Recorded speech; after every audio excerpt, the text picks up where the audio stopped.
Thought that maybe that one of the guests was trapped. It was not a human being. Who's there? That startled me pretty bad. I don't see anyone. There was this smell. I believe in the spirits without a question. What do you need from me? It goes right into your soul. I was looking at pure evil.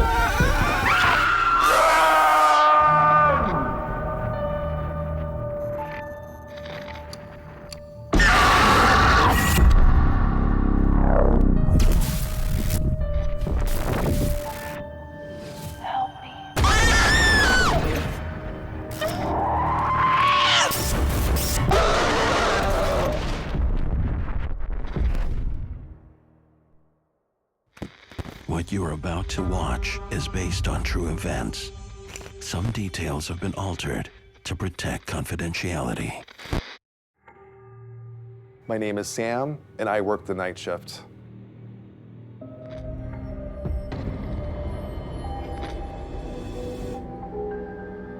Salem, with its storied past of witch hunts, is home to the old hotel that Sam works at.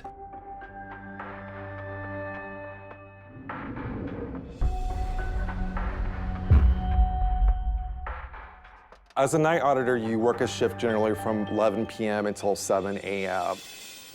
I have been fascinated with the witch trials history of Salem for years.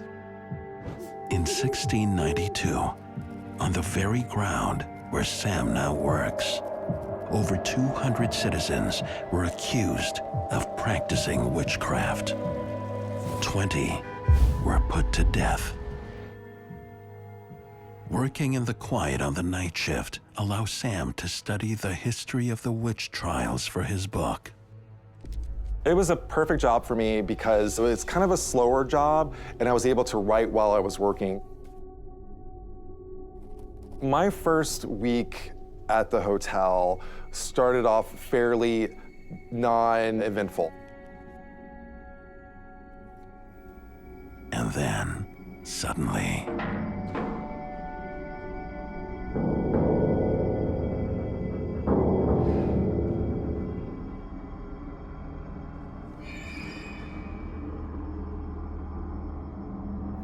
that night, the old hotel is creaking with unfamiliar sounds.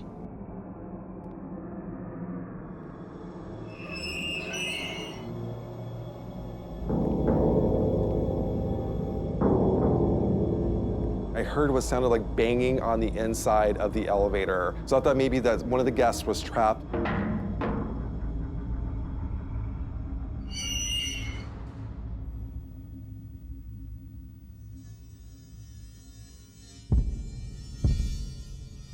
I noticed that the elevator was in the basement area of the hotel, which was odd because there was nobody there to be in the basement, and you needed a special code to go down there. So I pushed the button to the first floor for the lobby,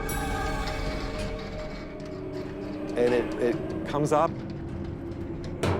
Then the elevator opens up. I look in, and there was nothing in the elevator. The elevator is empty, but someone or something is in the hotel basement. I was terrified.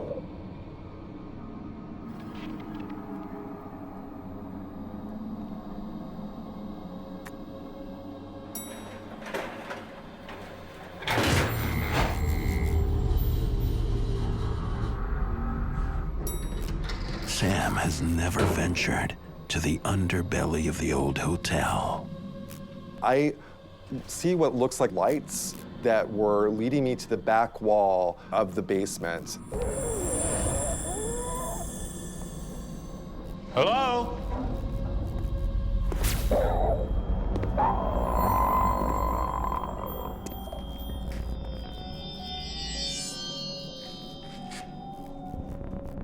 Looked like there were footprints, but the footprints were huge footprints. They were not my footprints on the ground.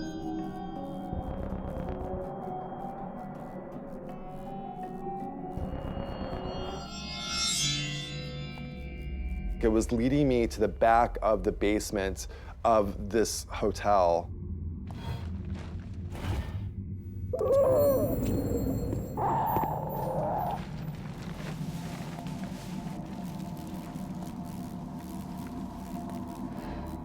He's led to a dead end. It looked like something was filled in the tunnel beneath area of the hotel. There is something unusual about the brick wall. The tunnel was bricked in, so I was not able to go inside. It made it even more creepy.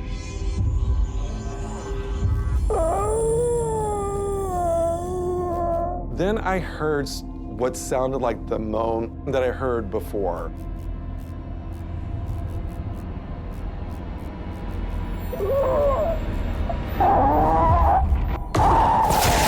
Sam feels a presence behind the wall. I was terrified.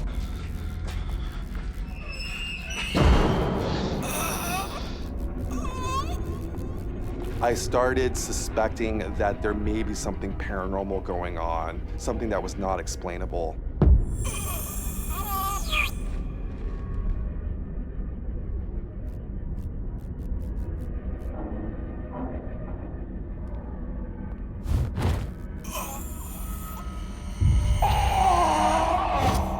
I was terrified. I felt helpless. I felt like that I was in a place where I couldn't get out because I was working.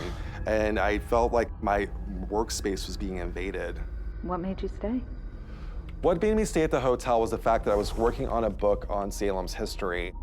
We had very few people to work the hotel, especially working overnight. So I was determined to stick it out, even though things were getting progressively scarier for me.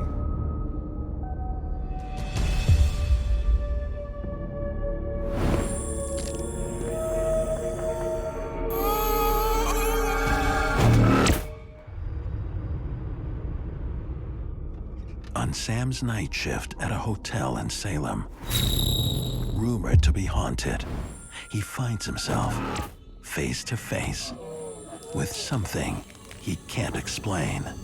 I looked up and I saw what looked like a shadow coming from the back of the hotel.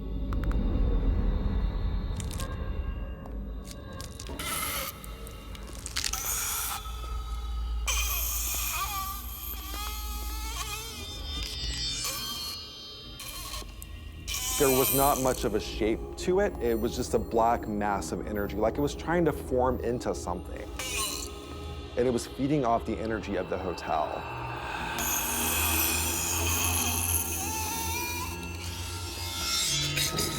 The blackness came over, and then, to make things even more scary, there was nobody there. Nothing human.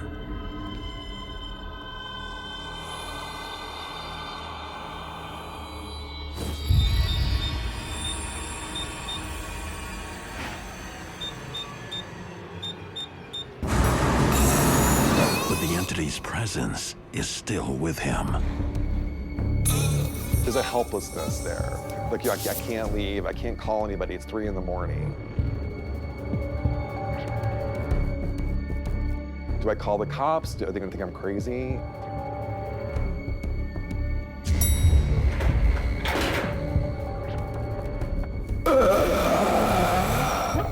The moaning is now coming from outside. And it was kind of building and building, and whatever it was sort of revealing itself to me.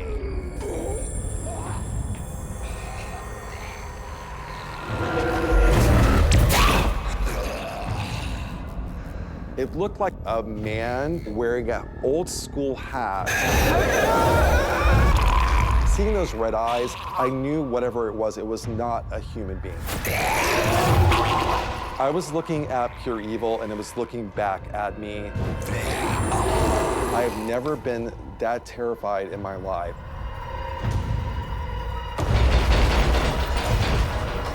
When the spirit manifests in front of Sam, it has glowing red eyes. And in my experience, that is not a human spirit he's dealing with. He's dealing with something non-human, and he would do well to watch his back.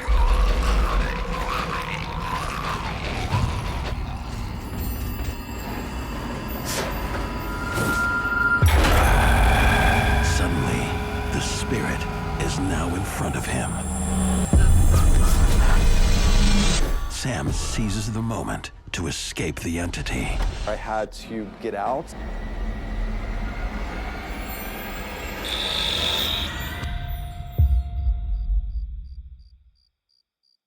Sam, you seem very upset with the telling of your story. What's happening? I'm super emotional about this experience because I felt like going back and kind of feeling the emotion of what it was like seeing this figure in the window haunts my dreams. Sam quit his job. He's safely home in Boston. But the attachment to the entity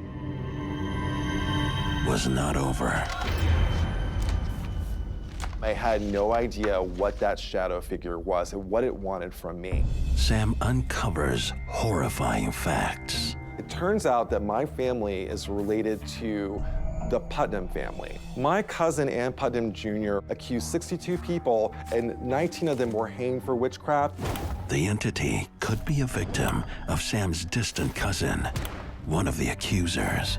It's heartbreaking. It's heartbreaking realizing that I am descended from the bad guys.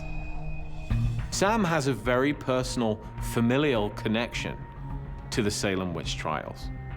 And it's no coincidence that he has been singled out. We are talking about innocent men and women who were put to death in the most awful ways, crushed by rocks, hanged, all for something they weren't guilty of.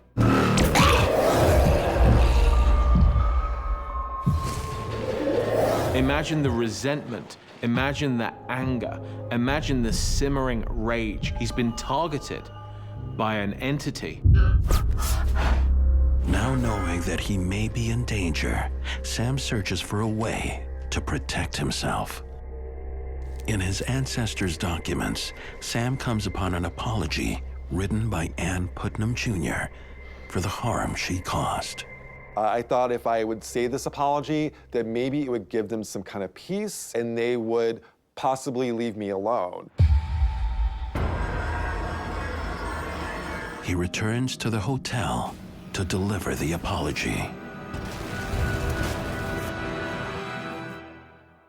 That I, by such providence of God, be made an instrument for the accusing of several persons of a grievous crime, whereby their lives were taken away from them, whom now I have just grounds and good reason to believe they were innocent persons.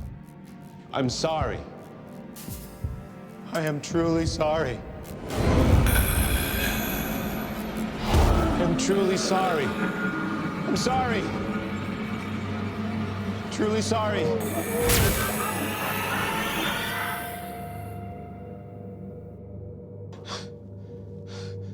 When I read that out loud, I felt like it was a cleansing of some sort. I felt like that I was giving Ann Putnam Jr. the chance to say the words out loud through me. Maybe now, the angry entity will leave him alone. When I found out that I was related to Ann Putnam Jr., I decided that it was my passion, my role in life, to give a voice to those without a voice. And I wanted to get to know the victims as much as I can through research, through history. Now that I've experienced what I have firsthand working at the hotel in Salem, I believe in the spirits without a question.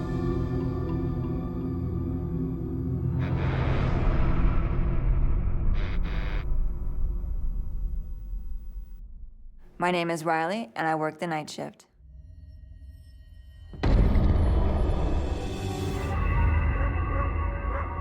As midnight approaches, Riley makes her way to her very first job as an overnight office cleaner. At 16, I have this job because I was starting to get into trouble. I was staying out all hours of the night. I wasn't, listening to what my mother wanted me to do. I just wanted to have fun. I was 16, and I was rebellious, very rebellious. Riley has been hired to help clean a building that's about to go up for sale. The job has been scheduled to last 3 nights. I wasn't thrilled, I'm not gonna lie. It's third shift. Nobody really wants to stay up until the wee hours of the morning unless you're having a party.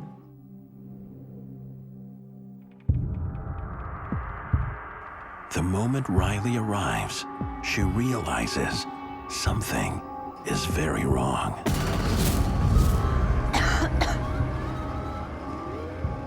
When I first walked into the building, the air was very thick. It was hard to breathe. It was stale.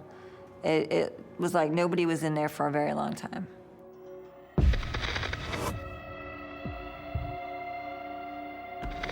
Adding to Riley's apprehension are the stories she's heard about the building. There was rumors around town about the things that went on in there and how nobody really liked working in that building at all. Hello? They would hear whispers, they would hear footsteps. You're late. Now stop standing around and get to work. Sorry. Okay. Jeez. In the building that I was cleaning, there was only one other person that was working with me, this old woman. Riley sets to work on the near impossible task of cleaning the office.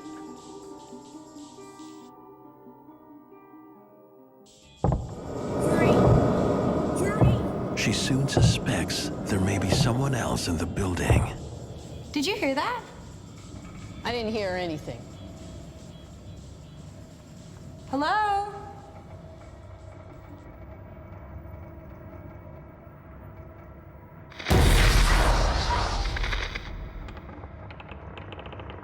I had stuck my head out in the hall, look and see who was in the building at 2 o'clock in the morning because nobody was supposed to be there. Hello? So when I looked up and down the hallway, there was no one there. They were running. The footsteps were running down the hallway. Who's there? I can hear you. Run! Come on, run!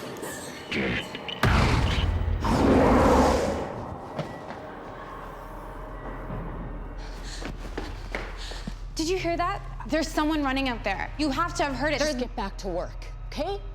Take care of that carpet. She played it off like she didn't hear it, I told you I didn't hear anything. but I know she did. Riley returns to work, but what happens next is impossible for her and the coworker to ignore. A few minutes later, as we're vacuuming the floors, we heard this huge door slam coming from the hallway. Did you hear that? I don't know.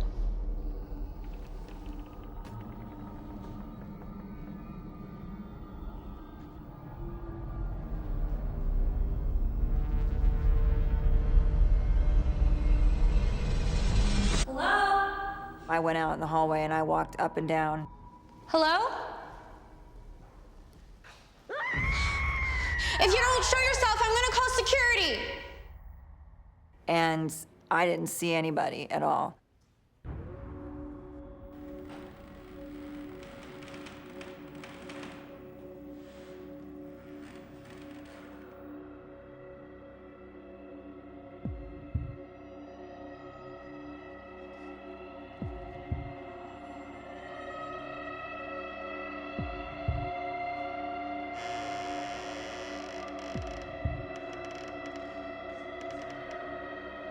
Hello? Is anyone there?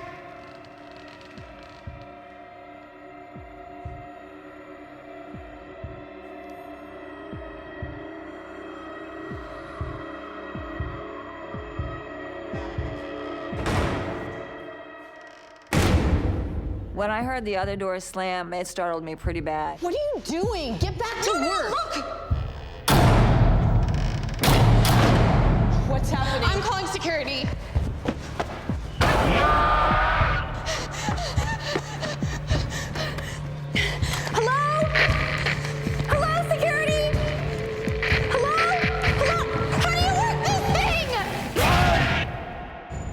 overnight office cleaner, Riley, discovers the building where she works is home to terrifying paranormal entities. What are you doing? Hello? We need help! It just stopped. We were looking at each other, trying to figure out what was going on and whether if we should call somebody or if we should continue on with what we were doing. Okay, come on. Let's keep going, or we're not gonna get paid. Okay, come on. Hurry up! We only had a few more hours left in the night, so we needed to get moving. Riley's relieved when the end of her shift finally comes. When she gets home, she talks to her mom. She said not to pay it any mind and just to finish the job. It was almost over. And if I had any problems, there was a walkie-talkie that I could use, that I could radio security in the other building, and they would come if I needed them to. Following her mother's advice, Riley returns to work the next night. I was uncomfortable going into the place because I had all these unanswered questions of what happened the night before. You can finish up in here. I'm gonna start down the hall. Just get started on those shelves, okay? Okay.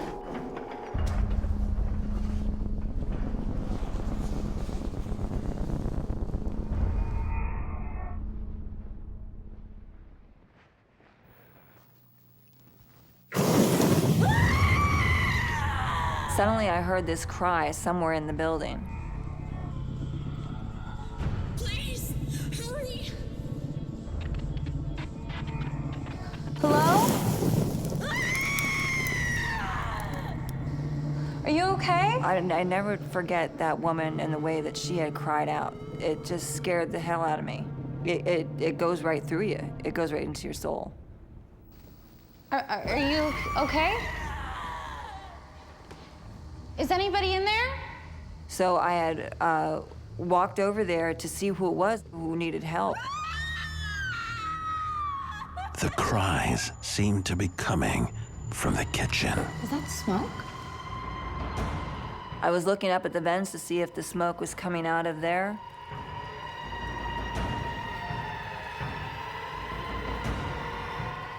But I couldn't see anything.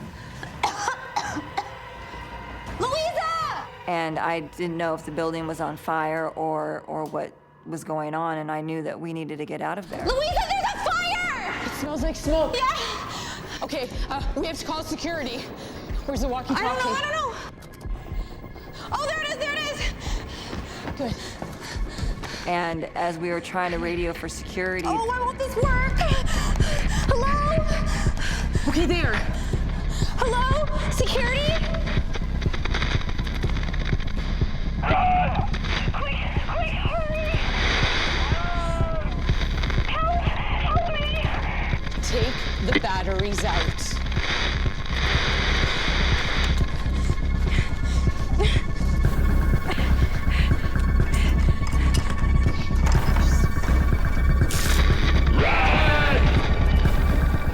and the next thing you know, it said it again. We have to go. Go. The voice on the walkie-talkie to me to this day, I think it was just something to try to warn us that something that is in there does not want us in there. As we ran past a side office, There's a fire, sir! I saw a janitor standing in there cleaning with his back facing me. So I stopped. Sir, we have to get out of here. There's a fire, sir. When I touched him on the sleeve and he turned around, I'll never forget that. Never in my entire life. I'll never forget the way he looked.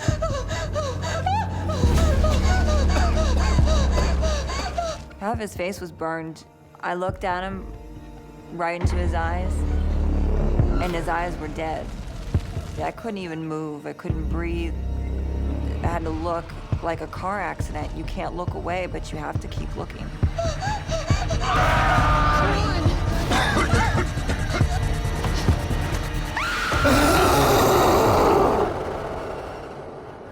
The relief I felt when I finally made it out of the building was, thank God I'm safe. Whatever it was in there is not with me now.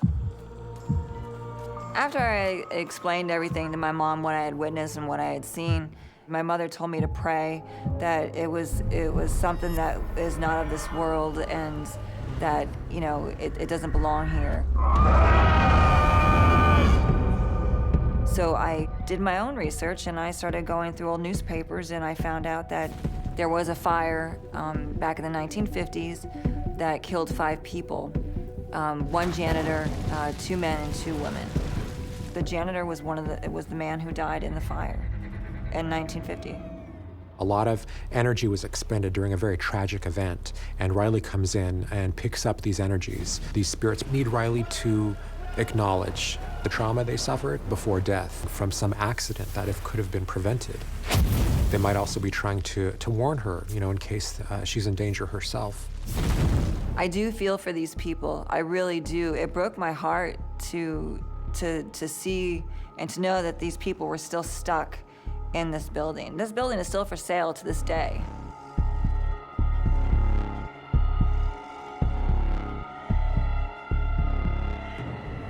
What I've learned from that event is that if they want to show you how they died, they will show you how they died. My name is John, and I work the night shift.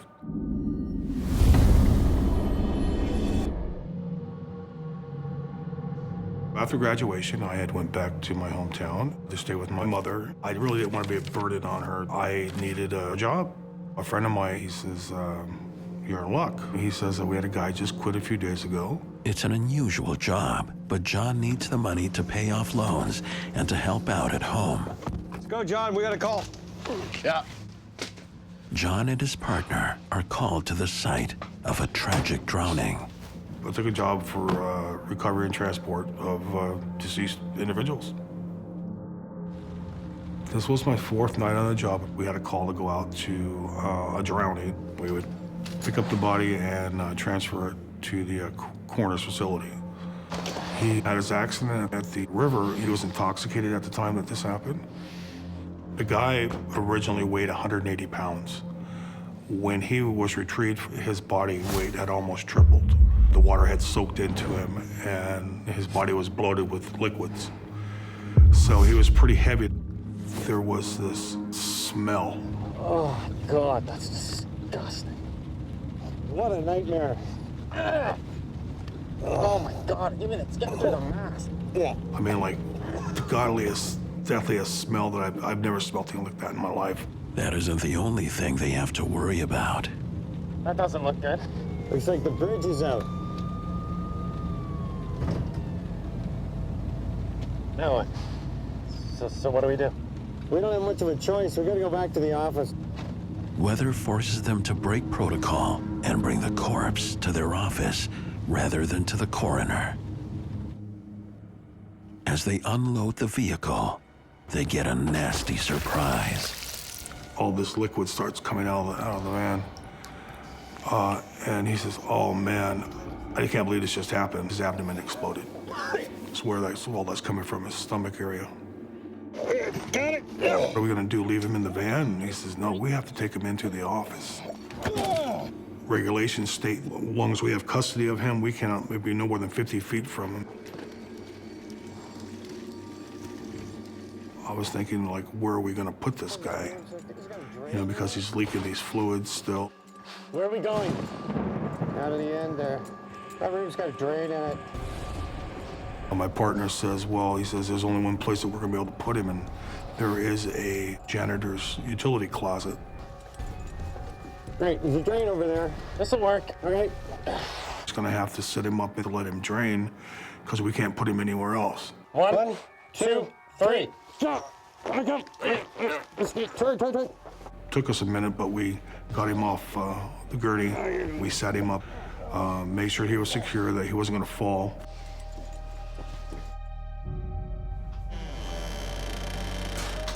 Where do you want this? When we shut the door, we had to get these towels to put down on the bottom of the door so to keep some of that smell from coming out. We were in a stress mode at that time. They call their supervisor to find out what to do next. Can we go? Nope, we're gonna be stuck here for a while. Rules and regs. With no idea when the bridge might reopen, John and his partner have no choice but to stay put. The way that it was going outside, we had a feeling that was going to happen.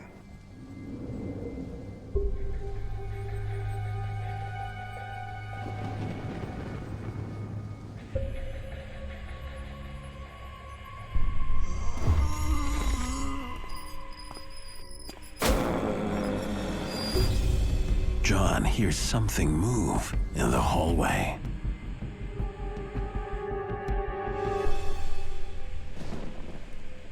He notices the gurney isn't where they left it. This was kind of strange to me.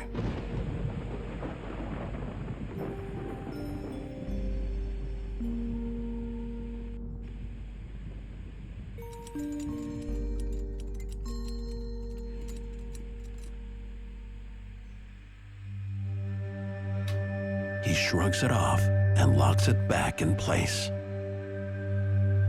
The onset of a haunting, you can often see small acts, the kind of things that you may not notice at first, and they are the onset of bigger things to come.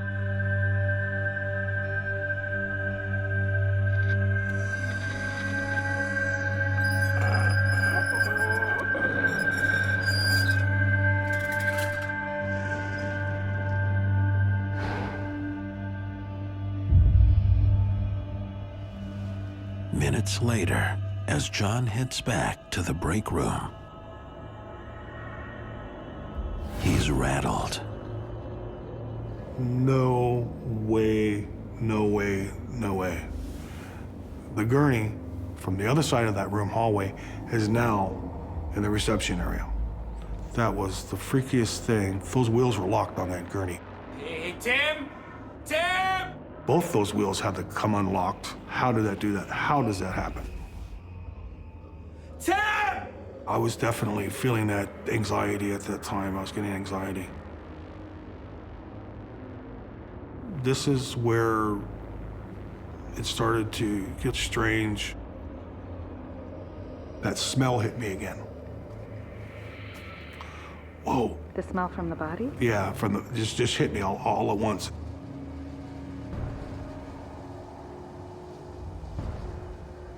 And as I took a few steps, I noticed these two towels that we had laid in front of the door were moved out into the hallway like something went over and moved them.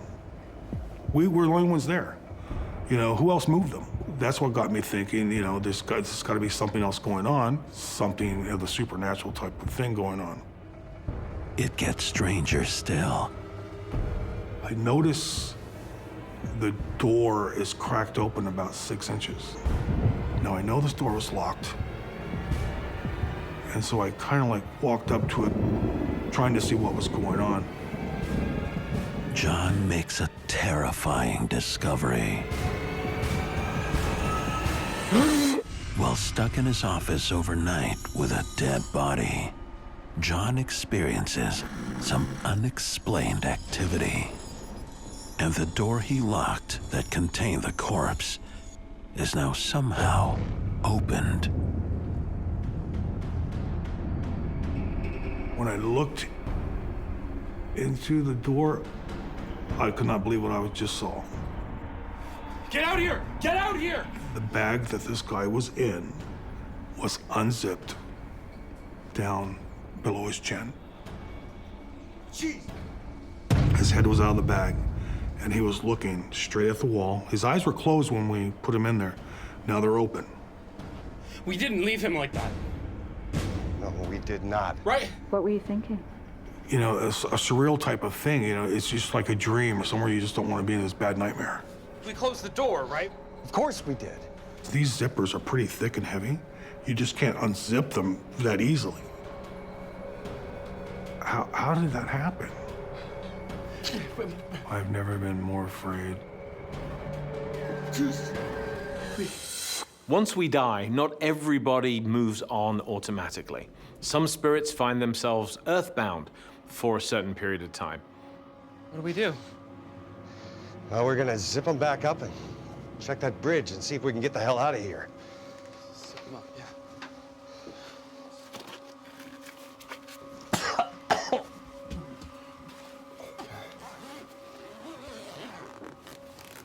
We re-zipped the bag back up, and we shut the door. John's discovery of the bag zipper being pulled down to expose the cadaver's face is a troubling one. What John's dealing with is an intelligent haunting. It's interactive, and not in a very nice way. John wants to leave, but knows if he does, he'll lose his job and more. Chief said that's actually a criminal offense if we leave that body there.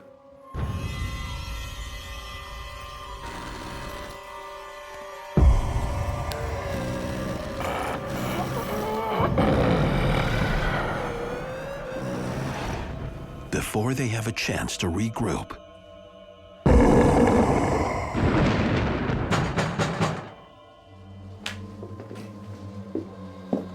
We kind of like jumped. You know, what is this next thing gonna be? Now you hear this knocking on the front door. A knock, just a steady knock on the front door. Who is it? I don't see anyone. I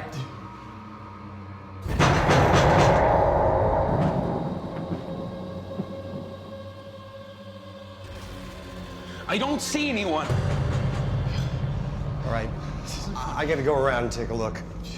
My partner said, I'm gonna go out around front and see who it is. And you just wait right here, I'm right back.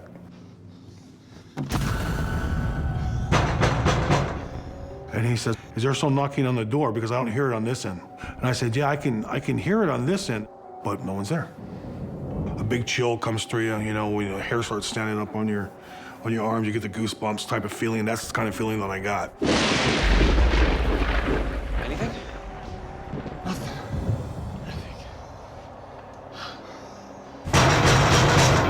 This doesn't feel right, man. Let's get out of here.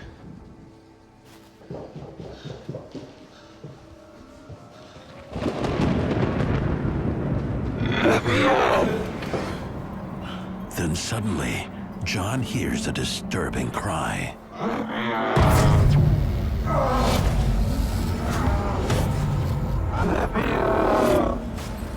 It was a scream, but it was a low scream, but I can plainly hear it saying, "Let me out." And I turned my head like that. Nothing there, but I know I just heard that. John is being haunted by the spirit of the dead man who appears to be undead. That guy, when that door was open earlier, I think he came out. He's trying to get our attention. I wanted to be out of that building. I wanted to be back home, but you can't leave that body there. You know, I mean, that's a felony.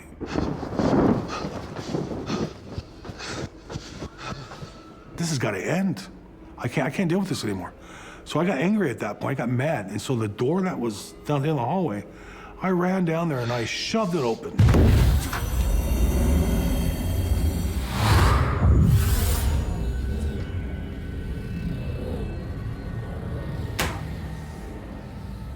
The corpse is showing his face again. But something has changed. When I looked at his face, his eyes are open. You can see like tears coming down his face. And that was very, very strange. This guy was somehow still attached to his body. I was very upset about it. I can help the living, but I don't know how to help the dead. Leave me alone! John? What do you need from me? John! Leave me alone! John! Leave me alone! John! No, buddy. Calm down. Come on. You leave me alone! I told this guy, or whatever was in here, I said, you want to leave? Now leave. You don't belong here anyway. John's plea is answered when help finally arrives. The medical examiner's office was able to come across the bridge. They came out to retrieve the deceased person that was in the room there. It was a big relief when he was out of the building. I mean, I felt this, oh man, like you can breathe again type of thing. We're just happy that this is all now over, and it's time to go home. As John heads home, he tries to shake off the night, but he can't.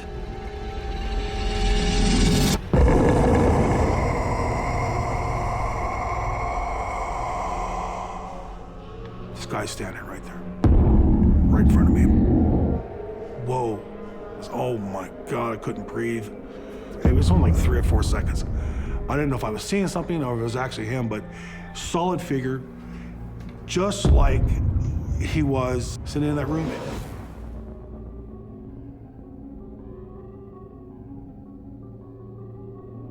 Do you believe this was paranormal?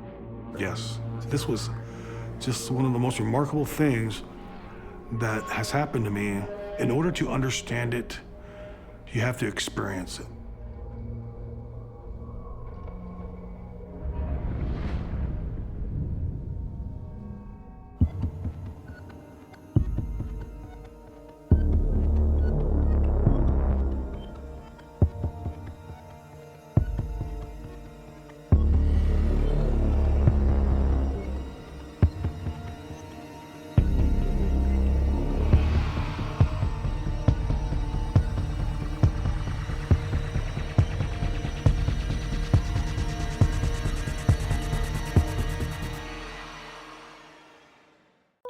They said there were spirits. I didn't take it that serious.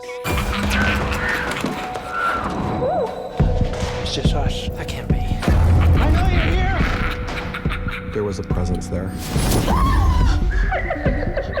Please help me. It was real. I was dead wrong.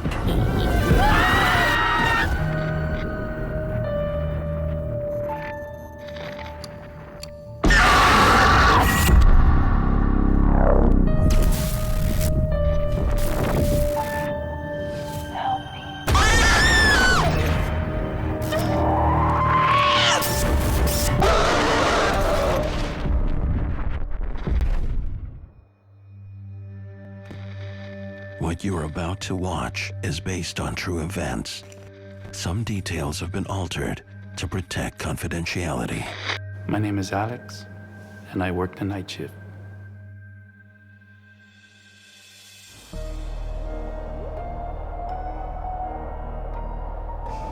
It's the middle of the night. Alex is heading to his new job as a custodian. I was really excited about working at the school. My daughter went there, I had benefits.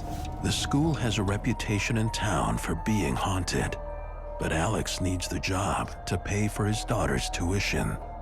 I heard rumors about the school, that it was built over a cemetery. I didn't know what to think, what to expect, but I had to work there. It was a big school. I knew it was going to be hard because I was the only one there with all the duties that I had to do. My typical duties on the shift is cleaning the classrooms, cleaning the restrooms, cleaning the halls, cleaning the gym.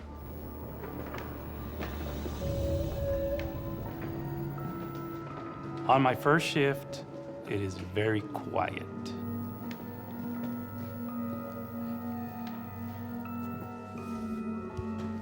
But that changes quickly.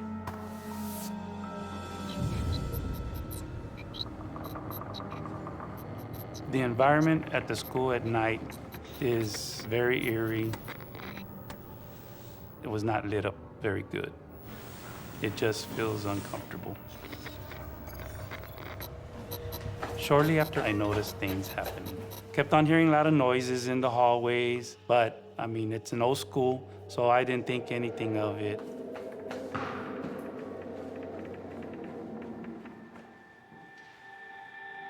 It's getting too strange to ignore, especially the eerie footsteps echoing from the hallway. Hello? Throughout the night, that was happening. There was nobody else around. How could that happen? Hello, somebody there? I heard what sounded like someone whistling. Just like that. It's like if somebody was trying to get my attention with that whistle.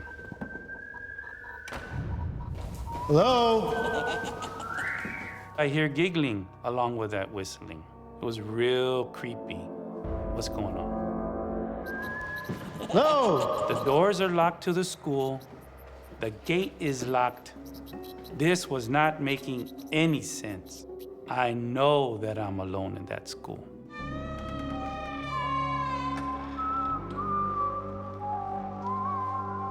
I started searching to see where this whistling was coming from. Hello? Somebody there?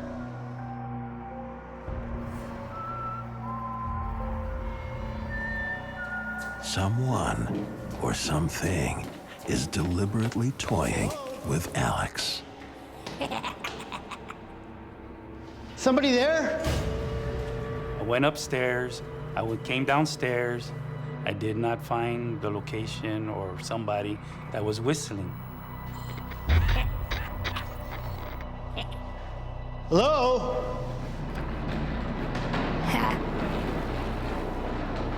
I was trying to find the source.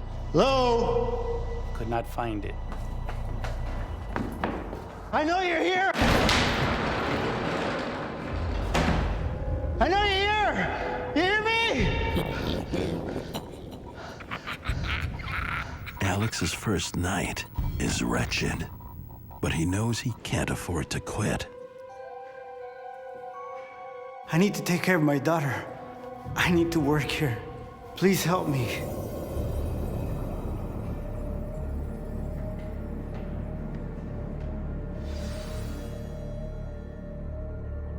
Over the next few nights, Alex's uneasiness grows. As time went on, things started to get worse. Somebody was watching me as I was doing my work.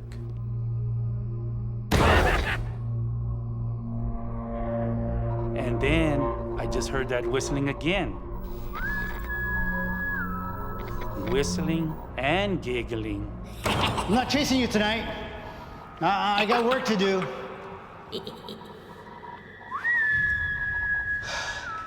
Not gonna happen. He does his best to ignore it, but something in that school is taunting him.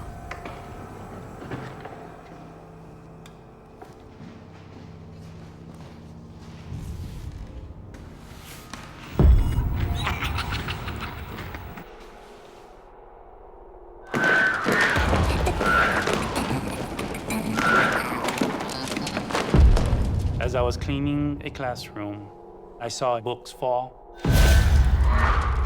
The books started to shuffle by themselves. There's no way that these books can shuffle by themselves. Something had to push these books and make them shuffle. It seemed like an unseen hand moving the books. In Alex's case, when you see something with textbooks go flying, when you see objects moving, that's poltergeist activity.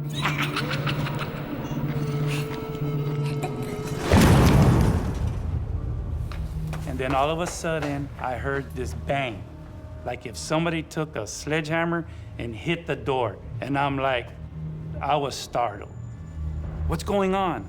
I'd never seen this before. Anybody there? Who's here with me? Rumors of evil at the school are proving to be real. He said there were spirits. I didn't take it that serious. I was dead wrong.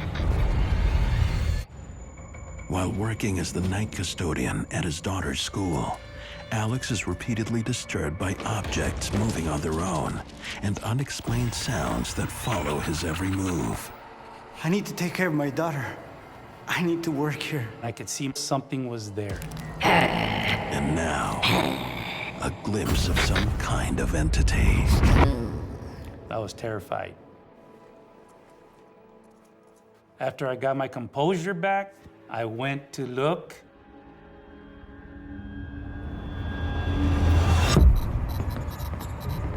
There was nothing there.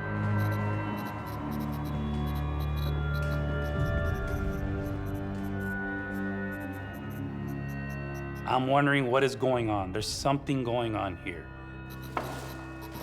There has to be spirits here. and I'm scared. Shaken to his core, Alex turns to school officials to help him understand the strange late-night happenings. As all the things started to escalate, I started talking to the staff, and then they told me about Clown Boy. He was buried under the school. It's a little dusty, but I found it. I want you to see this.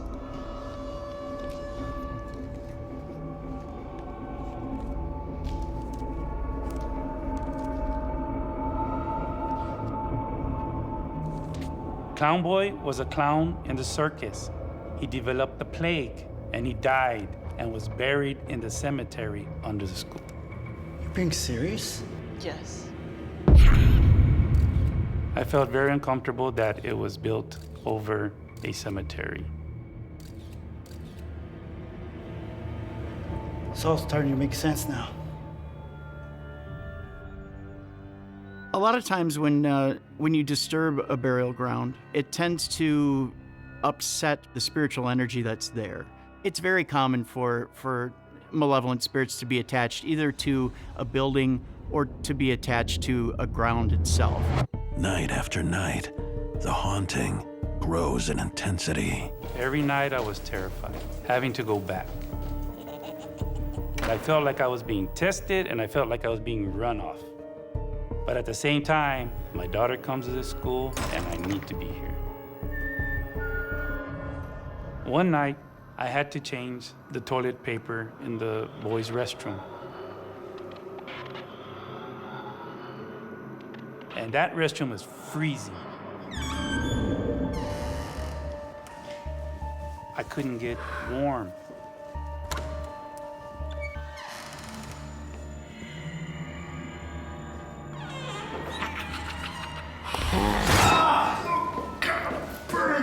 I felt a scratch on my back. I turned around. I immediately turned around. Who's there? Who's scratching me? There was nobody there.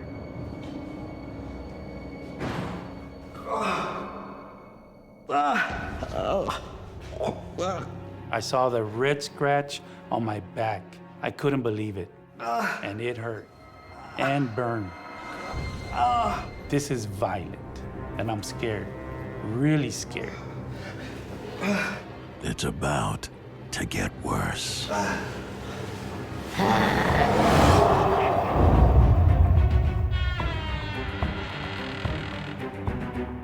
I saw somebody standing there, and I saw Clown Boy.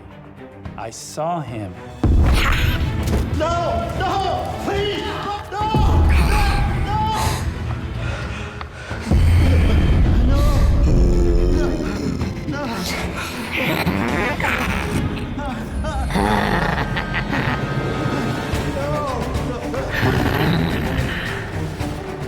It was aggressive. I was terrified. I didn't know what to do. He was laughing, evil laugh. I didn't know what his intentions were. None of this made any sense.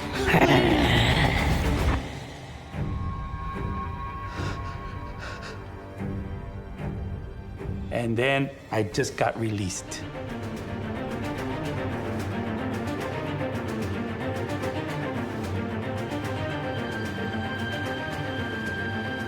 I ran back into the classroom.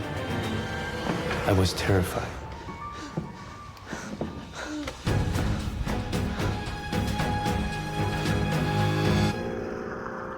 The spirit has now shown itself as malevolent. When a spirit has inflicted harm on you, you're at the point of an extreme haunting.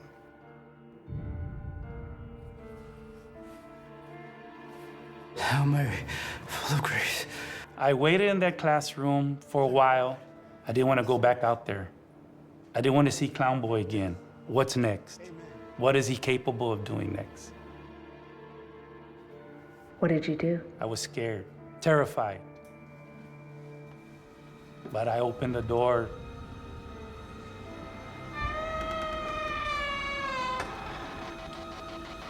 And there was nobody there. I left that school, never went back. I had enough. I got a new job, paid her tuition. Years after leaving the school, Alex has recurring nightmares where the buried spirits are calling him back. Because of these events, I know that there are good spirits and bad spirits in the world. This just solidifies my belief. I felt like I was targeted for some reason. I am so happy to be away from Clown Boy and that school.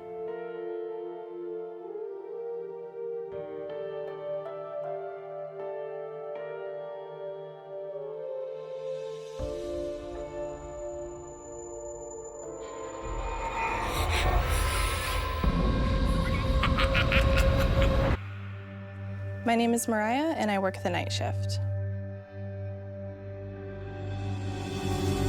Mariah's career is on the move. She's just landed a job as a salon coordinator at a luxurious spa. It was like my first grown-up job, and I was really excited to start it because it was a 30,000 square foot salon and day spa. It was really glamorous and elaborate, and it was a really good opportunity. And I love the beauty industry, so I was like, this could be my in to just like start the rest of whatever happens. Mariah loves her job, but the hours are long. Together with another coworker, she often works late into the night. So we would be there if we had an event late as 2 o'clock in the morning, or on an average night just around 10:30 to 11. We would have one girl counting cash, doing the deposit, and the other employee would go turn off the lights, lock the doors, and do stuff like that. I guess it's my turn? Yep. Mariah heads to the hallway in the back to shut things down for the night.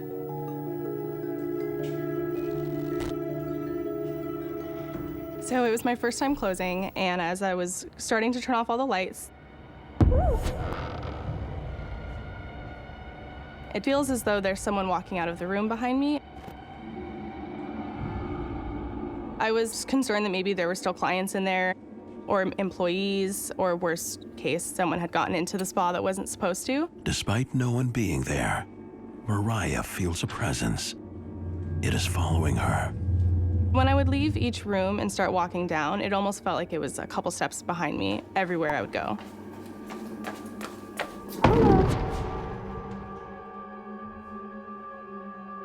Hello? I looked behind me, and there was no one else in the hallway. That was the first time I had ever felt very scared.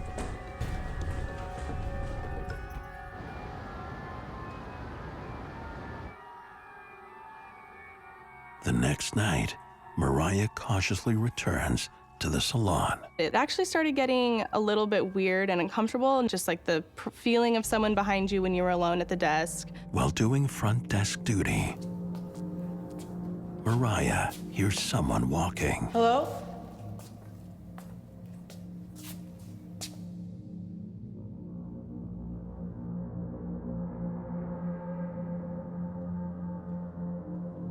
She follows the footsteps down the hallway. I was holding my breath. I didn't want to see anything out of place. I didn't want to see anything that wasn't supposed to be there. It was like dread and that cold feeling again. I hear footsteps behind me.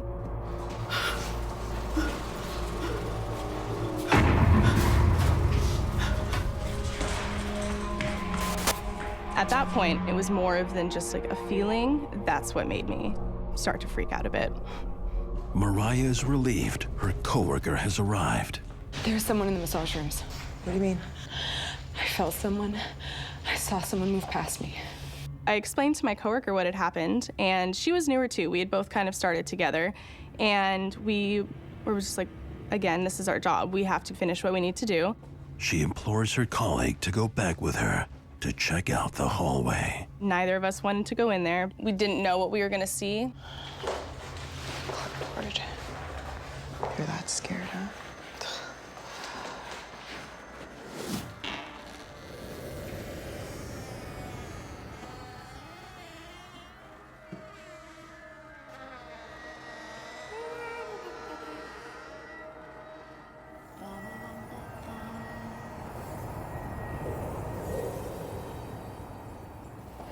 nothing here.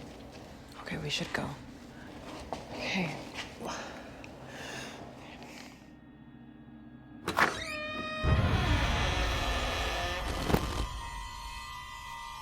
There was a noise of the door opening up.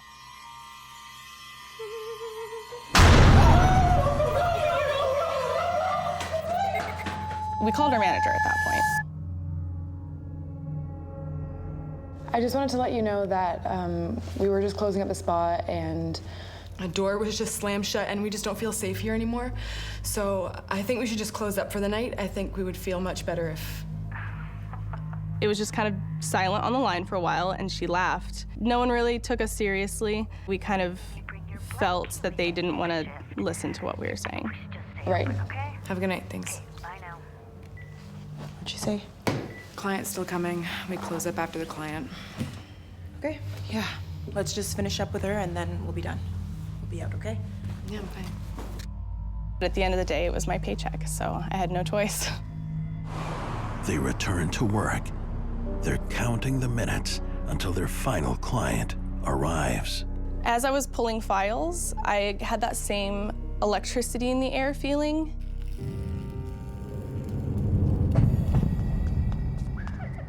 Footsteps again, coming from the same dark hallway.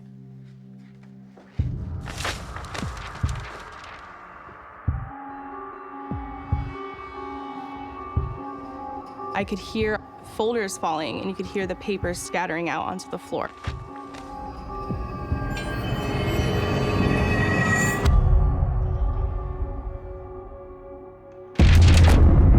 Another file came, not just like falling off of the shelf, but it launched itself. It was really aggressive, and I think that's where the fear came from, because it wasn't just, oh, that accidentally fell, like that.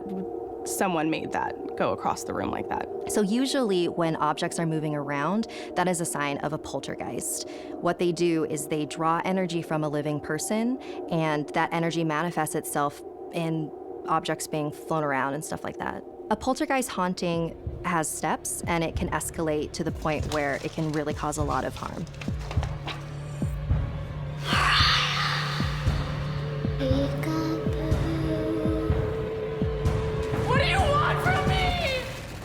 There's nothing serene about Mariah's night shift at a spa in a renovated warehouse. A taunting presence stalks her in every moment. Tonight, the presence is just a few feet away.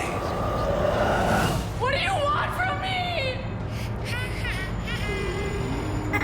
Stop! A poltergeist usually needs an agent in order to draw its power from, and so Mariah might be the agent for this poltergeist. Look, we're gonna just finish with the last client and everything will be okay, all right? Just relax here, take these. You're okay? Yeah, I'm fine. One final client, and the girls can leave.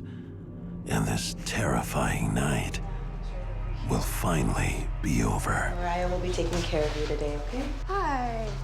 This is the changing area, shower. I set her up with her locker. I get her everything she needs. It's really quiet in here. Hopefully it stays that way.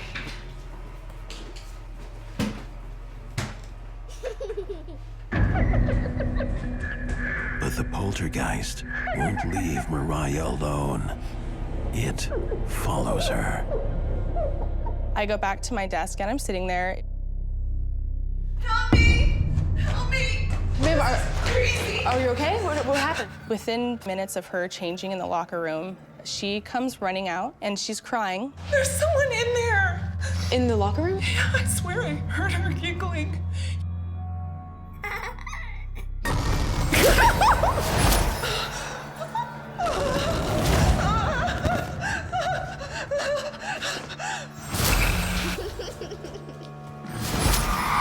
She says to me, I don't want to be here. Someone tried to get into my dressing room, and I swear I heard someone like giggling. I didn't know how to respond to that. You need to get out of here. There's someone here. Ma'am, wait! It was terrifying because I knew there was no one physical in that room with her. Mariah puts on a brave face and goes to investigate the changing area. At this point, I was scared. I was incredibly nervous. That was a very strange thing to have to deal with. So I kind of walked into the locker room with a lot of courage, and I was like, I need to figure out what's going on. She immediately senses a disturbing presence. Something was wrong. It was kind of like when you walk into a room after someone's had a really bad argument and you can feel that tenseness in the air. And as I'm walking down, the shower at the very end has the curtains closed, but every other shower is open. Then I get that feeling again. Like the same feeling when I was closing out the rooms, like there's someone right behind me. It's like the whole air gets thick and electric, and you can just feel that you're not the only ones in there. And I think it was like it wanted to make itself known. Hello?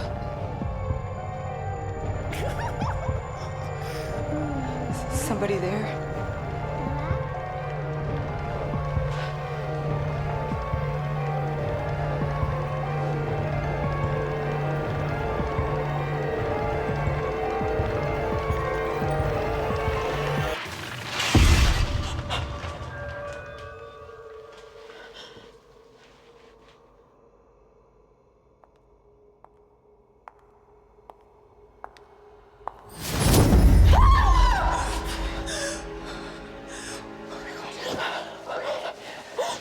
I'm sorry, I just got freaked out by myself.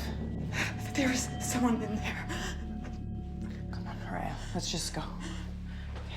But then we are walking out of the locker room, and as we do so, the shower curtain that we had just torn open flings itself shut, and in that moment, we are frozen in fear. What's that? I don't know. Then it got worse.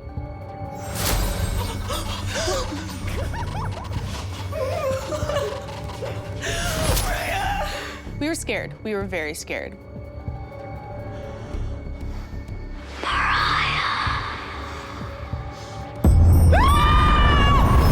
We knew that there was something there that wasn't a human being.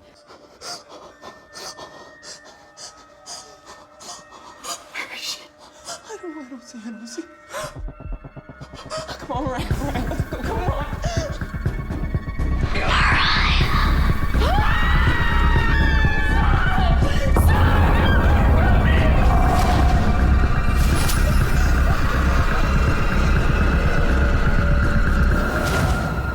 I felt like it wanted to hurt me, and everywhere that I would go, it would follow me. So there's multiple reasons why a spirit might attach themselves to a person. One is that the person is experiencing a lot of stress. In Mariah's case, she is working at a spa late at night, and she's young, and she's afraid of all of these events that are happening to her. And so if there is a spirit in that location that is looking for somebody to attach themselves to, Mariah is a perfect target.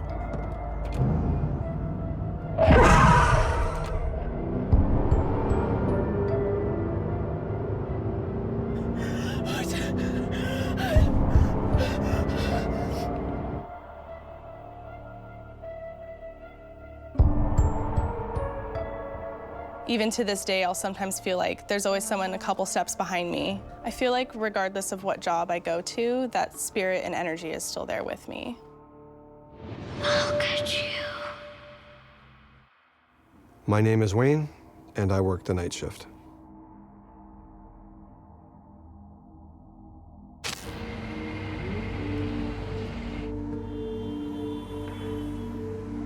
Every evening after 11, communication technician Wayne and his partner start their graveyard shift in the downtown core. My job entails going to the various offices that provide customers with internet service. And I do this primarily in the evening because that's off hours. That's when people are not using the services. And we carted in the building and nothing seemed out of the ordinary.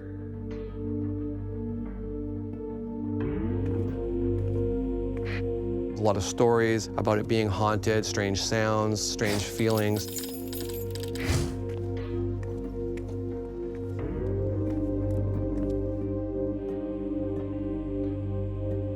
There's a lot of uneasiness about the building.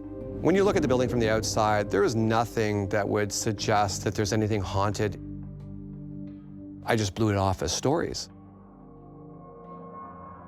We went into the floor that we had to work on. My partner and I are in the process of starting to do the preliminary installation work for the following day.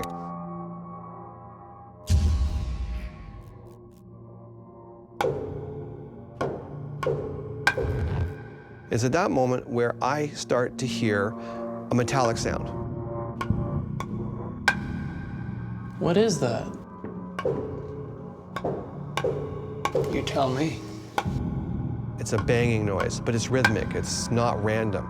It's just as if somebody was banging a baseball bat steadily on a metal pipe. So it was like kunk, kunk, kunk, kunk, kunk, just like that. We began to systematically search that floor, going to where we thought the sound was the loudest.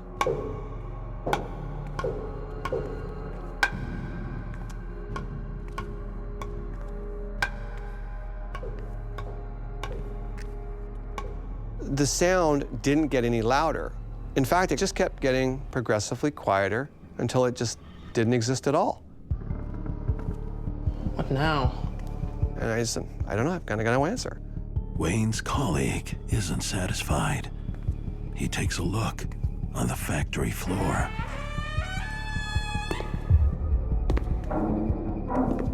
And now, a new disturbing sound. Many of the stories that come out of that building are of unseen footsteps. You can hear them, but you don't see anybody. I had never experienced any of that.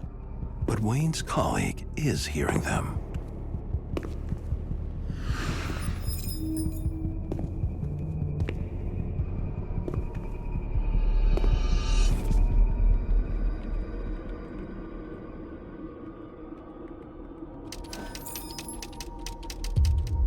Very quickly after that, another sound had presented itself. At first, I didn't know what it was. It was out of character for the building, and it was a clicking. It took me about 10 or 15 seconds to realize what I was hearing was an old school typewriter. The sound was so very close. It was not more than 6 feet away from me. But it sounded the same as if someone was actually typing a letter or something.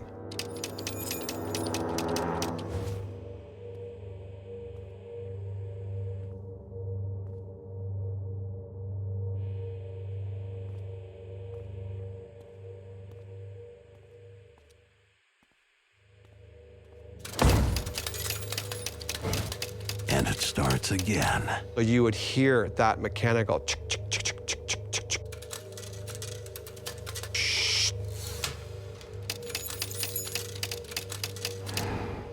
And just like the sound, it just disappeared, altogether gone.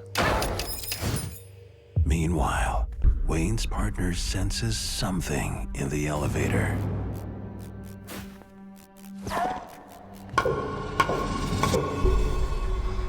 There's something in here, man. Wayne and his colleague agree there is an unwanted visitor. We had a definite problem. Let's go check the security cams. Did we have an intruder in the building? We had to investigate this further, so we did. If there's someone in here, we can see it on these cams.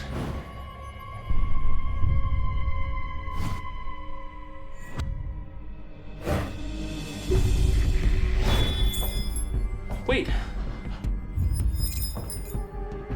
What is that? We went as far as calling our dispatch to find out if somebody else had used the security cards to get in the building. You sure about that? Come on now, Wayne. Just two of us. Okay. Our dispatch said the only two people that were in the building was my colleague and I. Okay, thanks. No problem, Wayne. See ya. It's just us. We're alone in the building. No way. That can't be. To be told that you're actually alone in the building, the fear is growing. this is not normal. We both got back to work, but there was a feeling that this wasn't over yet. It isn't over. It's just begun.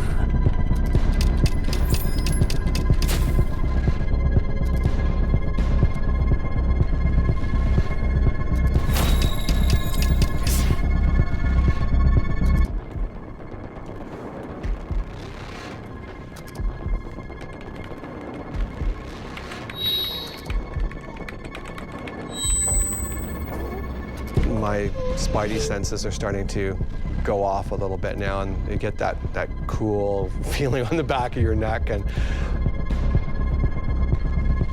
in my right ear, I hear a woman whisper, "He's coming.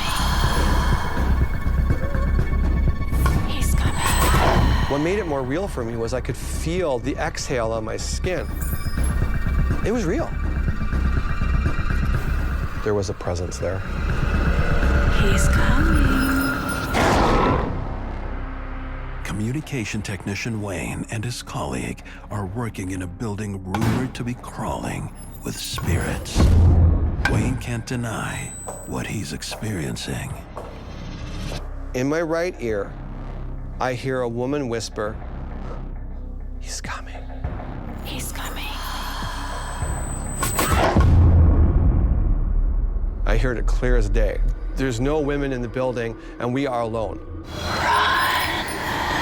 I was terrified. It was real.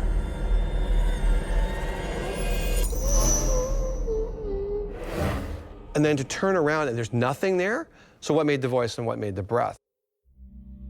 In some ways, spirits are like unruly children who don't get their own way. They crave attention. It has to be extremely difficult to be around the living and none of them can see you. So how do they react? They knock, they bang, they touch people. They will sometimes do things that are extremely frightening in order to get attention. Wayne's co-worker keeps searching. He knows he felt a strange presence at the elevator. Is anyone there?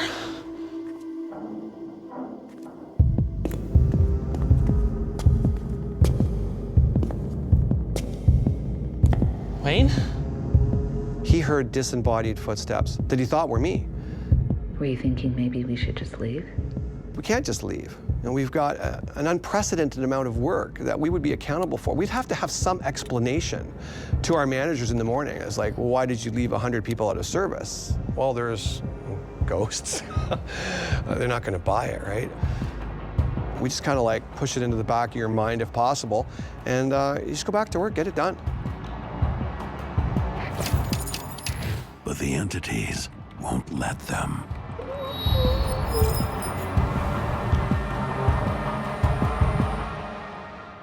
One common aspect of hauntings is that we see different layers. We might see spirits from the Prohibition era existing in one part of the building, completely unaware there is a more modern entity, layer upon layer upon layer, all independently of one another. And now, there is a tap, echoing from the abandoned elevator. But there's more than strange sounds waiting for Wayne. I'm waiting for stuff to clear on the computer screen.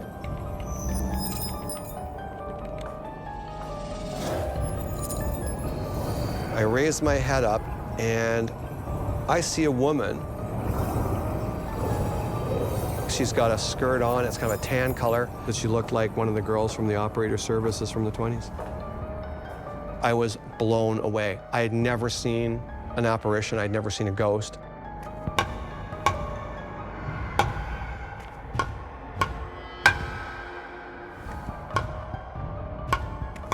The tap continues.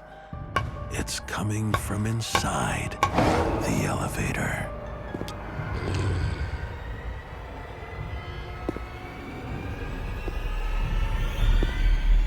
He turns his back and freezes in fear. And back in the office, behind Wayne, she's there.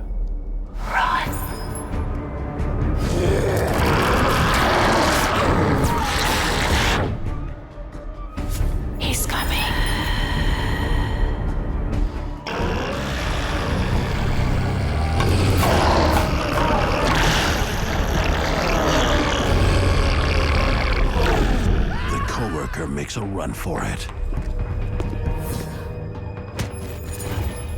She was there and then she was gone. The lull is temporary. Wayne! And that's when I hear him call my name. Wayne! Top of his lungs, just screaming out my name. That sound went right through my spine. It just shocked me. There's something in here, man. I said, are you all right? He said, I saw a guy. I'm like, what kind of guy? He's like, old guy, like wearing a blue shirt kind of thing. Where'd he go? He just disappeared. I heard the rumors. I didn't believe it. He was shattered. Let's get our gear and get out of here. We've had enough, like just enough.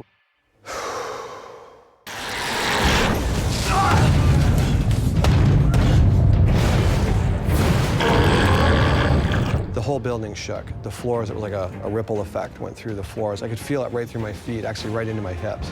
The building is going to collapse. I'm not going to be in it. Outside the building, the world is unaware of their nightmare. It's fight or flight. We were running before our feet touched the ground.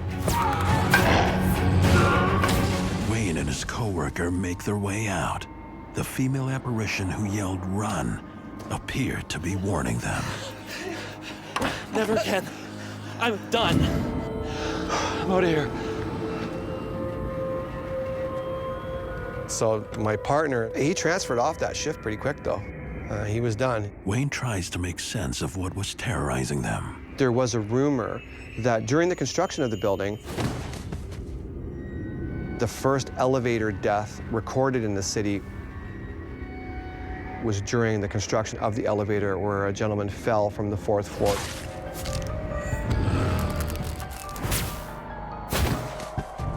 Then died at the bottom.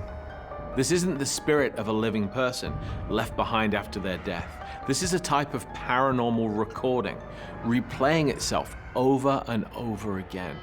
He's not conscious. He's not sentient. He's an echo.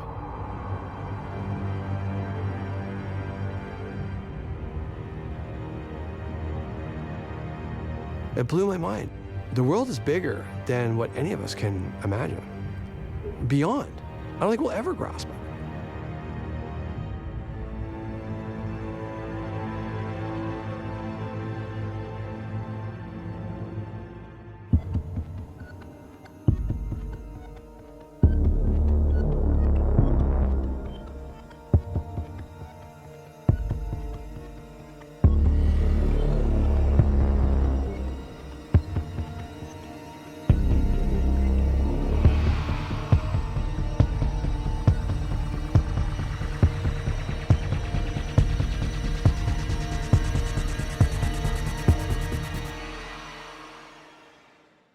This will be your patrol route. And watch your 6. This place is haunted. I thought, you know, stories, whatever. I felt like I wasn't alone. And then things really got worse.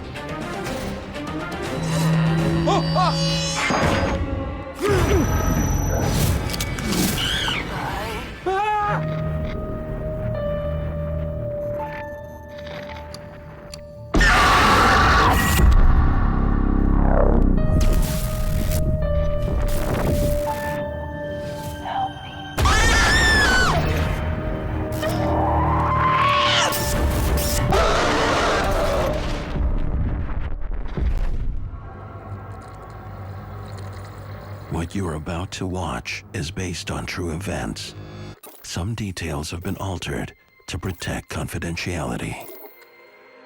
My name is Grayson, and I work the night shift.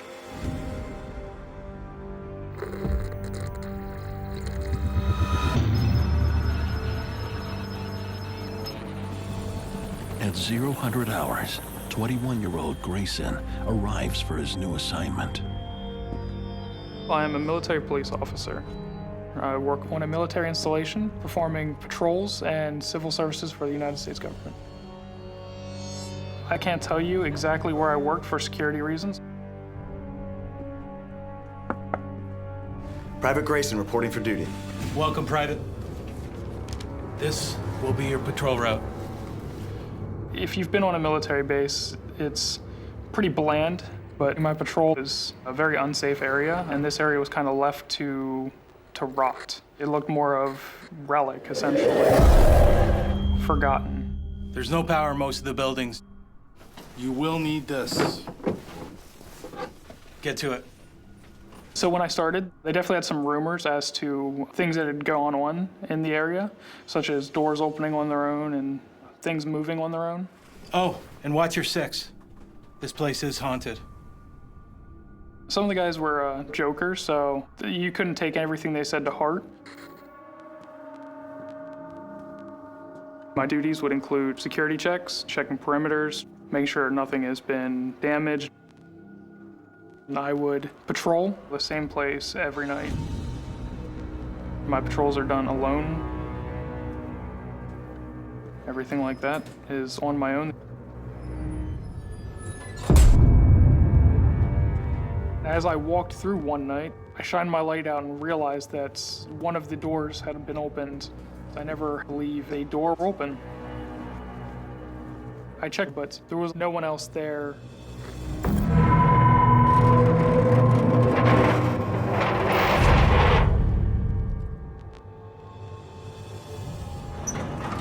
And then the door opens again. Had to do a double take just to make sure that there was no one there. You know 100% that there was no one there. To move these doors, you had to actually physically push with a lot of effort, and at that point I was in complete disbelief, complete shock. What the? As I'm standing there trying to figure out what is going on, I have no way of leaving. I have to just continue on what I'm doing. I continue, I push that door closed. The wind couldn't move the door shut. The area was so still. I then continue moving through this area.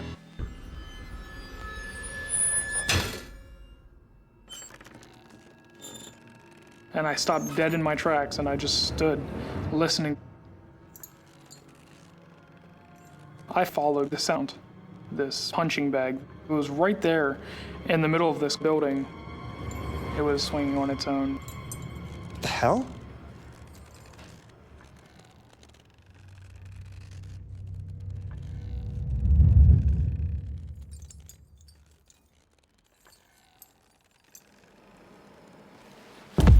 I just give it a nice little jab.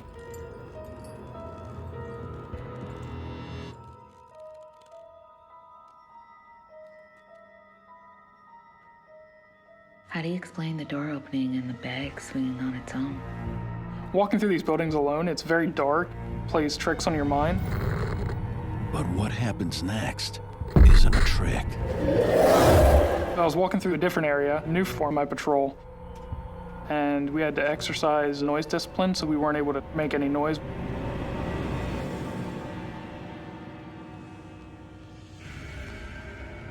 You're not used to this area, it's your first time out there, and you still don't know what to expect. It was very nerve-wracking.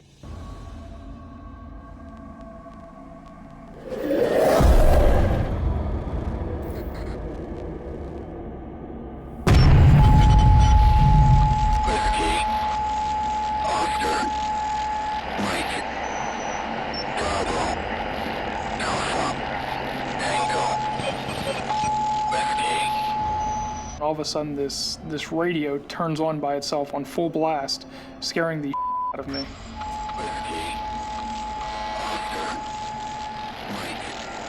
This radio was hidden.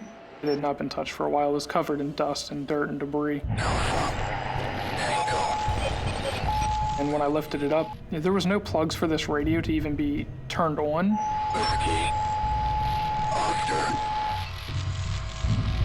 What these gentlemen had told me was happening here. I now had every reason to believe the stories that I was told. Now, when that radio went on, in his fear, Grayson might not have heard that message that was trying to come through. A lot of times in EVP, electronic voice phenomenon, you really have to listen to the message in order to discern what it is that's there.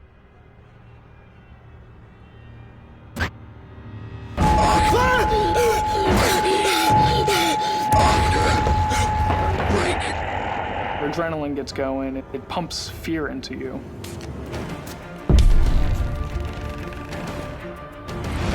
I could not understand why this was happening. It's absolutely terrifying. I feel like every moment I was there that something was watching, every move I made.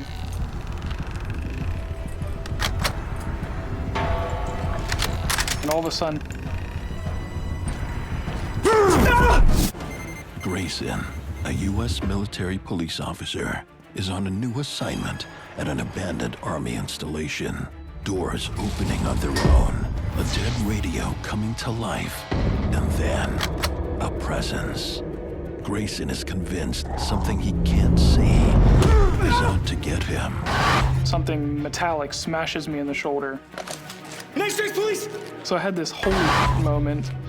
I don't know what that object was that had struck me. This is a restricted area, show yourself! This thing was physical, it attacked me. Grayson can't use his training on something he can't see. Whatever I was dealing with definitely had more power than I realized, whether alive or not. It's absolutely terrifying.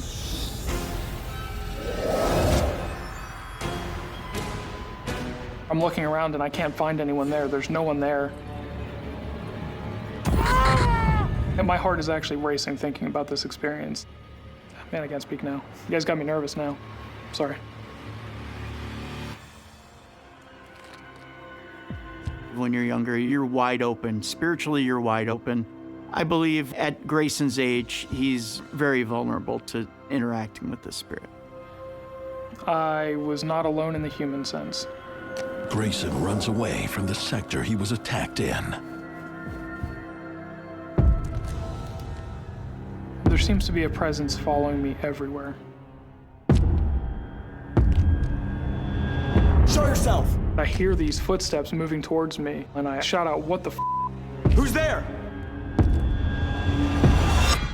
The entity is following him. There's a noise behind me.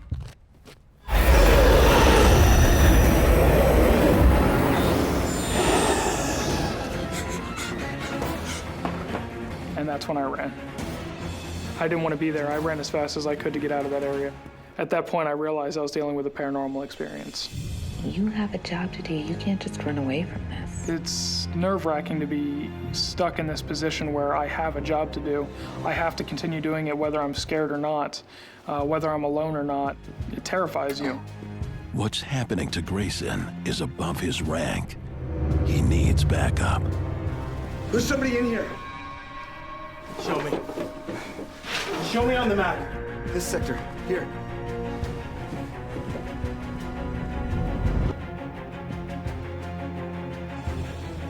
I went back with my partner and we checked out the area to make sure that there was no one there. We searched around the building, we searched in the building. We didn't find anyone. I absolutely did not want anything or anyone to be in there. All my training could not explain what had just happened. I couldn't make any rational sense of this.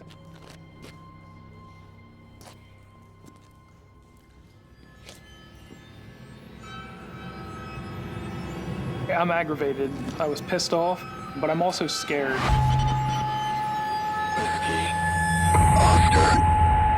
Am I going to get hurt? I don't get it. I told you. This place is haunted. Let's get out of here. No longer did I believe there was an intruder.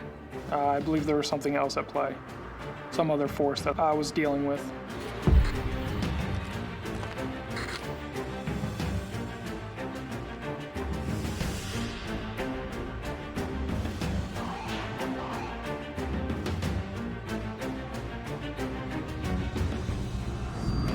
Grayson wants the truth. You gotta tell me what's really going on here, Sarge. Another military police officer, long before your time, was killed in this building. In my opinion, Grayson's run across a soldier that's passed on. When an earthbound spirit stays on this plane, your personality doesn't change in death. Getting hit with something is a little extreme. A dead soldier didn't like the cut of Grayson's jib and went after him. So in this case, you just have a bad seed. The so-called bad seed steps up the violence. One of the cups fell off the shelf. It fell straight onto the floor. What the hell was that? As these objects start falling off the shelf, I'm in a full-blown panic at this point because I'm stuck in this office. I can't move. There's nowhere for me to go at this point. What's happening? You brought it back with you!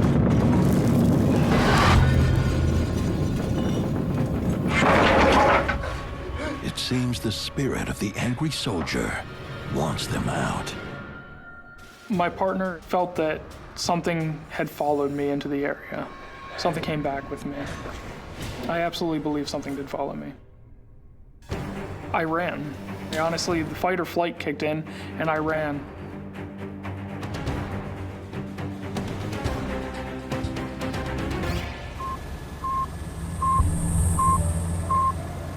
After these events took place, it definitely opened up my mind to a whole different world that I had no understanding of. Something could be there and just harm you. This place is creepy. It is beyond evil. I do have my fears about the things that these spirits can do to us.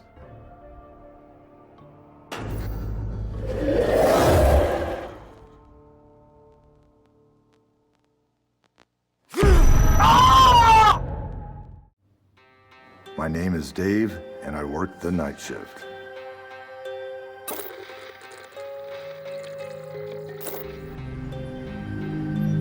Dave takes a new job at a large convention hotel in the downtown core.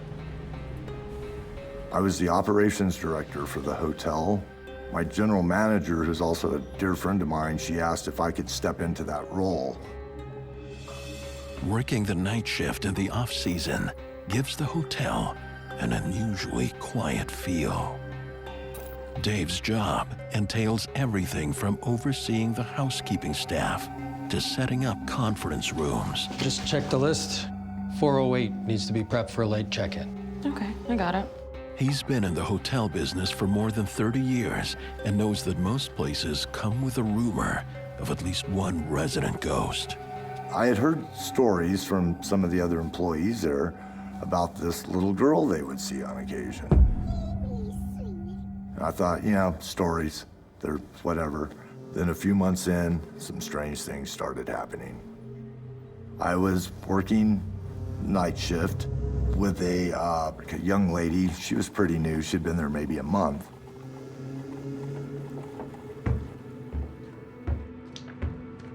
There was a stairway there that went down to an office area. Well, she heard the steps coming up. Hello?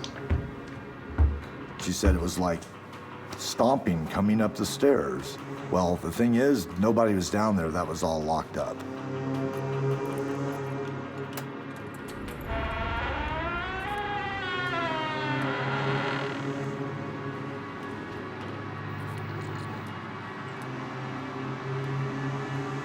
Hello?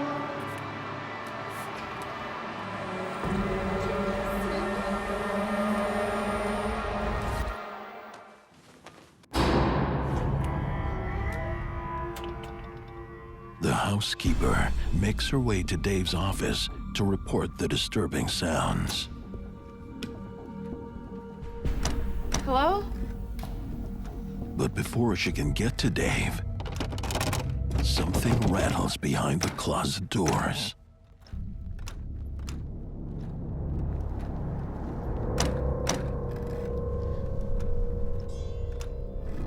Hello?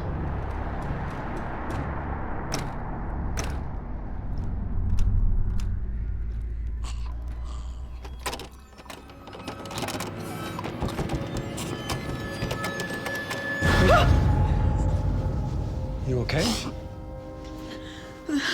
Breathe. The closet was rattling. She said I heard the door shaking. She said I freaked out. Easy. Just check, please. Just check the closet. Okay, sure. I'll get it.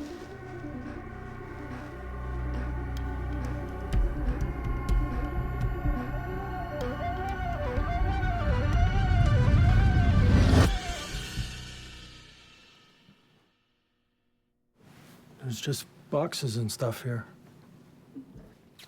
I didn't. I heard noises in the stairwell, too. Okay, we're going to have a look at that, too. It's okay, we'll check it out. Come on.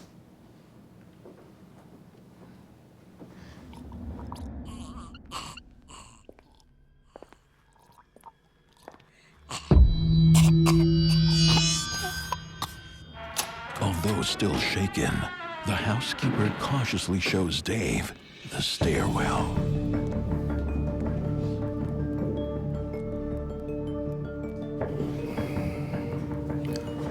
I don't see or hear anything. There was someone here. I heard it. No one could have gotten in or out from down there. Just take a break. You know, get a cup of tea or coffee and just Yeah. relax, okay?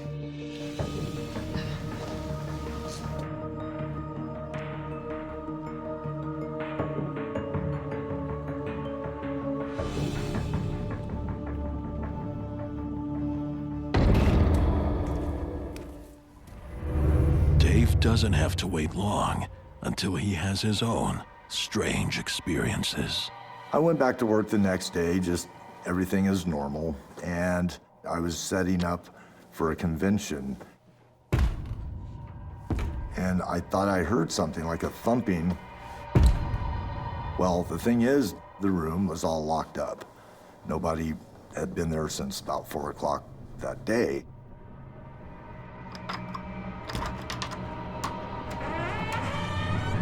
I opened the door to the room, looked around. There was nothing, it was just an empty room.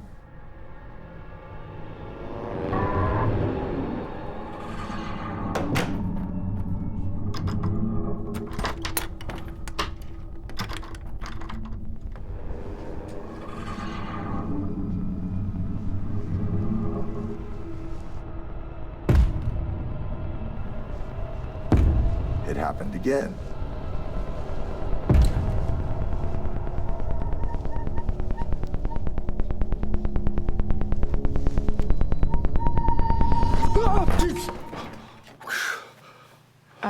I put in your inventory request for the conference room. Are you okay? Dave returns to his office to check the surveillance cameras.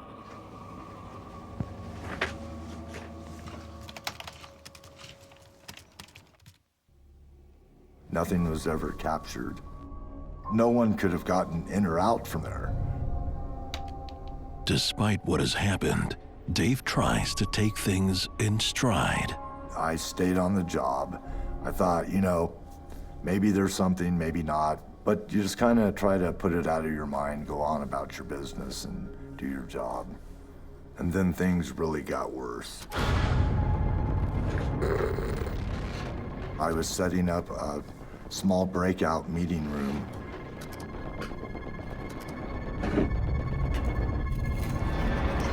And something caught my eye. I looked over towards the doorway and I didn't see anything. I thought,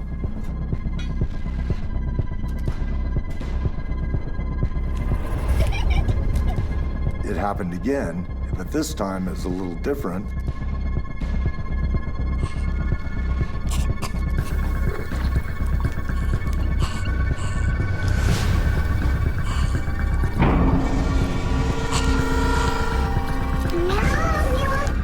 During the off-season, Dave is working as an overnight operations director at what appears to be a normal hotel.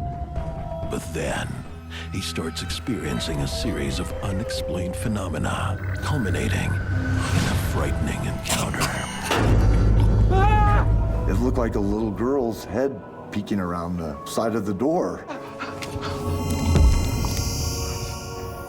And I thought, what? Did I see that?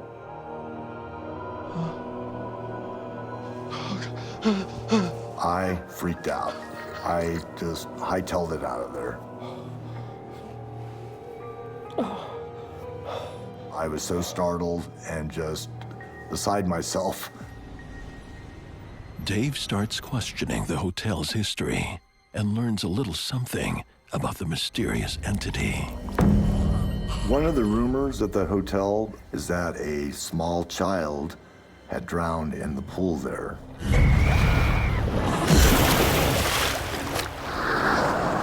So I thought, you know, maybe this is that child still lingering. At that point, I was like, wow, what these stories people have been telling me it's really happening. There are several reasons why a spirit might linger after its death, but one of the most common reasons is that the person was not expecting to die. A quick death, and they suddenly find themselves outside the body, confused. Where am I? What happened? What's going on? Why is nobody looking at me and talking at me? Can they see me? Do they know I'm here? After what he's learned, Dave seriously considers quitting. But jobs are scarce. I've worked in hotels since I was 15. In that area, what I did for a living, you only had a few options. In search of answers, Dave investigates the pool, which has been closed for several months, awaiting repair.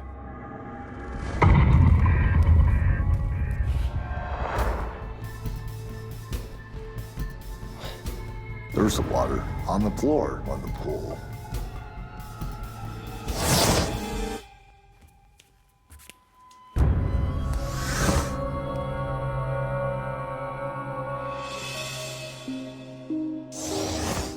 It's very unsettling to hear that and think there could be a spirit there that is trapped somehow.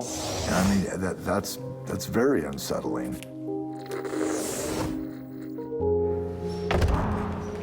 I have to see this. The housekeeper, he comes in and she's just totally freaked out. She had been feeding a family of raccoons that were living behind the housekeeping department. What is that? There's this video of these baby raccoons in a bucket. Now, she thought she had only taken a photo. Then the video goes black. Well, that's where she'd put her phone back in her pocket. And if you listen to the audio of this recording, a few seconds in, you hear a small child's voice. I want to play this video for you. You're not going to believe it when you hear it.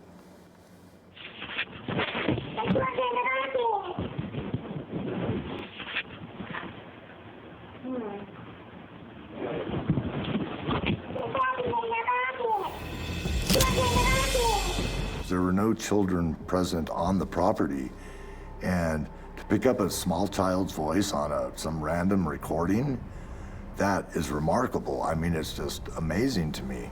I believe this is the voice of the spirit of the little girl I had been seeing around the property. I believe I actually saw a dead person, and now I'm hearing her voice right here on this recording. Did you hear that?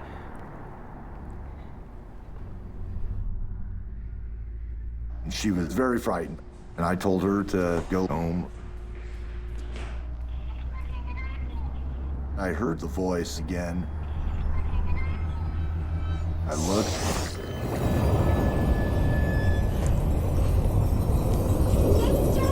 There's the little girl standing across from the pool, just looking at me. She was staring right into my eyes.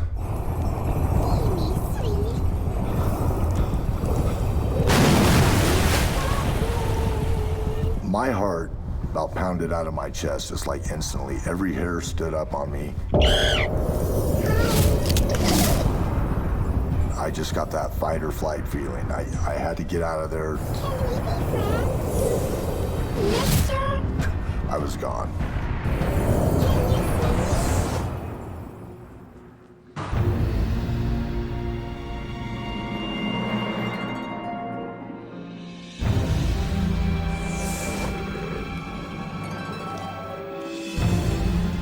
I retired from the hotel business. I was in it for 40 years. I now work for a big box home improvement store. Any ghosts? There are no ghosts at my new job, at least not yet. I started out very skeptical about the others' claims of this little girl on the property, and now I'm definitely a believer.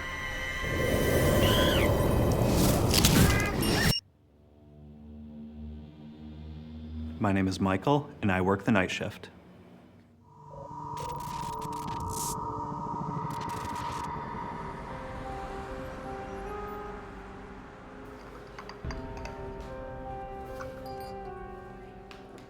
Since graduating high school, Michael has been working the dinner rush at one of the longest-running restaurants in his town.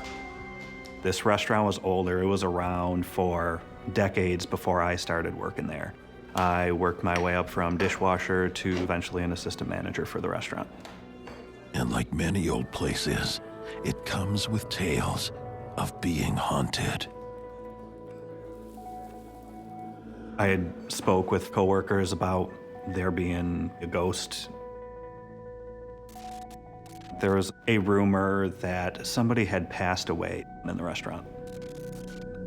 But there was nothing that I actually witnessed to make me think that was actually true. But that is about to change. Hello? Everything to our satisfaction?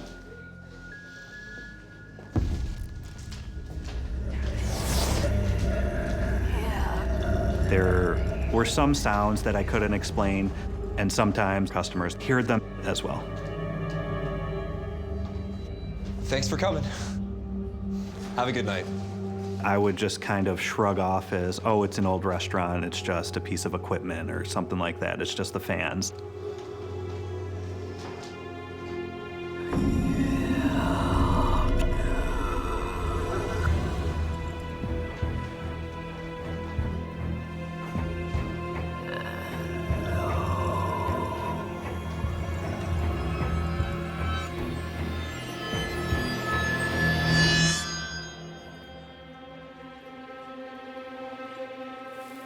It was just something that I took as part of working in this building.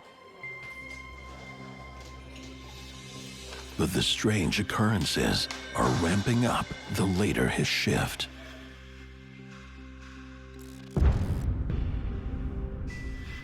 There were also definitely times where I felt like I wasn't alone. One of the first times I can remember feeling like I was being watched, I was in the office in the basement by myself. The time between 2:30, 3 in the morning is generally known as dead time, when paranormal activity is supposed to be at its heaviest.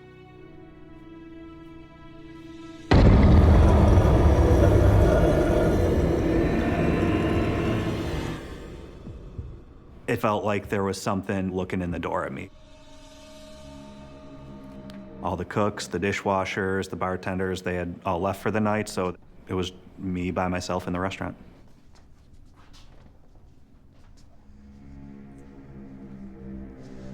When I went to investigate, I didn't know what to expect.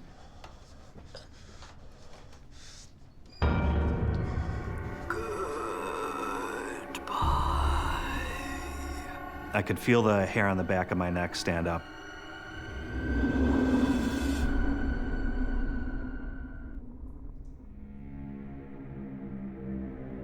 There was nobody there. He returns to the office to finish his closing duties. It was just something that I had to put in the back of my mind. Michael gets back to work and keeps quiet about what's happening. You went back? I was in college, needed the money, so I needed to go back to work. Kitchen was closed, all the money was counted and put away in the safe. And then something strange happened.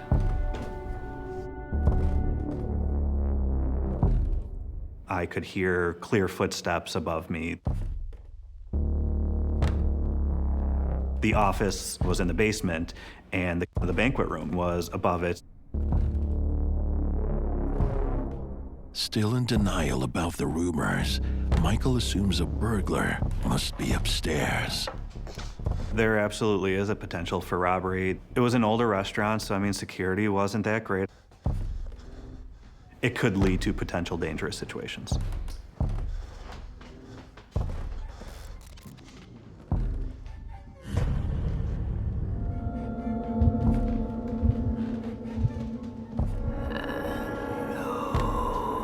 I peek around the corner to see if anybody's there.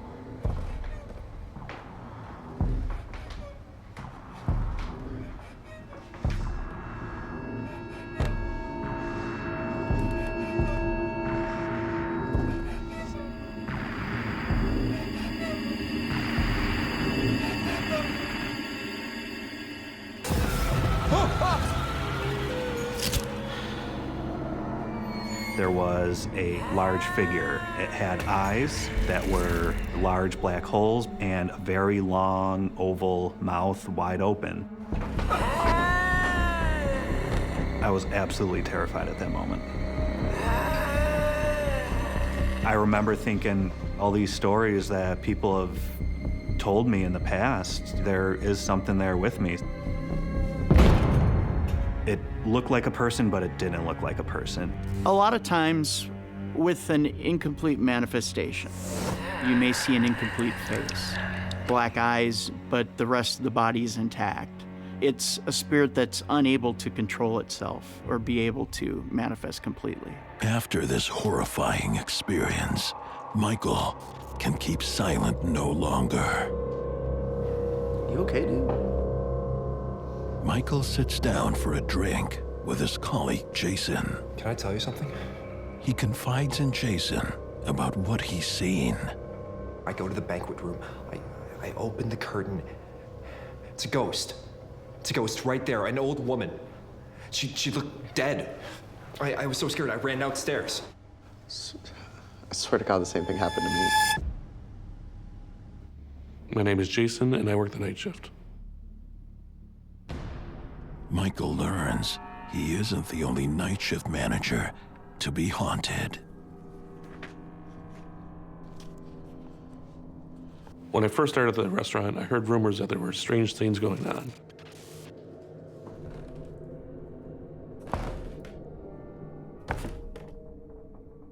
And I heard footsteps. Jason ignores it and gets back to work.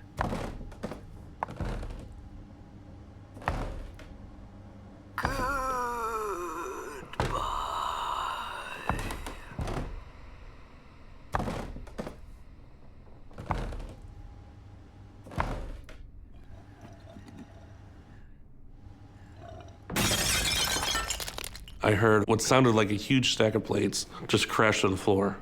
That's when I knew that it wasn't alone. Michael is working the closing shift in a restaurant known for being haunted.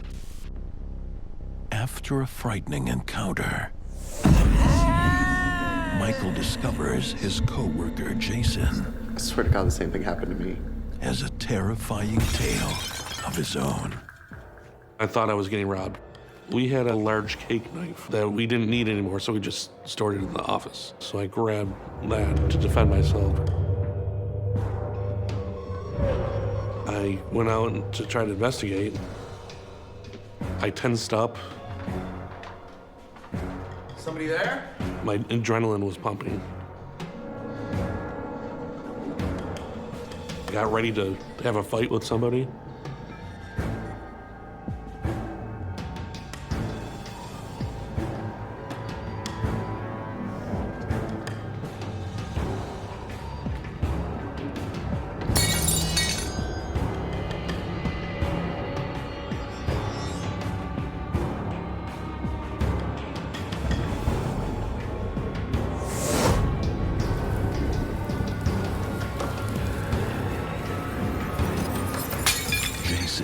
Searches everywhere. No fallen plates. No anything. I could not find a single thing wrong. Not one thing was out of place.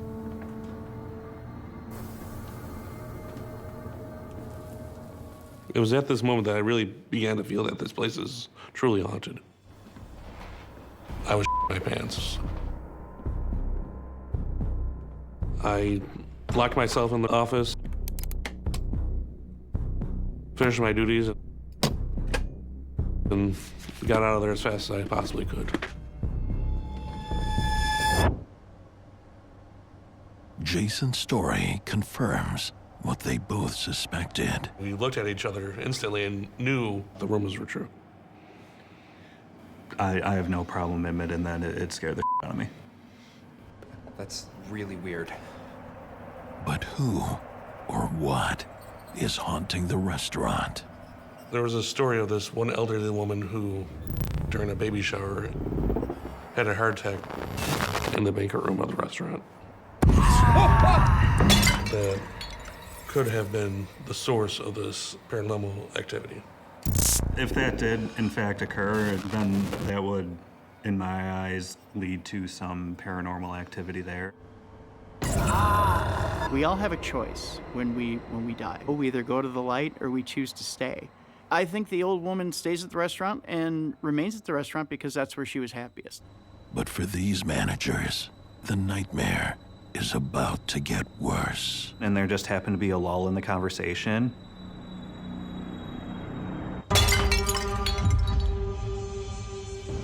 We hear things crashing. You heard that, right? Yeah. Both of us had heard the same thing. I was super scared. We got up and started walking through the dining room.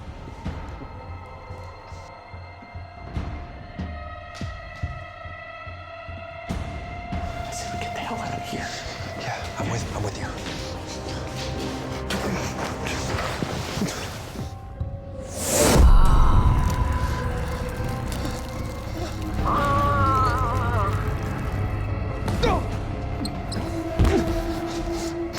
When I saw the thing in front of me, I just jumped back.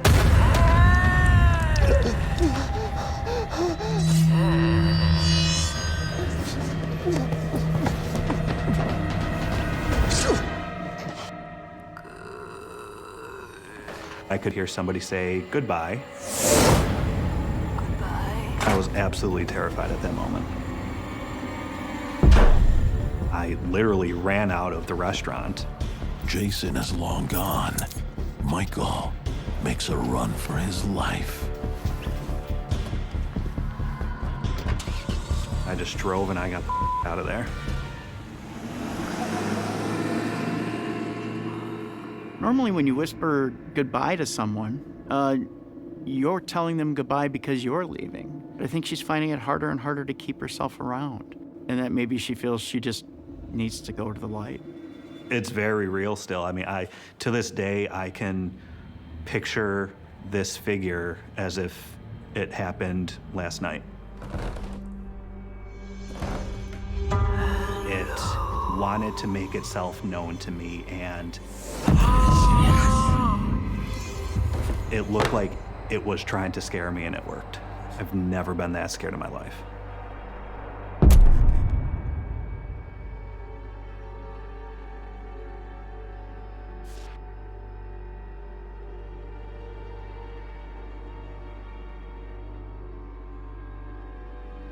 I'm a man of science, so I don't just jump to the unexplainable first. But I believe it is a female entity that existed in the restaurant.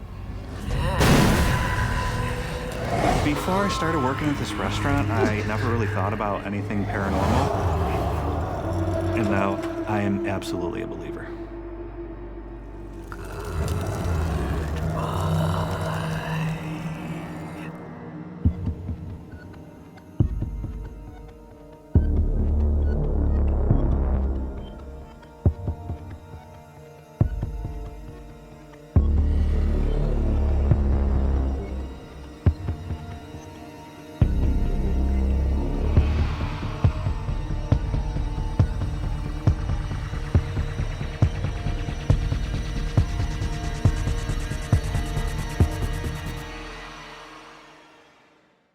It's another cold one here. When I first started working there, I felt like I was in danger. Whatever was in the building put their hands on me and pushed me over. It scared the crap out of me. Leave me alone. Knowing that there's a spirit in there that has taken on your shape. At that point, I got scared. These incidents made me a believer. Does she want to kill me?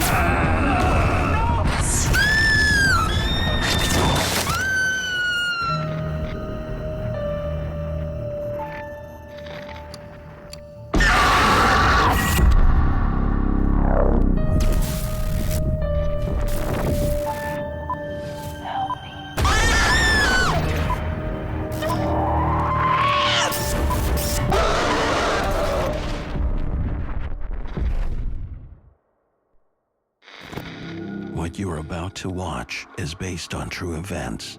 Some details have been altered to protect confidentiality. My name is Tim, and I work the night shift.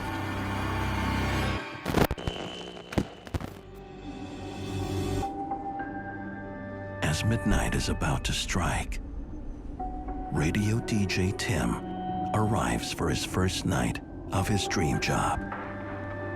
He's finally hit the big time. I worked as an overnight DJ and morning show producer, doing multiple duties. As a new employee of the station, Tim will be working very hard during the off hours. It was my job to prepare not only a radio broadcast after midnight, but news for my sister radio stations. I was very excited about the job. It was dark at that time, and so I made sure to flip on all the lights when I came in. Working alone in a popular radio station, Tim has plenty to keep him busy on this long, lonely night. Literally, I was on my feet and moving most of those hours between midnight and 6 o'clock in the morning. It's been quiet at the station so far. Then things started happening very strange.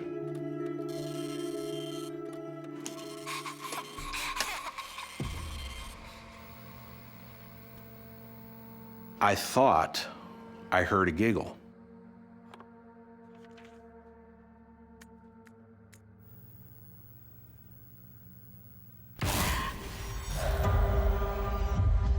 I dismissed it and didn't think anything else of it. And this one's for all you night shifters out there. Friends, I feel you. It's a lonely job, but somebody's got to do it.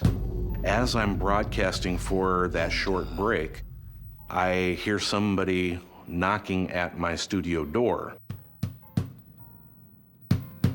It was kind of a nervous knocking, very insistent. I was a little bit put off by that because you can hear the knocking sound come over the air. Hey, I'm on the air. Hello? There was nobody there. What do you mean there was nobody there? I could see all the way to the end of the hallway. The source of the banging can't be explained. I thought I was, fooling myself or hearing things.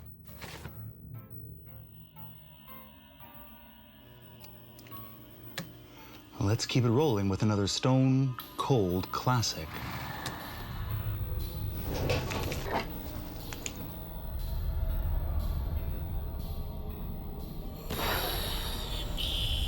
Something just won't leave Tim alone. I thought I saw like a 10-year-old child, and I realized, wait a second, something is not right here. I was seeing something that shouldn't be there. Tim goes searching for that something.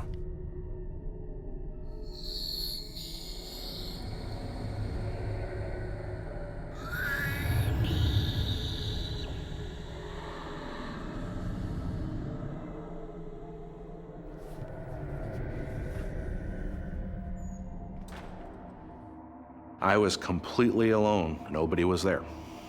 Whatever's going on here, I'm really, really bothered by this. I got very agitated. Tim's dream job is becoming a nightmare.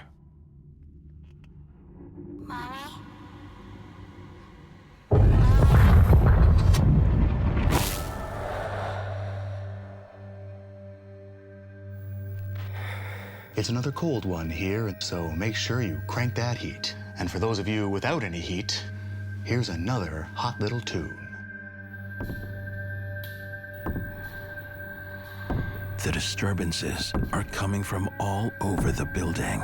It sounded like someone pacing above my studio. Whatever it is, it's coming closer.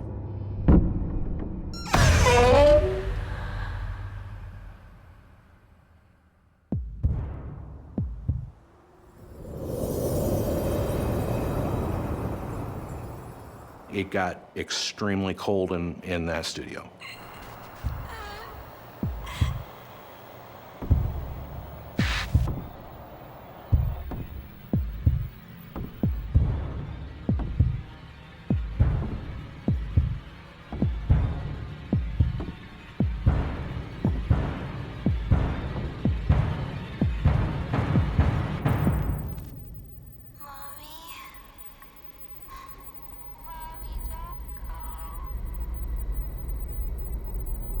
I thought I would see somebody in the hallway.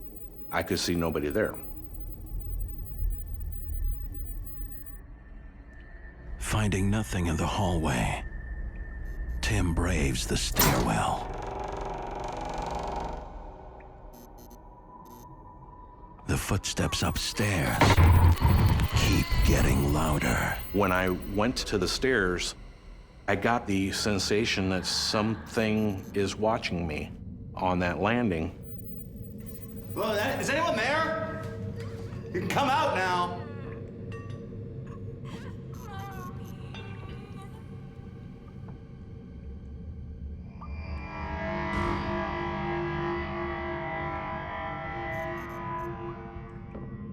Hello?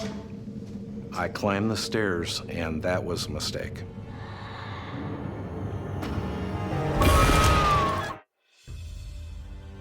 There, friends, I feel you. Alone on the night shift.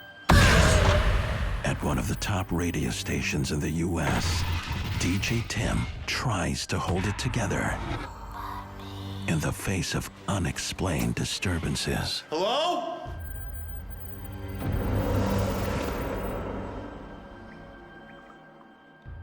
At that point, I got scared. Is anyone there? Why is this happening? Am I going crazy?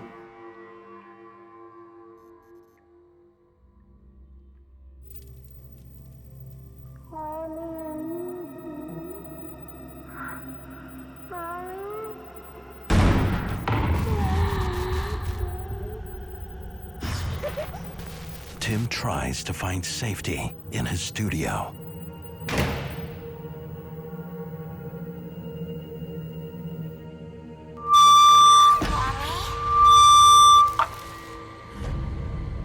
Nowhere is safe.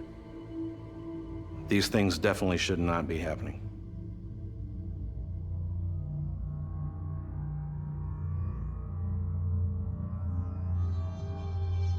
He presses on. Tim can't leave dead air. New details in a police investigation where police report that a homicide is expected to... Pardon me, homicide is suspected in a... Hey, Tim. How was your shift? Hey, this place is more than a little weird. Yeah, well, it has a history. He let me know that this building had been a funeral home at one time. A lot of death happened in this place. Which could explain what Tim has been seeing. And he says, probably this is one of the kids that passed away. You've got yourself a ghost. I don't know if I can handle this. I go, that's insane. That was not the explanation I was expecting. The building that houses Tim's radio studio was at one time a funeral home linked with the bodies of those who died. Some of these spirits died under extremely distressing circumstances. No wonder that if they still linger on this earthly plane, they are confused, they are troubled, and in some cases, they're angry. He goes, that's why we've had several people leave the position that you're in. I gotta figure out what I'm gonna do, man. Why didn't you quit? I was really enjoying my job. I didn't want to quit, even though I'm like, this is weird. You know, I work in a funeral home, really? Determined to keep the job that he loves, Tim returns for the night shift with a strategy. I kept my studio door open when I was broadcasting. That way, he can keep an eye on the hallway.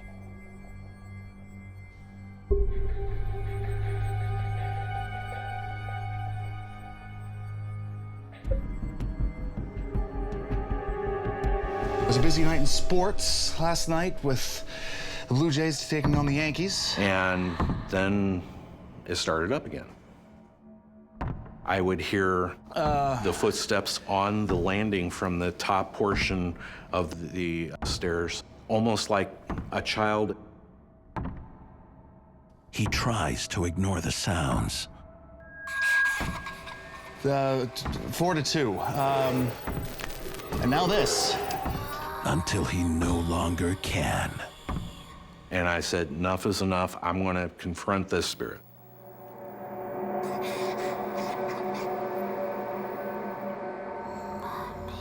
Tim is convinced she's in the stairwell. Opened up that access door to the stairwell, and I heard a giggle.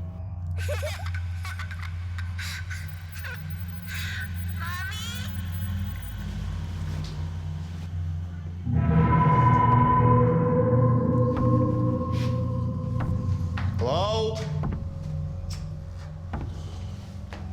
Nothing can prepare Tim for what he sees next.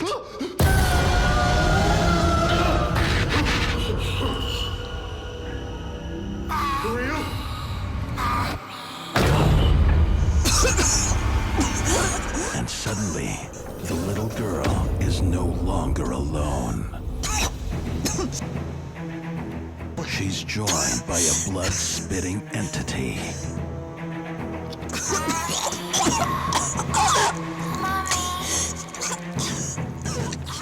She looks at me in a very, very strange way. Stay back.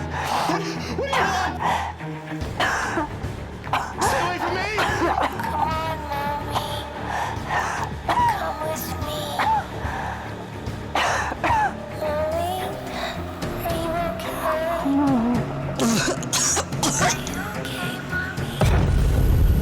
I felt like I was in danger. It's about life and death.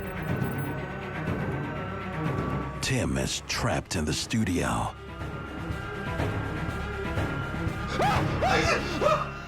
Tim, whoa, Tim, what's wrong? Calm down, big guy. Everything's gonna be okay. But Tim knows that nothing here will be okay. Unless he can come up with a plan. I didn't want to quit my job, but I had to figure out some way to deal with these spirits. In cases like this, where we have victims dying under tragic circumstances, those spirits can often be confused. They can be sometimes aggressive in trying to communicate with the living. As night returns, Tim does as well. Drawing was a way for me to make sense of something that was beyond what I was able to experience before. The lady in white was a figure I could not get out of my head, so I drew her. He has a unique way of calming himself and the spirits. I was a skeptic, and these incidents made me a believer. Thanks for a good night. I would thank them, the entities, when I left. And for a while, that would work.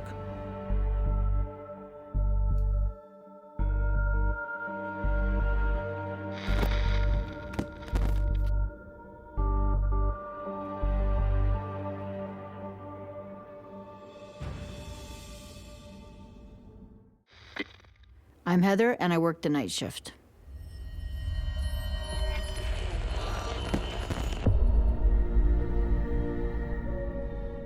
In one of Canada's largest cities, Heather, a restaurant entrepreneur, is about to unveil the city's latest fine dining experience against all odds.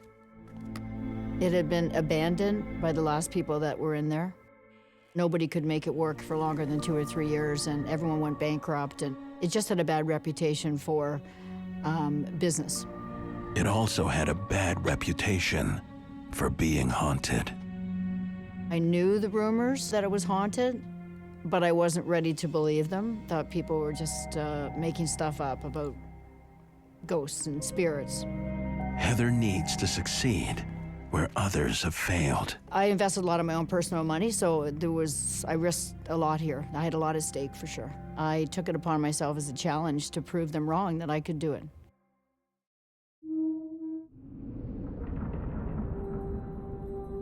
But there's no denying the place oozes a certain atmosphere.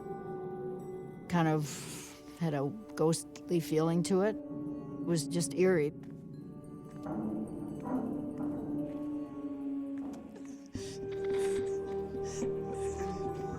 With a grand opening set for tomorrow, Heather's burning the midnight oil. I worked long hours because I just am that kind of a person. I wanted to make sure everything was done perfectly. It's now 2 a.m. No one else is expected in the building until daybreak. And yet... I would hear banging on the air conditioning furnace, the heating and cooling system, basically. Hardly unusual for an old house. I just kept trying to ignore the sounds and keep working.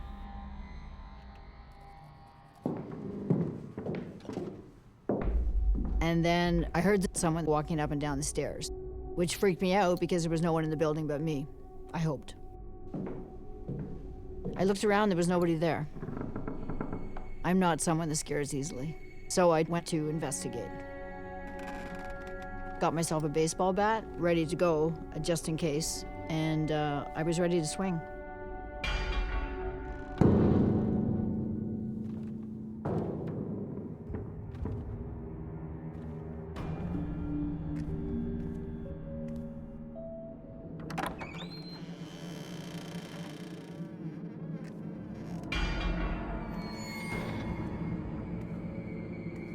Sounds lead her to an old back room.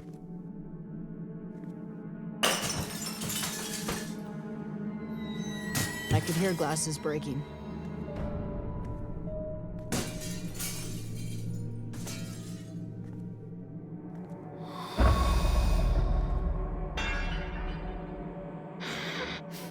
She feels certain she's being followed.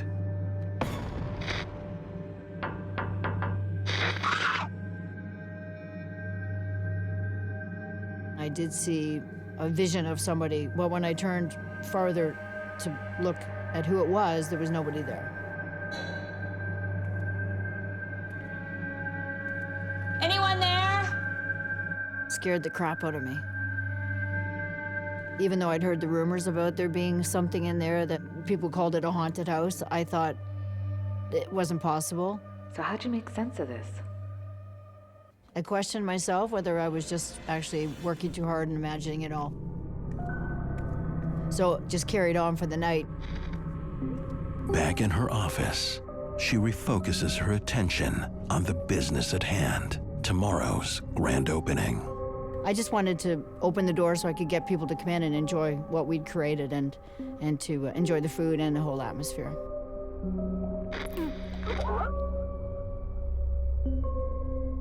day comes and goes. Heather's opening night is a rousing success. We had a really busy night, and the waiters were all swamped. So it was highly exciting for everyone and all my staff. With only a few stragglers left, later that evening, things go south.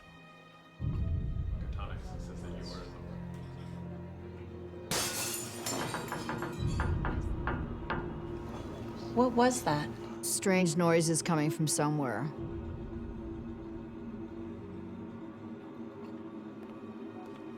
We proceeded to look for where the noise might be coming from.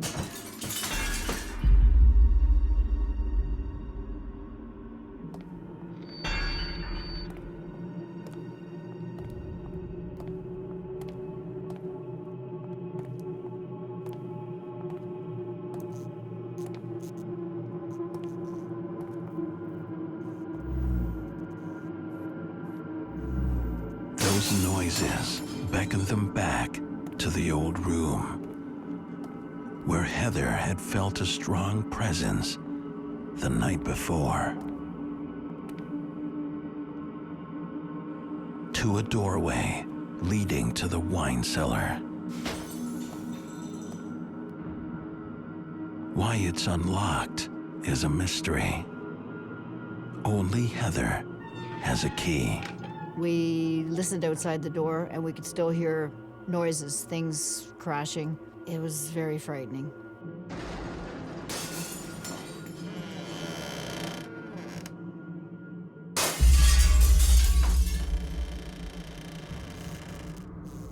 The noises stopped, and we walked in, and there was nobody there.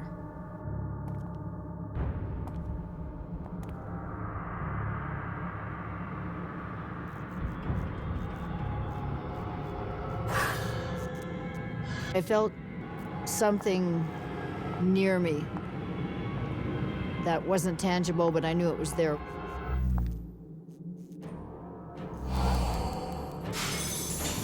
I saw a blur of somebody in a red dress. I was scared.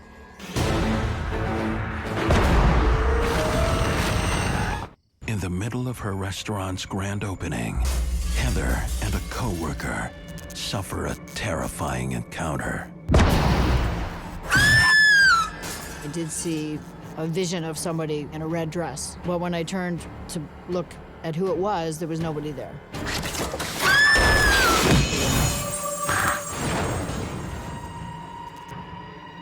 At that point, I started to think that maybe there was truth to the rumors, that it was haunted. Then my next idea was, are we in danger? I was terrified when that happened. Well, I'd never experienced anything like that. I didn't know what to do or how to handle it. But I didn't want to tell the staff how I was feeling at that point.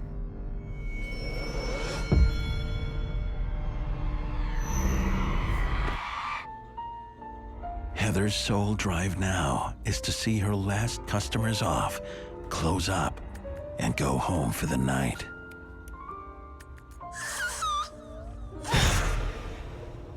Felt like a bodily presence was near me, but there was never anything that I could see.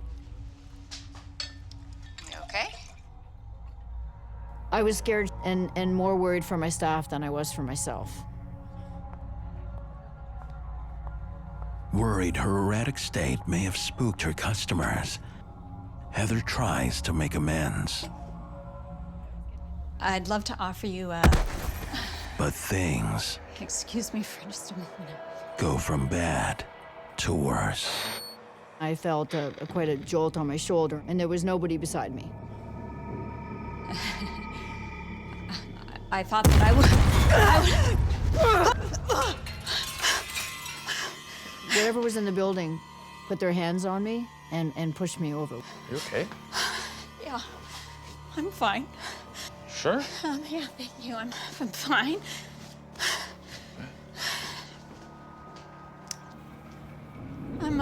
I'm gonna get you something really special, okay? I'll be right back.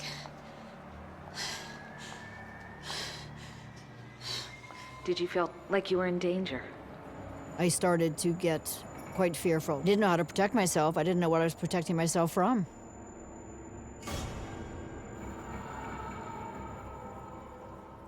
With Heather's last customers out the door, a deep chill fills the room.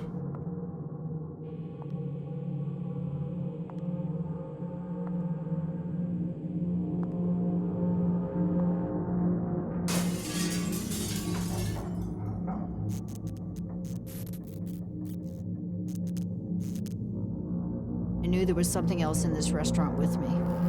I could feel it.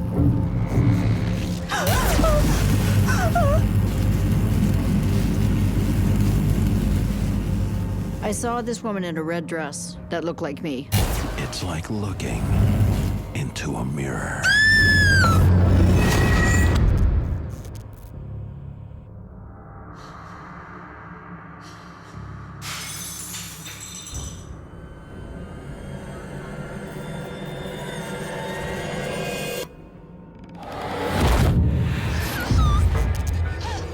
Knowing that there's a spirit in there that has taken on your shape is a terrifying thing.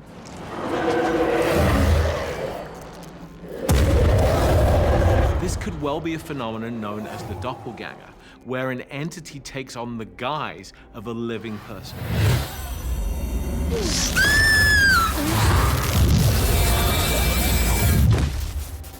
Without warning, the doppelganger vanishes into thin air. I didn't know then if she wanted me to be her friend or whether she wanted to kill me. Absolutely terrified. I was afraid for my life. This entity is engaged on what appears to be a prolonged psychic assault on Heather. It's making her life hell. Why didn't you just leave? I didn't want to run away because I had a lot of money invested in this project. I mean, it was $500,000. I was determined to carry on. Once I came to the conclusion that there actually was a spirit in there, I wanted to do some research and see if I could figure out what happened here. What spirit is in here and where did it come from? She uncovers the dark and twisted history of the mansion. I found out that it was owned by a wealthy family, and they had a daughter named Sarah. The tragic story of their daughter Sarah was that she was stood up at the altar, and she came back to this beautiful mansion, and she went up to the 3rd floor where my office was, and hung herself there in a red dress. I realized then that what I'd been seeing around the restaurant all this time was actually Sarah. And I believe that that was her spirit that was still in there. Why do you think she was coming after you? I have a great life, and maybe she was jealous of that because she never had what I have. One thing's for sure. Sarah isn't leaving anytime soon.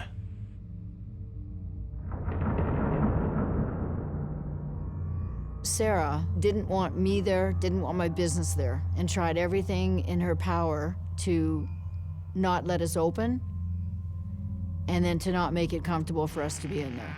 She wanted the house to herself. There are a number of ways in which entities can attack the living. Sometimes those attacks are physical, but there are other forms of attack. I was feeling Sarah's presence more than anything. We can see psychic attacks in which a spirit wears down the psychic defenses of its target.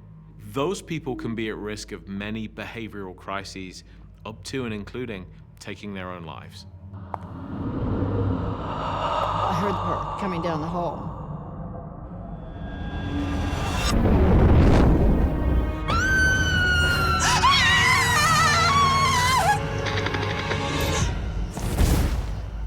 In the end, Sarah's haunting forces Heather to close down her dream restaurant. Word did get around that the place had some kind of weird spirit in it.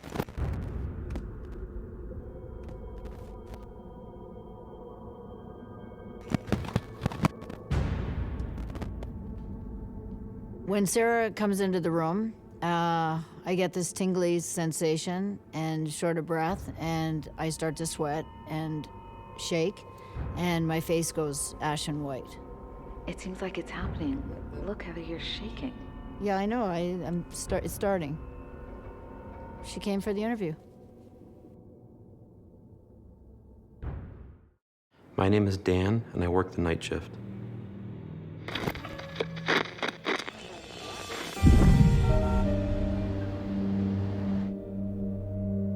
"32-year-old Dan works as a night manager in a bowling alley that has seen better days. I was super excited to use my marketing degree to go into a bowling alley and try to revive kind of a dying sport. Dan's shift begins long after the customers have left. Part of my job before starting to count the money would be make sure that there's nobody left in the building, so I would actually have to do a walk around.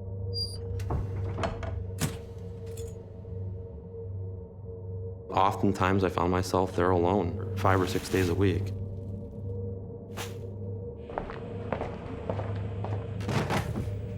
He's not long on the job before he realizes there's something unusual about this bowling alley. It started to get strange. One night I was getting the lanes ready for the next morning for the league. Plugged the machine in, got it ready, set it down on the lane, started running it. And I had to go back in the kitchen to start getting some other things ready for the next morning.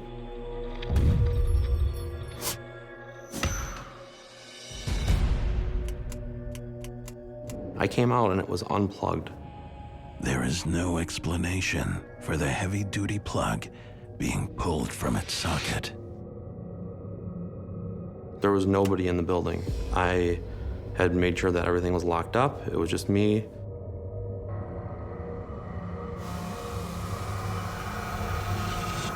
So that happened not once, twice, but 3 times in a row. I plugged the lane machine back in order to get that job done.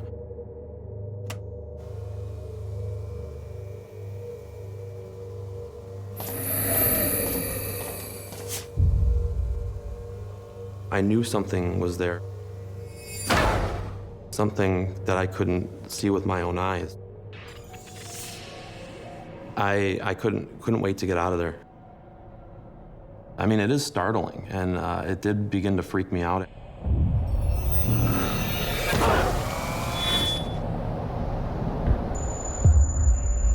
Night finds Dan making his way back to the bowling alley. I was working at a hotel, a nice hotel, and I was getting paid half of what I was getting paid at this bowling alley. So, you know, sometimes you have to deal with things that you don't like. Dan settles in the safety of his office to finish up his auditing duties.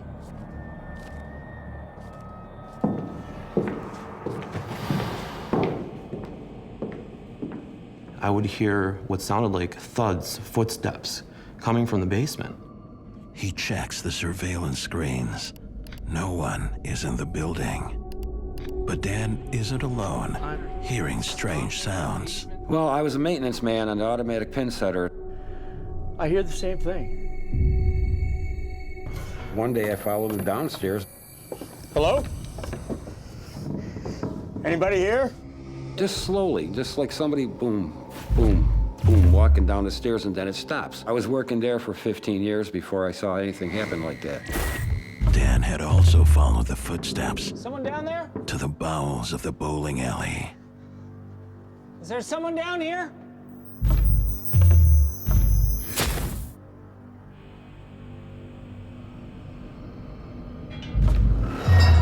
Who is that?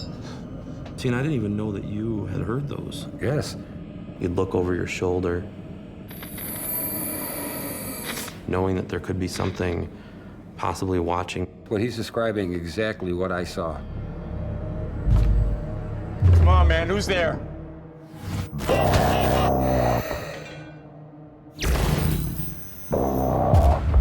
I hear Bob. I'm looking around and I hear Bob. I ran up to the front real quick. That presence in the basement terrorizes Dan as well. I saw this shadow. What is going on? Like Bob, Dan races away from the basement.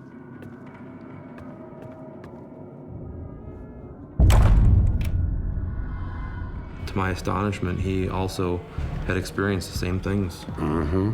Why didn't you warn Dan? I didn't think anybody would believe me. I kind of felt the same way. Yes. Like when things were happening to me.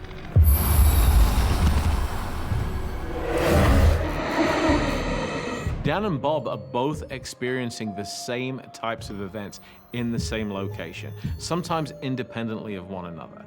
That makes their evidence, in my view, more compelling.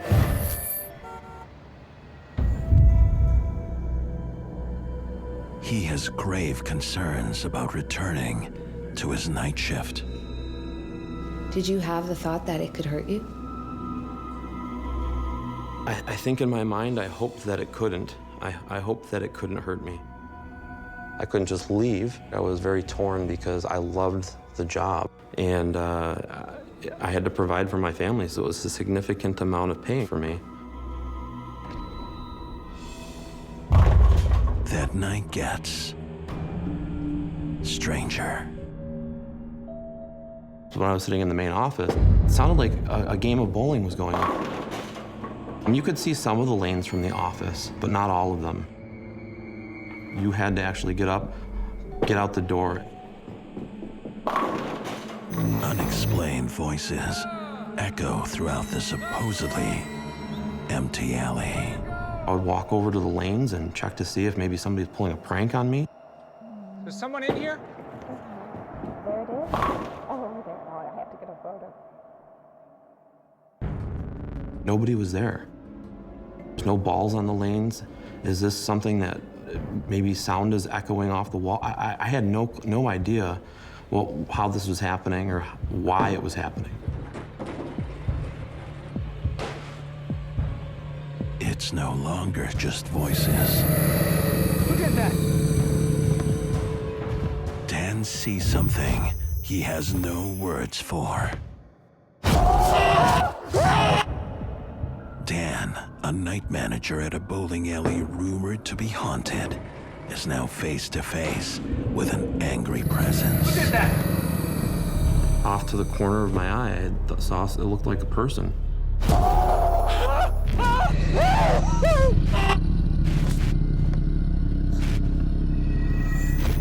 No! No! No! No! It scared the crap out of me. No!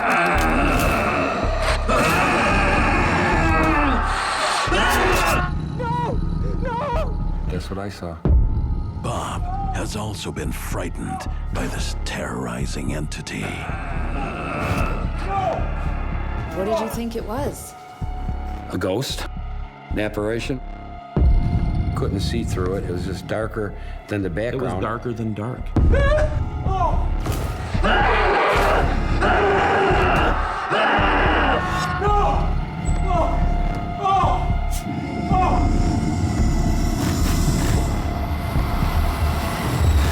And just dissipated right into the wall. Yes, that's what I saw. That exactly. Same thing I saw. Really just see that really just happened. Surreal. When I saw that apparition walking through the wall, that was like really, really like heavy.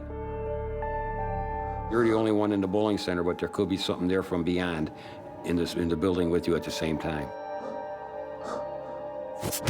At first, it seems as if what Dan and Bob are witnessing is a residual haunting, a type of paranormal recording mechanism.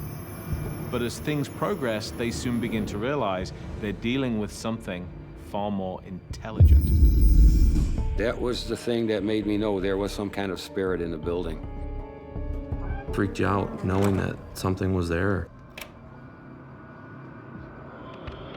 It was scary. It was definitely scary. Knowing that the bowling alley is haunted, both men try to make sense of their otherworldly encounters. Well, there was another employee named Michael, the late maintenance guy. He worked there since he was a very young man till he was about 62, 63 years old. He passed away unexpectedly at home. And me and Danny suspect that he never passed on to the other world. The mechanic, this was his thing. This was his job. He loved this place. The bowling alley has no history of tragedy or violent death. So the spirit of the old mechanic probably has lingered there because he was very affectionate toward that place during his physical lifetime. It was somewhere he found comfortable. He was familiar with it. It was probably his happy place. And therefore, some part of him either returns after his death in spirit form or has lingered behind. I did end up quitting that job. I was scared. A little skeptical before this, and now I believe. I really believe.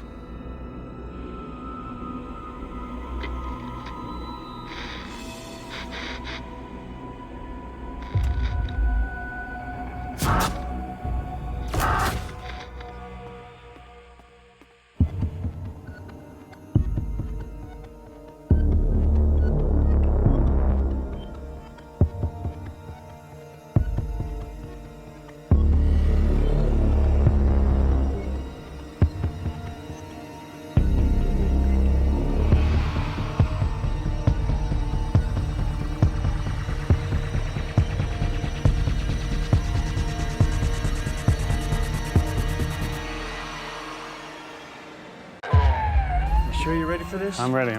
Very hot that night. It was a summer night. And the weird thing was, around the dresser, it just got really cold.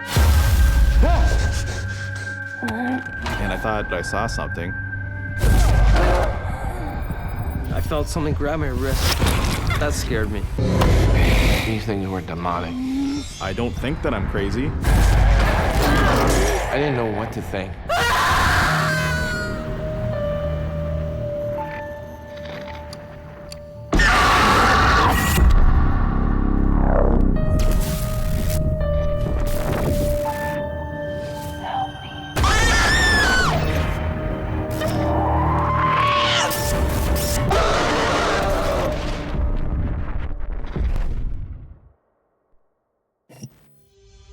What you are about to watch is based on true events. Some details have been altered to protect confidentiality. My name is Ronnie, and I work the night shift.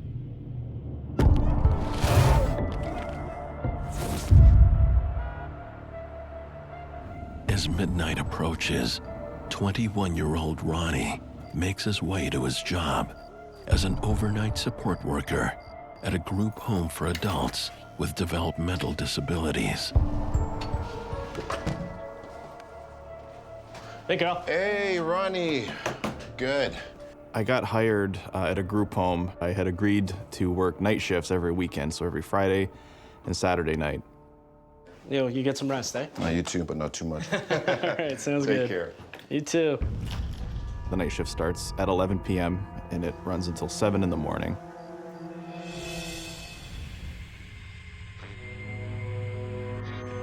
Until daybreak, Ronnie will be the sole employee at the home.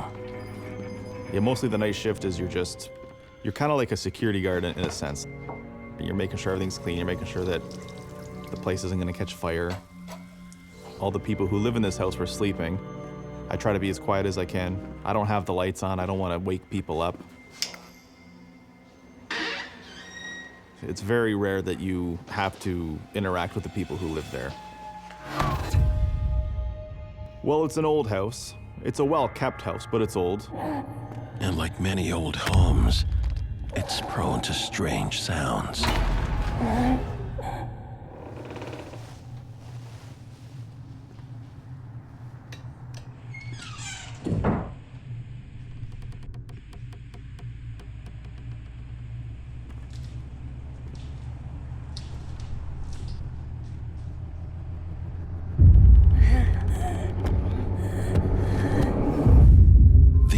Are long and lonely, but Ronnie doesn't mind the solitude, and the pay is good. Typically, when you work a night shift, you get paid a premium, so it's definitely an incentive to want to work the nights. As Ronnie settles into his evening routine, things take a turn for the strange. I'm just sitting in the office. Suddenly, I heard this noise, this droning sound.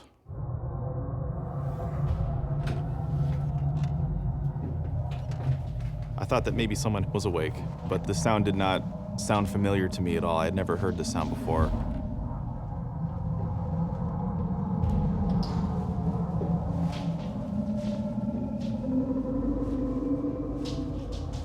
The interesting thing with the sound is anywhere that I was in the house, the volume remained the same. On the first floor, the volume was the same. The stairs, the volume stayed the same. Second floor, it was the same everywhere. It was just this sound that no matter where I was, I could hear it. What is that? The only time the volume changed was when I exited the house to see if the sound was coming from outside. There was no sound at all.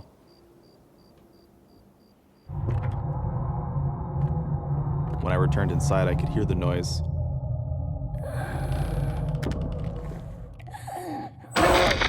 The noise stopped, and I thought I saw something, but I couldn't be sure.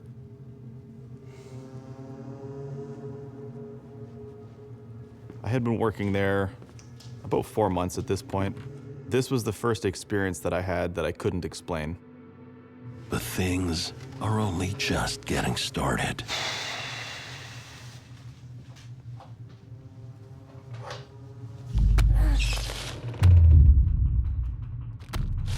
Out of nowhere, I just begin to hear crawling. And it's coming toward me, and it's getting faster and louder as it's coming toward me.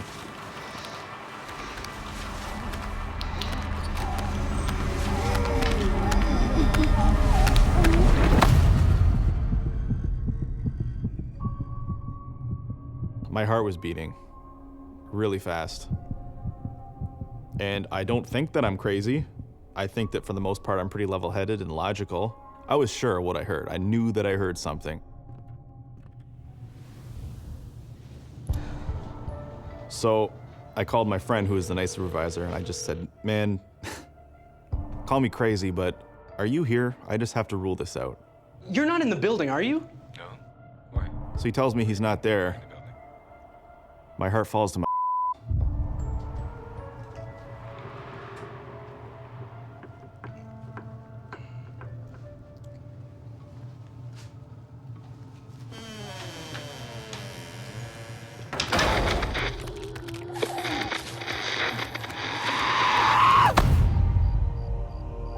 After an eventful night of mysterious happenings, Ronnie tries to get some rest.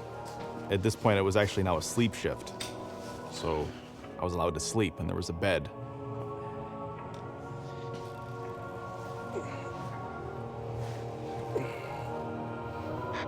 But not everything in the house is sleeping.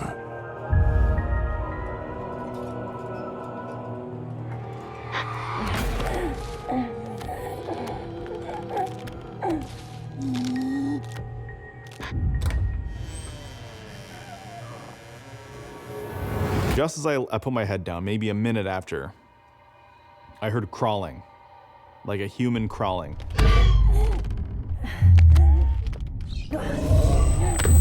And I opened my eyes.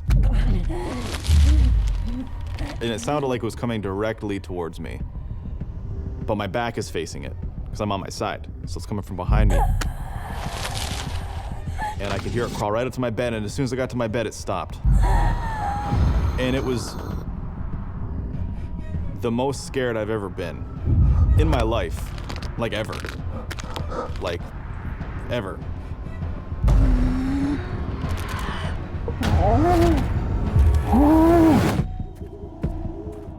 In a group home for adults with developmental delays, overnight support worker Ronnie finds himself stalked by a sinister, creeping presence. And I sat up. And I looked around.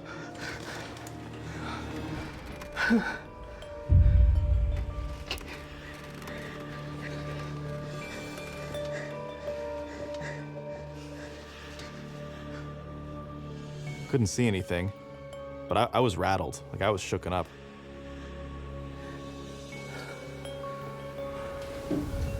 I've wanted to run away, but I can't leave. I can't leave this house. I can't run away scared. I'm responsible for people. But I knew I saw something. So even though I'm scared out of my mind, I have to check the house, make sure that people are safe.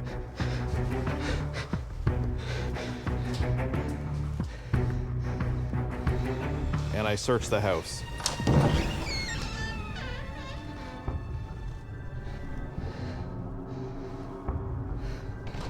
But there's nothing.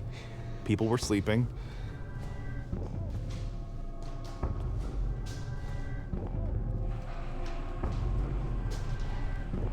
I checked the second floor.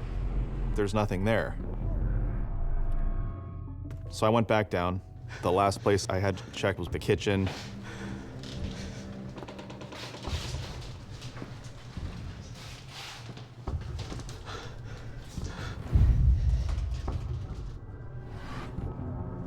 In the dining room, the lights are off, so it's very dim.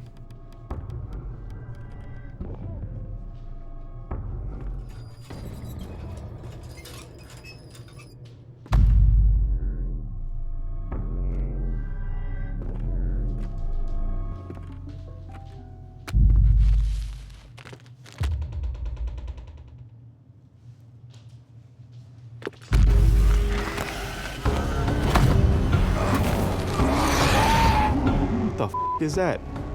This thing was crawling toward me, and for whatever reason, I just had this crazy sense of this thing wants to kill me now.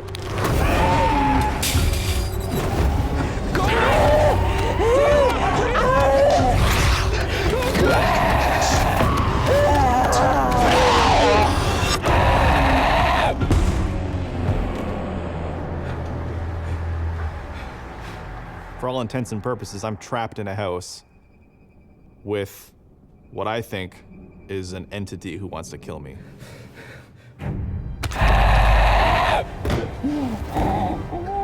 And my heart was beating through my chest.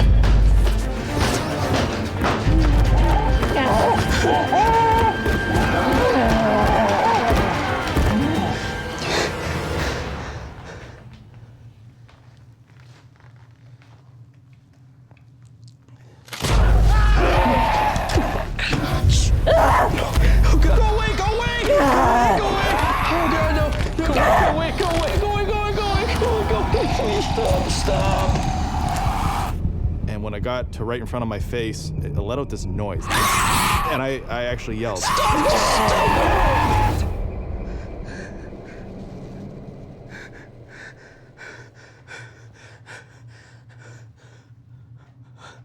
And suddenly, it was just me.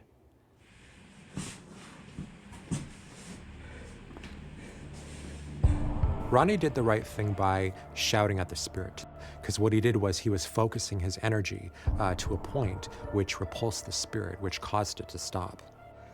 Morning can't come soon enough. When his manager finally arrives to relieve him, Ronnie wants answers. Hey, Ronnie, everything okay? I told my night supervisor about the entity crawling toward me. And he knows I don't lie, I don't make stuff up. And he got me to tell him in as much detail as I could. Ronnie's manager has a surprising story of his own. I didn't want to scare you, but you deserve to know the truth. He recounts hearing a horrible incident that happened at the home. He told me that he heard a long time ago, when the day shift got to work, the night staff were nowhere to be found. And they were at a loss for words. They didn't know where the staff went, and the front door was actually wide open. And it turned out that that night staff was found shot and murdered.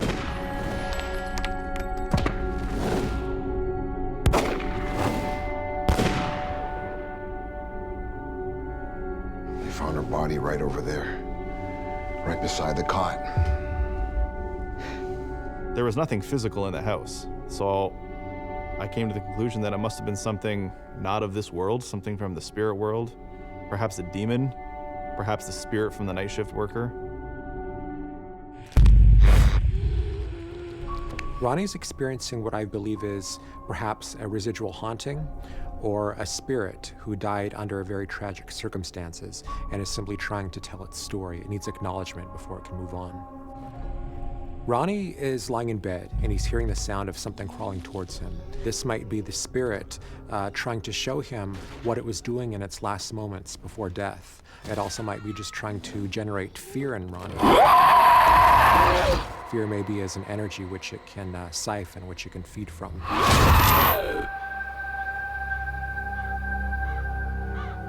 I still work as a support worker. Great job, I love it. But I don't do night shifts. Don't do those anymore. As scary as I find it fascinating. Because I think we all wonder what happens when we die. And when you have experiences like this, I think that it paints a pretty clear answer for you.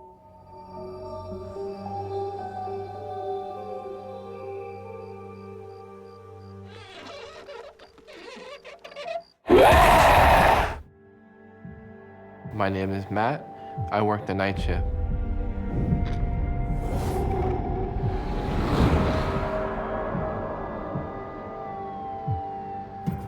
Worked in an office building. I was a security guard at night.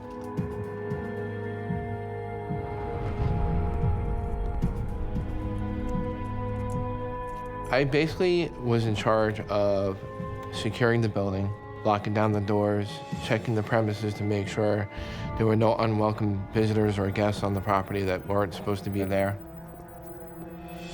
It was a really good job. I enjoyed working there, I have to say. My coworkers and the maintenance guys had some weird stories about the building.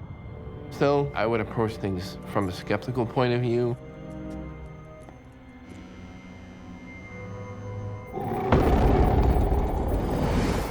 But what I found really interesting is right across the street from where I worked is a burial ground. And it was located next to an old church that was built sometime around the 1800s. One night, it was late, there was nobody in the building.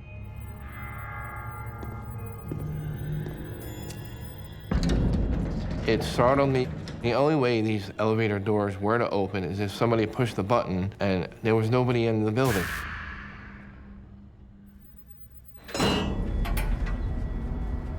The elevator doors slowly opened. Hello?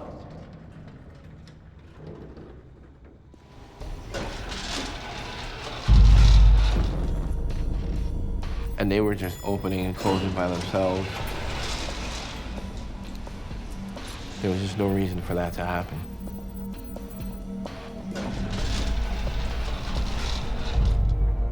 What do you think was happening? I didn't know what to think. I was just so startled.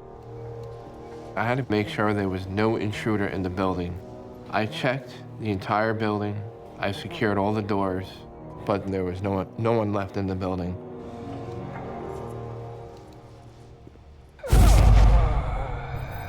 I thought I saw somebody. Hello?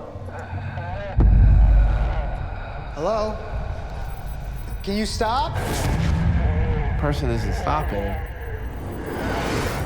I was walking pretty fast.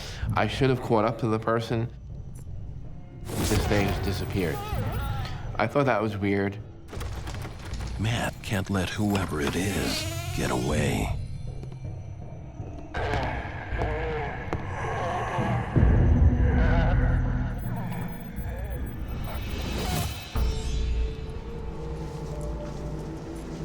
Hello? Hello?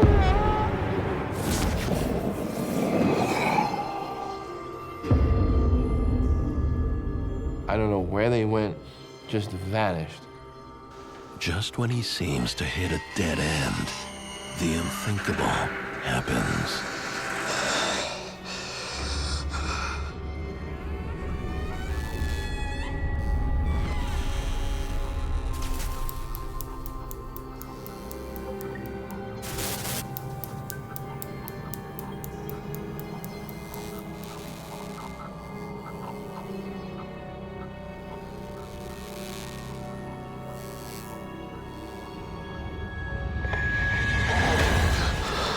saw somebody working at their station. It was more like a shadow figure in the shape of a person.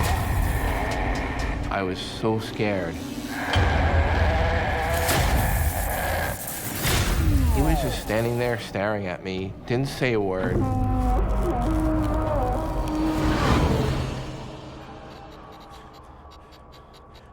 He just vanished out of thin air, just vanished.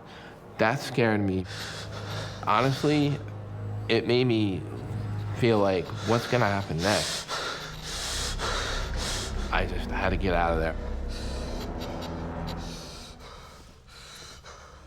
What are you doing? There's something going on. That's when my coworker explained the story about Pete. There was a former employee that had passed away. They actually kept Pete's office exactly the way it was after he had passed away. Nobody goes in the office. Everything is still there as if he was working there. It was just really, really odd. Matthew discovers that the custodian's office is left untouched since the custodian died. Maybe it's left that way because somebody tried to rearrange things and the custodian got mad, or the custodian is still lingering around because everything is still untouched. They thought if they were to mess with his office that maybe he would come out and maybe freak them out or scare them or something. Don't go in there. I just, couldn't rack my brain around it. I said, what if I see him again? You just can't imagine the feeling that you have in your stomach.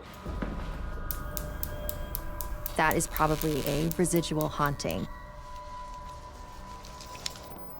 A residual haunting is usually when a spirit is sort of just replaying itself on a loop because it's imprinted its memory into the location.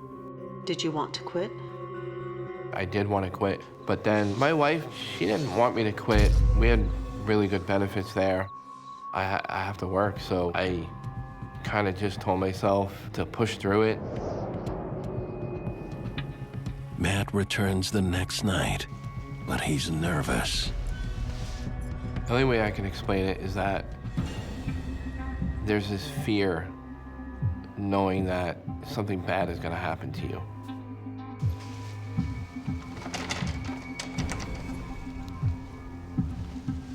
I've seen all these things, the elevators opening and closing by themselves, a shadow figure. I was kind of frightened because I didn't know what to expect.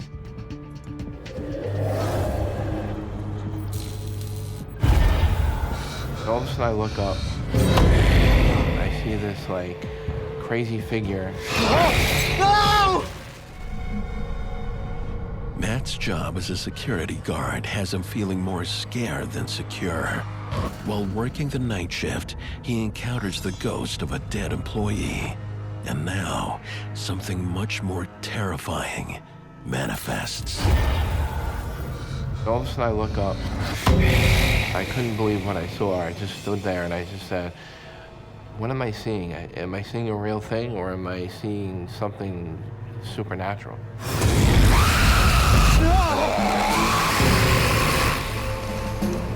It was freaking me out. I definitely felt unwelcome. All I knew is I just wanted to get out of there and go home.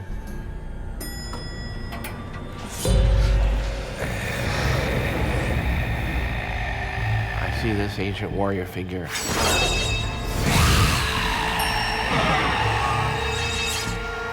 I felt like it could harm me or hurt me. If a spirit is powerful enough and there is enough energy in the area to draw from, then it could very well hurt somebody.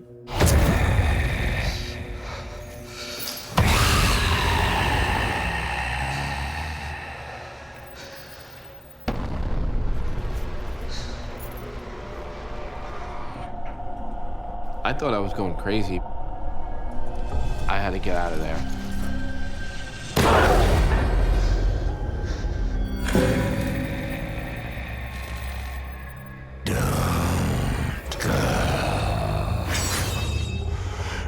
They thinking like maybe I was hallucinating, but to me it's like that's some hallucination to have such a vivid image of that kind of figure. And the ancient warrior figure just disappeared into nothing. And when he disappeared, what did you think? I couldn't wait to get home.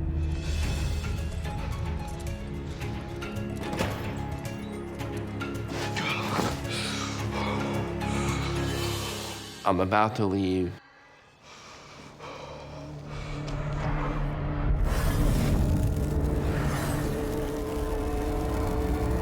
I just seen this black mass, darker than the shadows, and that's how I knew something wasn't right. And I just froze. Did you feel like you were in danger? At that point, yes. I was so scared because I felt unwelcomed. I felt like it wanted me out of there. It was dark, very negative feeling.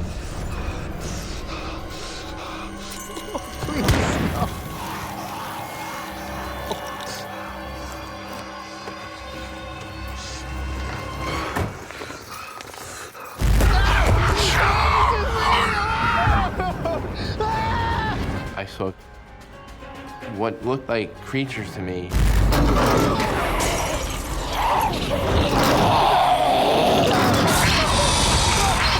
These things were demonic, and it almost seemed like they were getting ready to gang up on me.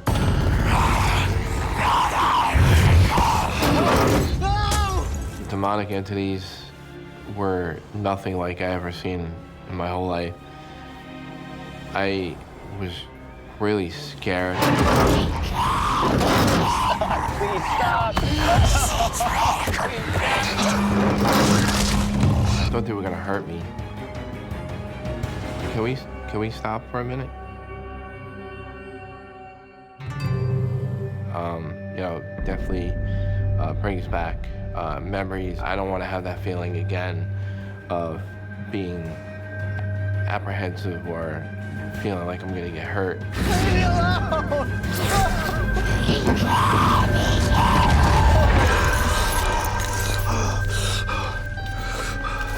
I didn't want to get hurt. I just wanted to get the hell out of there and get home.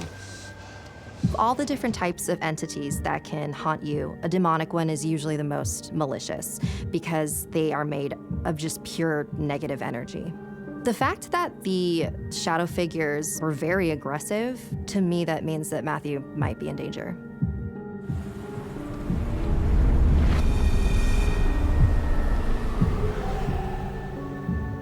I actually had trouble sleeping a lot because these experiences frightened me.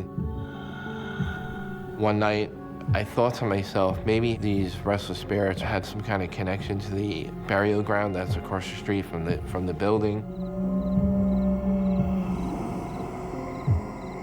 The office where Matthew works could possibly be a spirit portal because there's so much activity happening. A spirit portal could definitely attract very different types of spirits.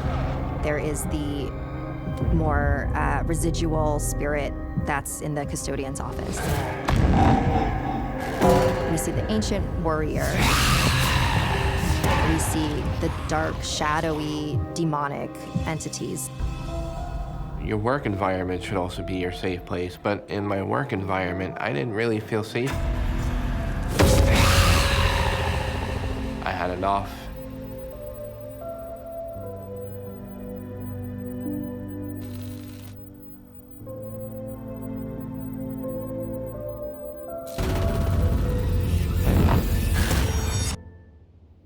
My name is Patrick, and I work the night shift.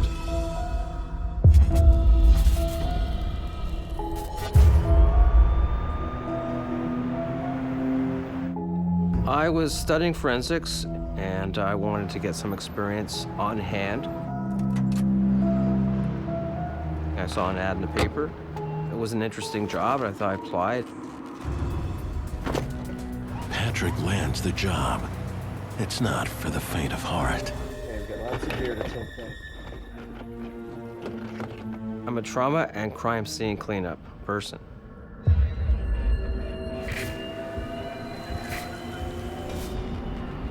It was right in line of what I wanted to do, and it would place me in learning all about forensics and crime scene and cleanup and investigations. Were you warned about the bizarre things that could happen on the job? I was told that, things might happen, and other guys never lasted. So a lot of people quit?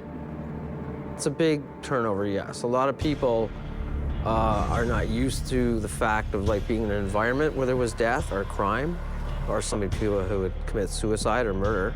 But Patrick isn't worried. Sure you're ready for this? I'm ready. I was skeptical. I really didn't think anything would happen.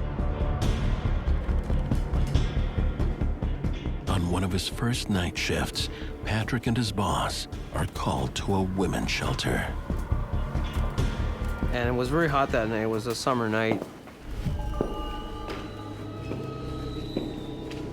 The police had left. The tape was still there.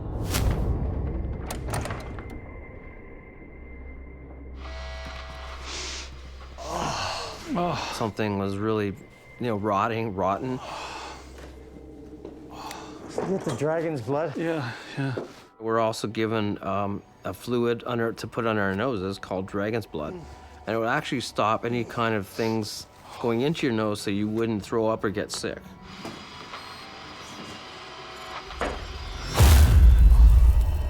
And then all of a sudden, I just felt a really heavy sadness, a really, really heavy feeling around me, almost like you wanted to cry or something. Being around death, I don't know, my senses just went up. I felt really depressed and really alone. The woman, she had committed suicide by taking all these pills. She died there within 10 hours prior to we came. Hey! You here with us? He tries to shake it off, but adding to Patrick's discomfort, the heat. The room must have been about 80 degrees.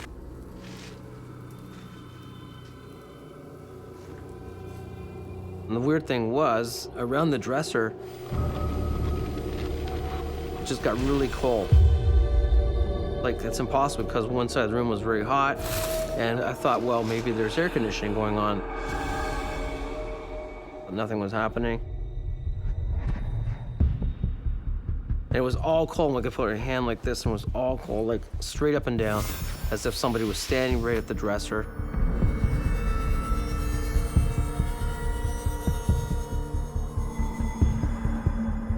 What was going through your mind? The more you dwell on something, the more things happen. So I stayed pretty well calm and tried to go through it and do the job. But as the night wears on, that proves to be easier said than done. And then all of a sudden,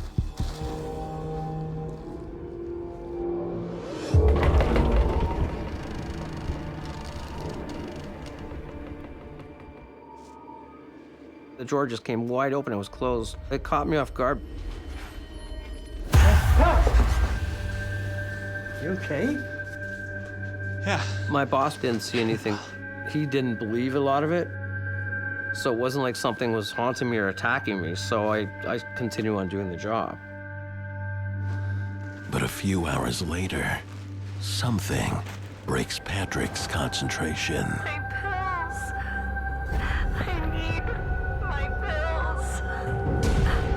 It was a young voice sobbing and crying.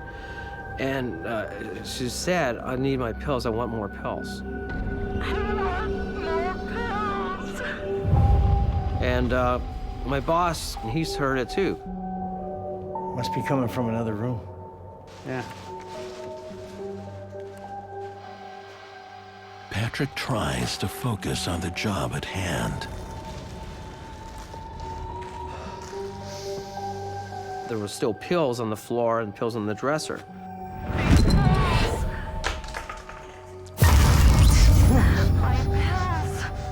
And I was staying opposite the dresser, and all the pills started moving around. As if somebody was pushing them around. They were just moving everywhere. Don't go. Don't leave me here. I heard this woman's voice. She was upset. Please. Please don't leave. It was a heavy energy in the room, trauma energy. I could just feel this energy like saying, don't leave or something. That's what it felt like to me. Something was saying, don't go, don't leave me here. Don't leave me, please. That scared me. The thing just went bang. I wanted to leave. I couldn't. In the dead of night, as Patrick cleans up the scene of a suicide, he experiences some strange activity, from objects moving on their own to disembodied voices. The thing just went bang. Please don't leave. I was scared. I could just feel this energy like saying, don't leave or something. Don't go, don't leave me here. I was almost like numb. I couldn't move, I couldn't breathe, and my heart was pounding like crazy. I didn't see anything, but I felt it. I felt something all around me, like trying to touch you or keep you there. You don't know what to do, because it's not something normal that happens. It's something paranormal, right? I really felt like I had to break away. And then all of a sudden, I was outside. Did you tell your boss what happened? He didn't want to talk about things. He said it was hard for him to sleep at night. Sometimes it can be a scary situation when a ghost tries to make contact with us, but they don't necessarily mean for it to be that way. It's not meant to be spooky, but it's the only way they can get their intent across. Despite his experiences, Patrick doesn't quit. I didn't think about quitting. I'm there to learn. I was working for quite a bit now, for a couple weeks. I was called to another job by my boss. We got the details that this woman had killed herself and bled out, and all the blood was still on the floor.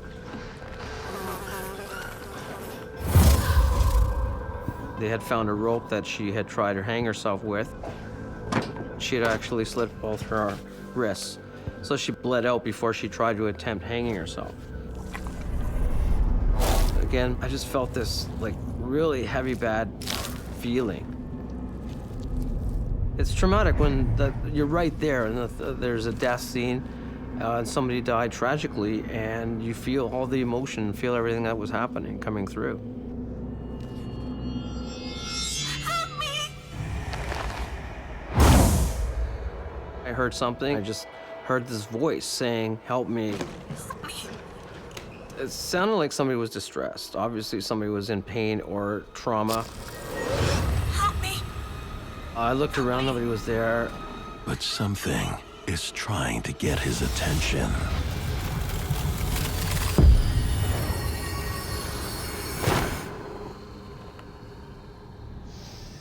It just felt really, really bad energy. Like something angry, something upset, very depressed.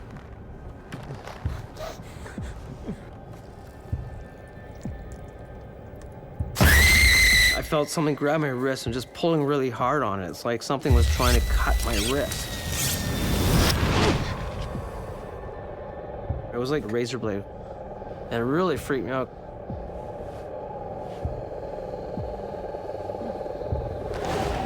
It was like something took 3 nails in their fingers, scraped it right in the arm.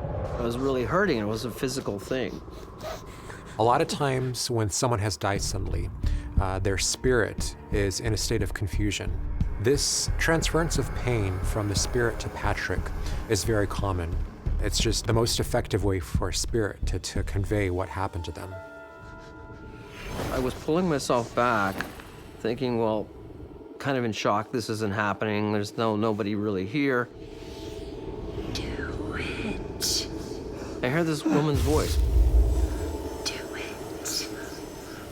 Cut yourself. She was putting that in my head. That was like, cut your wrists, you know, this whole image of like, do it, kill yourself, you know. And that's what I was getting, these images. And wow, I was like, I couldn't handle it, I couldn't breathe. What did you think was happening? I felt like I was being attacked by the spirit who had just died. I could see her face. She was very traumatized, crying. And all I could see was putting her hands up and all the blood was dripping off her. It was like this, showing me this is what she did.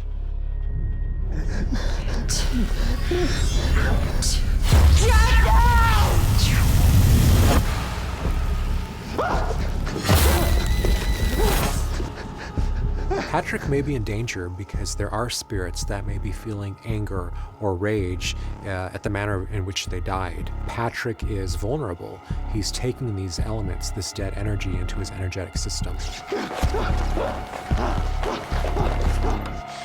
I really felt like I had to break away. I couldn't get the images out of my head, and the feeling of death and everything, and being around death. Did you fear for your life? I was scared. I really felt something was trying to latch onto me or maybe kill me. So it's pretty traumatic. Hey, buddy, why'd you go running out like that? What happened to your arm? Gotta take a picture of this. I gotta document any injuries on the job, okay? Hey, just hold it right there. What is that?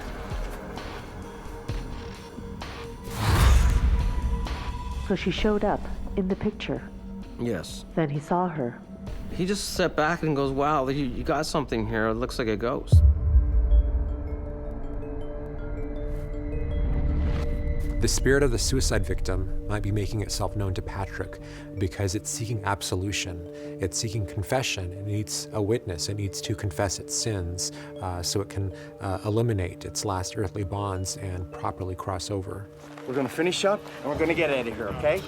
I'm freaked out, man. I just said to my boss, I can't do this anymore. This is freaking me out. I just couldn't do it, and I quit. Working so closely with the dead would definitely increase the paranormal phenomena in Patrick's life. I think Patrick did the right thing quitting before these events escalated into what could have become a very harmful encounter. What's it like telling that story now? I still get freaked out about the stories. I haven't really told anybody, many people, not even my coworkers, because a lot of people think you're gonna make it up or it's not real, but when you actually experience it and have it and see it, it makes you think. Are you a believer now? I didn't believe it at first, but I really have no choice because I saw it and I experienced it and it scared me.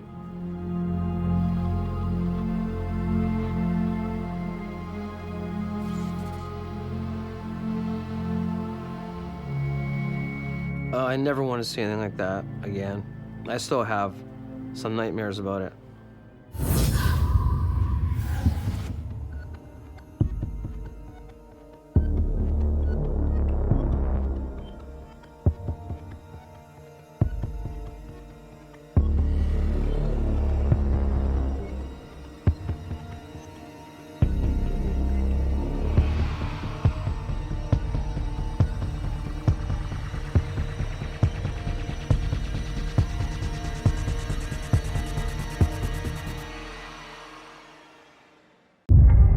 For my own safety, I'm trapped inside the store. Someone or something knocked on the glass. Someone creeping around outside. I honestly just shrugged it off. Kind of like pushing people around just a little bit. I feel like someone's watching me. I mean, I'm turning around looking, there's nothing there. It just gave me goosebumps. All these weird things were happening to me, but the worst was yet to come. I want to imagine it, but it did happen. Even to this day, I get chills.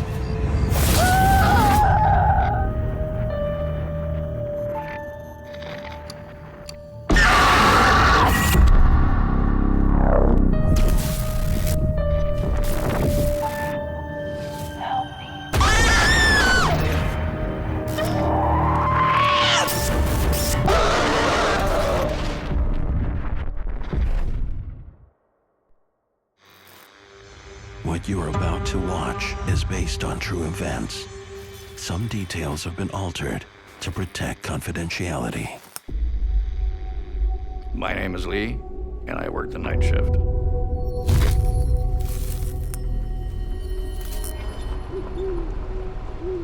On a dark country road, 33-year-old Lee makes his way to his job at a secluded overnight campground.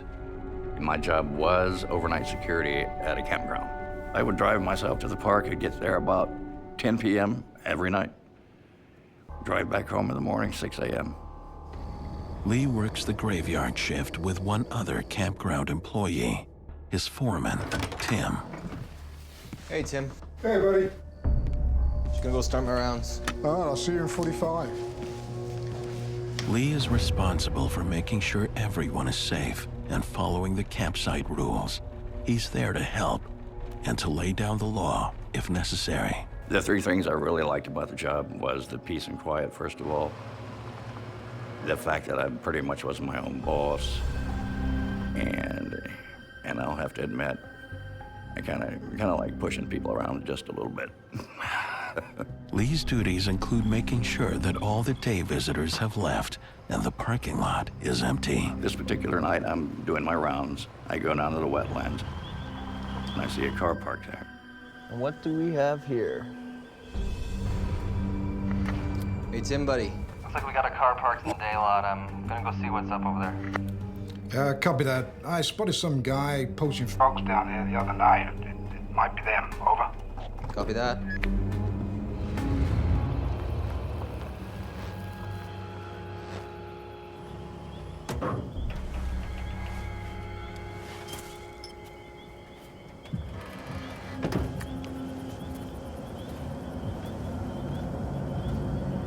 I had got out of the truck to go tell these people that they had to get out, they had to leave. They're not allowed in the case wetlands area after a certain time. Lee can never be sure of what he's about to run into. Partiers, poachers, or an amorous couple. I only carried a flashlight, but it's a big, long, black, heavy one. It hurts when it hits you.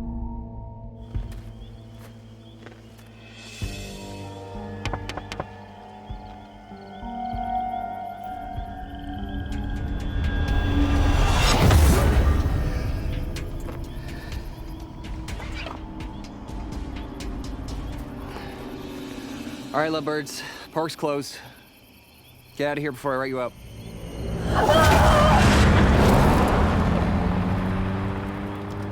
That was really freaky. I can't explain what I saw. As I'm watching them leave, I hear a sobbing, and I mean a deep sobbing. Hello?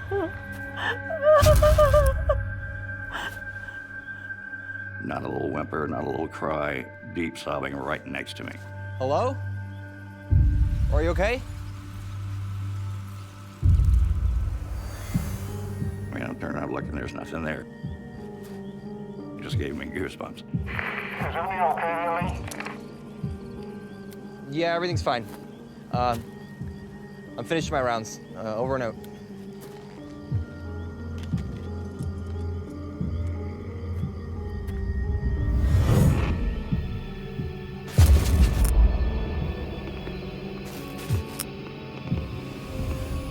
I didn't know what was going on. I heard that, and I'm like, okay, I got to get out of here.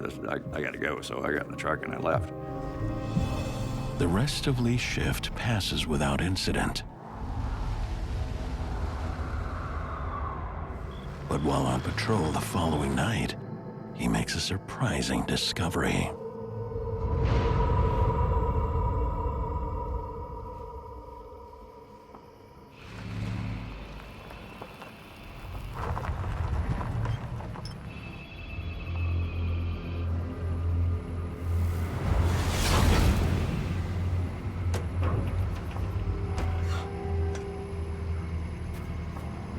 It was gone. There was nothing there. Hello? What the hell? Where'd it go? So I was getting a little nervous and getting a little freaky because I didn't see anything. My head started to hurt, and I started feeling just really like a heavy pressure on me.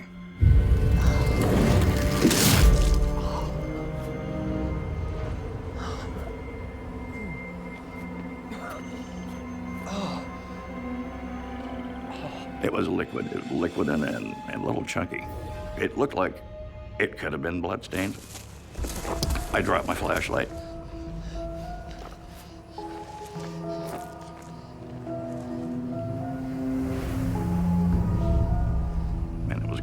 again.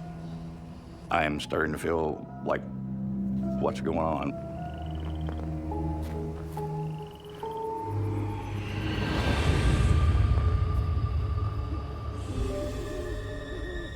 I see in the distance a light. So I say, okay, what's going on here? There's no car here, so, you know, what do we got going on back here?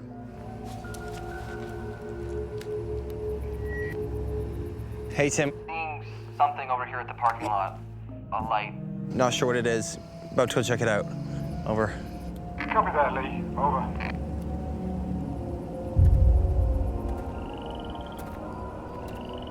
Lee makes his way into the dark forest that surrounds the wetlands.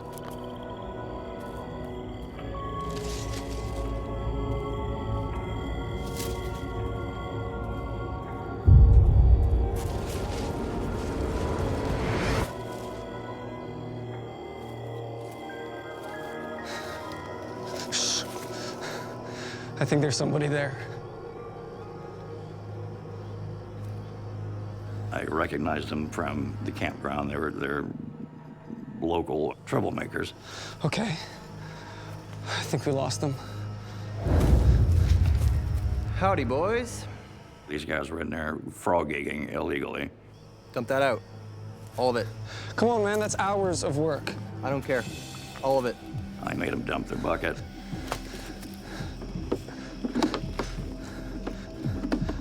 Hurry up, I want to get the hell out of here. I know they were nervous because I was there and busted them, but there was something else wrong with them, I don't know. So they were kind of freaked out. What, is something scaring you, boys?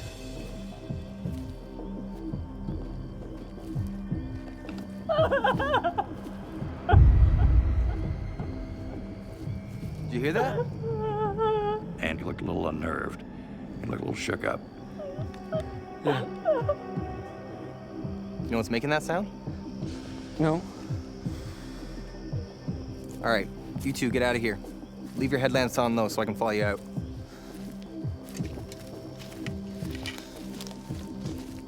I watched him go. Tim, it's all good out here, just a couple of froggers. Tim, do you copy?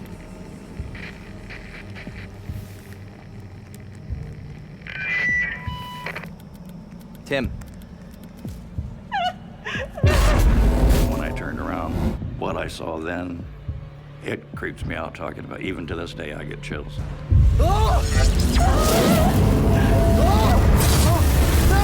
Overnight security guard Lee starts to believe the remote campsite where he works is haunted. After chasing away some poachers, he comes face to face with a terrifying apparition.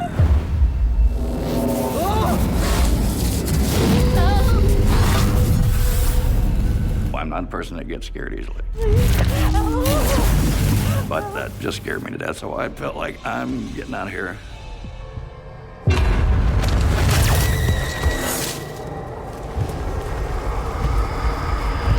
Lee runs back to the parking lot, but whatever he saw in the forest isn't ready to let him go just yet.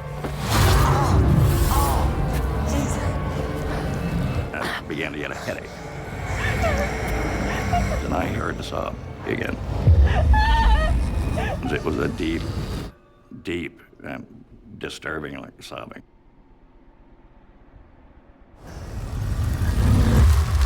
There was someone walked in front of my headlights. You could see the full body walk in front of my headlights. I saw it with my own eyes. This figure, as clear as day, in front of my headlights.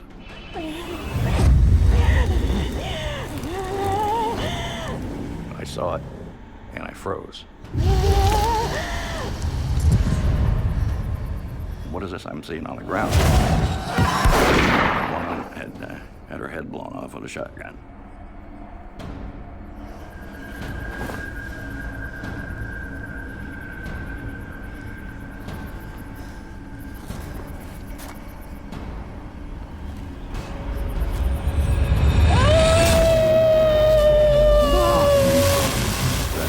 Chilled me to the bone. I mean, I still get goosebumps. I get I have them right now. I've got a chill right up my spine just talking about it. And it's been how many years, you know? And I turned around and ran back to my truck.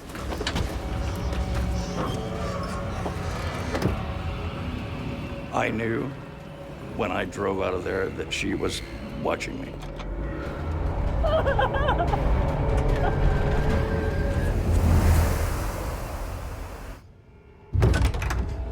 Tim, man, we got something we gotta talk about. And I asked him, what's going on at that place down there? What is it? There's something going on down there. I haven't said anything to you about it, but there's something there. And he just kind of stood there for a moment, and he said, oh, you mean the parking lot? You might want to sit down for this. No, thanks. I'll stand. Back when I was doing your job, there was a woman, she got murdered. She had her head blown off with a shotgun. And what evidently it was the blast had blew her head out the window, and that's what was on the ground there.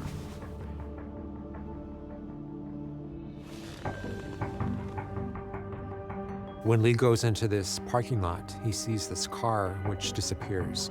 He hears the sounds of crying, this stain which disappears, and also these headaches. This might be indicative of a spirit projecting these things for Lee to see. I think that the spirit might recognize Lee as an authority figure, and it's simply trying to get help. It's trying to escape this trauma that it keeps living through.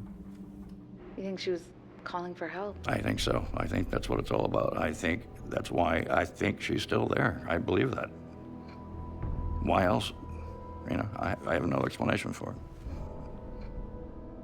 Despite what he's learned, Lee doesn't quit his job. I never did think about quitting. In the beginning, I was on edge the whole time. But the longer I went there, you know, it just got commonplace. It was just, you know, well, here we are again.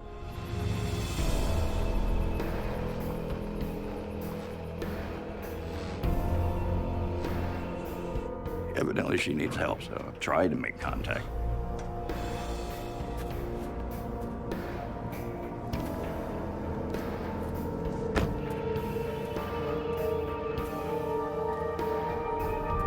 Hello?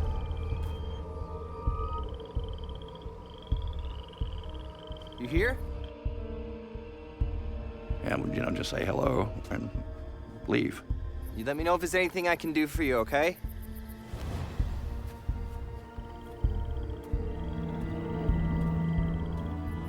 I know she was standing there. I know she was watching every time.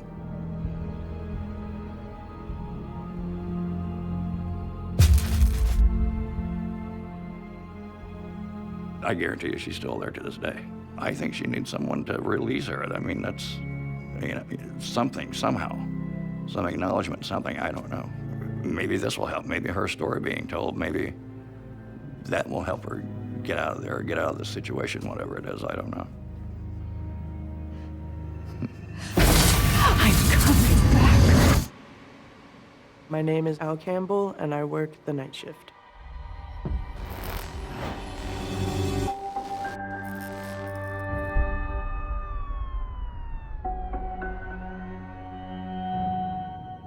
I work as a night clerk in a local gas station.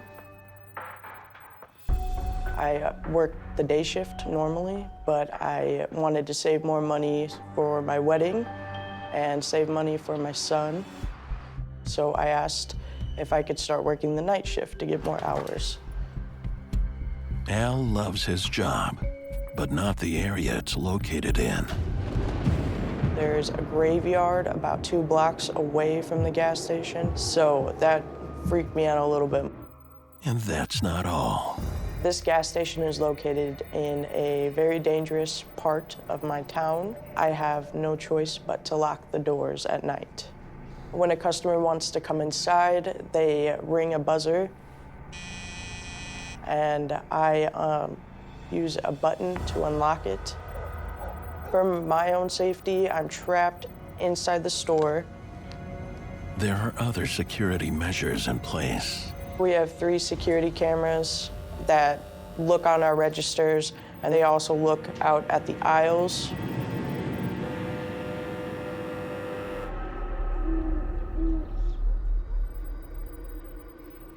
My first night working the night shift, it was pretty normal at first. My typical duties include cleaning the coffee pots, the pop area, fountain area. His first shift starts out smoothly. I was done with everything early. I decided to crack open my book. And no sooner that I cracked it open, started hearing the buzzer to the front door go off. I didn't see anybody at the door at all. But the buzzer keeps going off. At first, I thought maybe I was hearing things, or maybe it was just my mind playing tricks on me. And then someone or something knocked on the glass.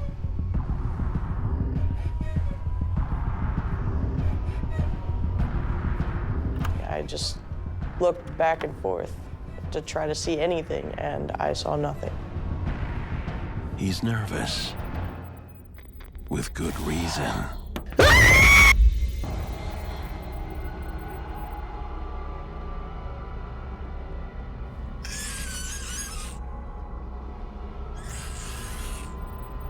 Not long after, I started hearing another noise, but this time it was coming from inside the store. It was like a scratching, kind of nails on a chalkboard noise. He follows the sound. As I'm walking towards the restroom, I can hear the screeching sound getting louder and louder.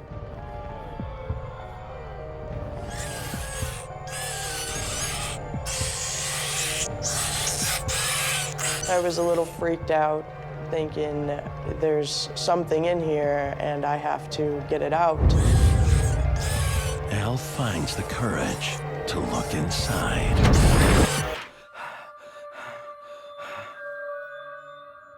My first reaction was shock. I didn't see anything. As soon as I realized nothing was there, I just kind of stepped out of the bathroom and stared at the door. Like, what did I just witness kind of thing? Am I really going crazy? That's gotta be stressful to think maybe you're going crazy, right? It's very stressful. All these weird things were happening to me, but the worst was yet to come.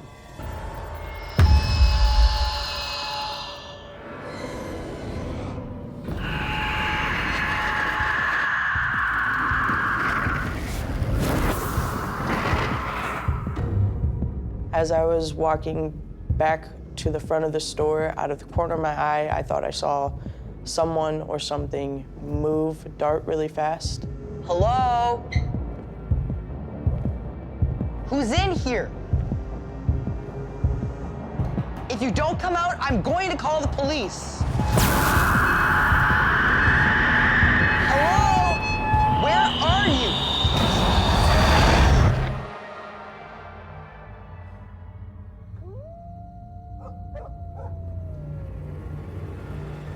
Al doesn't call the police, but decides to call his boss. It's Al. I'm sorry to bother you so late. My boss just brushed it off, really, like someone was messing with me. It's no big deal. After she told me that, I just felt like I was going crazy. Why didn't you just quit or go back to days only? I had a lot of financial obligations.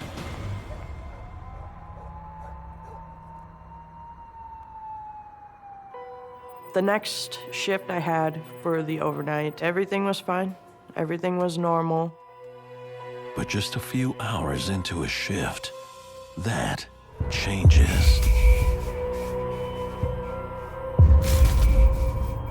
The beer cooler lights were going on and off, on and off. This makes Al uneasy. There's no way it could be flickering like that. Those are motion-activated lights. My anxiety skyrocketed.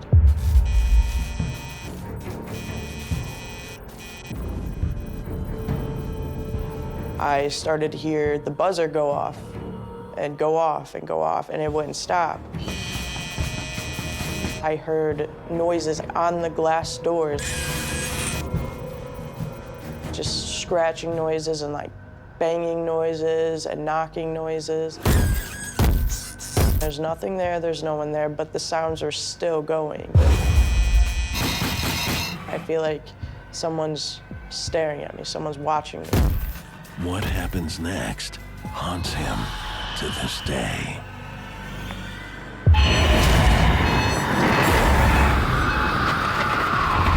My eyes got big, and I just couldn't believe what I was seeing. It was absolutely terrifying. While working nights as a clerk at a gas station, Al experiences unexplained sights and sounds. I just couldn't believe what I was seeing. He can't shake the feeling he's being watched. Then one night, his fears come true. It was absolutely terrifying. I saw a shadowy-like person staring at me.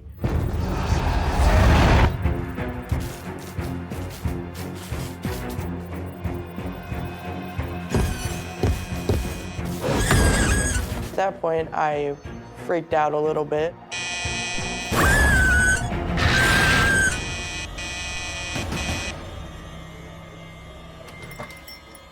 What's going on? There's something in here. Calm down. It's probably teenagers trying to prank you. Can we please just look at the security footage? My boss played it down like it was nothing, but I knew it wasn't. As we were reviewing the footage, I noticed something strange. I saw a shadowy-like person go back and forth really fast, like they were pacing back and forth. The thing on the video was the same thing that was messing with me. The way it was walking was very aggressive. There's proof on the tapes that this is happening. It's then that Al's boss reveals a tortured history. She said the gas station that I work at is the site of the Trail of Death. In the early 19th century, the indigenous peoples of the Lake Michigan region are forced from their lands at gunpoint. An expulsion marked by starvation, disease, and suffering. The path they walked became the Trail of Death. I think Al is just in this vortex of this very great energy, this almost like a very highly charged ley line, where you have this very awful trail of death, where all these injustices were done to this people. Any place which has blood in the soil is ripe for paranormal experiences. The shadow figure or shadow person that Al sees, which appears very sinister, could actually be very sinister. Anything which needs to disguise itself, to shroud itself in a cloak of darkness, is something that is potentially very dangerous and malicious. I know it was something paranormal. Why did you go back to work? My main reason is because I need to make money for my son and for my fiance, and to make sure that we have a happy, healthy home.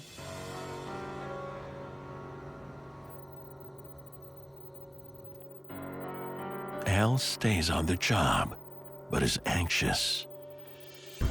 I always feel like something is watching me, or someone is watching me. The smallest tasks have Al on edge.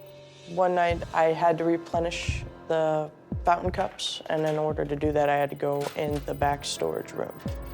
In order to reach the cups, I have to climb a ladder. I make my way up the ladder, and I get the box of cups, and I throw them down.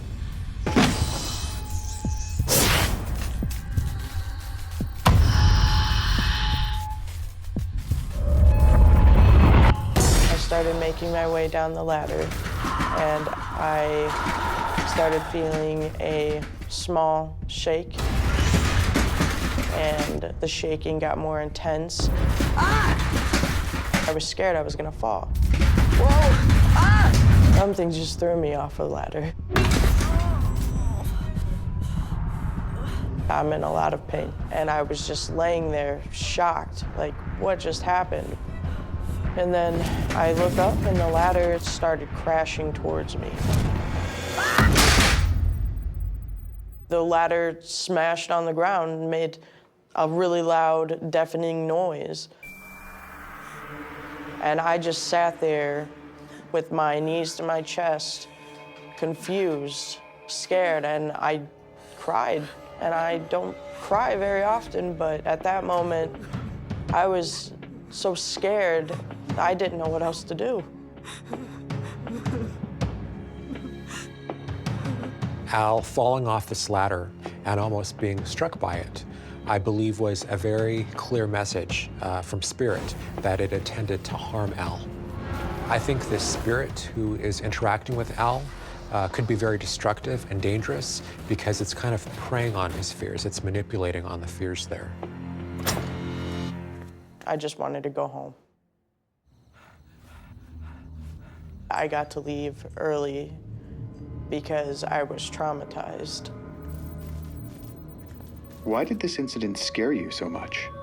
Because I could have died. Despite everything he's been through, Al doesn't quit.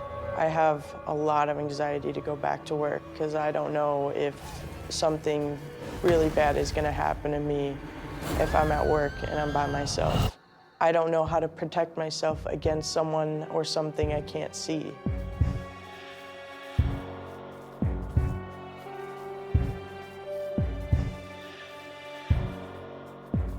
I just go to work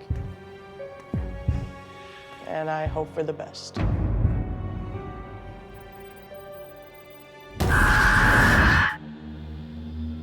My name is Renee, and I work the night shift.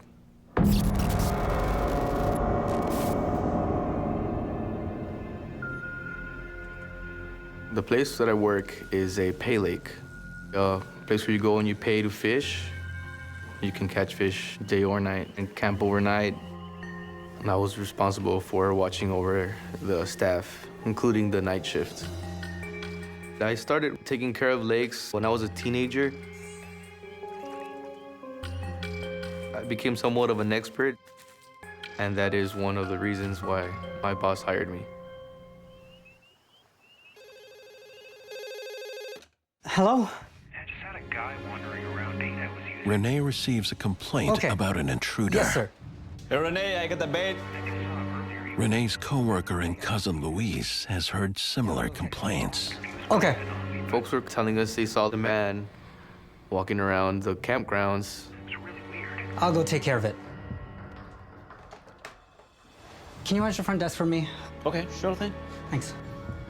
Because of those potential security threat, I walked out there to look for him.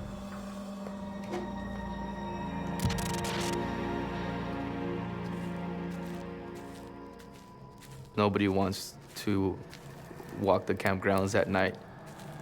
Like many campsites, there are rumors that this one is haunted. I didn't want to believe it. I honestly just shrugged it off. Hello?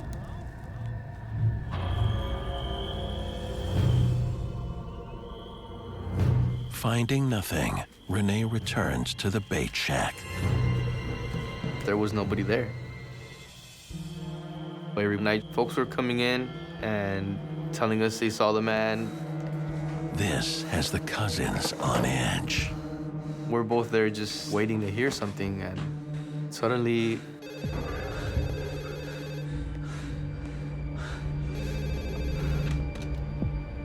Hello? Hi, there's a problem in the washroom. What happened? It's broken. It's everywhere. Okay. Come now, please. We'll take care of it. Thank you. One of the toilets is broken.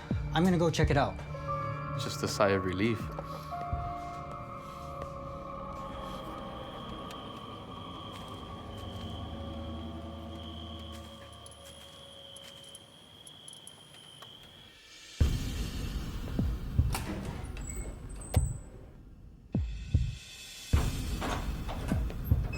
I walk into the restrooms and I see the busted toilet.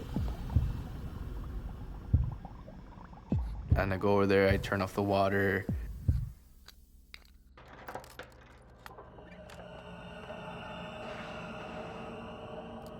I tape up the door. Just getting it ready to get shut down.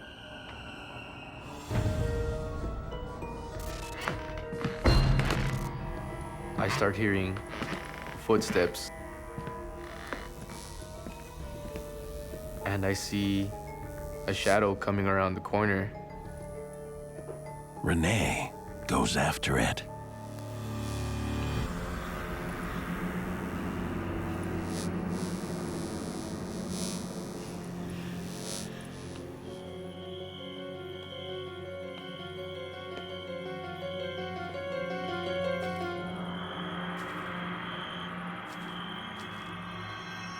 Hello? It was really spooky. Someone there? Gave you that creepy vibe that someone's watching you. Or something's about to jump out in front of you. Whoever it is, whatever it is gone. That's when I walk over to the bait shack, thinking about what just happened. But there's no time to dwell on it. Luis tells Renee they have another problem on their hands. What's going on?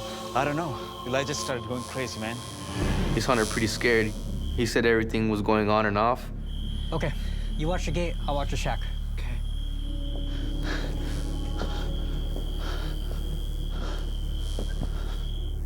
My first idea is that I need to go check the power box and see if that's the problem, and I go and I check it. I threw all the power off. Hello? I notice a figure in front of me. Naturally, I thought it was a guest. There is no one there.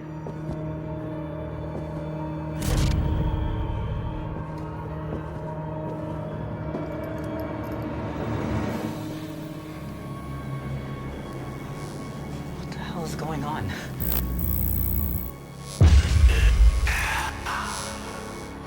I just checked the power, and there's nothing wrong with it. The lights kept on flickering in a way that it would just scare you.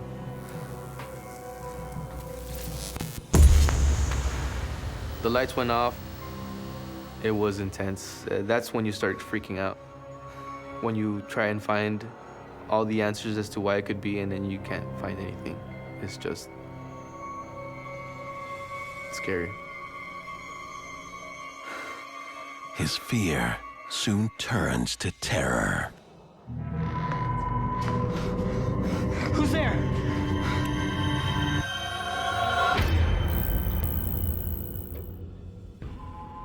Luis?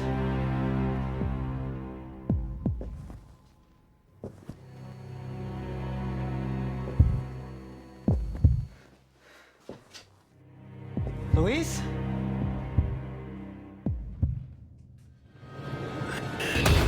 To Renee's horror, he discovers it's not his cousin at the door. I saw my boss standing there. No! It can't be you! You're dead! At a remote fishing resort, night manager Renee pursues an elusive trespasser. But once he realizes who it is, It can't be you! it shakes him to his core. You're dead! I saw my boss standing there. My boss had passed away many years ago. The day that my boss passed away, it was a very, very sad day for everyone who knew and respected him. The boss was tough, but Renee seemed to live up to his expectations. My boss was a retired Marine. I had just came out of the military myself, so taking orders from him was very easy. I always had a very strong work ethic, and he liked that. He liked that he could not have to worry about anything, that he knew that I could take care of it. seeing his boss now in death terrifies Renee. A shiver just went down my back, and I did not know what to do. No!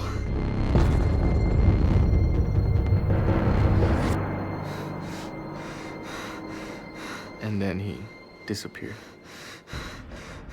I think anyone would be terrified if they were faced with, a full body apparition of somebody that they knew had passed. So I think that's why Renee had that initial reaction of fear.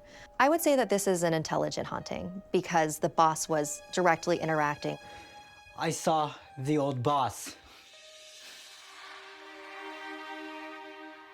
Your mind must be playing tricks, man. I saw what I saw. I know what had just happened. I didn't want to imagine it, but it did happen. That's impossible. Hey guys, I just saw something. Someone creeping around outside. The guy was wearing a cowboy hat. Someone comes up to us and tells us that they've seen this man lurking around the campgrounds. All we could think about is we know who they're talking about, and we don't want to tell them. It's okay, sir. We'll take care of it.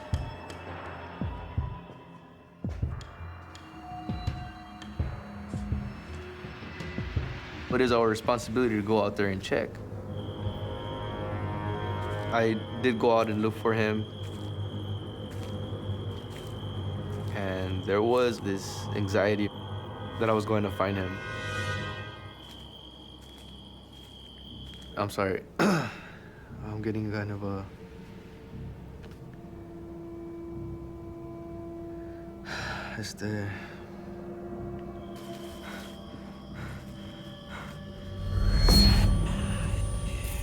I did feel that there was somebody behind me. He turns to check. I had this sense of uneasiness, of uncertainty, of fear.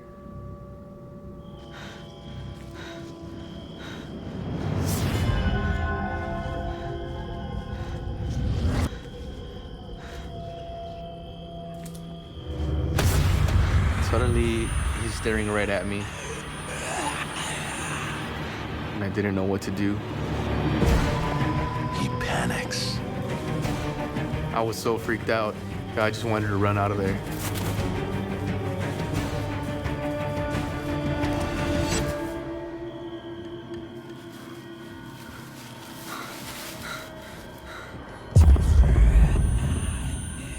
That shock.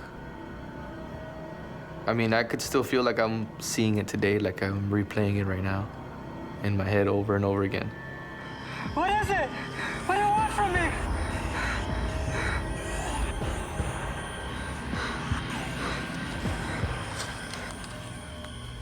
Renee never gets an answer.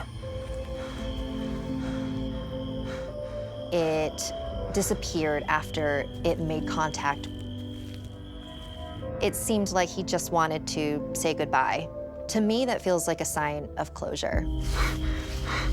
Renee's brush with the paranormal has left a permanent mark on him. After these events, I never wanted to work night shift again.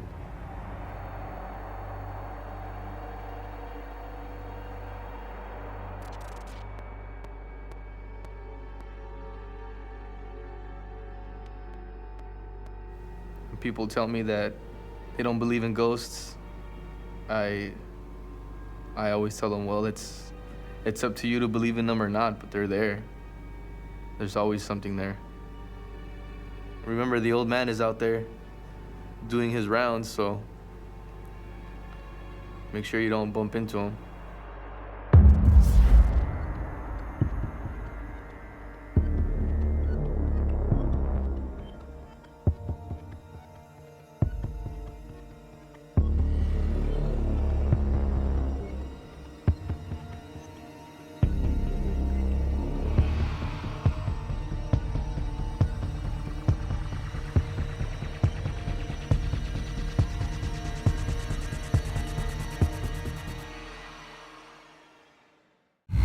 officer's duties were to lock down and secure the building. Excuse me, sir? Weird things happen around here. I felt this presence behind me. I felt trapped. This is not your home. You will haunt here no more. I have never been this fearful in my entire life. I don't care how tough you are. If something comes to you in the middle of the night, you're going to be screaming just like a little kid.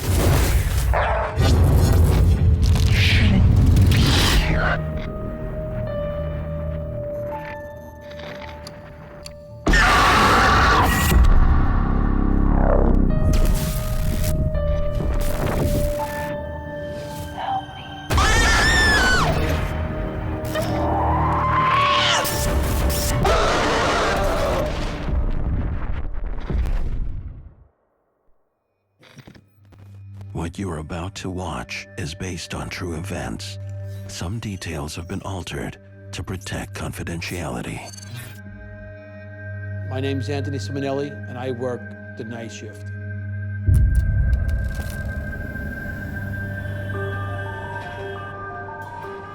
While attending trade school by day, Anthony takes a night job as a peace officer at the headquarters for a large metropolitan union. In 1997, I was a peace officer in a union hall. I needed this job to support my family, and I was also studying to become an electrician. Anthony works the overnight shift in the old union hall, 5 nights a week. Hey. I first walked in the building, I really didn't have any bad feelings or anything about the building. It seemed like a nice, normal place to work. The building's locked down and the custodians are gone for the night. So it's just us tonight. Got it? Got it. Most of the night I was alone, but I did work with another peace officer.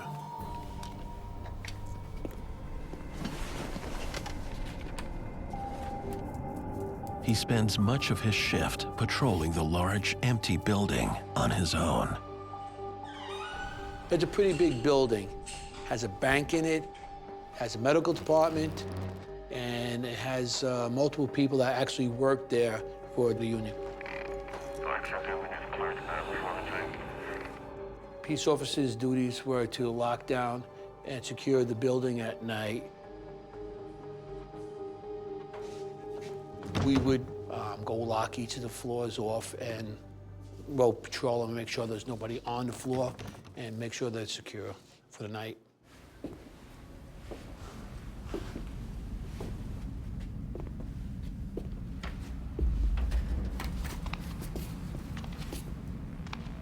On the medical floor, I was doing rounds, locking up, and I could hear footsteps and something coming up very closely to me.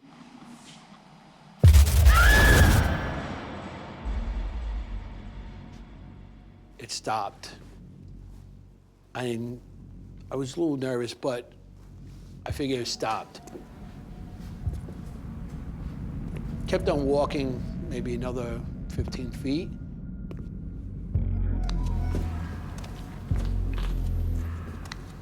And I heard it again.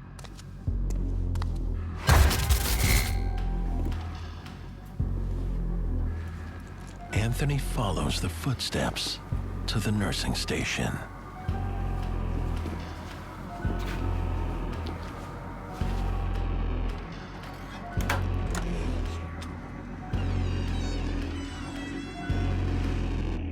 Hello? Anyone here? He finds the room completely empty. Hello? Just made me nervous. I was by myself with just a flashlight, looking in the dark.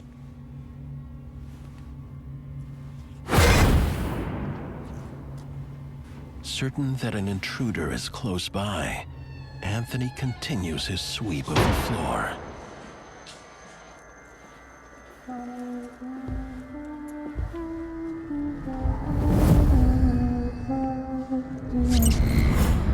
Who's there? I feel a presence behind me. I stopped, and I didn't see anything there.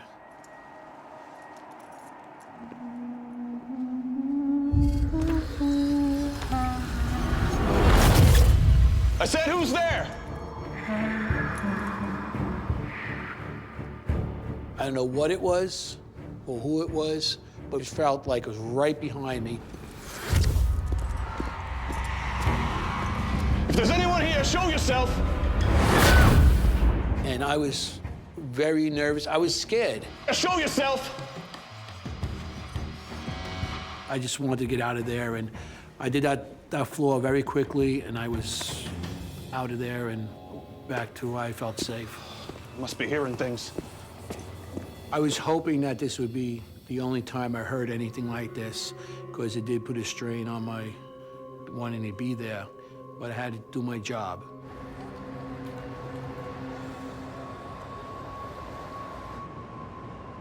The following night, Anthony returns to the medical wing and resumes his patrol.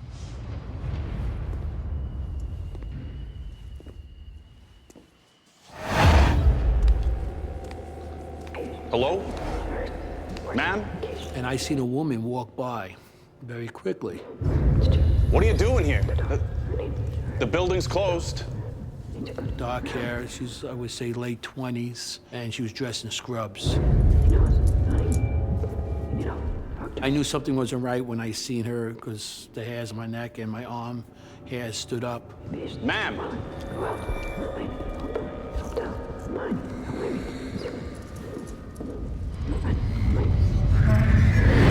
Ma'am? The female figure leads Anthony to the nursing station.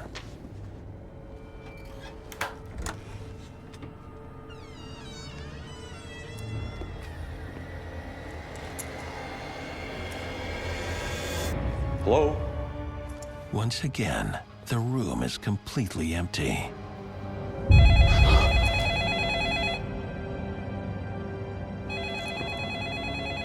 There was a desk there, and the phone started ringing. As I walk up to the desk, the phone kept on ringing, ring, ring, ring, ring.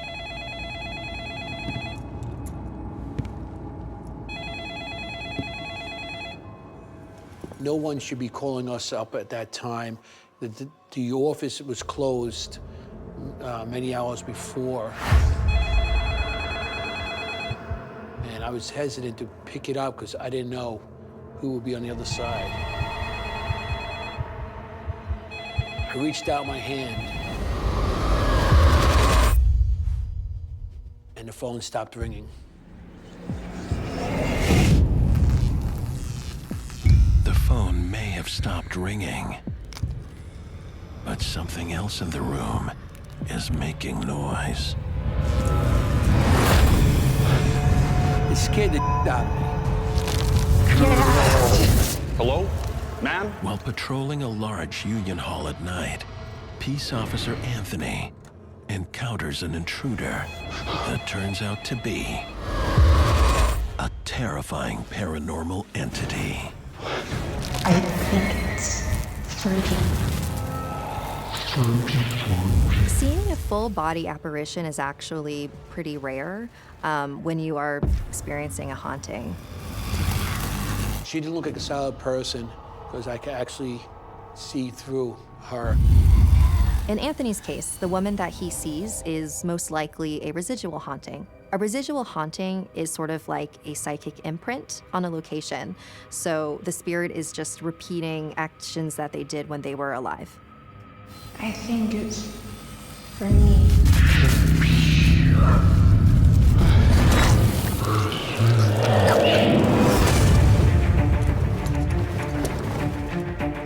I had to get out of there quick. At that moment, I was scared. I didn't know what was going on. Anthony is determined to get some answers. I had never experienced anything like what was going on in this hall. So I felt there was something more supernatural. The phone was right there. As soon as I went to pick it up, as soon as I touched it, it stopped ringing. Went back to the Sarge, and I told him what happened, and I told him I seen a woman in that room. She was dressed like a nurse. You're not gonna believe this. There was a nurse who worked here. Anthony is shocked by what his co-worker says next. She used to work late some nights, so I'd check up on her.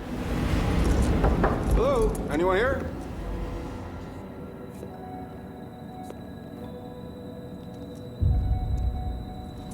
I'm the one that found her.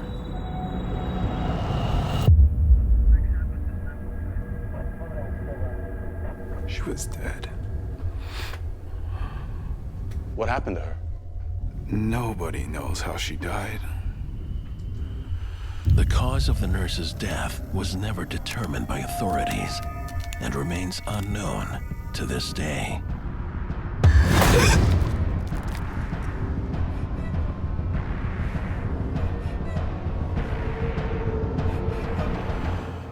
Weird things happen around here.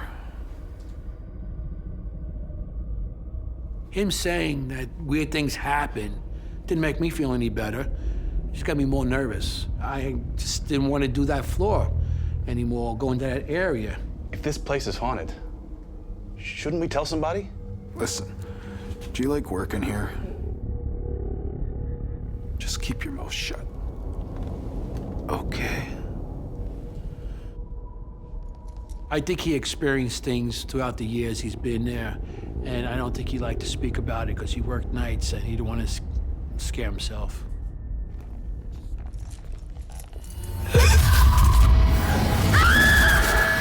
I really didn't have a choice to leave the job because the benefits and the pay was decent, and I just couldn't leave. The next night, he begins his shift in another part of the building.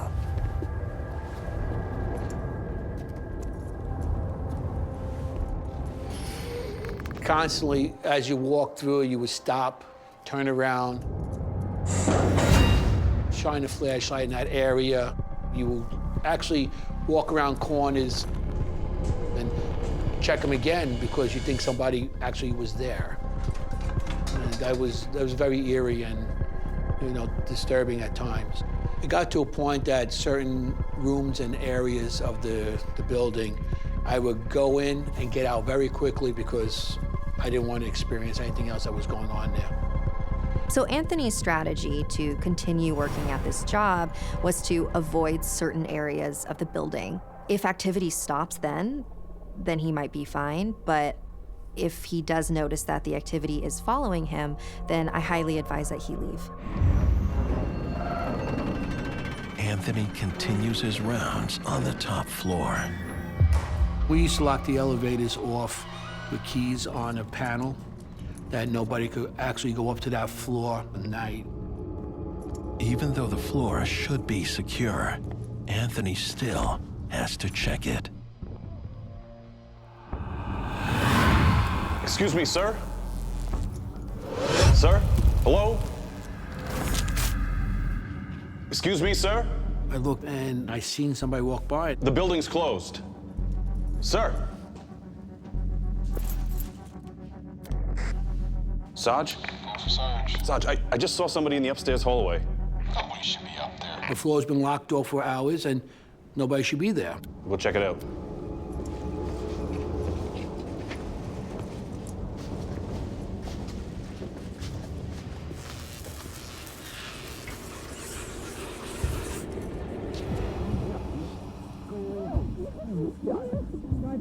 I heard a conversation. It would sound like a couple of men and maybe a woman or two, and it was in like an intense conversation, like people were talking back and forth. Excuse me, just wanted to see who was still here.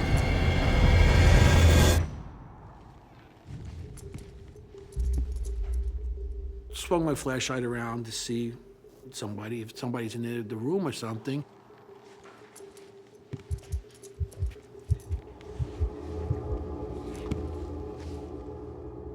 Behind the desk, there was a big portrait of a man. I put my flashlight on it, and I noticed that the man looked like the man in the hallway.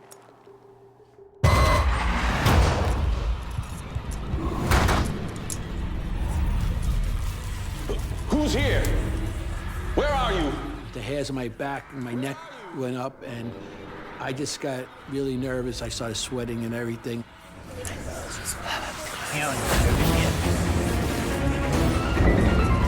I felt trapped. I just had to get the hell out of there. When Anthony begins the night shift as a peace officer at a union hall. Hello? Ma'am? A series of disturbing sights and sounds lead him to a room. Excuse me, sir?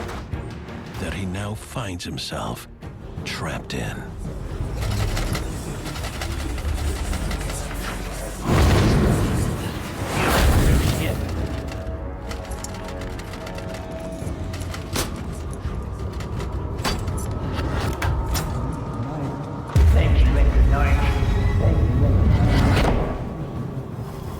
So I back out of the room and I hear somebody say, "Thank you, good night."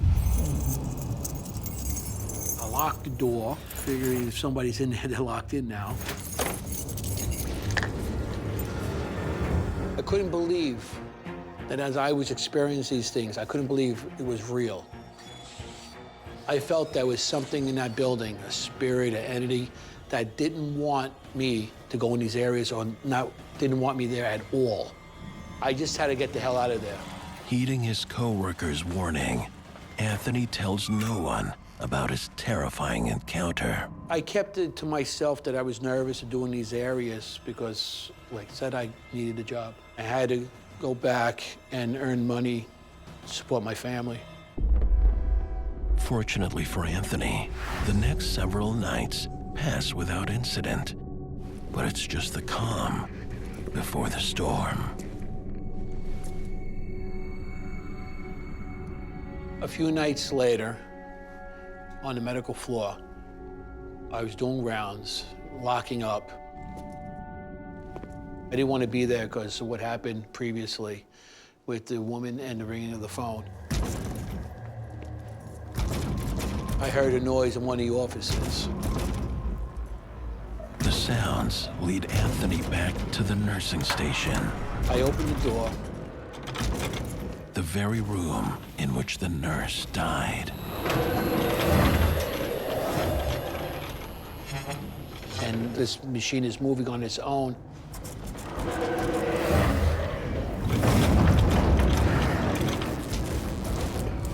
Anthony searches for a way to turn off the machine.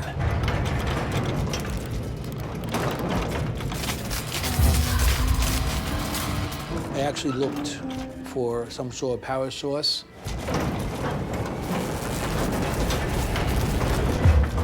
What the hell? There's no power going to this machine. It should not be moving at all. At that moment, I was scared.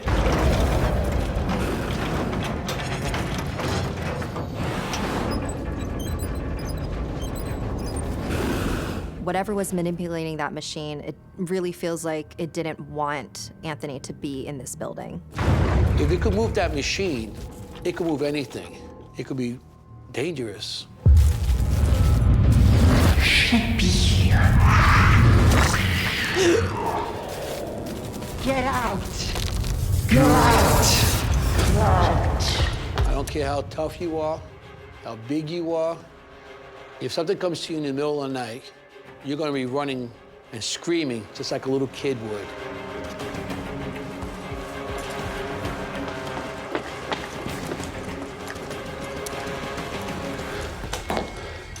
You gotta tell me what's going on. Why is this happening? People spent their lives working here. Some people died here. Maybe they're just protecting their turf. I thought we were the ones protecting this place. Maybe they think we're the intruders. A spirit might become territorial for a couple reasons. One reason might be that it simply isn't even aware that it is dead.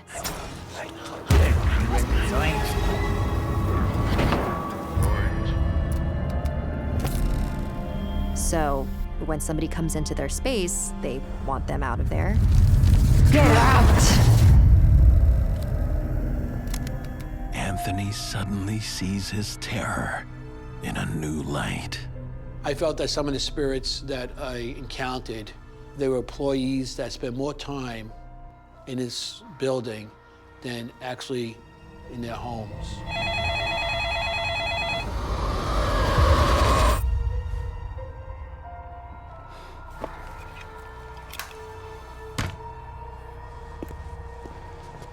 Anthony has had enough of ghosts and hauntings. He resigns that very evening. I didn't want these things to happen anymore. I was relieved to actually leave the building and go on with another job.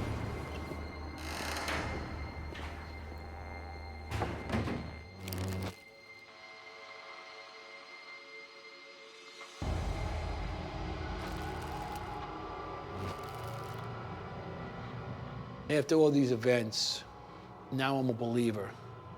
I believe in spirits and the afterlife. My name's Clark, and I work the night shift.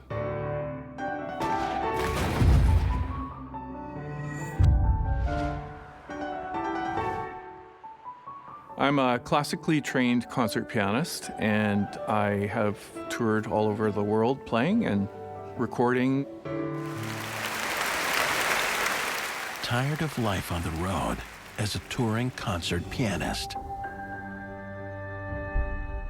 28-year-old Clark is looking for a place to call home.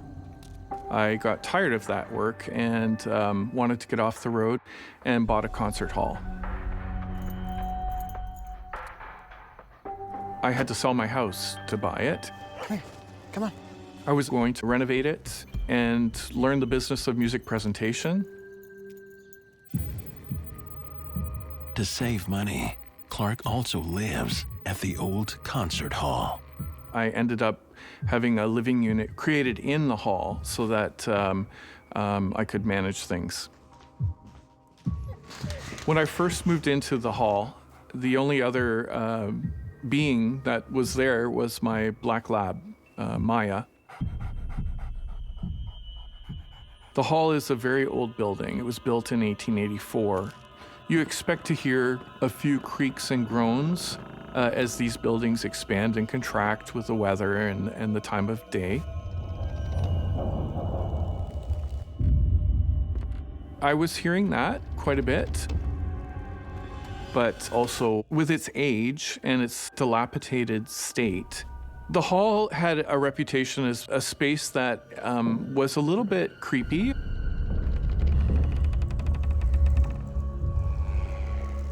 I always thought that when people came up with these stories that they were either just figments of their imagination or hearing the creaking and the groaning of old buildings. So totally non-believer.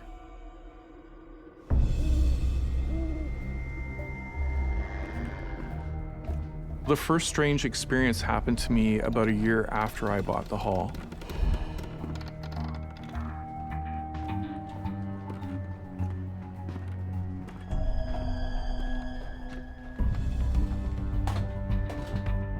One night when I was closing down the hall, I felt this presence behind me.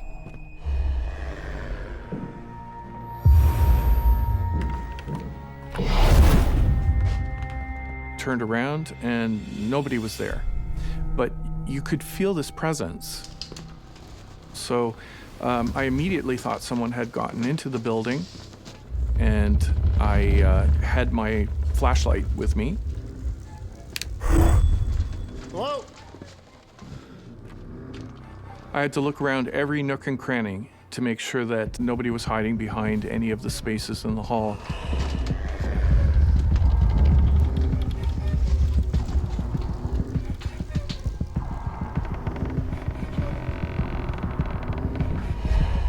Someone there?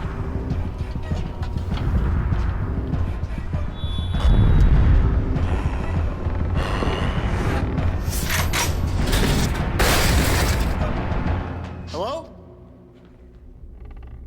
Hello? I yelled out, "Is anyone there?" And there was nothing. I went into this heightened state of panic because I'm the only one in the hall. We have a security system in the space, including motion detectors and door sensors, and the security system was on when this occurred.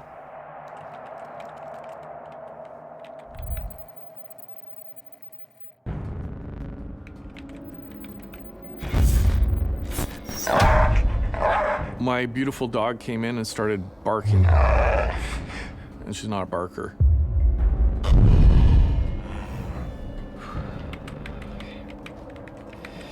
Get it together, Clark.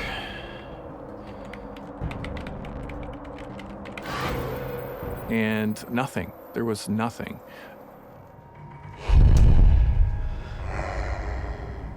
I knew there was no one else in that hall except me. Clark thinks exhaustion may be playing tricks on his mind. I've just been working so hard, 24/7, trying to keep everything together. I thought, oh, you're really starting to lose it, Clark. You know, the fatigue's taking over and you're seeing things. But what happens next cannot be easily dismissed or explained. Besides running the hall, I was still continuing with my career as a concert pianist. I would often perform there. It was a pleasure to play up there until things started to get a little bit creepy. One night, I was performing with a violinist.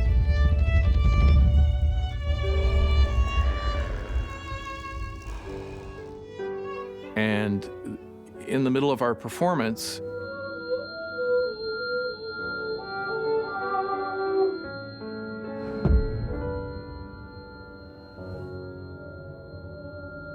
I suddenly could not hear that violinist.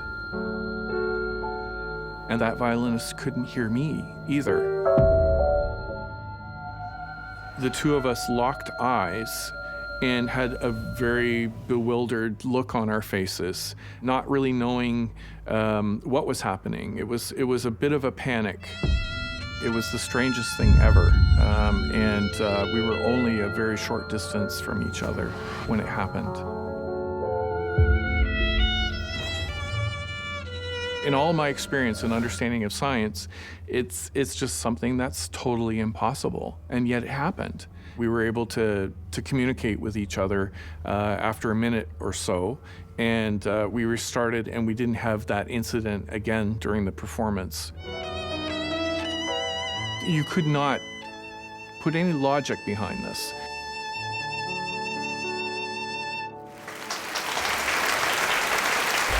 When Clark was performing on stage with his fellow violinist, the way that their perception of sound was being manipulated is something that I personally have never encountered.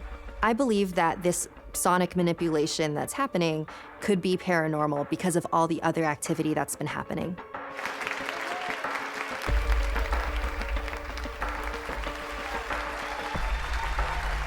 After the performance, we had a chat about it and wondered what the heck had happened up there. I gotta go, Clark. I'm done with this place. Please. Maybe you should cleanse this place.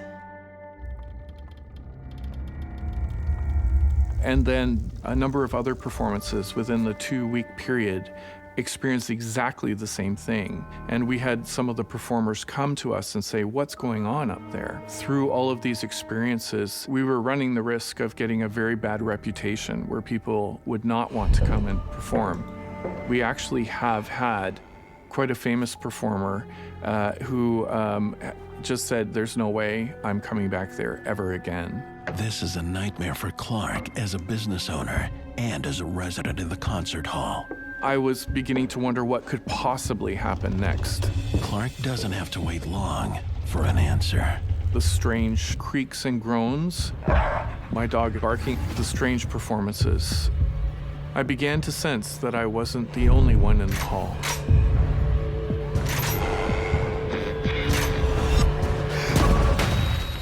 Looking to escape life on the road, Clark buys his own concert hall.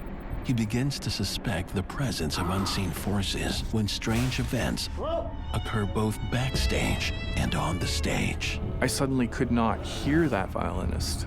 His suspicions are confirmed when he has a terrifying encounter. It seemed like a real person to me at first, and was dressed in this uniform that was red. So I thought maybe it was like a red coat from the War of 1812. My adrenaline just started flooding through me.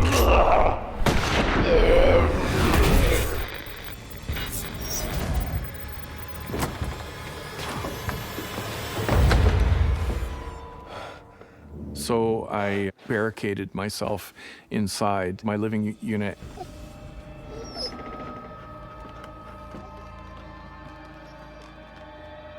I was beginning to wonder if I was actually losing it.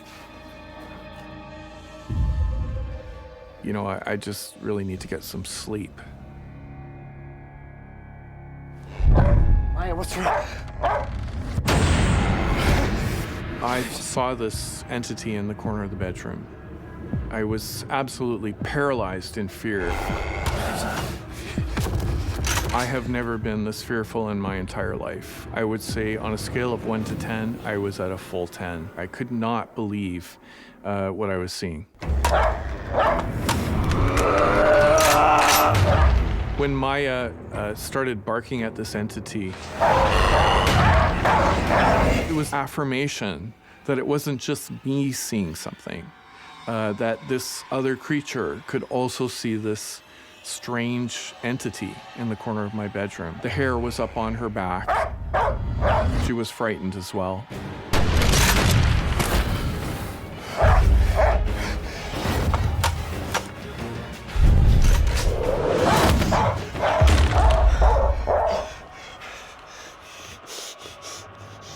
I left the room thinking that maybe when I come back in, I won't see this again.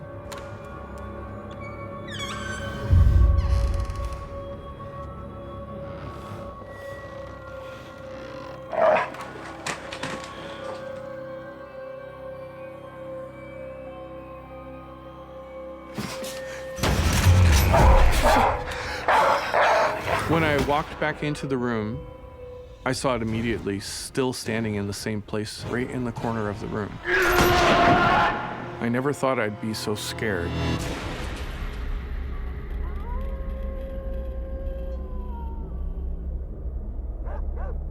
Why didn't you leave the building?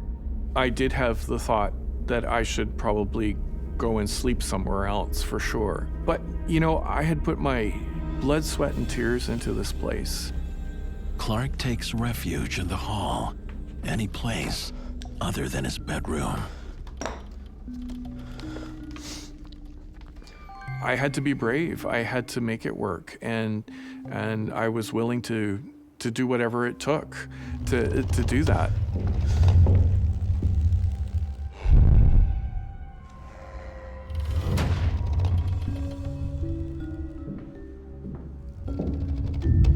I thought, what should I do? I can't function. I'm not sleeping. This is freaking me out. Clark tries to make sense of what is happening. One of the interesting things that I discovered that may be related is the fact that right across the street from the hall, there used to be 2 graveyards. They were very old. These graveyards were moved in the early 19th century to another location. I feel that there's a good possibility that some of these spirits may be from these burial grounds, but I'm not sure. This spirit of the soldier that keeps reappearing to Clark is definitely an intelligent spirit because it is directly acknowledging Clark's presence and is trying to interact with him. A lot of the times with an intelligent haunting, they're a result of a spirit just wandering aimlessly, not really having a purpose.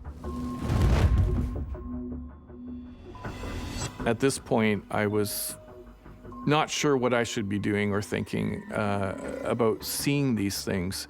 I felt either I buy into the fact that there's something very strange going on in this hall that I can't explain, or I just say, I'm exhausted. Maybe I'm done because I'm starting to see and feel things that don't make any sense whatsoever.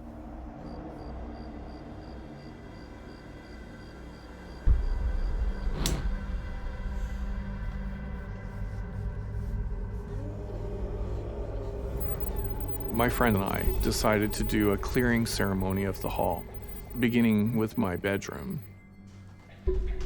We did some rituals involving talking to the entity.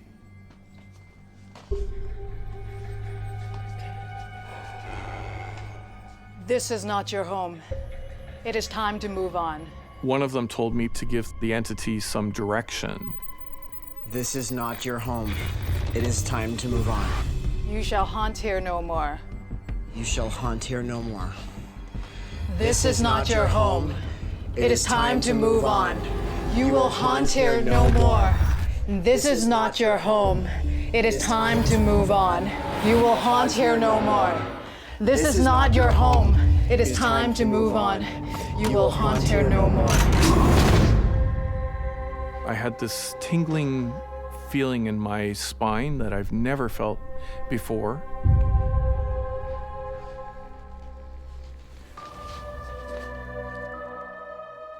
I felt the energy shift a little bit. I felt like it was finally over.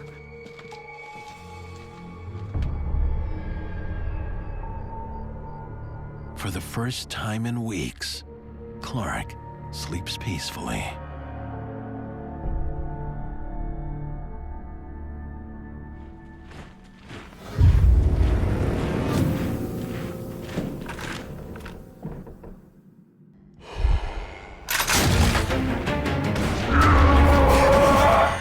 Clark awakes from a dead sleep, only to be confronted by his worst nightmare. In the corner of the room, you could see this figure. Why won't you leave me alone? Leave me alone, please! I was panicked, absolutely panicked. This figure was staring right at me. And I don't know if it was trying to communicate with me. In that moment, I was absolutely terrified. What do you want from me?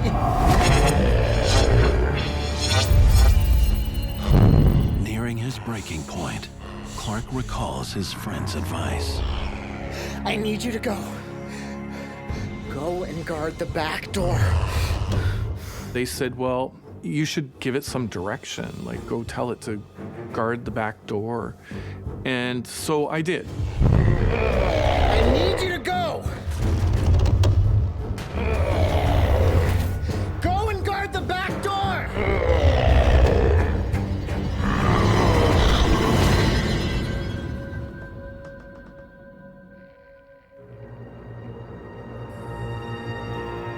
And surprisingly, the entity left.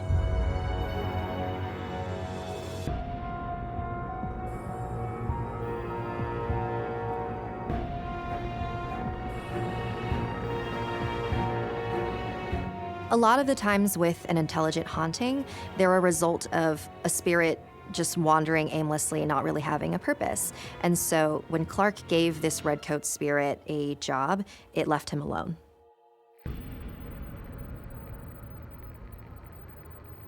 That whole fight or flight mechanism that they say people have, I can attest to.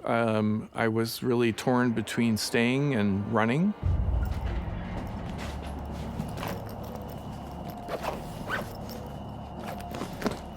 Since that time, I have never experienced that feeling again.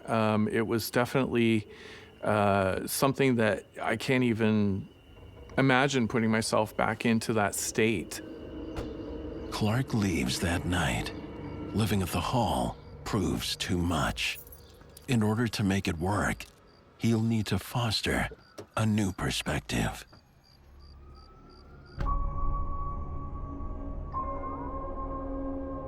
In 2011, I met the man of my dreams and I moved out of the hall, so I no longer live there, but I work there every day. This experience of seeing this entity in my bedroom still haunts me to this very day. It will never ever leave me. It has become part of my life because I see this figure from time to time in the hall.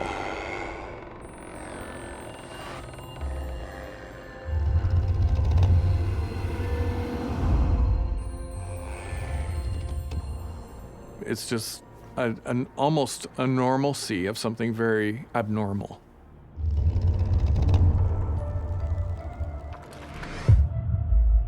I had no belief whatsoever in the paranormal when I bought this space. I definitely am a believer now. I had enough experiences, concrete experiences, to believe that there is this other dimension and there are other beings in those dimensions. We're not alone.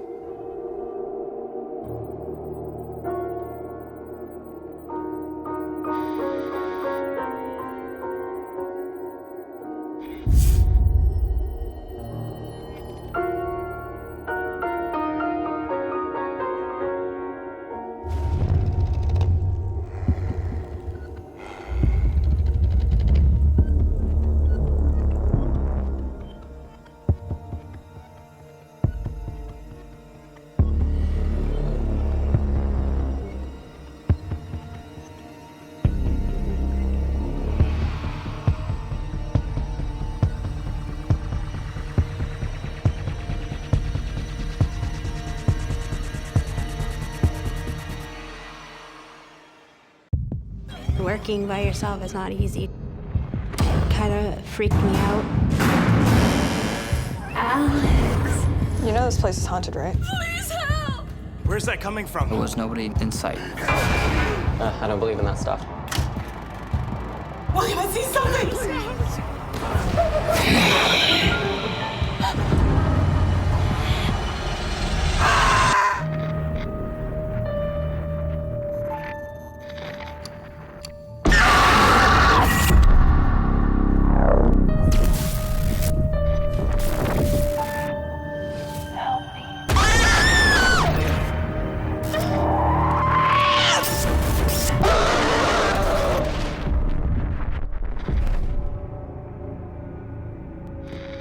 What you're about to watch is based on true events. Some details have been altered to protect confidentiality. I'm Alex Handy, and I work the night shift.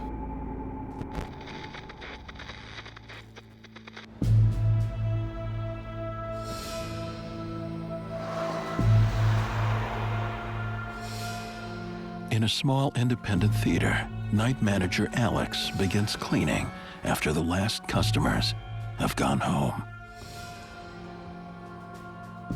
It's a second-run theater, so it's typically older movies, some live events. I mean, I like movies, so it's nice to be able to see them for free. I just sort of do the general work that needs to be done. It's a dark place. It's kind of got a bit of a creepy vibe. It has the feeling of like one of those old theaters that you would like see in the movies. It's 1939. From the beginning, working the night shift has been a little eerie.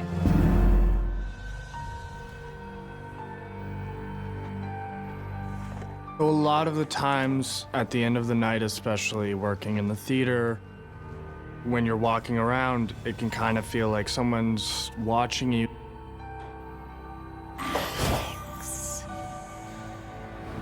Like someone's, you know, in the room with you when you're the only one there. A place like that, you definitely hear stories, people, you know, hearing things or seeing shadows, stuff like that. I didn't really put too much credence into it. But the day shift worker, however, does believe. You know this place is haunted, right? I don't believe in that stuff. She told me that she was cleaning the bathrooms. And she was hearing like these weird noises, like banging sounds.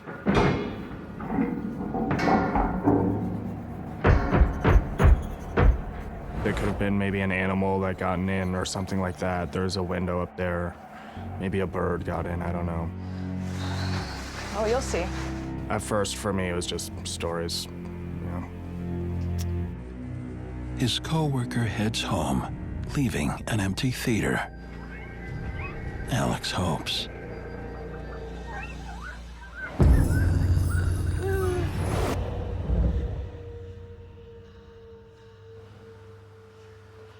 I didn't believe fully in the paranormal before I started working at the theater.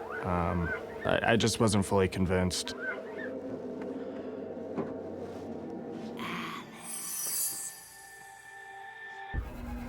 Alex believes will soon be pushed to the limit.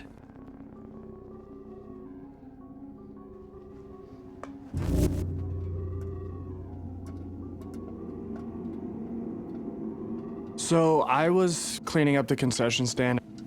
And I start to hear noises coming from inside the bathroom. It's an old theater, so like noises from pipes and stuff isn't uncommon, but this was something else. It sounded like someone was like banging the stall doors like with their full force. We have had people linger in the theater before, but we had checked and everyone had left at that point. The same type of unexplained banging that had haunted his co-worker. Hello? Someone in there? This was loud. This sounded like someone intentionally making noise.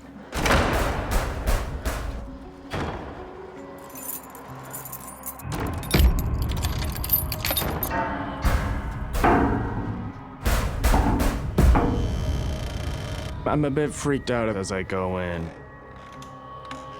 But then as soon as I start to open the door, it just like stops. Everything just cuts off like right away. That's even a bit more creepy than even hearing the noise. I go in and I'm looking around the bathroom. I don't see anything, but there is this fog. No reason for that sort of like condensation and that like fog to be there. Like that doesn't really make sense.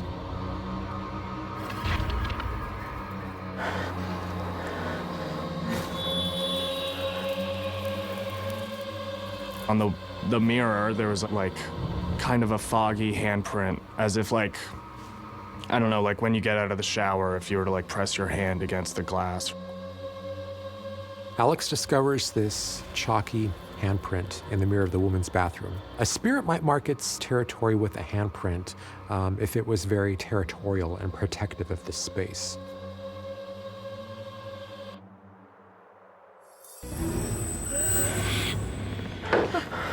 What the hell? Stay back!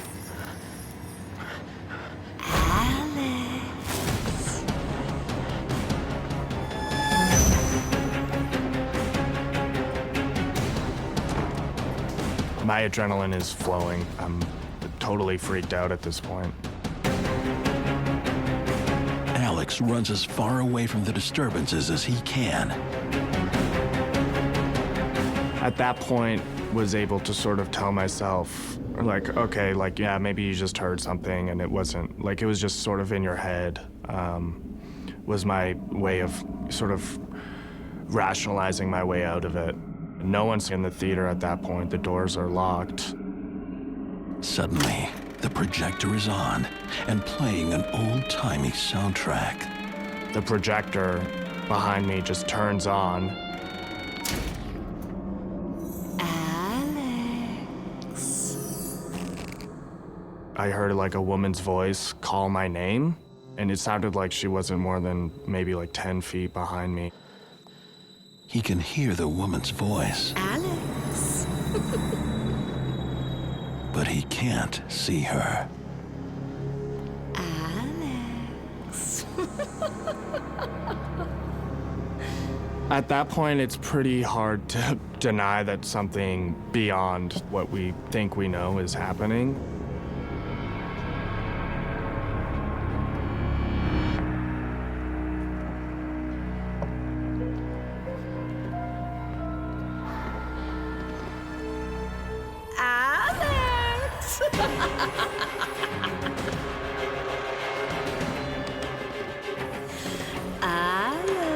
What Alex sees isn't of this world.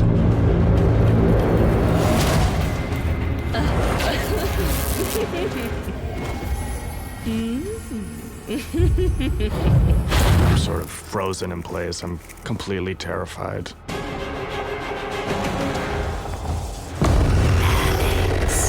Night manager Alex is partway through his shift at a historic movie theater, rumored to be haunted. At first, for me, it was just stories. But stories become reality as he encounters a female spirit. In terror, Alex rushes into the auditorium, only to find that the spirit is dead set on finding her light. Alex. I just see this figure standing right across from me, and she's just standing there still. I'm totally freaked out at this point. Alex. My adrenaline is like up to here, it's at the top. Alex. Alex.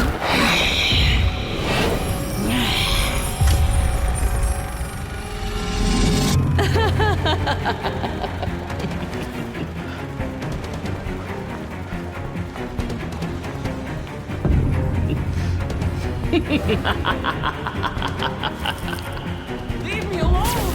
Alex.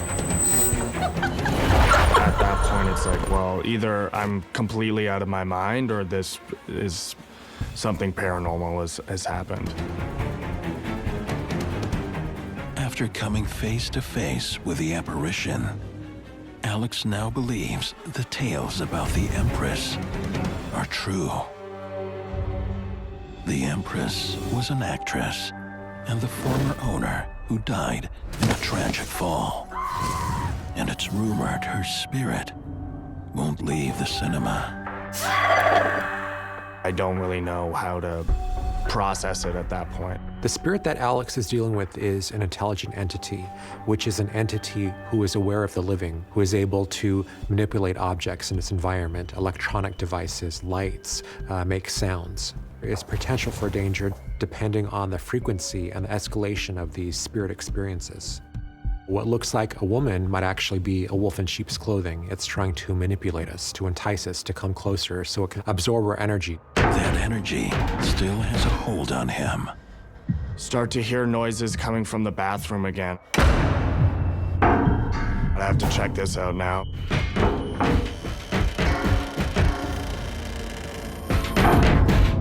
Through the mirror, I see these stall doors just shaking.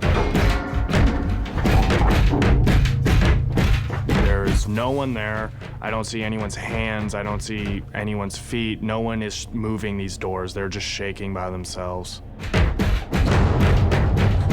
And then I hear this bang coming from the projection booth, and the door to the projection booth is right beside the door to the bathroom.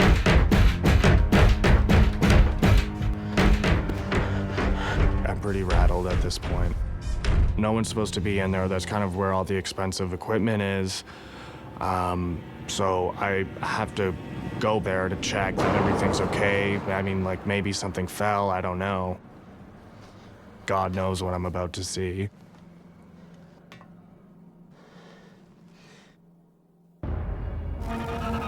It's as though the Empress is luring him to go upstairs. Alex.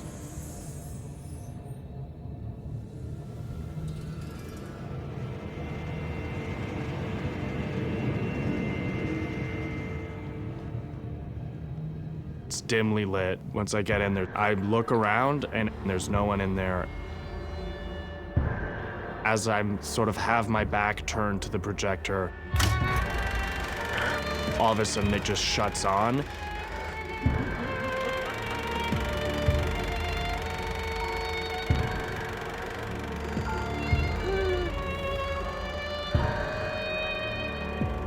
And I sort of whip around. She's back. And standing there beside the projector is this figure of this woman.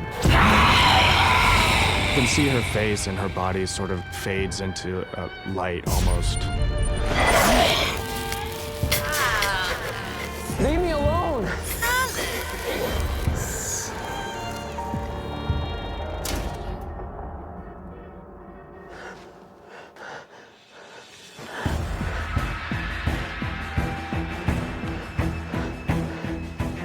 That scared the living hell out of me.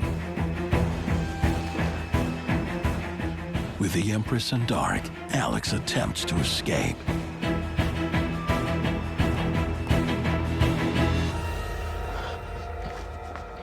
I'm in flight or fight mode. I'm ready to just leave the theater.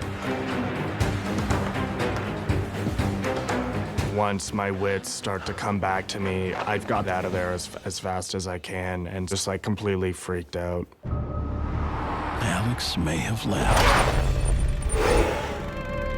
but the Empress has not. You went back to work? After I saw this apparition, things calmed down. Nothing to the extent of what happened at that night, no. I'm definitely someone who thinks that the paranormal does exist. I'm someone who's experienced it. And once you've experienced it, it's kind of hard to go back to the way you thought before. So yeah, I'm definitely someone who believes that these sort of things can happen. So how are you feeling now that it's over? Just coming to terms with the fact that like, oh, this happened and this is sort of like, now you know that this sort of thing can happen, and yeah, it's definitely a shock to the system.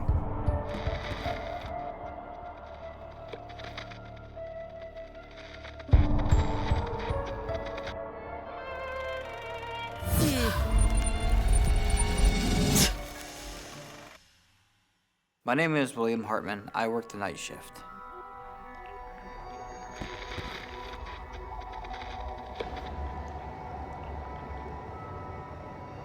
Fresh out of high school, William lands a job as an overnight security guard at a factory.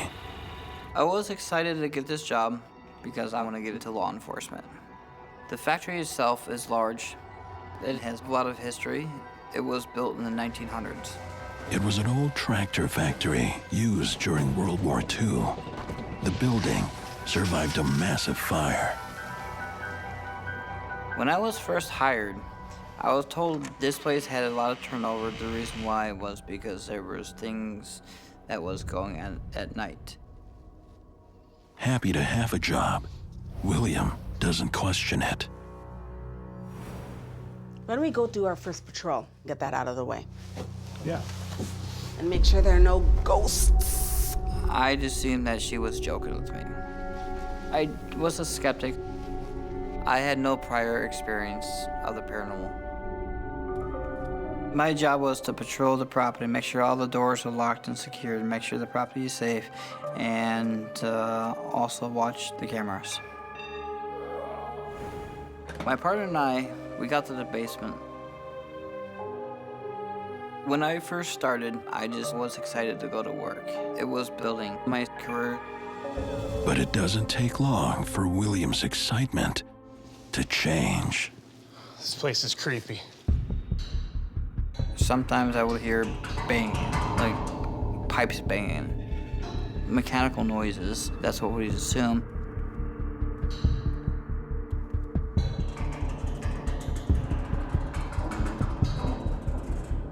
But then we noticed that the lights were flickering. I just assumed that the power of the place is just bad. Hello?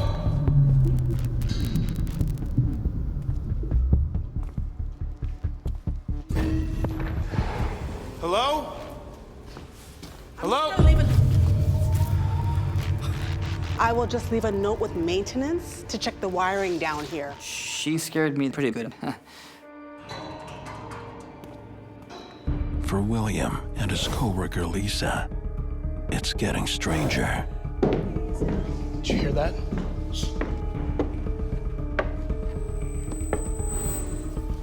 Strange stuff started happening.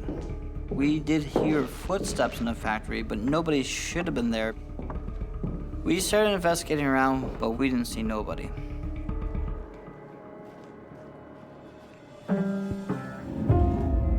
What's that?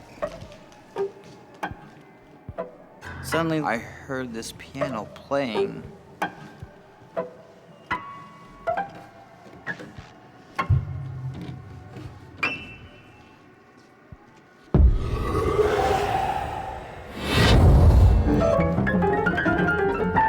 The keys were moving on their own. I did have some fear.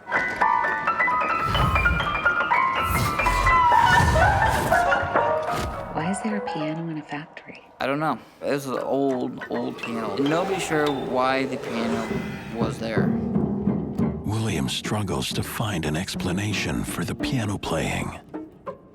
I'd assume it was rats or some type of rodents going inside the back of the piano. And then when I opened the back of it, there was nothing in there to make the sound of the piano. I was shocked. It stopped playing.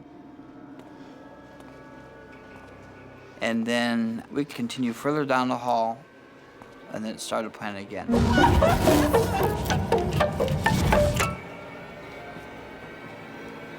There's more that happened, though. What happens next is terrifying. We heard voices. Where's that coming from?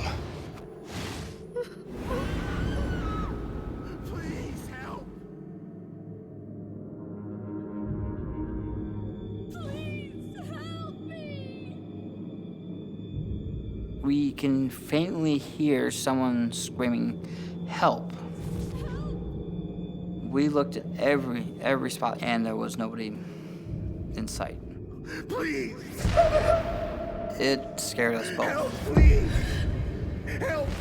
The cries that William and Lisa hear in the factory are spirits that are just trying to reach out to somebody. Please! Help me! They're basically just saying, we're here and we don't know why.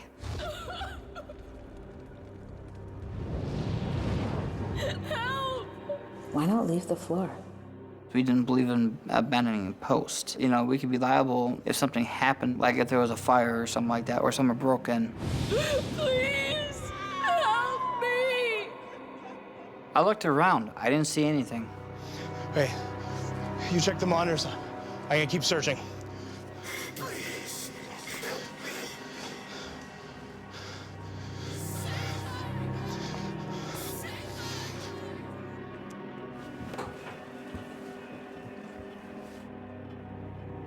There was nothing on the monitors. I was alone.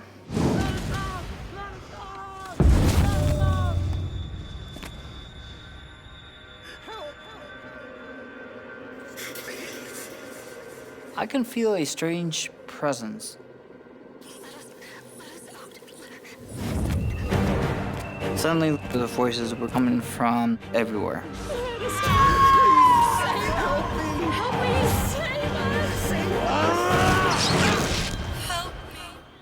A couple of nights on the job as a security guard, William and his co-worker Lisa discover a piano that plays on its own. And then, unexplained voices from the empty factory. But worst of all, William is attacked. I felt pain. While protecting the factory, he has become prey. I had scratches on my arm. They were like right here, on the bottom of the part of the hand, arm. There were 3 scratch marks. I couldn't figure out how that happened. I was freaked out. It's very likely that there are a lot of different types of hauntings happening at this factory. The scratch marks are probably from a demonic entity. William rushes to the safety of the security office and shows his partner his scratches. You got this? She was scared, very scared. I knew something was wrong. Lisa reveals that she too has experienced something frighteningly familiar.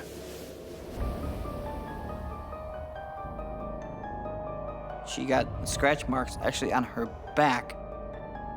There's no logical explanation. Something paranormal was going on in this factory. We were scared. We were frightened. Both of them were scratched. When you see 3 scratch marks on your body, it's the sign of a demonic entity, because 3 is seen to be mocking the Holy Trinity. It could simply be that whatever entity is in that location wants them to leave. What the hell is happening?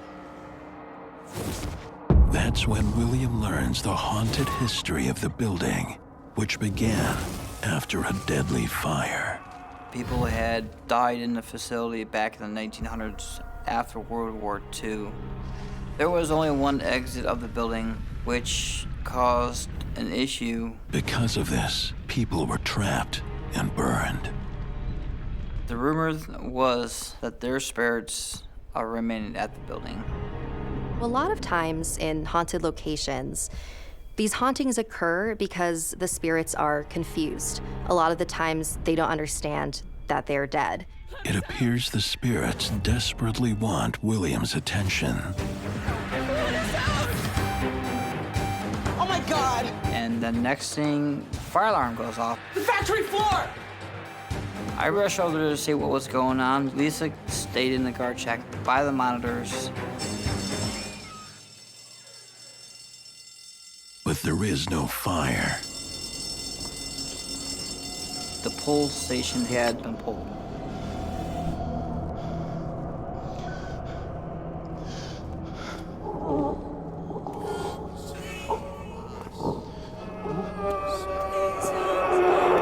I radioed to her. The voices were back. I can hear them, but I can't see them. I can't see anything. William, I see something! I turned around. I didn't see nobody. There's nothing here. There's something behind you.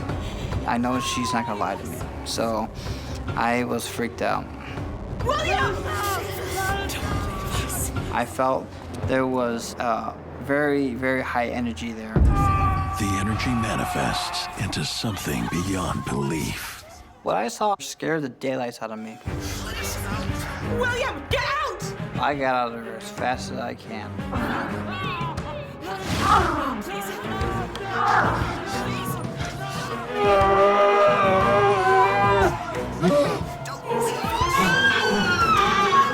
William's terror soars when he looks at the security footage. When I was looking into the monitors, I couldn't believe what I was seeing. I was seeing stuff that shouldn't be there, and it was unexplained. All I see is all these shadow figures just walking around.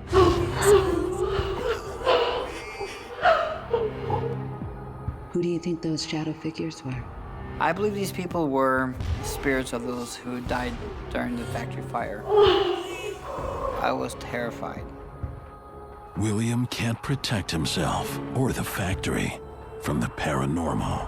Me and Lisa just left that place.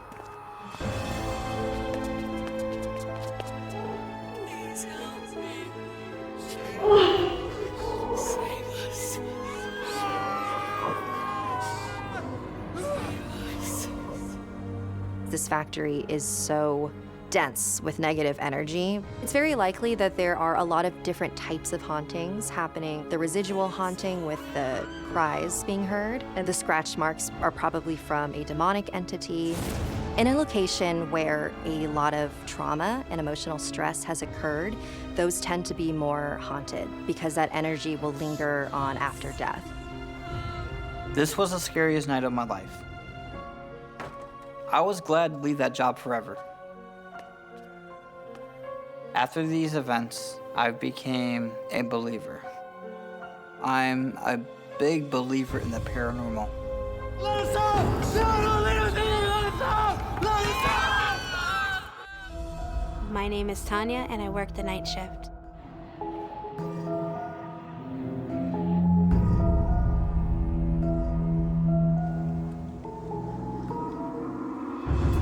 was 18 when I started to work at the arcades. I came to work there because my mom passed away and my dad needed some financial help. He was struggling. The arcade is in a historic building that's been around since the early 1900s. There are rumors that a female spirit lurks in the shadows. Like most people say, seeing and feeling it for yourself is like believing. And I was the same way for a long time until activity started happening.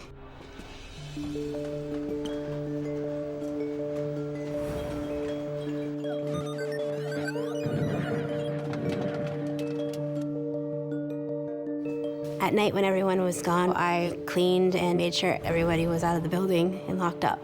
I was mostly alone in the building. Being 18 and working by yourself is not easy, and it kind of freaked me out. A month on the job, Tanya works in solitude on her shift until one unusual night. I heard footsteps, so I thought it was a customer, and I went to try to check out and investigate what it was. I started walking towards the back. The footsteps just kind of peter off and didn't find anything. Something or someone is playing games with her. The activity started building. This time I actually saw something that, was just weird.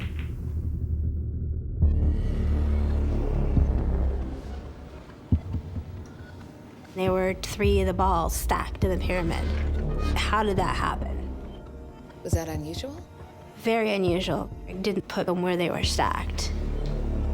Working alone, there is no one to tell, so she gets back to cleaning.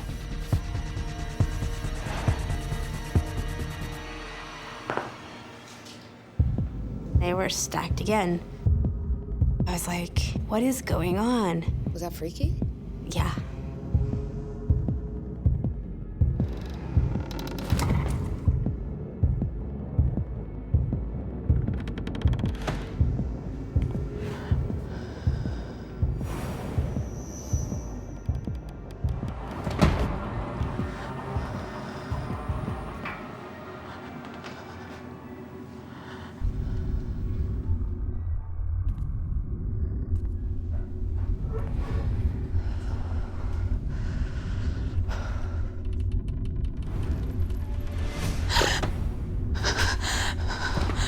All the toys on the shelf flew off. At that point, I definitely thought something was happening.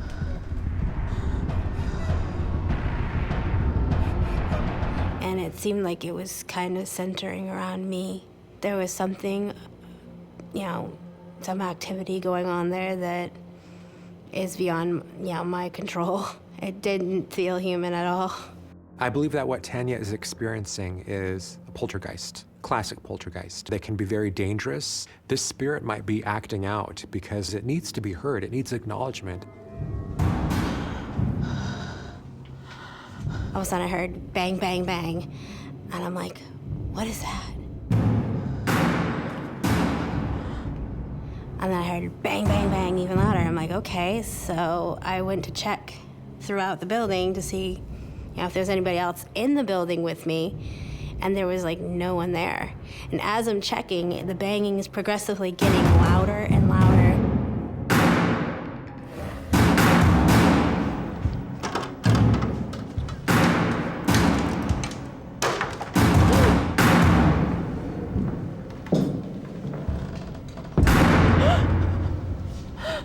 I didn't know what to do. I didn't know what to think.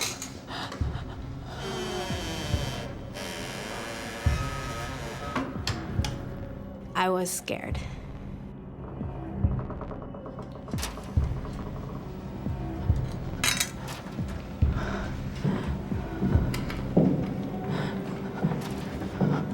It sounded too loud to be an intruder to me, so I had no idea what it was.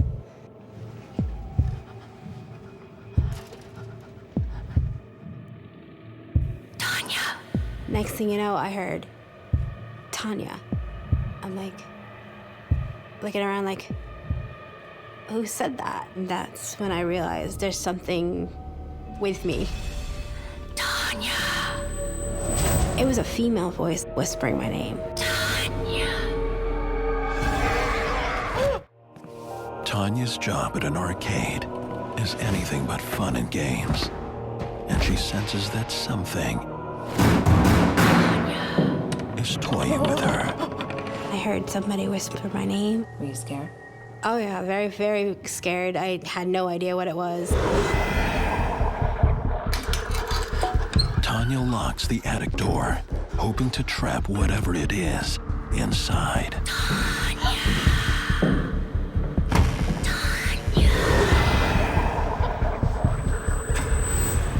I panicked and I ran out. I was scared. So I called to my dad.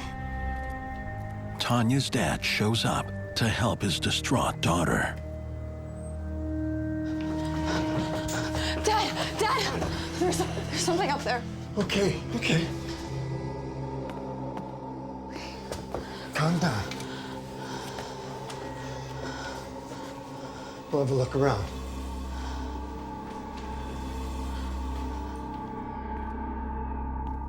My dad didn't find anything.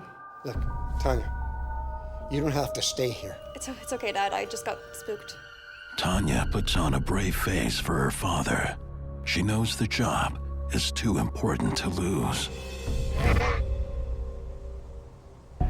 She can't resist the rumors about the building and its former owner anymore.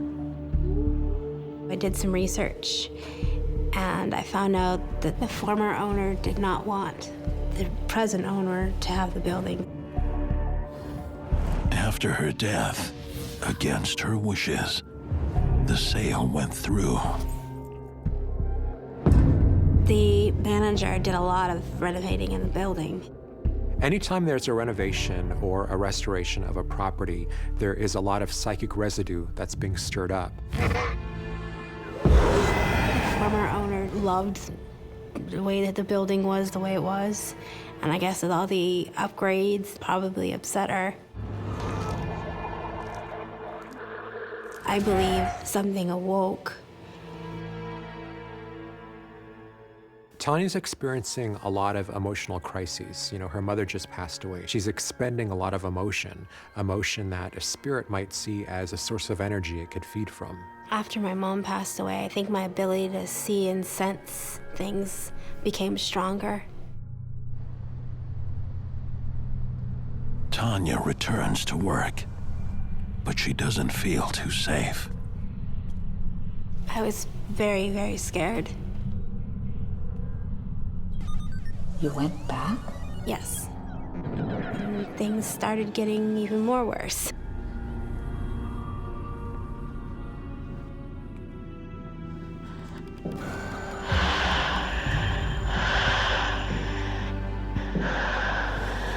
Tanya. I would hear my name being called. Tanya. And I heard it again. Tanya. I was like, like, almost like they were like trying to whisper in my ear, but they weren't close enough, but I could hear it. Tanya. It was freaking me out because I had no idea. No idea why the spirit won't leave her alone and what she wants. I saw out of the corner of my eye something like walk by, and I'm like, what is that? My heart was racing, I was sweating. Tanya. She's in a game she doesn't want to play. I was scared. The panic had set in. Why is it, choosing me? Tanya.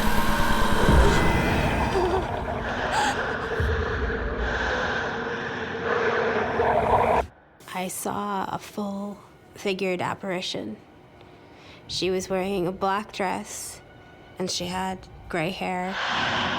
She was just really upset and didn't want me being there. The lady that I saw was the former owner.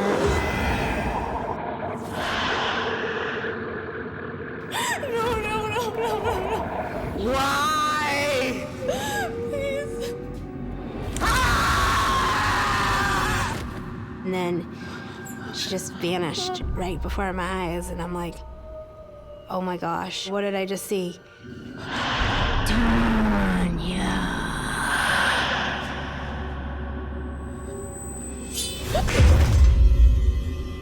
All of a sudden, I heard this sound go like whizzing by me. And at first, I didn't know what it was until I looked on the floor, and it was a knife about like that big.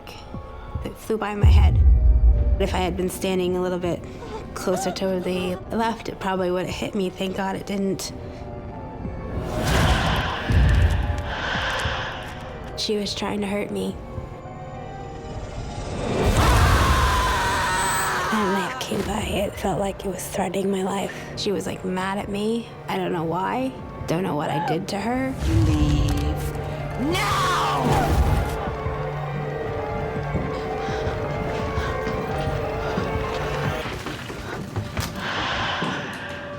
This former owner might be singling Tanya out because it just needs to convey that some type of great injustice was done to it. It's so full of rage and anger, and it's focusing that rage and anger on Tanya.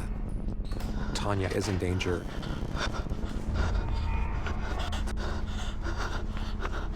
I ran out of the building. I got a very overwhelming feeling of sadness. It was so strong and emotional that I couldn't really, handle it.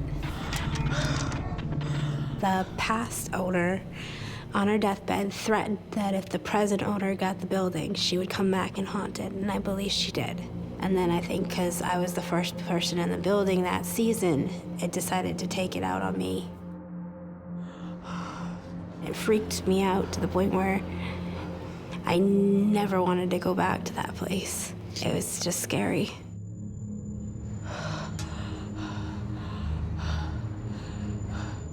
I can tell you're still shaken up by this. It just brings back a lot of, memories of the place. The fact that that ghost threw that knife at me, it literally gave me that feeling that I should not be in the arcades anymore.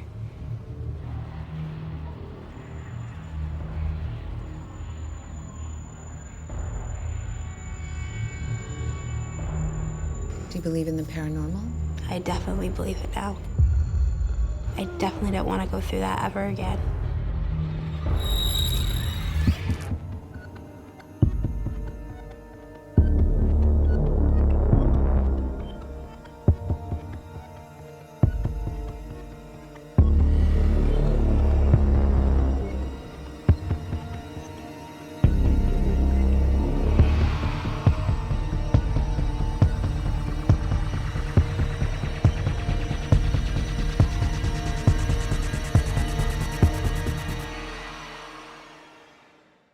I knew I was the only one there. At least I believed I was. I could feel a presence. There's something in this house. I was terrified.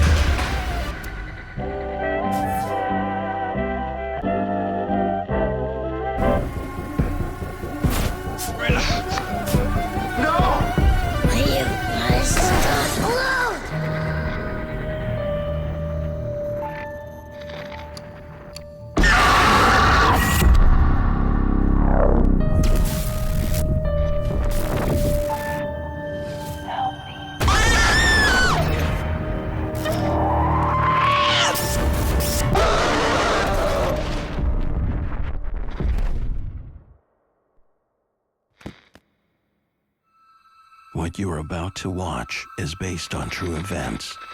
Some details have been altered to protect confidentiality. My name is Bobby, and I work the night shift.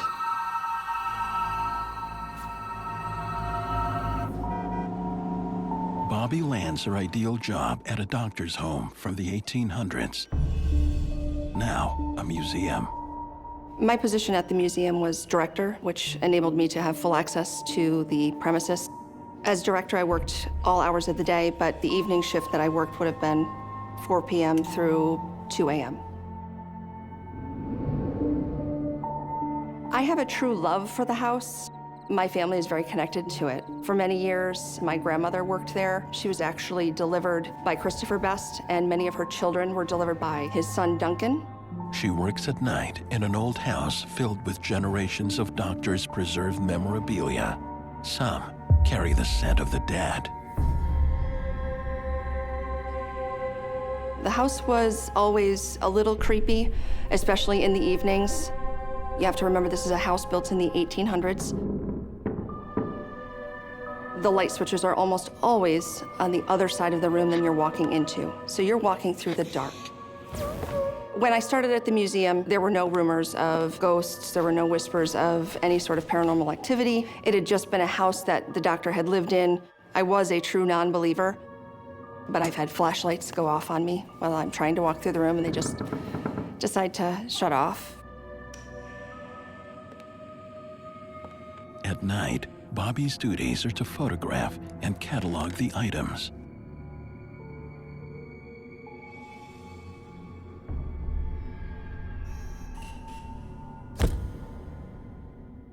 Only a few nights on the job, and the atmosphere in the parlor changes.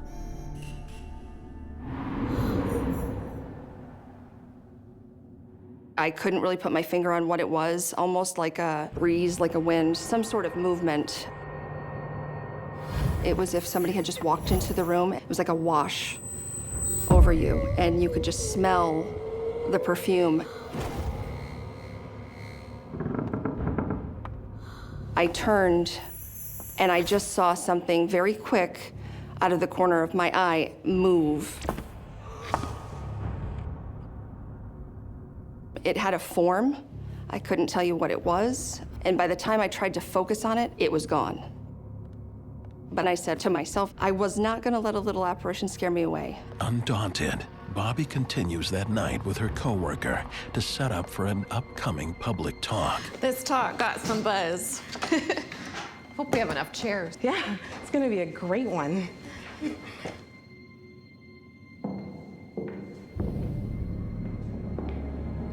I had heard footsteps above me, and they kept growing louder and louder. No one's here, right? No one. I'll check. Be careful. The footsteps were clear as day. There's absolutely no denying it sounded like somebody was just walking forcefully through the house, as if in a march almost. The staircase in the front parlor had been roped off. It sounded just like somebody upstairs. Bobby follows the footsteps to a part of the museum close to the public. The footsteps just stopped when I opened the door.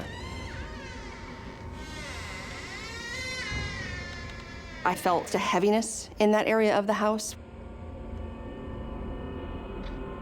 It was drawing me around the room.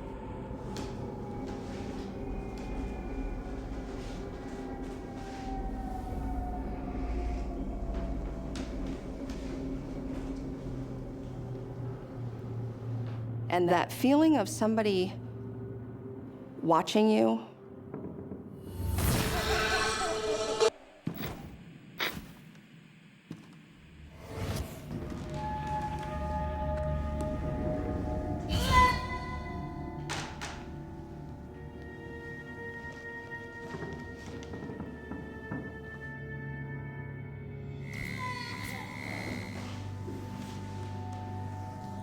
When Bobby opens the trunk, she unleashes a darker energy. Inside was some articles of clothing. In particular was a small suit. Would have been what you'd wear on a Sunday. That was when I really noticed just the heaviness in the room, just the sorrow in the room. I feel maybe like I've crossed a line with that. I can't even explain it any other way.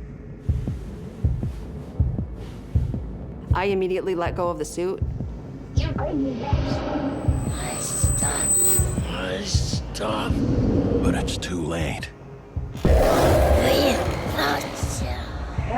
It's as if in that corner, in my mind's eye, I can see a little boy kind of squatting in that corner. Leave my stuff alone! Alone!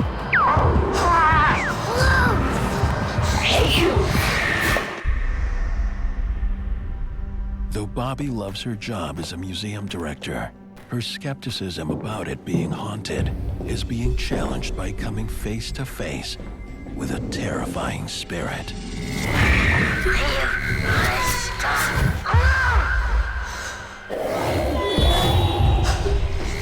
When I saw that apparition, I had kind of focused on it.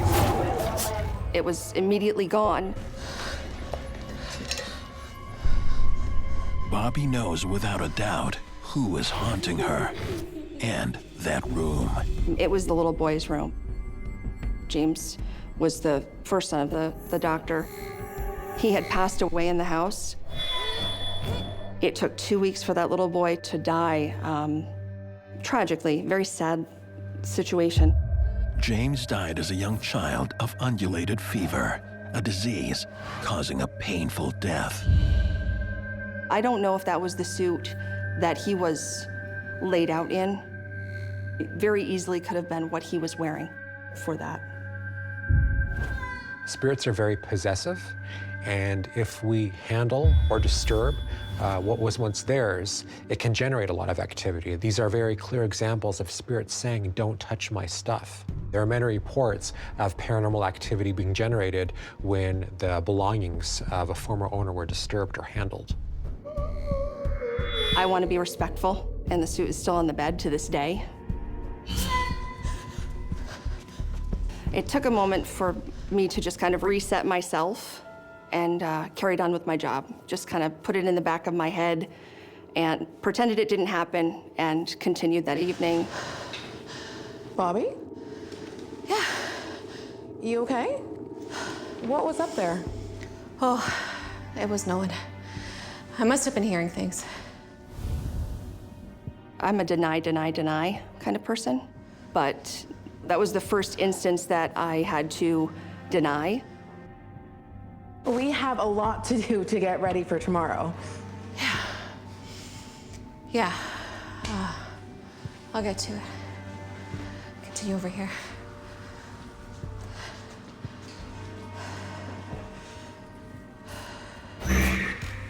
I'm just gonna go get some stuff from the shed out back. Okay. Bobby distracts herself by preparing for the lecture. I love my job. It was more of a suck it up, you know? It's a great place. She prepares to catalog the perfume bottles.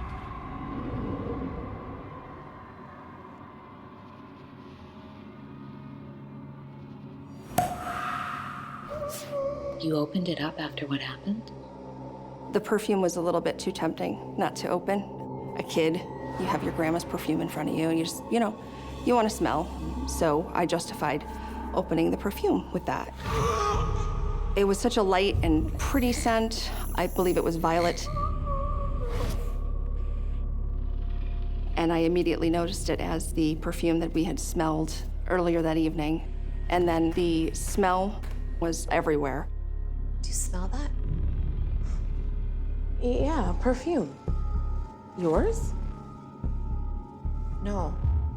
It was like somebody had squirted perfume and walked into it.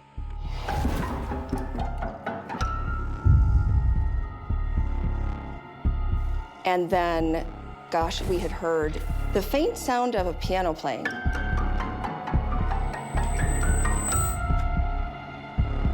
This is too weird. I'm right behind you. I'm gonna lock up.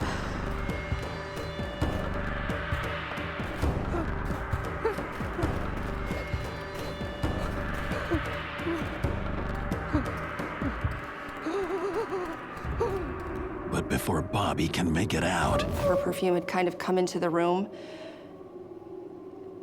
noticeably. It was like a wash over you. There was a presence. I could feel a presence. And suddenly, the Victrola comes to life. Leave my stuff alone.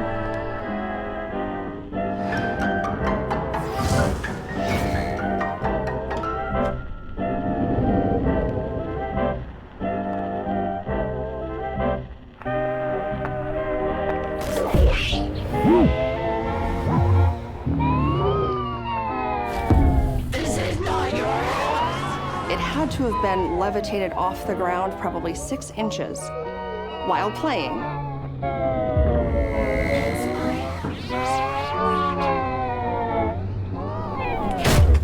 And just dropped. It was like a person picked it up and just dropped it. It was so real.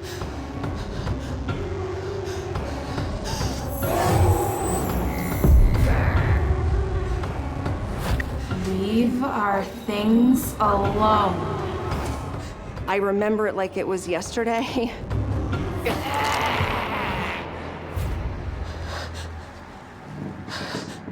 I think Bobby's experiencing a mixture of both residual hauntings, trace memories, trace elements of things that happened a long time ago, but also an intelligent haunting. It can be common for a house to be haunted by an entire family, an entire generation, even though they may have died at different times. It's simply their home, the only home they've ever known. They want to be there, and they plan to remain there. I do believe it's the family. I don't believe they mean people any harm. I think that maybe I just happen to be connected in a way that they're familiar with. Maybe they were trying to make contact in a friendly way, but it's just scary as hell. After seeing the apparition clearly, Bobby believes she knows who it is. There was a very clear outline of a shadowy figure. I believe this to be Emma. Emma is Christopher Best's daughter, and she lived in the home until she was in her 80s. She was actually the last person to live in that house. Emma taught piano lessons out of the house. 2 of my aunts took piano lessons from Emma. The eerie part was, when I looked at that photo, I realized that that was where I had been standing when the Victrola decided to jump off the floor or fall to the floor, whatever it did.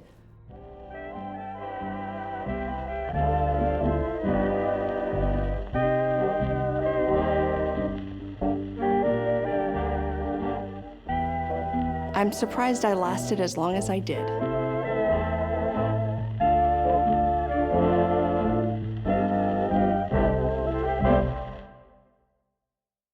My name is Jim, and I work the night shift.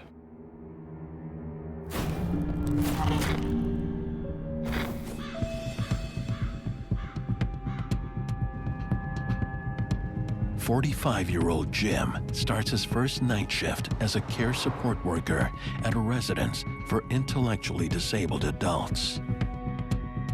When I first got the job, I was excited because we did need extra money to help, supplement our incomes. My wife worked full-time, I worked full-time, but we needed extra income. Around the corner here is the basement. The day staff have gone, and Jim finds his duties are shared with just one coworker. Who's that? Oh, that's one of the former owners of the place. This is where the residents sleep. Together, they'll work long into the night, standing watch over the house and its sleeping residents. Why are all the doors open? The residents feel safer with them open. The gentlemen that live there, they like their doors open. They don't like to have their doors closed. It reassures them a little bit that they know somebody's there to help them and protect them. After the residence floor, the next stop is the basement. She shared that the basement, where the laundry room is located, kind of freaked her out.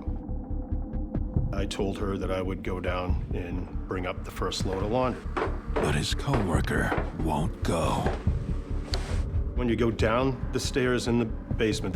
They creak a little bit. It's an old home. It was built about 1843.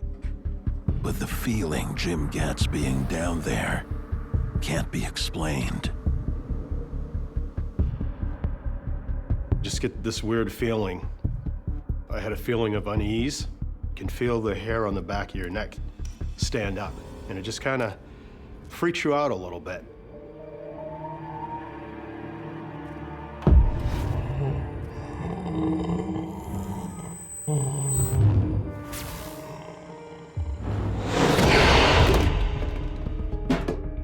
The water pitcher flew right off the shelf. Dropped the laundry basket, and I stared at it, which felt like forever.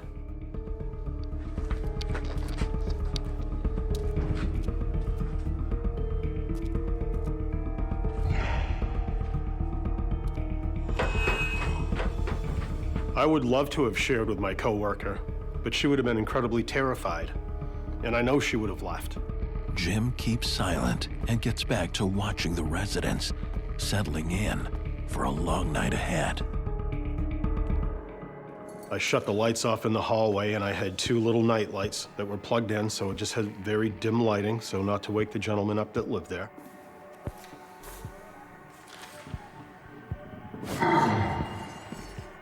As I was sitting there, I kept thinking I could see something out of the corner of my eye. And I had this feeling like a little bit of a cold sensation. I looked again when I saw it, and I saw this black. It was out, I'd liken it to like a cloud, which was outside the bedroom at the end of the hallway. And then, in a blink of an eye, it was gone. It just like, it didn't go through anything. It just disappeared right where it was. I couldn't believe it. You see stuff like that on TV, and you think, oh, that's not a big deal until you actually witness this for yourself. You have all these thoughts going through your mind of like disbelief. Oh, and you're just trying to figure out what is it and where did he go? And then I was thinking, I gotta go down to the bedroom. I gotta just check on that guy.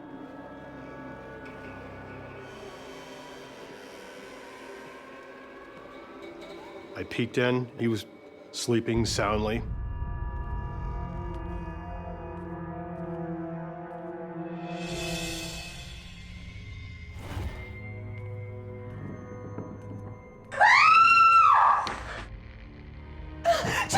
What's wrong? Something just grabbed my hair. My shift partner, she said it felt like somebody had pulled the back of her hair. All right. I'll go check, okay? Her eyes were huge, and her hands were shaking. I knew right away things were happening in that house, but I wasn't really sure why they were happening. Into the basement again to make sure there is no intruder. My senses, I'm very heightened to everything that's around.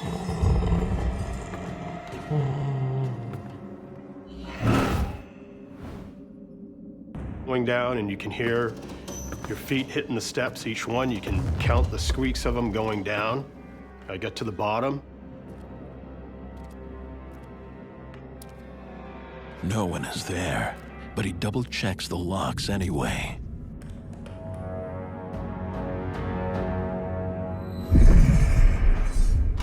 So when I was down in the basement and I was bringing a load of laundry to fold, I had this sense that I was being watched.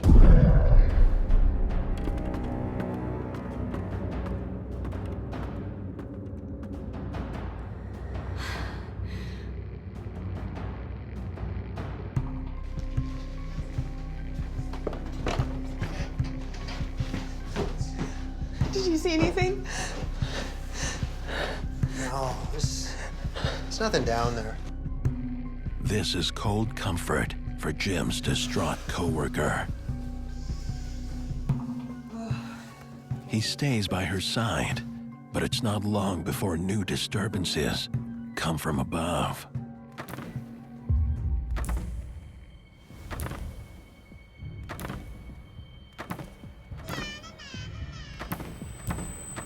There's something in this house. Jim's first night working at a resident home begins with strange occurrences and a spooked coworker. Something just grabbed my hair. And now, noises from what should be an empty attic. Did you hear that? Do you see what I'm talking about? I heard noises in the attic, which is just right above the second floor where I'm sitting. It was like a rhythmic pattern of like when a child is skipping.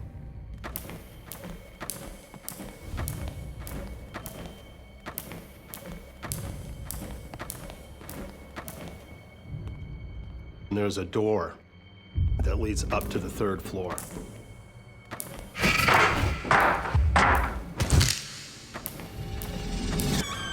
As soon as I opened the door, the noise stopped. Hello? Hello? There's nothing there. You didn't see anything? I'm just kind of thinking to myself, you know, old homes have a lot of personality. They make strange noises sometimes. It could be the heating. But Jim's coworker isn't buying it. I have to go. I'm done. I'm sorry. She quits, leaving Jim to complete his night shift watching over the house. Alone. You didn't go? No. I definitely couldn't leave. I'm responsible for them being safe and taken care of. And I wasn't willing to not do that. Jim is left with the laundry to finish, so he heads back down to the basement.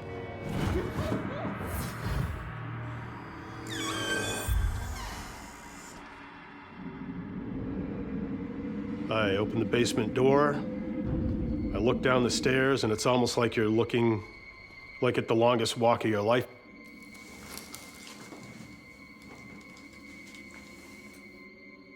So as I'm getting the laundry out, and I just had this constant feeling of being watched,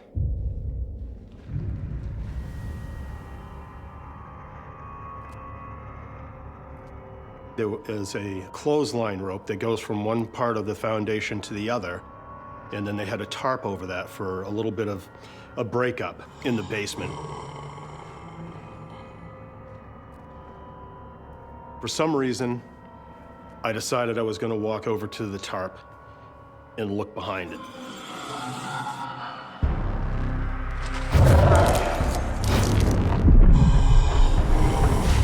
And Jim is face to face with a male entity. He makes a run for it.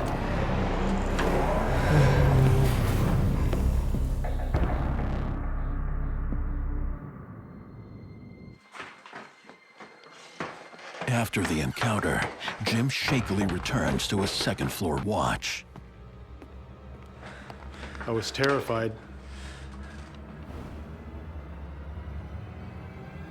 I felt like I was having like anxiety.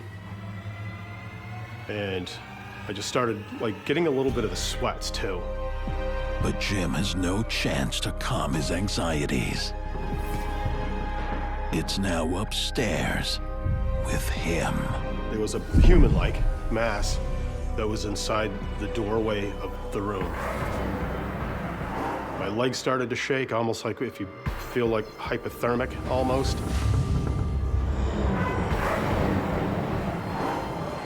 And the figure just kind of like floated straight back into the room until I couldn't see it anymore. I just couldn't believe any of this was really honestly happening. I had to muster up enough courage to go down and look inside the room for the safety and well-being of them guys. I just took one step at a time. My heart was racing so fast. Nothing prepares Jim for what awaits behind the door. No! It's hard to really explain if you've never seen anything like that before. Just stay back! Stay back! I didn't know what I was seeing. Get away from me! And then the entity vanishes. Like my heart rate was just pounding. So you couldn't leave? I know I couldn't leave because I'm responsible for these guys while I'm on shift. But it's not gone. It's changed form. I'd almost hear like a guttural sound that it was making, as though it might have been like gasping for a breath over and over until it disappeared. I have no idea what it could have done if I would have gotten any closer to it.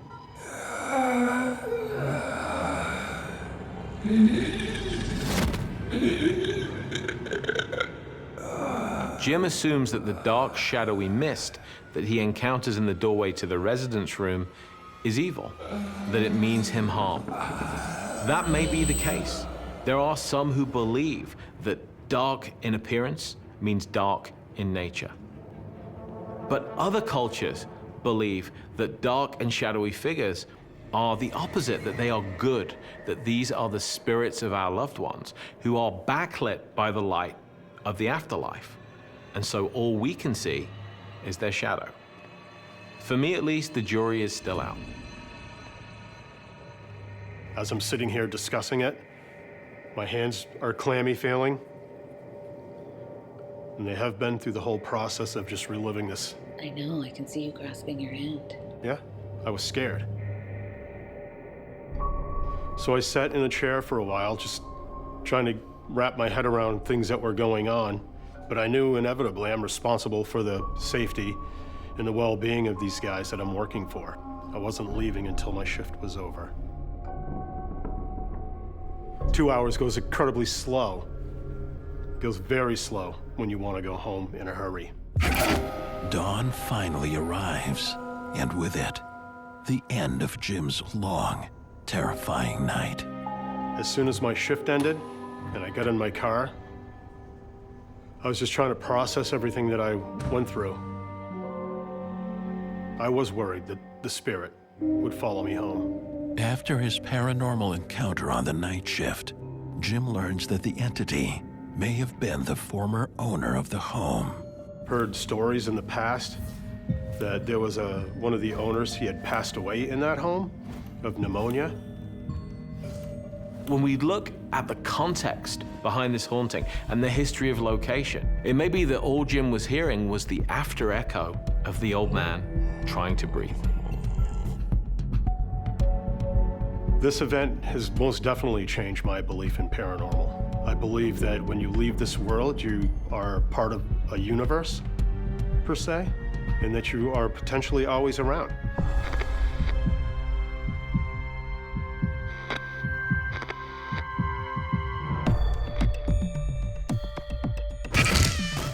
I have no idea what was going on in that house.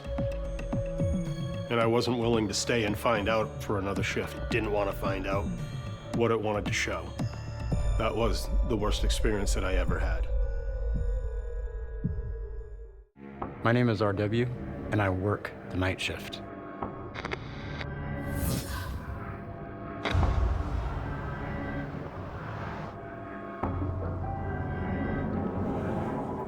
"22-year-old RW returns to his old high school to work as a custodian on the graveyard shift. I really needed this job because my wife left me and I became a single dad.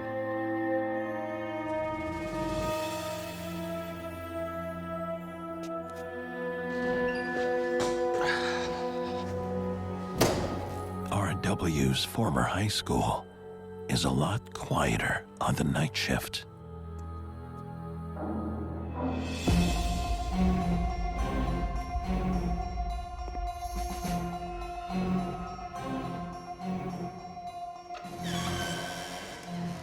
Did you hear any strange things about this school? You know, as a student going there, when different students would talk about odd things that happened. However, though, we dismissed that because I was a complete skeptic. But the day custodian is a believer and warns RW to be careful in the auditorium. All right, are you messing with me? I'm not messing with you. You okay? I'm fine. RW moves on and begins his shift. At the high school, I was put on task by the other custodians to clean the auditorium. Areas that the other custodians didn't want to do, and I later found out why. A big task ahead of him. He gets to work. There had been a drama workshop going on during the day, and so they wanted to make sure that everything was prepped up, ready for the next day.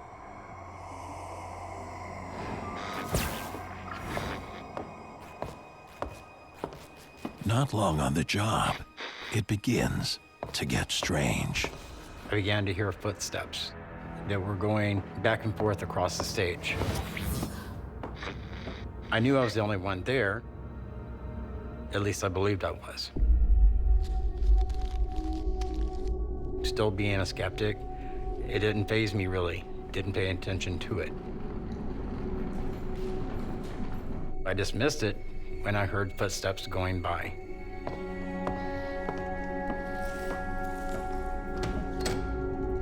I was told to prop one of the doors open so that it helps to dry the floor.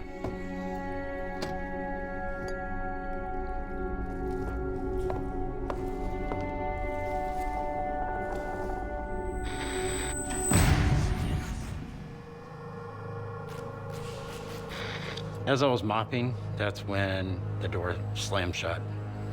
It was propped open good, but it slammed with a force. There was no way for that door to slam on its own. It scared the crap out of me. There was a thick prop that I had up in front of it. It wasn't even laying in close vicinity of where it had been. Someone had to have moved that and slammed the door shut.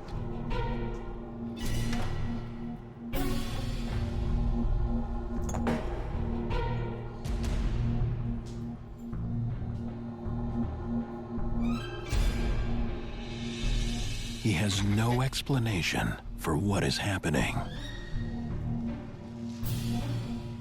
I kept trying to dismiss it.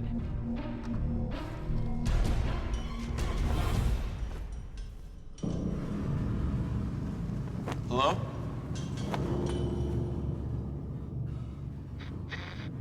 Is there someone back there? The curtain was moving as if someone was standing behind it. Like you could see the outline of them moving past the curtain from the other side. Hello? I just thought someone was behind the curtain. Honestly, I did. So I walked towards the curtain. At this point, realizing that it couldn't be a janitor, I'm getting really annoyed and scared, I'm not gonna lie.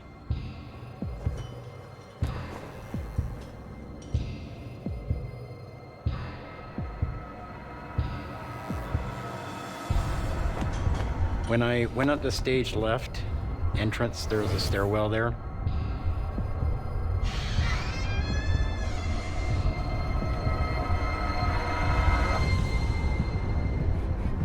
Hello? I could see there was no one there behind the curtain. Maybe it was just a wind draft. You know, maybe my imagination was playing tricks on me.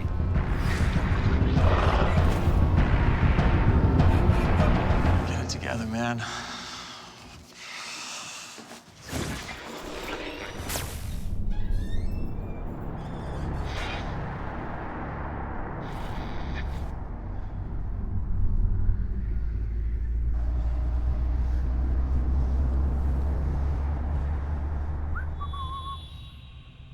That's when I heard the whistling.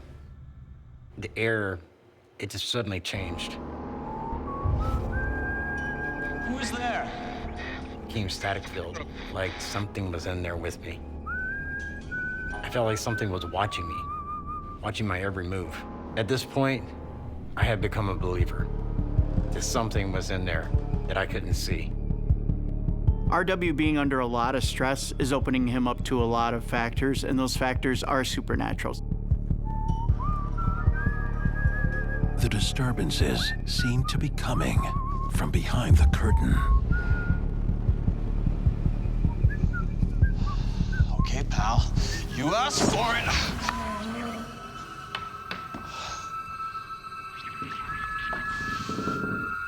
Someone was behind me again, and I couldn't see them. Oh, come on. RW. I hear someone call my name from center stage. I was terrified. The whispering of RW's name is an immediate way of saying, I'm here, don't doubt that I'm here.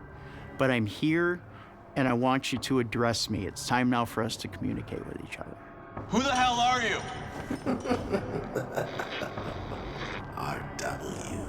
RW tries to be brave.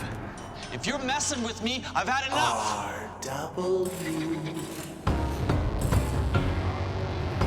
Man, it ain't funny anymore. That's when it hit the fan. What should have been a quiet first night shift for RW as a custodian has spiraled into a terrifying evening. Something was in there with me. That's when I heard the whistling. The presence that RW feels has now become aggressive. That's when at the van, the props fell. I felt like it wanted to kill me. When the prop almost kills him, he reconsiders rumors about the haunted auditorium. This Mr. Rainier was a teacher who had been killed back in the 70s. And a prop had fallen on him when he was there working late one night, and no one was there to help him, and he died. It's a violent movement of an object to get something to drop to show RW, this is how I died. I also think the drama teacher is maybe being a little forceful with this message too, which is driving RW's fear. It's kind of spiraling a little out of control. I heard him call my name again. It gives you the creeps.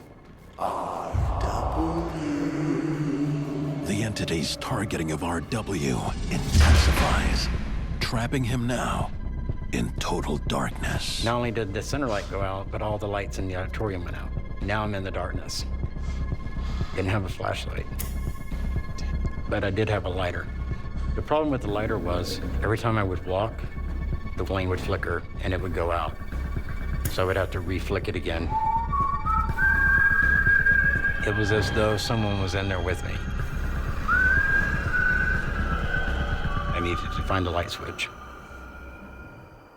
Just as RW reaches for the light, suddenly, the center stage light appears on. And that's when I see someone standing in the direct beam of that light on center stage. I was scared. Now I've got someone I can see. I saw him standing there on the stage. In my mind, I think he was still being a drama teacher, still doing his job, trying to teach you. Don't hurt me. I could feel every sense in my body, every nerve ending.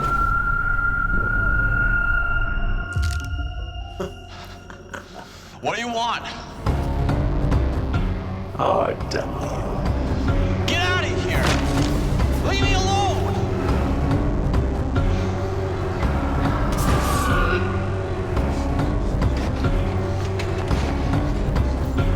I did an about face, and I ran out of that auditorium as fast as I could.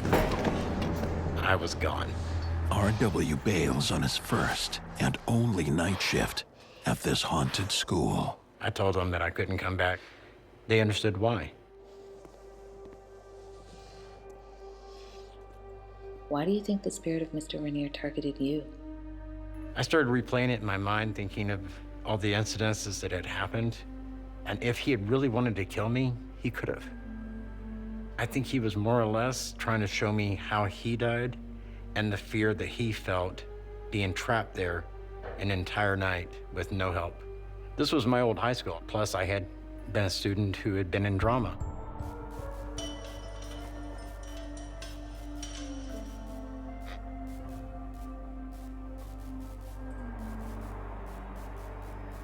And what happened to your skepticism? After that, I became a believer. And I believe in the paranormal. There is something out there that we can't explain.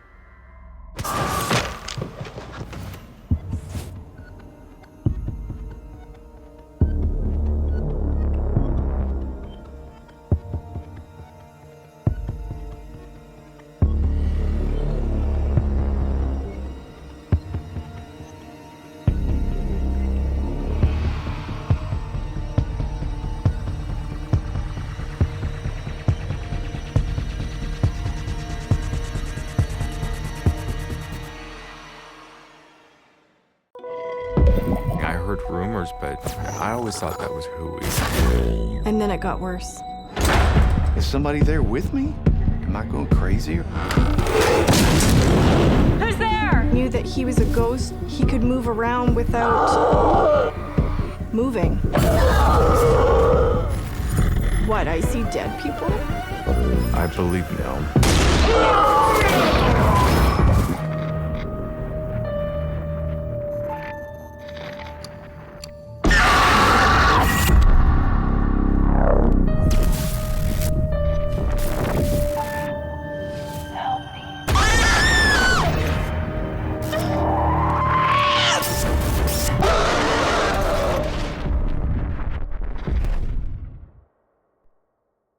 What you're about to watch is based on true events.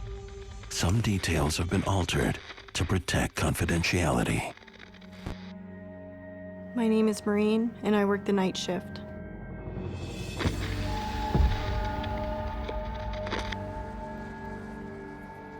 Forced to relocate to an unknown city, single mom Marina must find work immediately. This was really a life-changing time of my life. I had just ended a 17-year marriage. I was really desperate, so I took a job as trauma scene cleanup. Marina's first couple of shifts are quiet until tonight. She's tasked with cleaning up a tragic suicide of a wheelchair-bound victim. Marina's boss warns that inside the apartment, the daughter of the victim must be removed. I was like, great. I put the suit on. The daughter, she was weird, and I thought it's just because she just lost her dad. She's traumatized by it. Marina needs her to leave. You can't be here. He's my father. You can't be here. I just don't want you to see what's in there. Finally alone, Marina begins the gruesome cleanup. My boss, he's like, yeah, the suicide, it was pretty messy. But that's not all that is scary about this house. I was having a hard time breathing. I can see the guy's wheelchair. And it's moving. On its own. All the hair stood up in the back of my neck. I was totally scared. And I take a deep breath and I go, okay.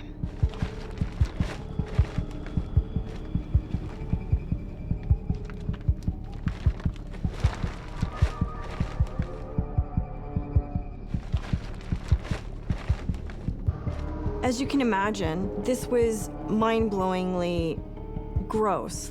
Before Marina can begin, a voice calls out. And then a vision assaults her. An angry spirit. And now I'm having to face that, what, I see dead people? It was mind-blowing. Marina tries to shut the entity out. So I closed my eyes really tight.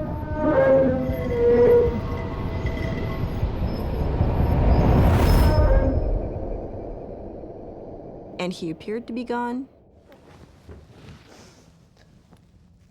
In shock, Marina cautiously checks to see no one is there.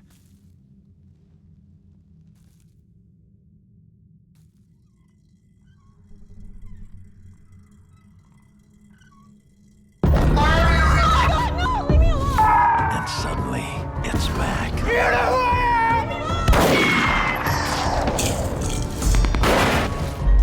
What are you doing here? It breaks through the door. There's this guy that's literally angry and in my face.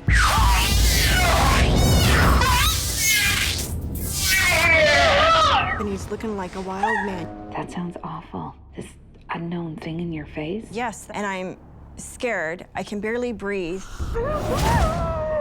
Marina's personal life has been in great upheaval for quite some time. This is one of the most difficult and stressful positions you can take. A crime scene cleaner. It should be no surprise that the energies involved are unlocking something within Marine's mind. It is trapping Marine, forcing her to see how he died. I'm watching it all unfold, feeling so helpless. Leave me alone! He's desperate to tell his story from the other side. I had a major stroke, and if you look up, I can't reach the gun because I'm in a wheelchair. And shockingly, in the vision, Marine sees the daughter is involved. This is an assisted suicide. My daughter handed me the gun. And then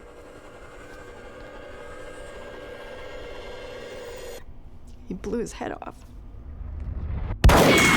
Marine doesn't want to see visions. I've got mediums through my family. I didn't want to be considered weird or strange or different.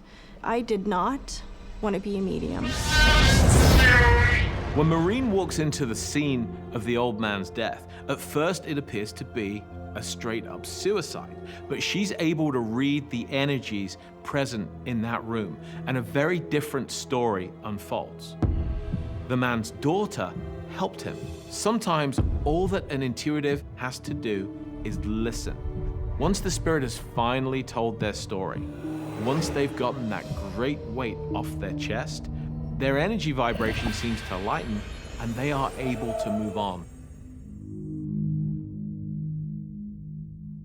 With the spirit gone, Marine takes off. I drove home and I took the longest shower of my life, and I just wept.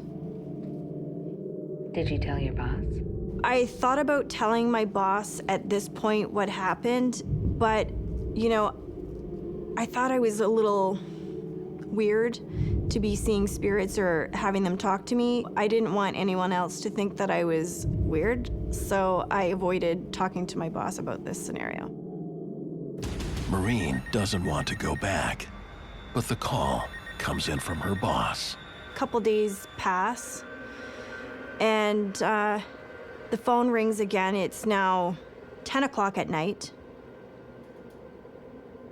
I was quiet for a minute because I was like, last time wasn't so good. Someone called in sick. Can you come to a murder scene? Why did you go? I debated whether I should quit this job. Are you sure you don't have anyone else to go? And he's like, nope. So-and-so called in. I reasoned with myself that, one, you need the money. And I was like, okay, I can do this. On this job, she is working in a desolate area of town, cleaning up the murder of a teenage junkie. I'm so scared. You know, I'm looking around. There'd just been a murder here. I can see the dark shadow of blood at my feet. Marine is determined to get the job done. But something around her changes. The most eerie energy ever. And against her will, it's happening again. Working as a trauma scene cleaner, Marine's intuitive abilities have been awakened, making her victim to a paranormal vision. Alone at a murder scene, Marine finds the courage to finish her shift. I just kind of focused on my kids and what I wanted to do for them, what I wanted to accomplish for my life, and this was temporary. Despite her fighting it, another terrifying entity has begun an assault. I kept saying in my head, this is temporary, it's a stepping stone. It's a stepping stone, keep going. But the presence won't let up. Help me. I take a deep breath and I kind of look to my side, and it was kind of hard because of the way the light was shining on me. I wasn't sure if anyone was coming at me. And then I hear footsteps again. I look up to see if I'm alone still. And it just had this eerie feeling like you're not alone, but you're alone. Help me. Help me. Marine is not alone. No. I'm sorry. All of a sudden I hear, Mom, I'm so sorry. So sorry. I had goosebumps and I was just kind of frozen. This ghost is talking to me. It was so surreal. As I'm sitting there, my heart is racing and I'm like thinking, you gotta leave. One so worried. One so worried. No.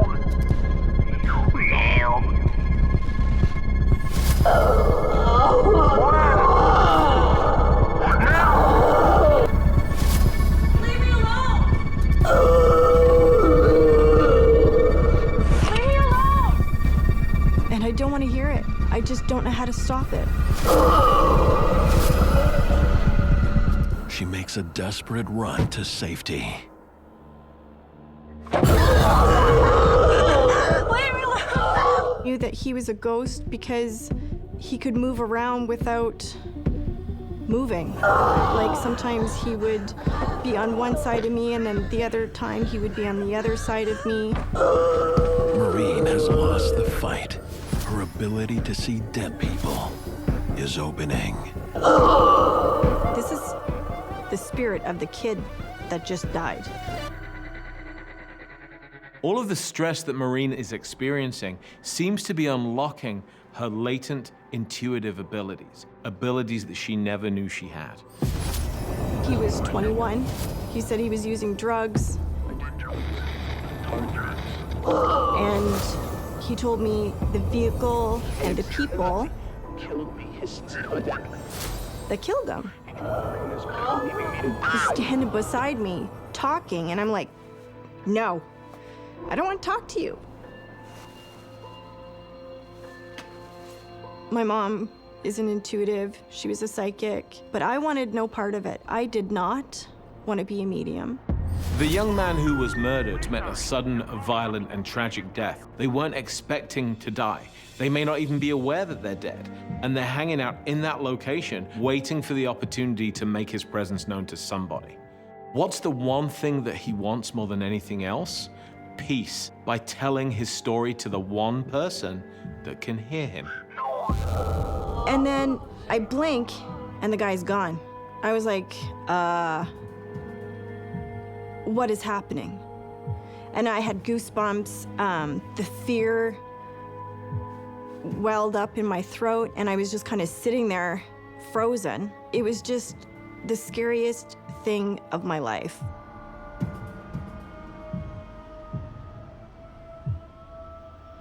So do you believe in the paranormal? Yeah. Yeah. I want it to end.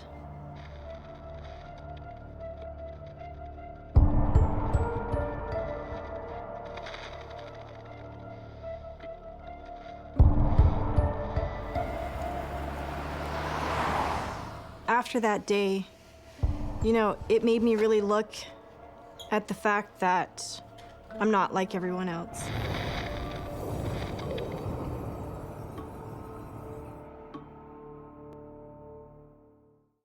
My name is Stacy, and I work the night shift.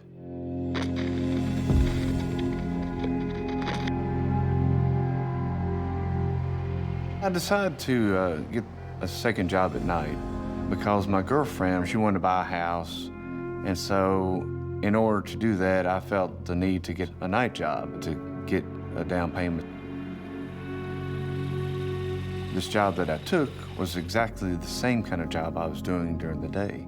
Stacy works at a factory for custom speakers on a shift no one wants. Stacy's boss can't get workers to stay. I've got our orders backing up, so thanks. And they needed an extra body at night to apply the finishes and the different colors so that they could be ready for the final assembly the next morning. No one will be working in this part of the factory. Now, the compressor, you've got to make sure that you turn it off at the end of your shift, okay? If you don't, it can cause a fire. Okay. Okay, you got it? Yeah. Okay, I think great. I got it. Well, I'll leave you to it. Perfect, thank you. You're welcome. Stacy buckles down for a long night of work. I was kind of a little bit nervous being there by myself.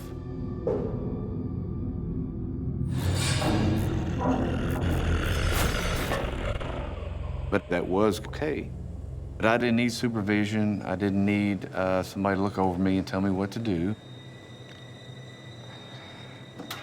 I had to sand these large speakers, put some finish on them, and then push them out the door to dry. About 2 weeks in, things seemed to start to change quite a bit.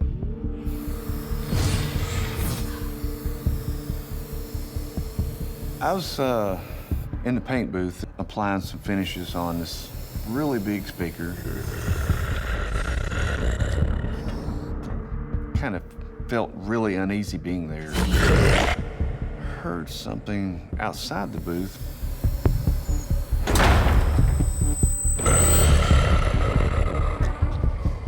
It sounds like it's outside the paint room. I didn't know exactly what it was. It's more like a faint, deep voice. Hello? Stacy hears it, but he can't see it.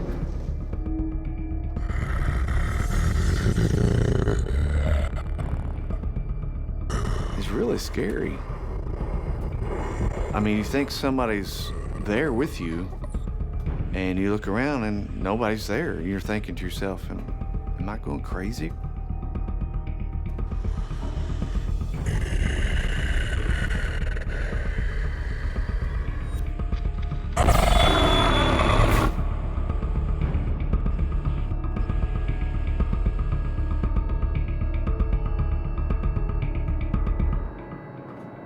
Something strange was going on.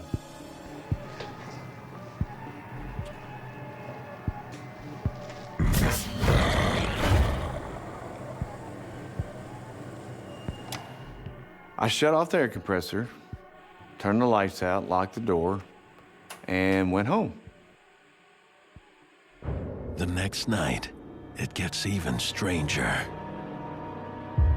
Stacy, what did I tell you about the compressor? What are you talking about? You left it on all night.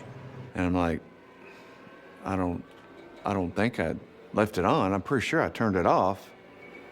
He said, no, it was on. It won't happen again. With pressure from his boss, Stacy is extra attentive around his work.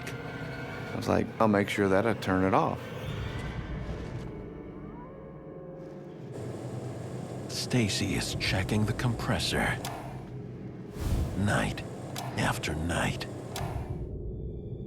I would turn the air compressor off and I'd get a call from my boss saying I left it on. I was like, no, I turned it off. I know I did. And he didn't believe me, and he would get very upset with me. Something was going on in this place, and I didn't know what it was. Determined to prove to his boss that he's not lying, Stacy records his actions. I got my phone, which has video on it, and I videotaped myself turning it off. I actually filmed my hand shutting the switch off. Okay, Dan, this is me. I'm gonna turn off the compressor. All right, so here's the compressor, and I'm turning it off, and now it's off. But whatever is messing with Stacy won't be stopped. What's up, boss? What have I told you about the compressor? What are you talking about? You left it on overnight again. For some reason, the compressor came on again. Now hold on, just listen, all right? I took a video, I have proof. I said, hey, look, I know I turned the air compressor off. I have this video. Look at that. He saw it and he said, yeah, you turned it off. But it came on this morning. And he didn't know what to say. And of course, I didn't know what to say either. Something strange was going on. Wait. What's that? You're the only one in here, right? Yeah. I don't know what the hell that is. When I was videotaping my hand turning off the switch, there's this like outline. It looked like a person, but nobody's really there. It's just like a shadow.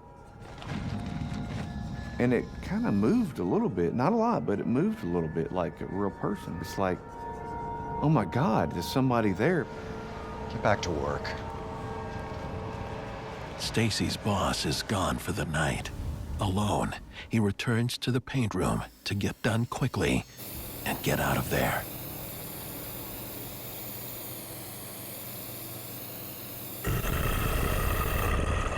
And it's back. I hear this really demonic growl. Is somebody there with me? I mean, I'm alone there at night. Is somebody there? I don't know. It's worse than he can imagine. It's scary as hell. Stacy's working alone at night in a factory where he is being terrorized by an unknown being. Strange sounds, growls, and now a confrontation with a dark entity leaves Stacy shaken. The entity vanishes. Stacy tries to make sense of what's happening. My first thought was, you know, I'm working a day job. I come in, do a night job, right? I'm working 14 hours a day. It's gotta be in my mind. I'm tired and I'm seeing things. Stacy gets back to his work so he can get out of there fast. After completing one of the speakers, I have to put it on these giant hooks, and then you hoist them up to the upper level and set them off to dry.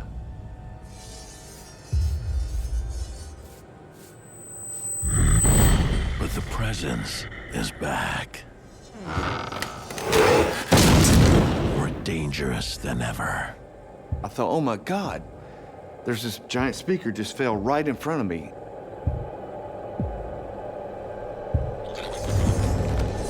Scared the hell out of me. The speaker had crashed in front of me, and I almost had a near-death experience. This thing almost landed on me for no reason. It was hooked, it was secure. I made sure it was hooked. Something was obviously in the room with me. Is this thing following me? Is it part of my life now? Cautiously, Stacy moves his work out of the paint room. All of these events that are happening to Stacy feel very indicative of a demonic haunting. When you hear low growls, when things are trying to physically harm you, usually that's the sign of a demon. When you are under a lot of emotional stress, that definitely will attract more negative entities. There's a chance that this factory already had a lot of pent-up negative energy in it, so when Stacy entered this situation, that entity knew, okay, Stacy is vulnerable. Stacy steels himself, believing the carpentry room will be safer. He kept working. I was, of course, on edge. I'm trying to calm down. I'm by myself. Nobody's coming in. I'm responsible for everything. I had this speaker that I was working on. What I had to do was to repaint this one area on it. And so in order to do that, I had to mask it off, where I have to use a little tiny razor blade and trim it off so it'd be just right.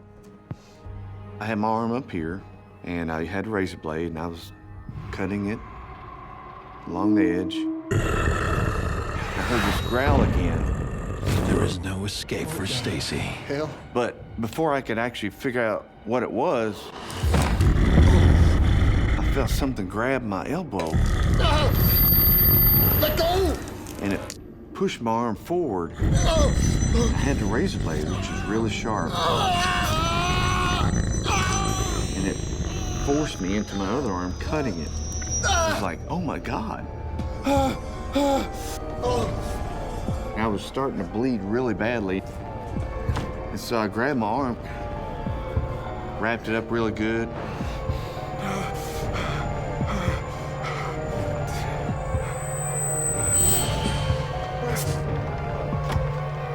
Stacy makes a run for his life.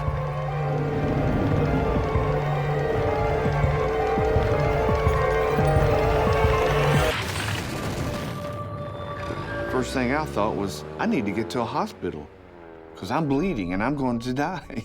Losing control of your body is an absolutely horrifying feeling, and in this case, the demonic entity was so powerful that it was able to override Stacy's willpower and force him to hurt himself.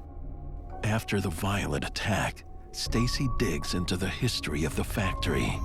He discovers that he is working in the same place that an employee died, a tragic death. This factory is basically like a feeding trough of negative energy. Demons sort of just go wherever the negative energy is. So this demon is just gonna keep coming back for more. Luckily, the hospital wasn't too awfully far away. After all of that, what were you thinking? As I was sitting there getting stitches, I was thinking to myself, you know, I'm not going back there because I don't want to die. So you never returned? I did not go back and get my last paycheck. I didn't care. I didn't want to set another foot in that place, ever. I still got the scar on my arm, by the way. I'll carry it with me for the rest of my life.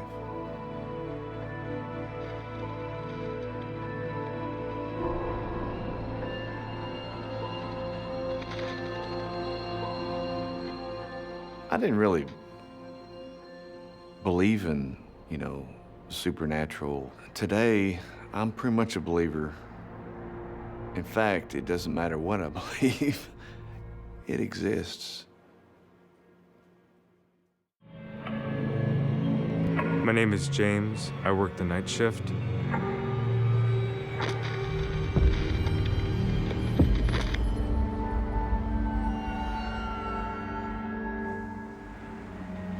James has always been interested in helping others, so he's looking forward to starting his new job at a school for special needs students.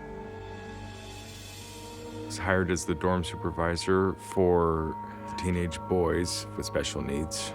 This was a dream come true job for me.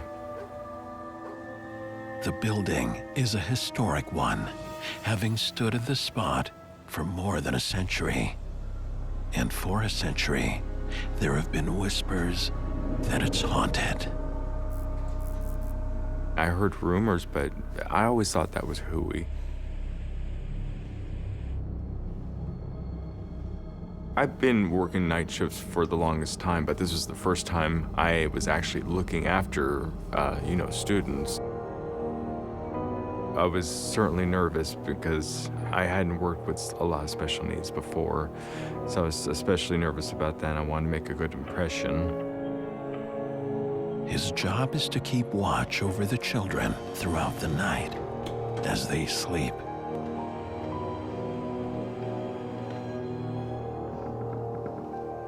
Are you okay? Yeah. A baby monitor keeps him connected to the kids at all times. I have to check all the students every half hour to an hour to just make sure they're breathing. As I walk through the checks, I walk with my baby monitor. They had all the dorm rooms down the hallway. On his first look, everything seems normal. It was pretty dark. I was doing my checks and it was getting pretty routine already. I mean, all I did was walk up and down the hall, open the doors quietly and listen and listen. But just a few hours into the shift, James notices something out of the ordinary. Out of the corner of my eye, I see a shadow, and of course I have to look again. I thought I saw another person was in there with me, and he disappears. I'm thinking that I'm just tired and okay, my eyes are playing tricks on me. James brushes it off. I get back to the kitchen and it was after 2 o'clock in the morning, and I just started making some coffee.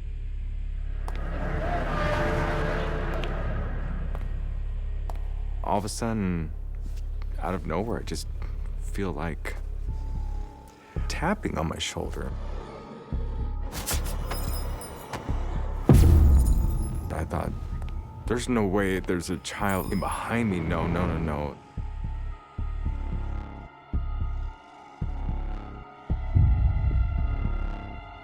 So, of course, I look, and there's nothing there. Trying to shake that off. And I got my coffee, and I sat down and tried to read a book. But this wasn't the quiet night shift he was hoping for. I happened to glance over at the refrigerator, and before I'd noticed, yeah, there were refrigerator magnets with the alphabet, and I didn't think anything of it.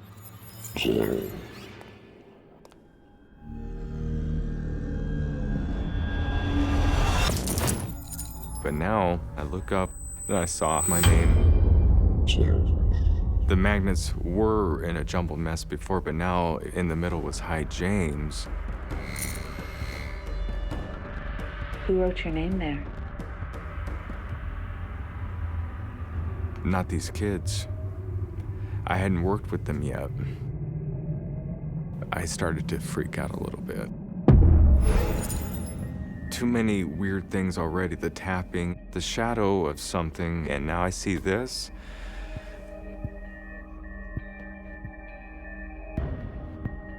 Those that work the night shift should be ready at dead time, ready between 2:30 and 3 to see paranormal activity, absolutely. That is known as a time where paranormal activity is amped up. The magnets are being used as a device to communicate with James. James has no idea who or what is trying to communicate with him. I was a little scared. There was nobody else in this building except for me. The kids sleeping. Nobody could get in. And nobody knows my name, and so I don't know why I would see something like that. I was a little shaky. I was just wondering what was going to happen next.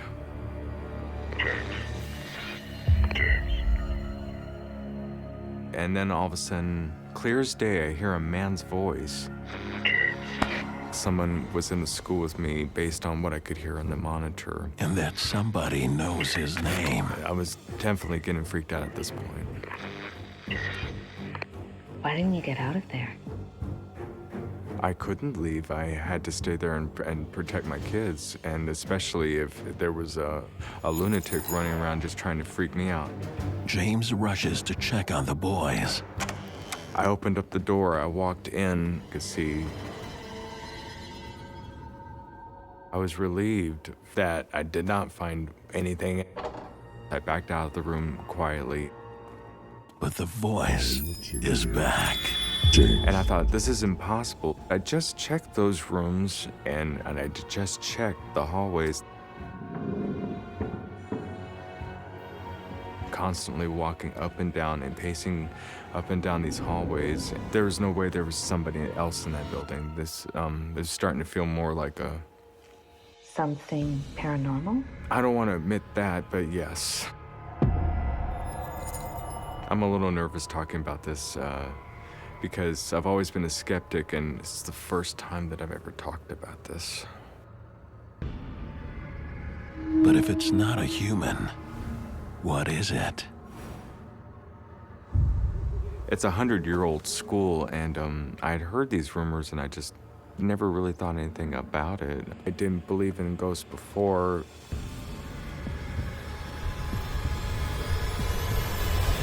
I was still trying to keep my wits about me. The entity is moving closer. I was worried about the kids. That's what the job was. I was there to protect these kids. I could not leave. It keeps calling his name. And I had to muster up some courage because I needed to get to the bottom of this. Figure out why I was hearing this. I didn't want to have to call anybody or let my boss know that I was freaking out. James dashes up through the stairwell, but something stops him dead in his tracks. James's first night as a dorm supervisor at a special needs school has taken a terrifying turn. All the students are fast asleep, but someone something is awake, desperate for James's attention.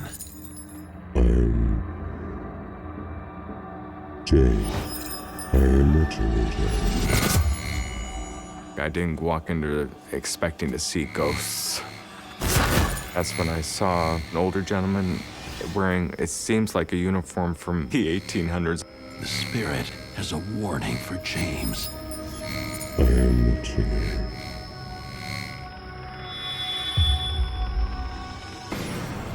And I'm, what the hell? And he disappears. And there's nothing there. It's just me. There's no way that just happened. I know I'm not losing my mind. I was getting pretty scared and freaked at this point. I heard there was a spirit of a watchman, but that's all I heard. Maybe the rumors were true. I just wanted to get out of there. But his duty to the innocent kids in his care keeps him there. He couldn't live with himself if anything happened to them. I didn't want that on my conscience, on my head. I can't call my boss. I didn't want him to think that I was crazy and fire me on the spot, so I was just really trying to take care of it myself. Listen to me, James. But I wasn't feeling like I was a skeptic anymore. Listen. James has no reprieve. The spirit is watching him. Listen to me, James. The specter keeps trying to get James to listen. It started to escalate. Things just seemed to get worse and worse and worse. Everywhere I walked around, I was starting to feel like he was there with me. I could feel his presence.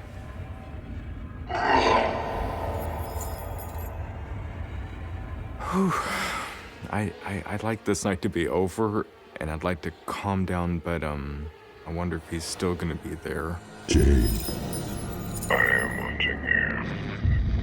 James. I'm very unnerved at this point. Listen to me, James. Listen.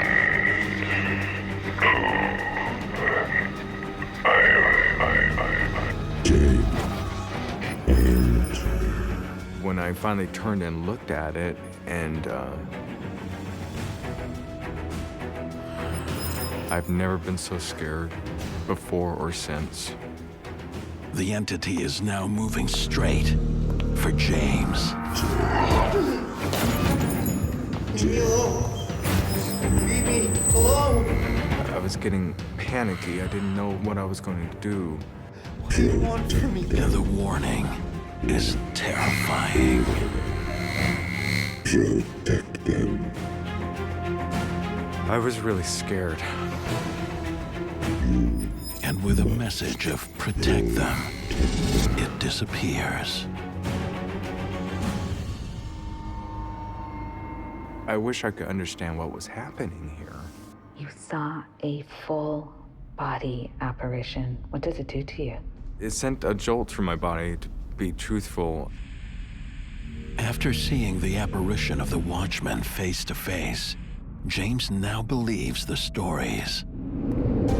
Several people had seen it. I'd heard about it, but they were a little hush-hush about it. They didn't want to attract attention, I think.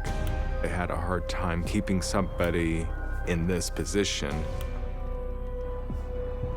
I am a skeptic until I had this job. James tries to calm down. I look up at the refrigerator. The Watchman has one last message. And the magnets have changed. And now it says, take care of them. What did you think when you saw that?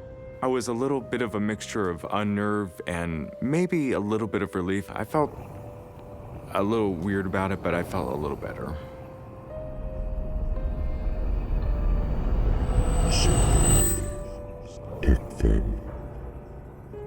I don't believe that children or James are in danger at all. I believe that this night watchman took his job into the afterlife and really is concerned about these children and wants to make sure that James continues the tradition.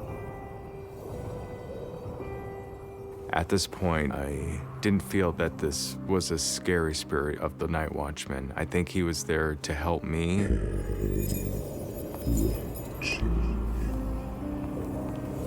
He still felt a moral obligation to these students. How did your night end? I felt a little bit of relief knowing that my night was almost over. James survives his first night shift, but is still quite shaken up. I know I definitely saw the watchman. I didn't know if I had the stomach for this, being visited by watchmen and the voices on the monitor. I did not know. I didn't want to have that. The events of that first night changed James forever. I had an authentic experience. I'm sorry for ever judging people who talk about having experiences, because I'm one of them, and I believe now.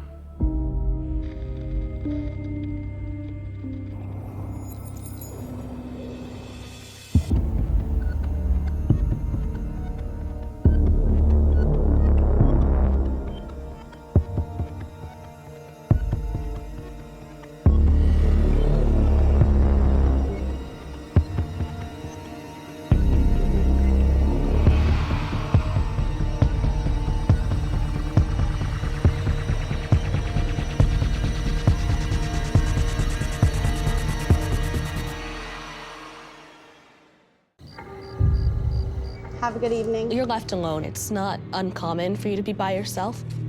I never saw it coming. Nobody else in there but me, so what's the threat? I would have to see it to believe in it. Ah! It was like a jolt. At that moment, I got really scared.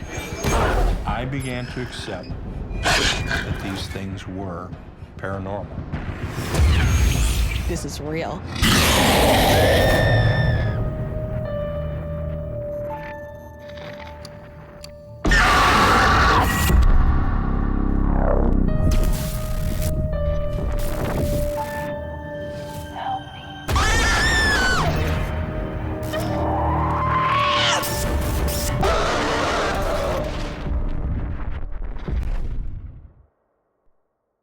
What you're about to watch is based on true events.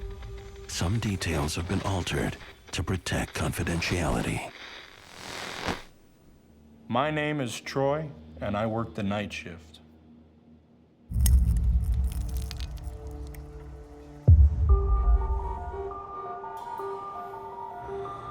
I had worked for 22 years as a police officer in the military.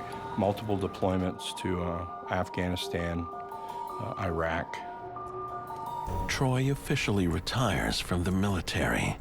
He begins a new career, working as a security guard.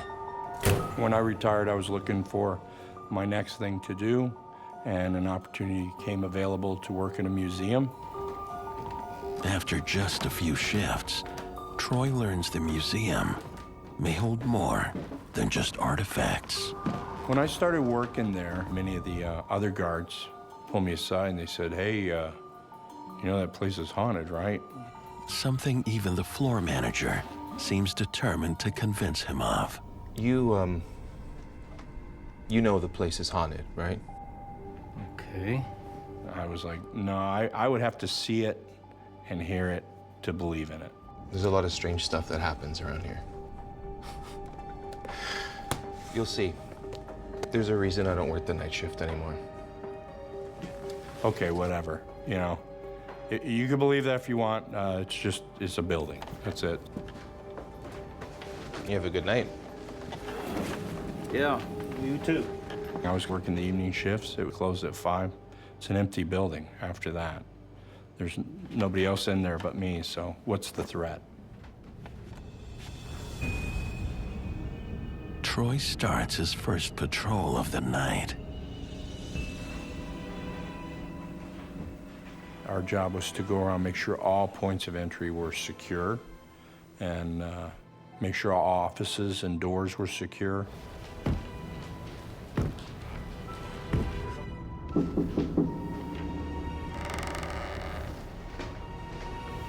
When I would do my patrols, I could hear creaking of the floorboards.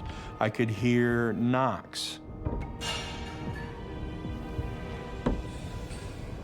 The late-night sounds don't bother him. Buildings they're hot during the day, and then they're cooling off at night, and you get creaks and pops. You know, the building was built in like the 60s, so it's an older building. The only thing he finds a little unnerving are some of the exhibits. You have all these glass cases. There's mannequins. Of course, that's kind of creepy when you're walking around at night with the lights off. A few hours in, he's satisfied. Everything is secure. No threats, no danger of any kind, you know. Just a building, and it's empty. It may not be as empty as he thinks.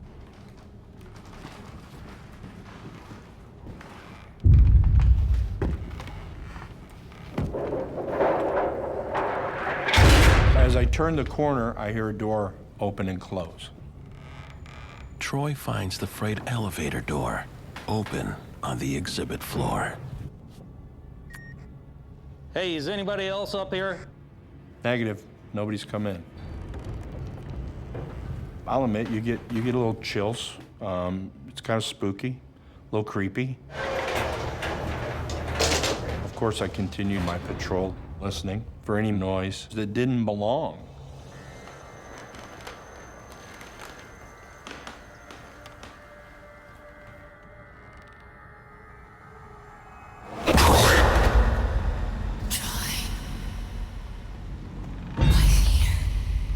I started noticing things that were just not normal.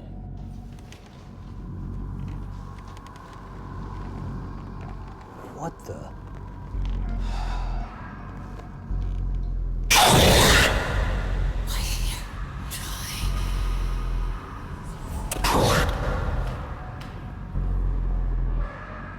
Maybe I'm just hearing things, you know, old buildings and echoes, and maybe somebody's outside and the sound is carrying. I don't know. Empty building, no danger. From being in the field and being trained for night operations, I understand how things that are fixed can look like they're moving. You know, those are all things that we were trained to deal with. Thinking it's just his mind playing tricks on him, Troy takes a break.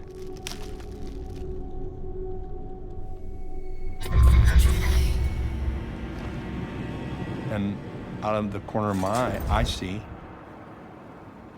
it's just a shadow. Initially, I'm thinking, it must be my eyes, you know. Maybe I didn't get enough sleep last night, or maybe my eyes are fluttering or something.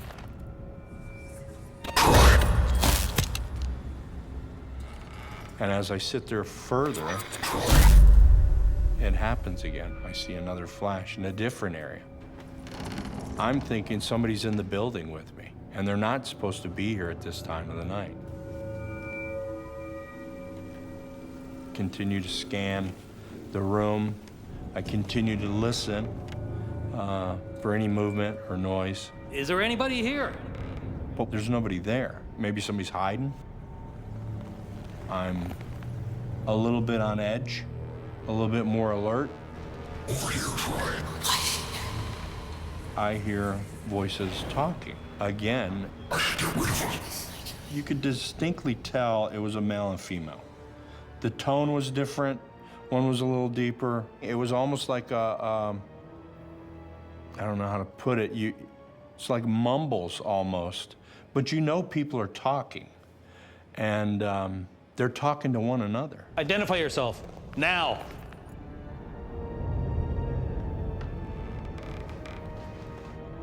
Nothing. But I'm not buying that it's a ghost. I'm not buying that it's just shadows. Somebody's got to be there. Be warned. Security cameras are transmitting live to a central security office. So I call back. There's nobody on the floor with me. I got movement on the exhibit floor. I'm seeing things. And the call comes back. That's a negative. You're the only one here. Roger that. Troy can't shake the feeling he's not alone. And then I would hear the voices again.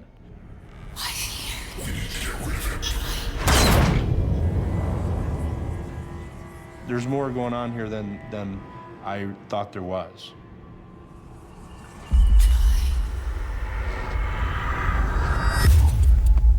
When that flashlight went off, it startled me. But then I thought, I had watched one of the paranormal shows, and I saw where they did a flashlight and said, if you're here, can you turn it on? Is there anybody here? If you are, turn this light on.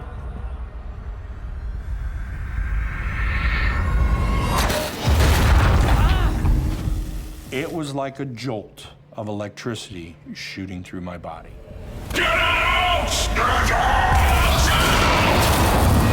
While on night patrol at the museum, security guard Troy is beginning to believe the rumors.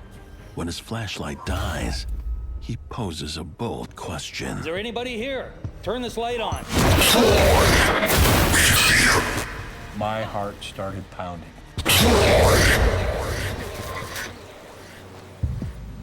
Suddenly, it was gone. Museums become the collections of haunted objects from different time periods. Honestly, I think the apparition meant to communicate with Troy, to let it know that it was there, that it was part of the museum, and that it probably wanted to tell its story. Are you thinking this is sort of messed up right now? Yes. This is messing with my head. There's something going on in this museum, and it's not normal. You can't make sense of it. These things shouldn't be happening. Seeking to verify this alarming experience, Troy returns to a security station to check the cameras. The camera looked down over the exhibit floor.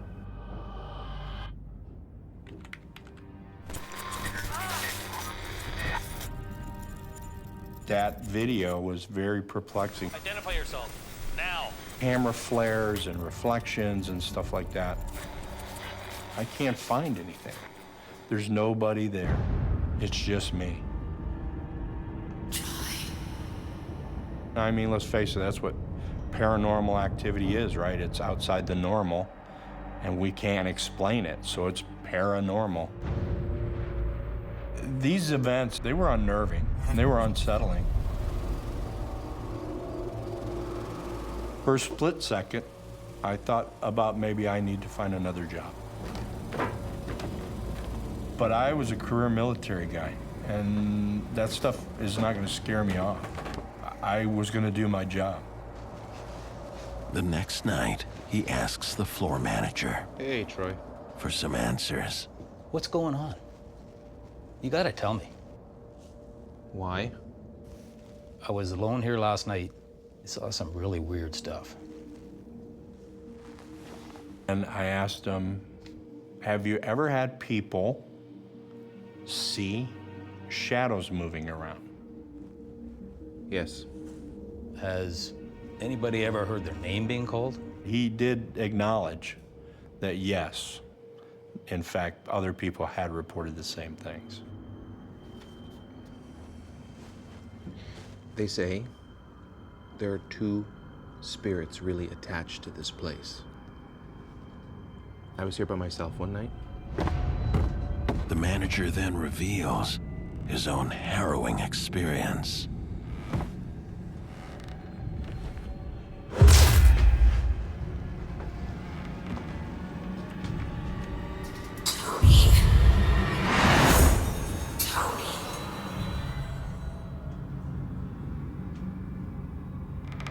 It's not unusual to have a haunted object that can reside in a place and then see the apparition of the spirit that's attached itself to the object. I truly believe that he's seeing the ghost of whatever it is that's attached itself to the object. And all of a sudden, I hear my name being called.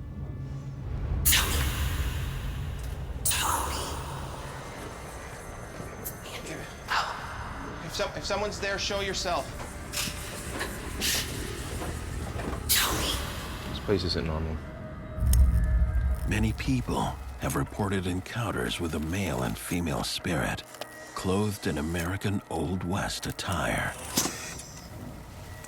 I didn't believe you, but I do now. Troy is about to find out that things are just getting started.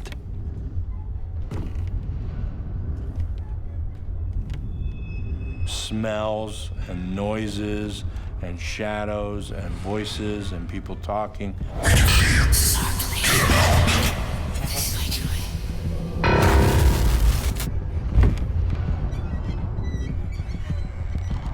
I felt like they were taunting me.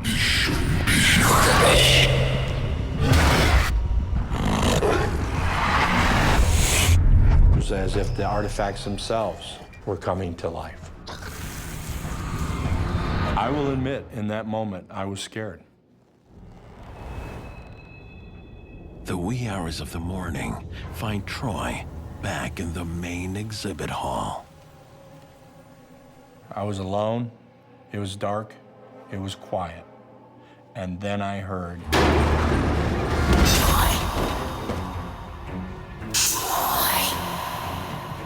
What's going on? You could distinctly tell it was a female. What the?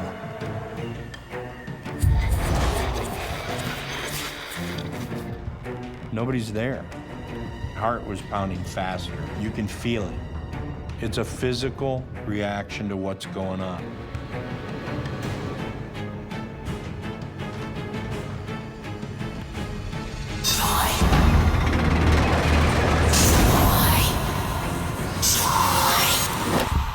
Nighttime security guard Troy has already encountered one angry spirit, and now meets a second, more aggressive one.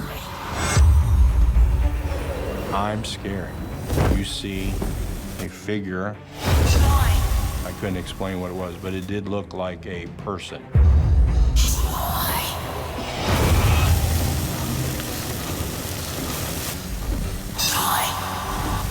Troy races from the building. On the drive home, I would think of how to deal with what had happened to me, or what I had seen, or what I had heard.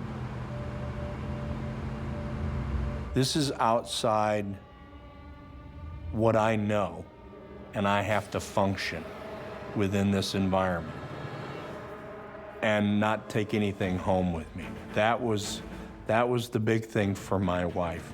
Do not bring anything home.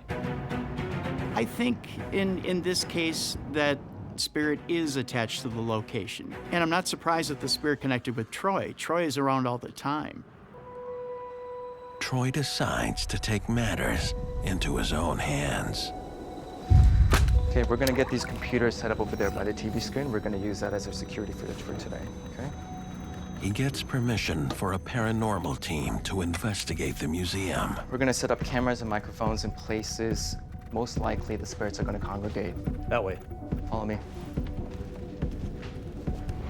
It became more of a quest, really, to figure out, without a shadow of doubt, what was going on. Just a little bit higher. It became my own personal validation. I needed to validate for me what was going on.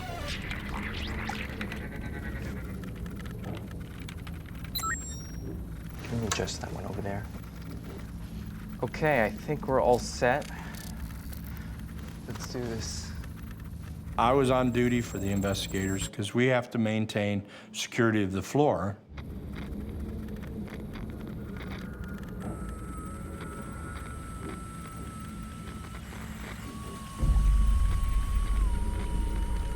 Is there a problem with the air system? I'm getting a whistling in the exhibit room area. I can check. Like this.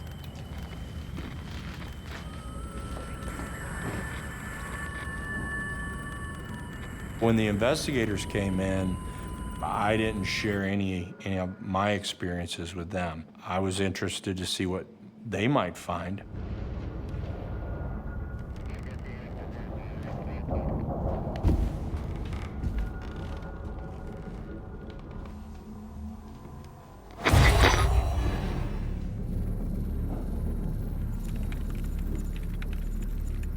I was on edge at this moment. We don't know what we're dealing with, right? Is this something good, or is this something maybe not so good? Troy arrives at the vents in question.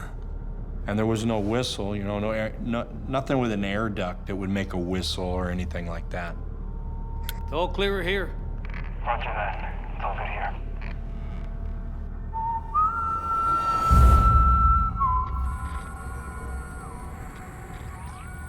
It sounds like a person whistling.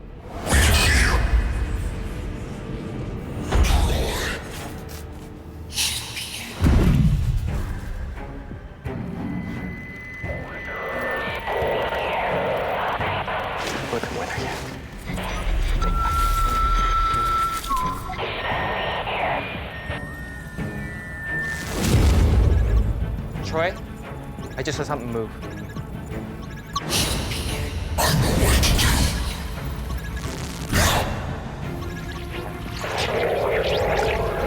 Okay, Troy. The investigator wants confirmation it is a spirit. I said, whistle once if you want us to leave.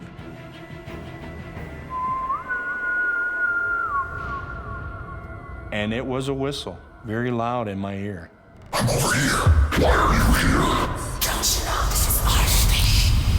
I freaked out a little bit. I felt like, yeah, they want us out of here. Troy, ask the spirit, have you ever walked the face of the earth as a human being?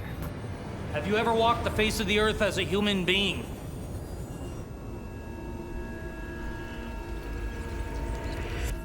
Have you ever walked the face of the earth as a human being?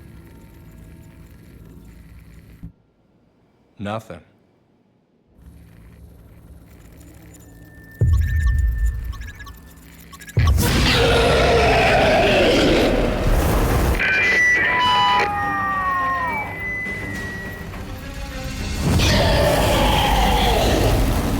And it came back crystal clear in a deep voice.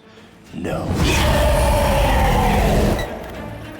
No really sent home to me that that's their domain.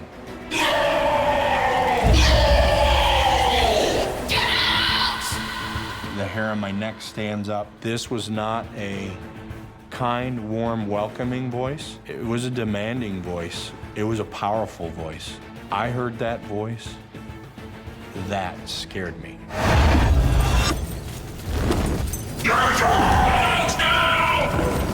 My immediate thought was, I gotta get the hell out of here.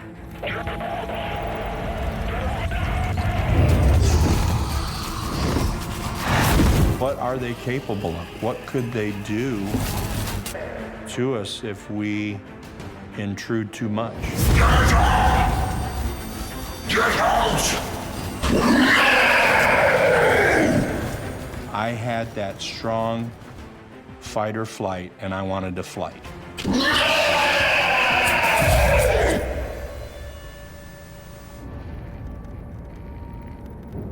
The investigator's equipment is no longer picking up anything.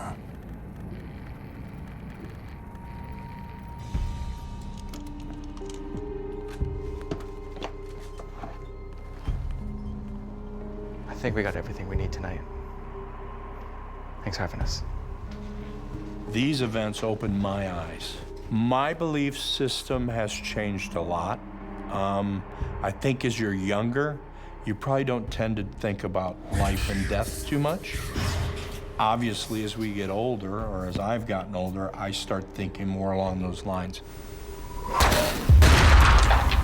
These paranormal experiences have altered my belief system. I've become way more spiritual, pretty egocentric to think it's just us. I think there are things going on in the world that we just don't have a clue. A short time after, Troy and his family move away. I wound up having to leave that job, but the museum's still open today.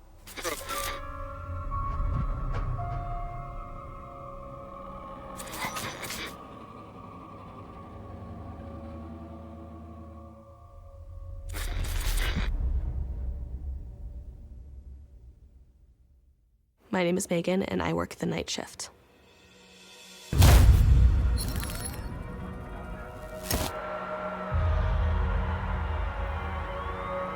I worked the night shift at a fast food restaurant.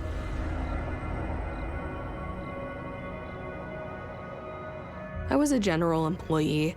I would work the front, clean the counters and the tables, and I would operate the drive-through windows.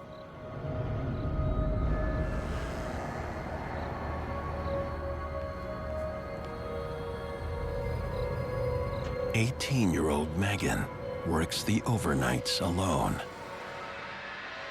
We were in a pretty suburban area, so it was pretty quiet. Thanks. Have a good evening. At night, it's not busy, so you don't need that many people, particularly for overnight shifts. You're left alone at the restaurant a lot of the time. It's not uncommon for you to be by yourself. This doesn't bother Megan. It was a normal restaurant. People joked that it was haunted, but I never saw anything. I never expected anything to happen. I'm a skeptic. If I can find any way to explain it, I will explain it. Her shifts usually go by smoothly. I'm a very quick worker, and I'm very upbeat and positive, and I get things done very quickly. But on one late night shift, strange things start to happen.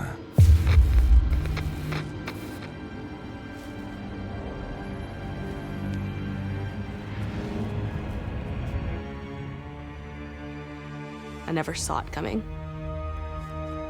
On one night, the cup holders were just a little empty, so I went to restock them. After I'd finished stocking them, I walked off to do a new task.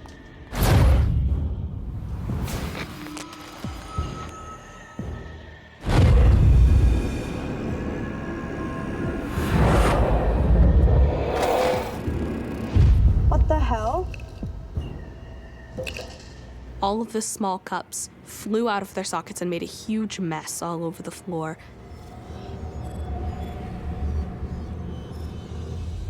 Did that freak you out? I was very confused because it shouldn't have happened.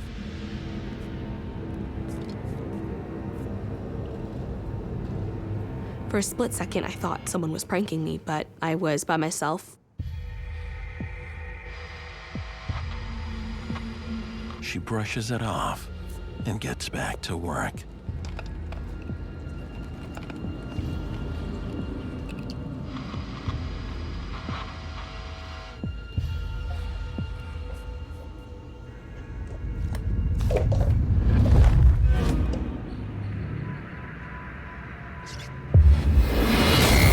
Suddenly, there were people in front of me. It startled me and it made me jump. Oh, I'm sorry. I didn't hear you guys come in. Would there be a noticeable noise if someone had entered the restaurant? You can hear the click as the door opens up from the doorframe. I didn't hear the click. 2 large coffees to go. Black. I'm gonna have to brew a fresh pot. Do it. Hurry up, will you? They did seem unusual from most customers. He had a little bit of a scowl on his face. He was a little angry, and the women looked really nervous. We don't have time for this. Don't start. With the woman being nervous and him being angry, it was freaky, and I was concerned that they were going to rob me. Why didn't you call your manager? The thought crossed my mind to wake up my manager, just in case they actually were going to rob me, but I'm too polite for that. I caught my composure and I brewed a new batch. The mysterious couple settles in at a booth.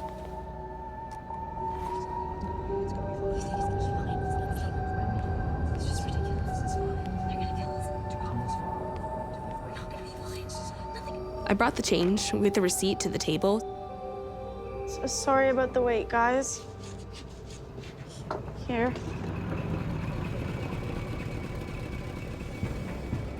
After I dropped down the coffee, I saw another car pull into the parking lot and then drive right into the drive-thru. Something about it seemed off. They both had the same car. It was freaky. It's them! It's them! It's them! When she saw the car, she gasped with a whisper shout going, "Hide!" I was confused. Is this car following them or something? Where are they going? Looks like the drive-through, but it's closed. It was odd that this car was going through the drive-through. I had no idea why they picked drive-through instead of just parked and came in, especially since we closed the drive-through at night. Tell me what they ordered. Tell me what they ordered. The man told me immediately, "Tell me what they order." Okay.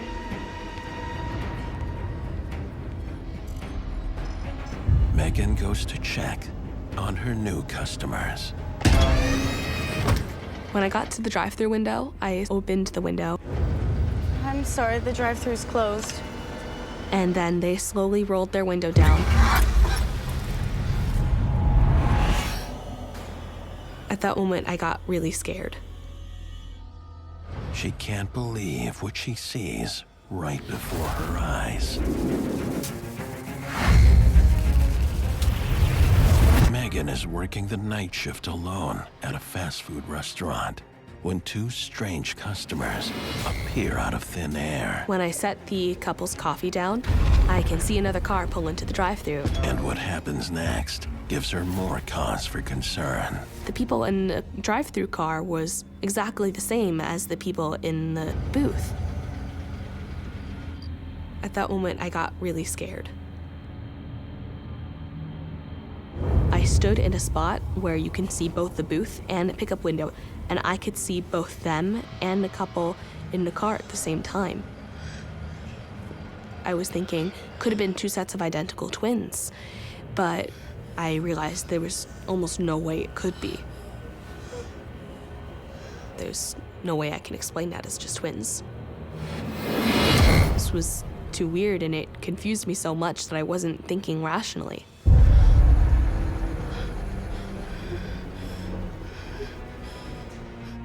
Did you ever think anything like this would happen to you? I never believed anything would happen to me, but then I had an experience I couldn't explain. In Megan's case, witnessing these two doppelgangers, and a doppelganger is essentially an exact copy of a living person, so it will look exactly like a human. A doppelganger isn't necessarily a ghost or spirit, or is it a living being? It exists in this very strange paranormal in-between world. There's a couple theories as to why doppelgangers exist. One of the more popular ones is that they are versions of ourselves seeping into our universe from another parallel universe.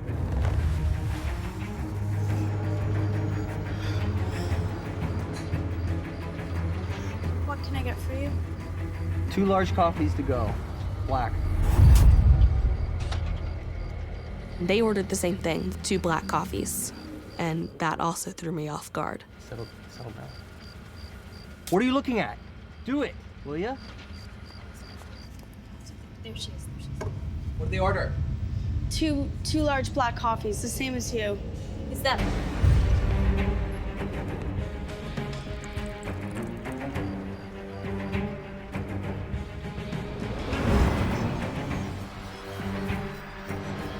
The couple at the table came over. How did the people react? What did they do next? They tensed up. The man continued to be short with me and told me immediately, "Give me their coffees." And I got confused. I can't give their coffee to them. "Give me their coffees." I can't. "Give me their coffees."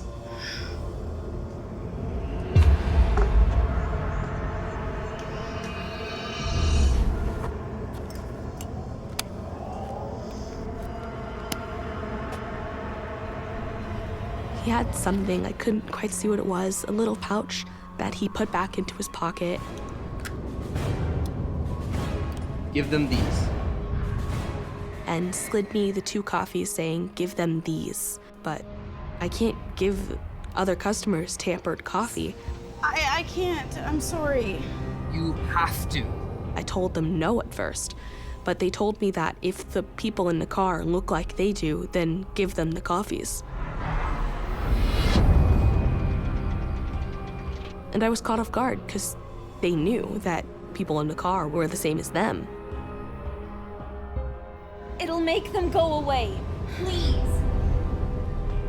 They told me that by giving them this coffee, it would make them go away. And they never explained further than that what that meant. And then suddenly it was like I was in a trance. It caused me to blank out.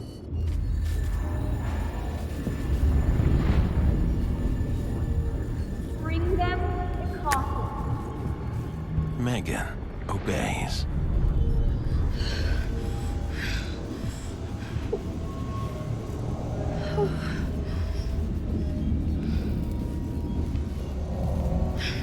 I have never been this freaked out in my life.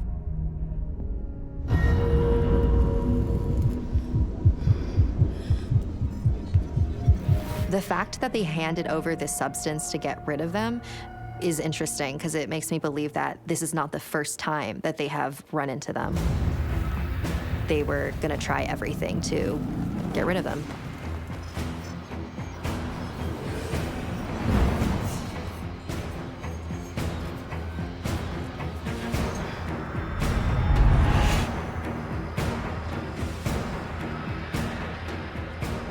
Took you long enough. I gave the couple in the car the coffee. I wasn't quite thinking rationally. Is there anyone else in there? No. No other customers? Nobody. After I gave the couple in the car the tampered coffees, they took a sip.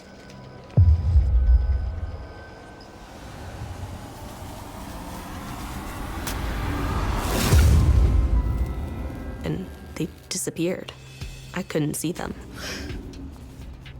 They just vanished. I was shocked. I couldn't explain this. How did that make you feel? I got really scared. It seems like the original customers were desperate to get rid of the doppelgangers, and so this was their last attempt. I went back to the table to tell the couple that the car is gone.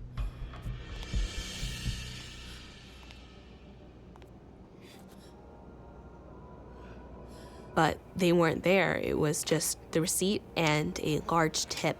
And on the receipt is written a note saying, "Thank you for making our demons go away." It got me freaked out going, wait, what earth was in that coffee? What would happen if I drank it?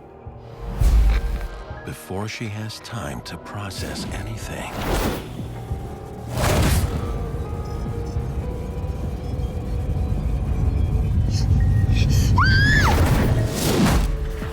There's the couple standing in front of me. for Megan, a night at work takes a terrifying turn when the teen encounters a couple and their demonic doppelgangers. After I gave the couple in the car the tampered coffees, they just vanished. And when she looks for the other couple, they're gone too. Then suddenly, my stomach definitely dropped. My heart was beating so fast throughout the whole experience.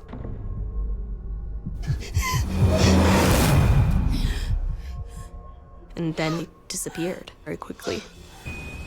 I didn't know what the hell was going on. I thought I was losing my mind. There is a superstition that if you see your own doppelganger, it is an omen of your own death. I think in this particular case, that is happening.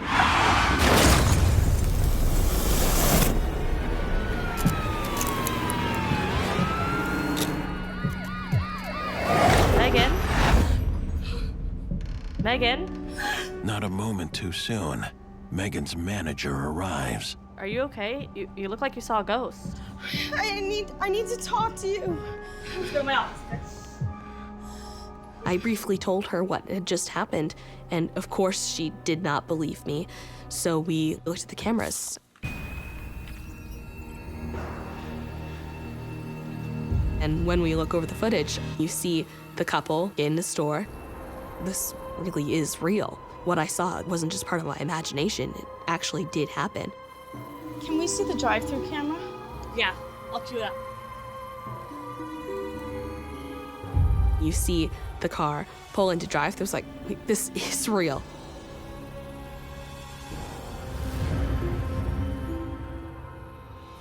That's impossible. You just saw them disappear. She just starts getting just as confused as I was, going, wait, this is real. Megan was telling the truth. Yeah, I told you. I was still just as confused and nervous.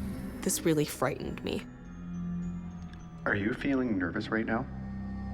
I'm getting nervous just telling the story back to you.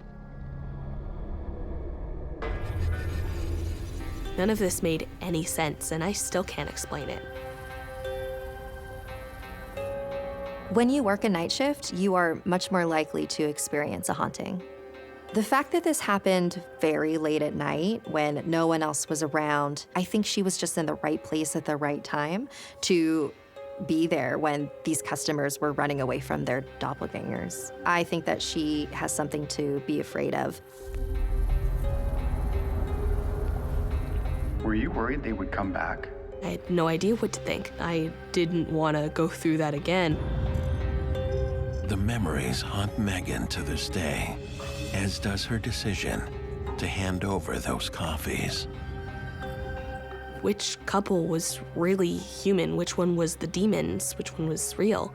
So that freaked me out the most, and it still freaks me out thinking back on it.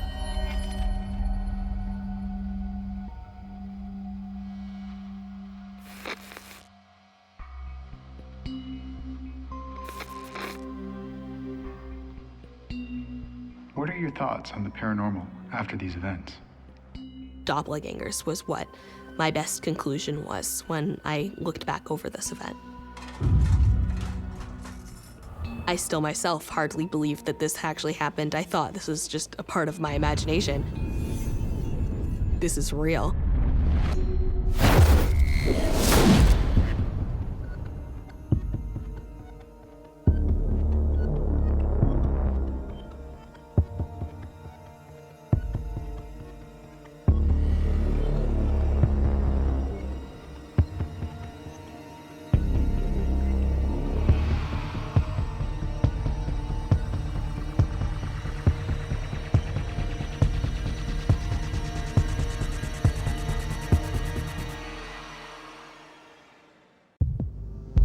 There was an uneasy feeling. You're chasing something, but you don't know what it is. That's Grace. She's dead. That's when everything started to get crazy. Why can't you just leave us alone? I was so scared.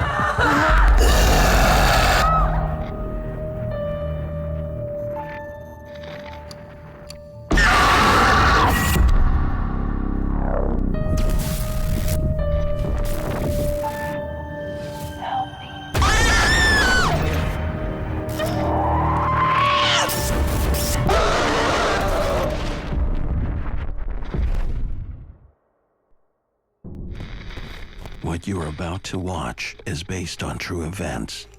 Some details have been altered to protect confidentiality. My name is Laura Ketchledge, and I work the night shift.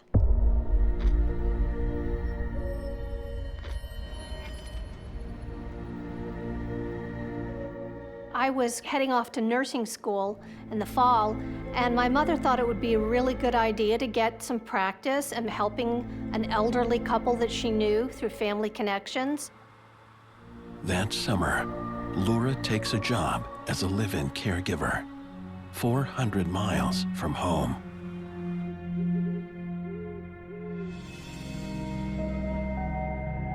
I was a teenager. I'd never really gone to somebody's home and lived with them, especially a home like that. This was a home that this family had lived in for 75 years. Hello?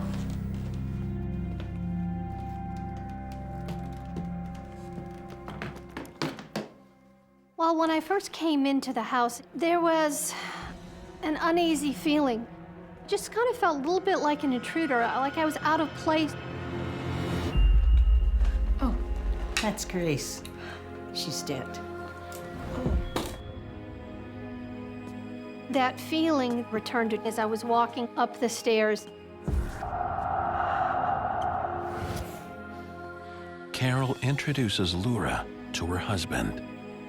Charles, this is the new girl. Laura, it's very nice to meet you. Laura, it's nice to meet you there. Welcome. Charles was just sweet and genuine. My job is to stay up all night, by his bed, turn him, give him medication, get him up to use the lavatory if needed, and to really make sure everything was okay. Stay alert, Laura.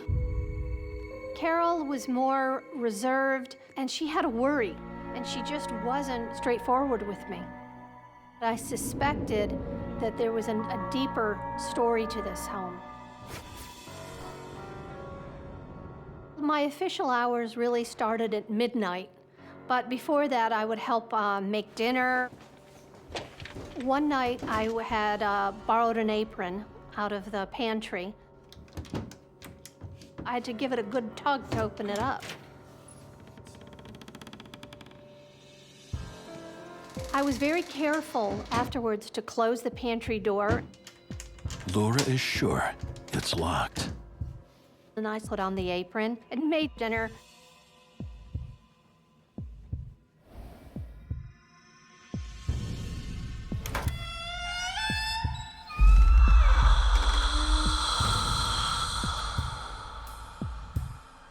Later that night, after I put Charles to bed and Carol went to sleep, I went back into the kitchen to tidy up.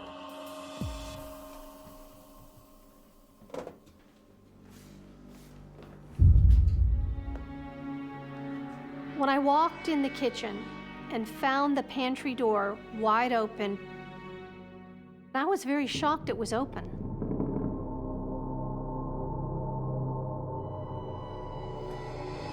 It made no sense the door was open. Not for 1 minute did I second guess myself, because I clearly closed that door. I had a knot in my stomach.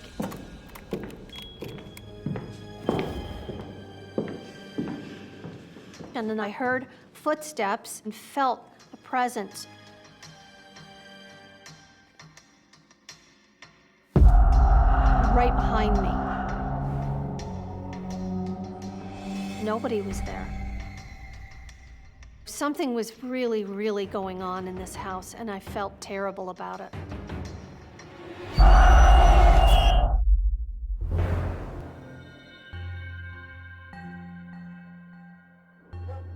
For the next couple of weeks, I was getting into my routine. The trump card wins the trick. Okay, got that? I think I got it. Carol and her husband were determined to teach me how to play bridge. We even had an imaginary player. Thank you, Grace. You need 4 players for the game. But only 3 players are among the living. I put the cards back in the tray.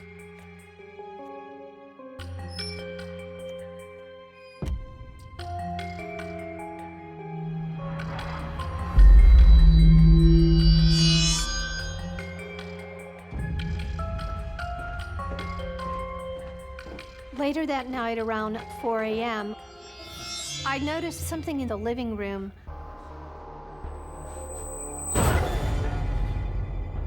was taken back because all of the cards were out of the tray and scattered all over the room.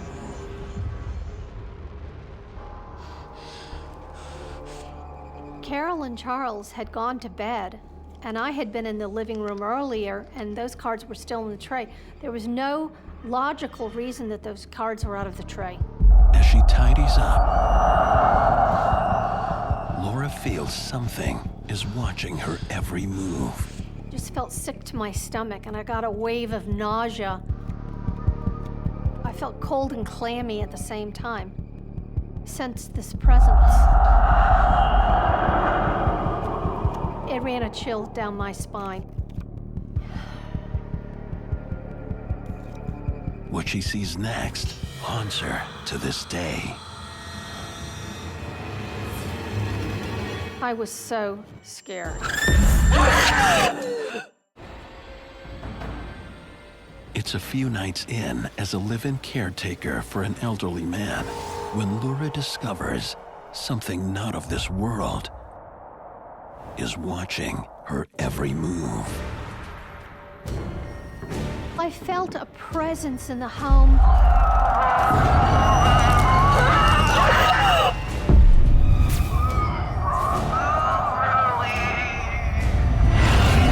And then she just faded into nothing. I was so scared.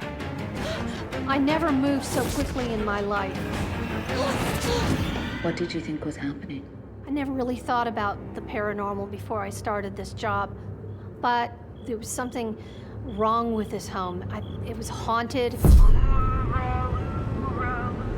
As far as Laura's concerned, the incident with the pantry door, the incident with the cards on the floor, the little things that started to happen were ramping up. Things aren't necessarily copacetic as far as the spiritual world goes. Despite her fear, Laura keeps quiet. I felt bottled up inside. I didn't know what to say, and I didn't want to alarm these two elderly people. I was there to help them, not scare them.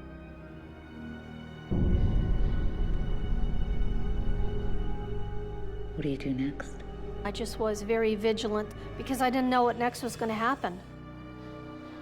With eyes wide open, Laura vows to do her job, stay alert, and protect Charles. It was around 3 a.m., and I was reading a book seated next to Charles. The electrical outlets flickered like some sort of a bizarre power surge. And when I looked at the doorway,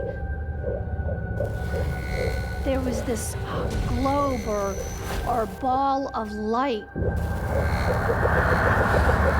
When it entered the room, you could feel it. It was like another person entering the room. It was powerful.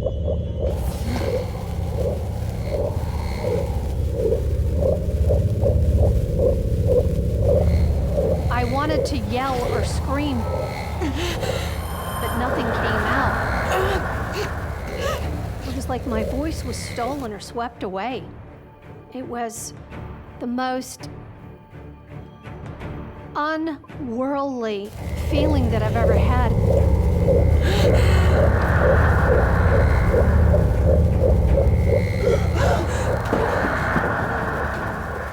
Did you know what that was? I think it was this orb or soul. It's not unusual to have a haunted object that can reside in a place and then see the apparition of the spirit that's attached itself to the object.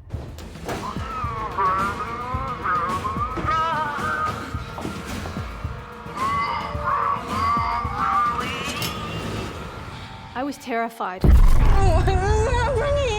That was one of the events in my life that has unnerved me the most. Please stop.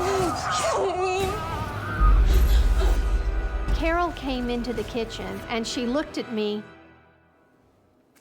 Miss Grace doesn't like you wearing that apron.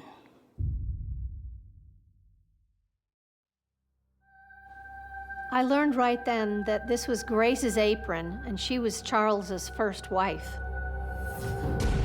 Charles had been happily married to his first wife for years, and she passed away, unfortunately, after a long, protracted illness. She died in the home. Grace's spirit still lives in this house. And Carol believes Grace never left.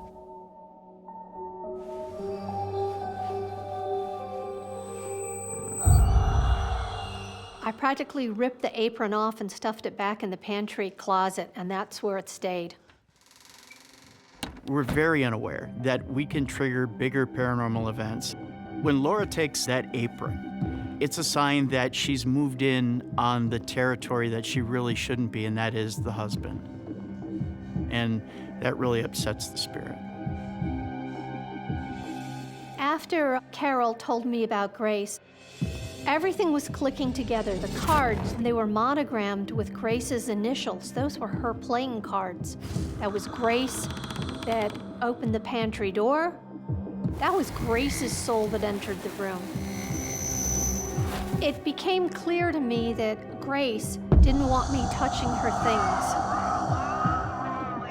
Laura is maybe looked at as a rival. She's looked at as someone from the outside who really doesn't have a place there. It doesn't fit the dynamic that it should. Why not leave now?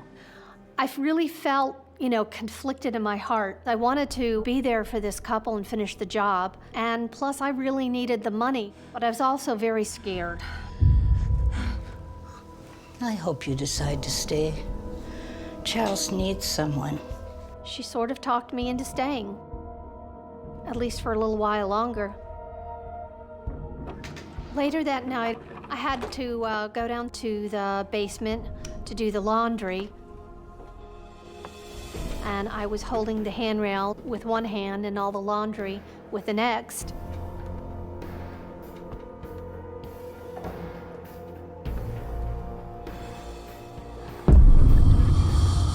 As I was going down, I felt a cold hand grip my right shoulder.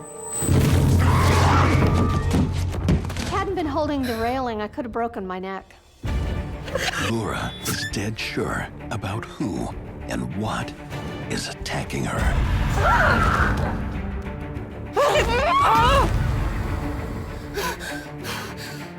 That was Charles's dead wife. It was a terrible experience. It was so scary.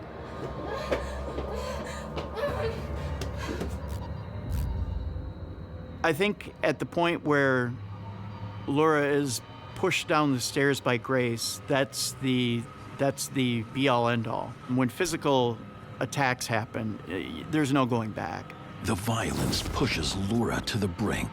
She cannot stay in the house. Charles, I have to go. I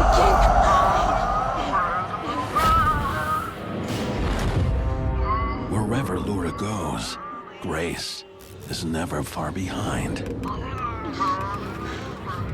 The first wife was just laying next to him on top of the covers.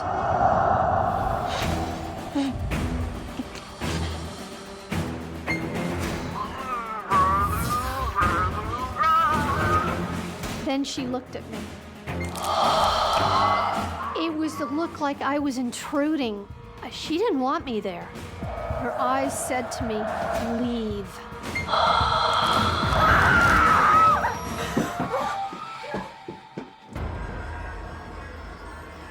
I just wanted to get the hell out of this house.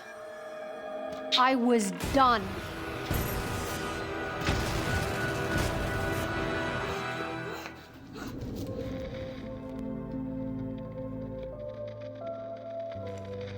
Charles died peacefully at home about a week after I left, and I don't think he was alone. I think Grace was with him. I think Grace was just waiting for him to pass over to be reunited. Because of what I've been through, I believe now. My name's Megan, and I work the night shift.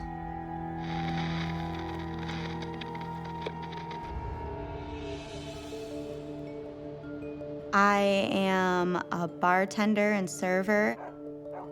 Before I got the job, I was walking by and noticed they were doing renovations.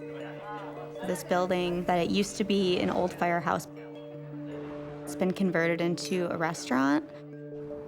I decided to just walk in and introduce myself, and within the hour, I had a job. My job is to set up the restaurant, serve guests, and then once they all go home, I clean up and close shop. Just a few nights on the job, Megan gets a warning. Excuse me, have you seen him yet? One of my first customers said, "Have you seen the chief?" You will.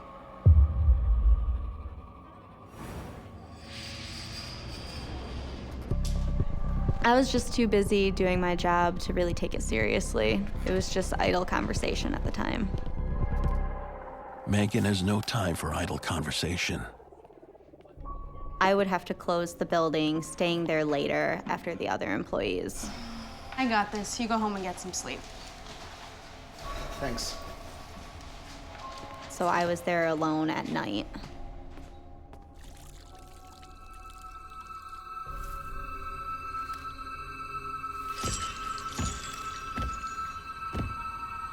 I found that at night, it was not uncommon to hear footsteps when nobody was there. Then it goes beyond that. It's the feeling like someone is behind you, and when you turn around, they're not there. It's all in your head, Megan.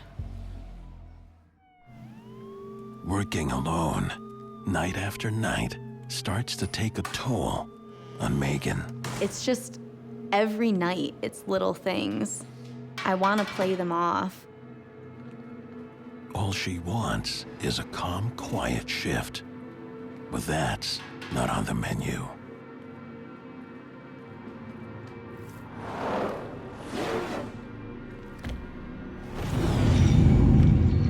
You want to ignore it, and you want to pretend that it's not happening.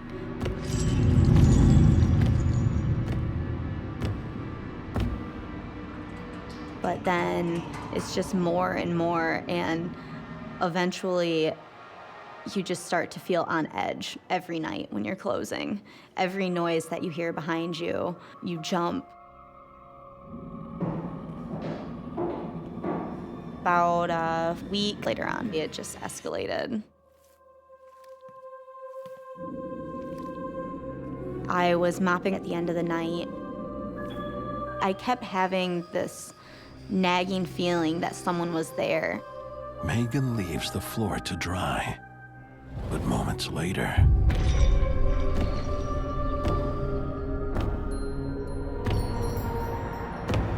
and when I came back, I noticed instead of just streaks, there were these footprints, and you could see the outline, and they just started in the middle of the room and just did this weird walk in a circle. You couldn't see it enter the room or leave. They started in the middle.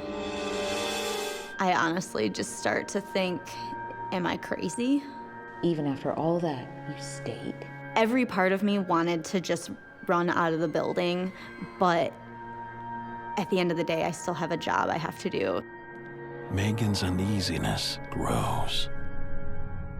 Eventually, you can't ignore that building sensation and the feeling of eyes on your back or the hair on your arm standing up, and you can just feel it start to manifest itself.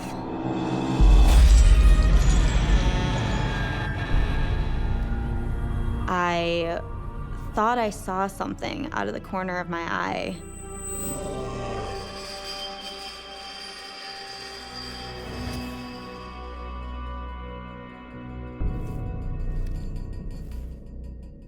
I could just hear this rattling. And as I looked over, I saw a wine glass on the shelf started to shake.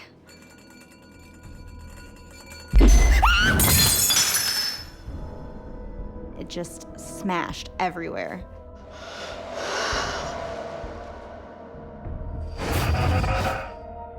was scared.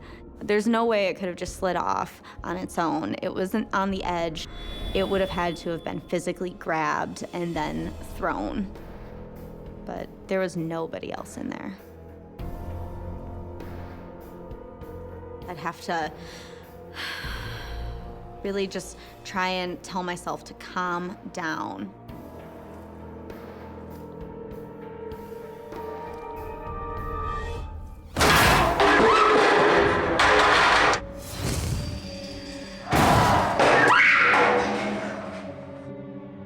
And that's when I realized I wasn't alone. But then you blink and there's nothing there.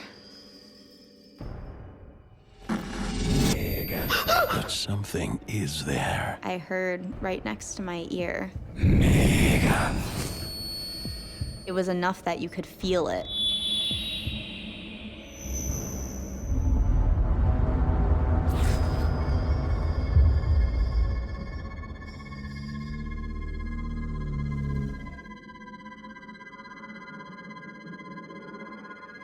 There's nothing to be seen.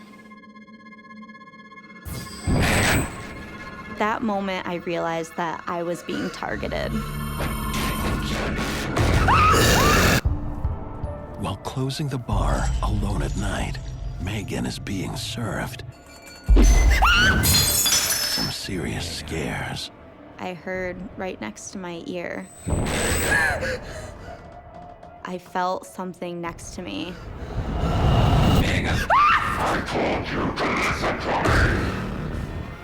Whatever was there saw me, and it wanted me to see it. Leave me alone.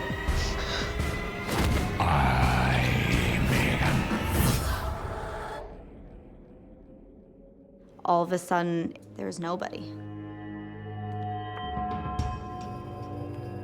How did you feel? I just felt so nervous.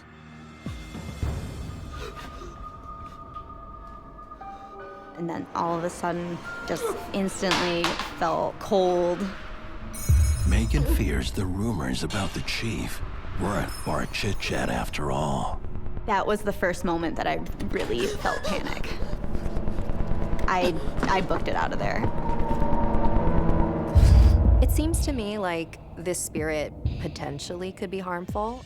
If a spirit gets to the point where it can physically interact with you, then that's at a dangerous level because you don't know exactly how powerful it can get. Why don't you quit right then and there? I was in college and I needed some money. It's time to tell her boss about what's been happening to her. Let me show you something. He confirms Megan's suspicions about who is tormenting her. Find them all in the library. It was very tragic. The ghost from the old fire hall. He died on the job. The chief. He burned to death. It was a terrible story. He died in a fire just down the road.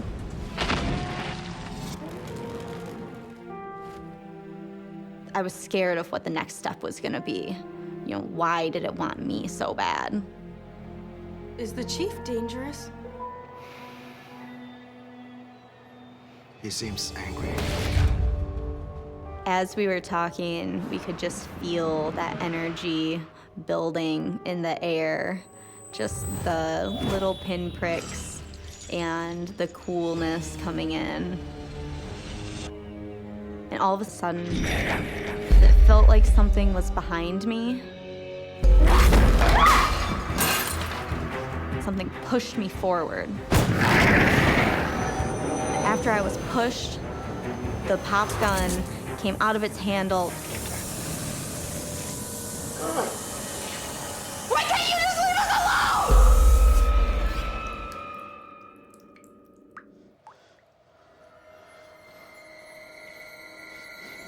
alone? At that point, I'm not having it anymore. I'm out of here. That's enough. When a spirit is able to get enough energy that it's able to physically interact with the living, that means it's at a level where you don't know how much more physical it's gonna get with you. So in this case, I don't think Megan is that safe. After that, I really contemplated not coming back. Megan finds the courage to return to work after an unexpected request. Out of the blue, a local ghost hunter came and asked if they could do an investigation. I wanted to be there because I wanted answers, and I wanted to see what they found. Is there a spirit present here?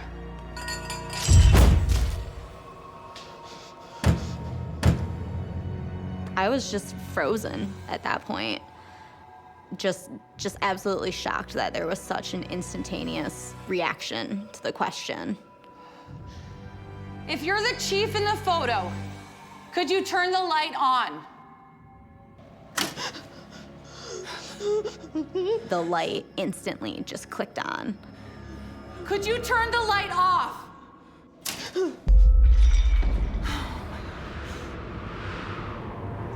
Megan. Megan.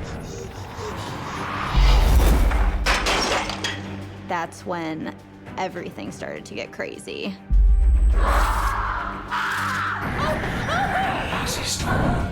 We started to feel our hair getting pulled and just coldness everywhere. The whole room started to feel electric. What are you doing? I've seen enough horror movies. I know nothing good is coming after this. I was out of here. When somebody dies unexpectedly in a very tragic way, it leaves behind a lot of traumatic energy, and that energy lingers in a location. I absolutely love this job. After these events, we've changed some things. We no longer close alone at the building. There's always a buddy system. I at least have some backup. We just do our best to do what we have to do to keep doing our job.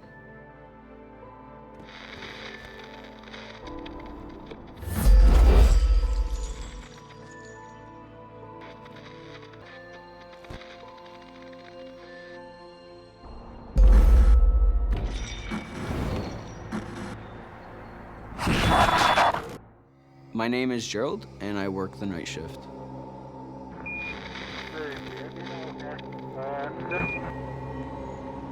"28-year-old Gerald works as a custodian at a high school that's been shut down for almost a year. I do like the night shift. Don't have to deal with too much traffic, don't have to deal with the public. The main building of the school is very old. We do security, checking the exterior doors and making sure that nobody can access the interior. It's a little eerie to just be around the building itself, but not too scary. It's eerie. Gerald continues his duties inside the school. Clean hallways, maintain and fix up the classrooms that have been blocked off. Classrooms that are rumored to be haunted. My name's Kate and I'm Gerald's wife. I do worry because he works the night shift all the time, and it is a late shift. You never know what could happen. Did you believe the rumors of the school being haunted? I do. I believe in the paranormal and the spirits. I did not believe in the paranormal. But the next night changes everything. I had just started working at the school. Call comes over the radio. Got an issue outside the gym here. There's water just outside of the gymnasium. I'll go get another mop. Maybe it's a busted pipe. Maybe rain is coming from the roof, but it wasn't raining that night. So I started mopping it up. And it gets stranger. I noticed that there was scratches in the wax on the floor. What was odd is we had just worked on those exact same scratches the night before. Then suddenly, lights above him start to fail. Hey, I'm gonna need a ladder and an extra couple of light bulbs.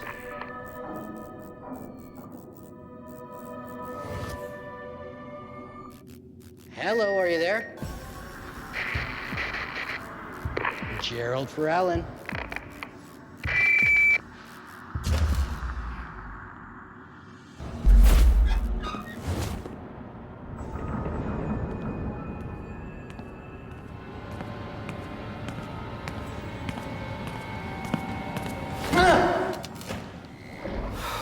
Relax, man. It was weird. By the time my colleague came back, the lights were back on. Do not sneak up on me like that. Look. I thought we took care of this already. Yeah, that's what I thought too. I'm wondering, okay, what's going on? But there's no explanation. So we mopped it up and we went on our way. The partners head out for a perimeter patrol. Most of our crew members were off. This night, there was nobody out but us two. Whew, I am freezing.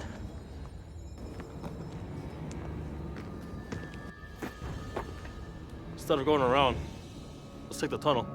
Come on, faster. There's a tunnel connecting the main building to the farthest out building, just in case of these storms or rainy days. As soon as they enter the tunnel, the energy changes.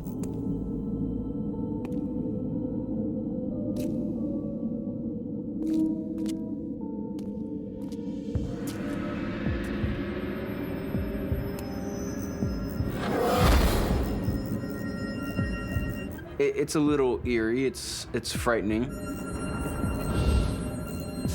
And now, Gerald's coworker is frozen. Hey, buddy, you okay? He wasn't hearing me. It was almost like there was something blocking my voice. Hey! So I got louder. Hey! Hey! And he's still giving me that blank stare. Hey, you okay? Hey. Yo, you okay? Why can't he hear me? And then I saw eyes beating on me. As I'm telling a story, I'm getting goosebumps, chills up and down my spine. Did you see that? Yeah, I saw that. He finally acknowledged me talking to him. I think it went this way. Come on. Are you crazy? Let's go. We ran towards it, but Why it was... would you run towards it? Well, because there's not supposed to be anybody in the building, and that's due diligence, is to make sure that there's nobody left in the building.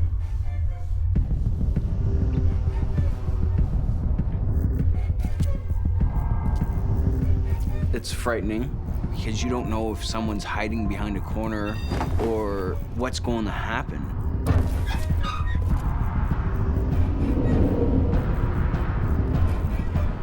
It's the worst feeling that you're chasing something, but you still don't know what it is or who it is.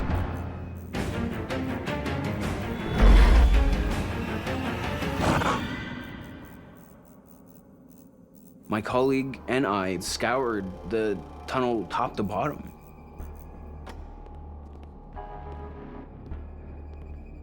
There was nothing in the tunnel. I'm out. I'm done. What do you mean you're out? What are you talking about? You be careful, Gerald. It definitely scared my colleague. He decided to pack it up and leave. I was annoyed, and I slammed the tunnel door shut. And now, something from that point after I slammed the door shut, pushing me.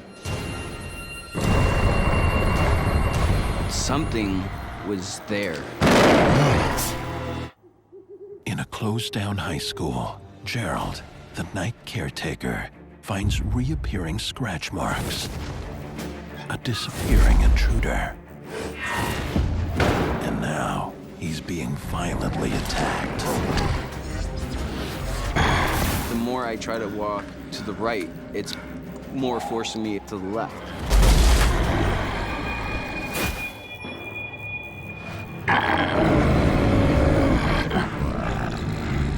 I couldn't move. I was scared. Something's pushing me against the wall, and, like, I don't want to face it. I had to move. Because if he's able to force me against the wall, then he's able to do more. Gerald tries to escape, but is no match for this otherworldly force. At this point, I'm not calling out for help or anything because nobody's around to really hear me. I am trying to find any explanation not to panic because I'm in the school by myself.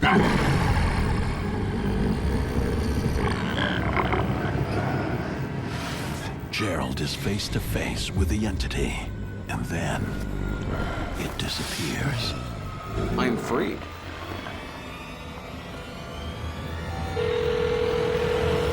Kate. Gerald? Oh, I gotta listen. I gotta tell you something. I was at home with the kids, and he had actually called me and told me, like, you'll never believe what just happened. Something grabbed me. I don't know. Hearing the panic in his voice put a panic in me, like, oh my God, like, what's going on? And as he's telling me, I'm just getting complete chills through my whole body. I definitely believed him immediately. Gerald has no doubt that the school is haunted. There's no other explanation. At that point in time, I can honestly say I was scared. Gerald is experiencing what I think is a very territorial spirit. The living should be wary of angry spirits. They can harm us in several ways. Sometimes physically, sometimes mentally, sometimes emotionally, and sometimes spiritually. As his shift comes to an end, Gerald confronts the morning caretaker to find out more about who or what is in the building. I said, hey, we saw something. And he said, okay, well, what'd you see? I described him to a T. And he goes, there was a custodian that hung himself, took his life in the gym. Killed himself. Right over here. He worked at the farthest out building, and he would always use the tunnel. At that moment, I got the worst chills over my body. Now everything made sense. I now fully believe that I seen the spirit of the custodian that hung himself. There's definitely a paranormal spirit going around that school. I do worry because he's already seen him once, that there's a possibility that he might see him again. I think it's entirely possible in this case that the janitor's spirit was trying to establish dominance. This is my school, this is my place. Be respectful or get out. I had wanted you to transfer out of that school. Yes, you did. Yes, you did. But I never have, and I don't believe I will. Mm. Most people out there would want to leave, like my coworker, but I still have to perform my duties to 100% because that's what is needed in that building. After I got pushed against the wall, I definitely started to look over my shoulders, and it made me feel very uneasy. I get that I was upset that night, and maybe it aggravated something in that building. He's very nervous and scared to go to work sometimes, just not knowing if he can have another encounter. Gerald has found a way to believe he won't get hurt. I've stayed at that school for 2 years now. I have to respect the building that I am working in and perform my duties to 100% and be aware that I'm being watched. And not just by supervisors.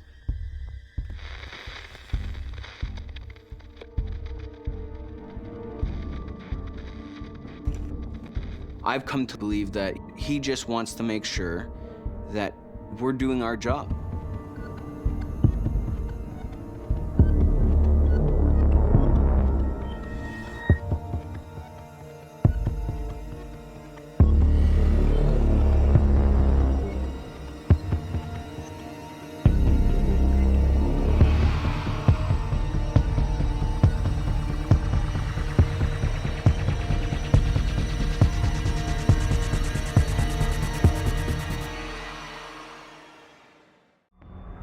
I don't see it. I don't believe it. You saw her, didn't you? Things are happening. You hear that? That should not be happening. As they say, curiosity killed the cat. I couldn't scream. I was frozen.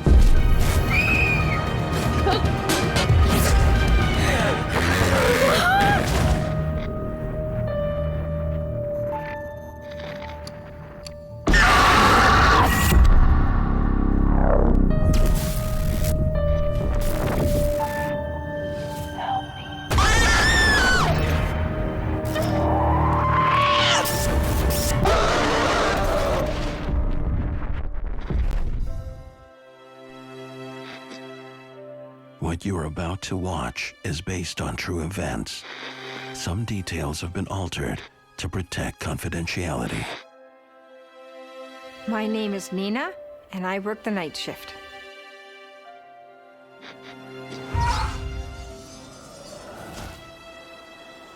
After a career in law enforcement, Nina returns to her hometown to fulfill a lifelong dream. I'm the owner, manager of a historic inn located in a little mining town. It was a vacant building. It used to be a mine office for one of the local mines that closed. But it was originally an inn. I renovated it. I took it back to the early 1900 period, and I financed it with my own personal savings. This is a big gamble. The once thriving mining town of Nina's youth isn't what it used to be. It became a ghost town.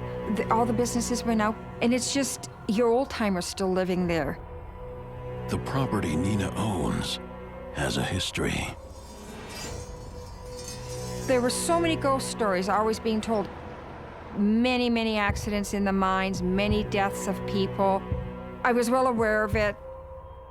It was a risk, but I believe in the town.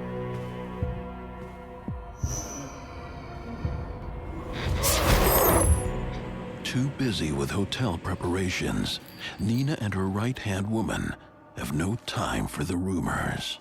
Put that one up there, Chief. My name is Trina, and I work the night shift.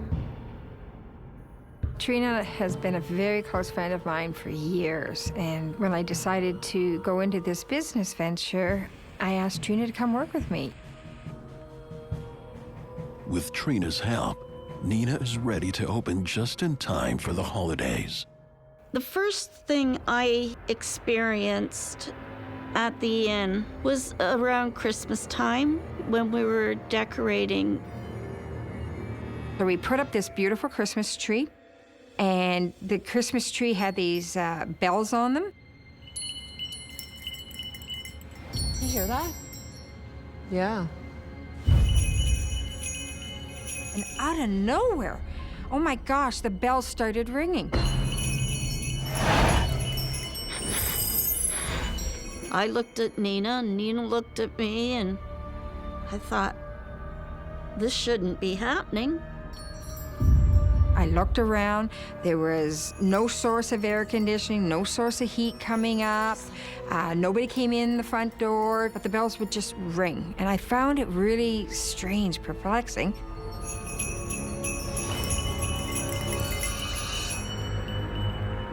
And then they just stopped out of nowhere. But then,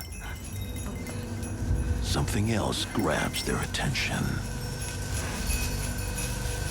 The garland on the stairs that we just put up 10 minutes earlier, it started swaying in out on the balustrade.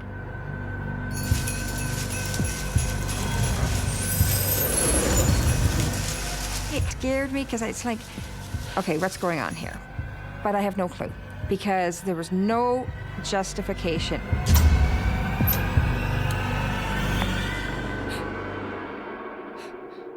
It was the first experience that something just wasn't right in the building or something just wasn't right, period. With every passing night, nowhere in the hotel is safe from the strange behaviors.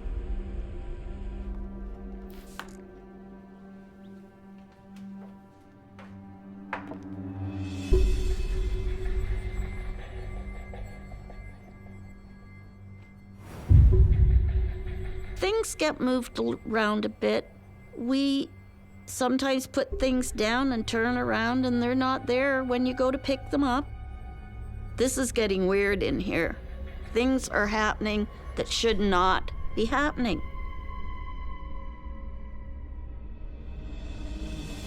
When you work a night shift, you are much more likely to experience a haunting because it's late and you're tired and you are revisiting the same location every night. Nina can't shake the feeling that something is tracking her every move. You always felt like you're being watched, as if there's a presence there, but you can't see anything. But you are being watched all the time in that building, and it would almost raise the hairs up on your back. And you don't know what's there, you don't know what's around, but there is definitely something. Later that night, now alone, it gets more bizarre.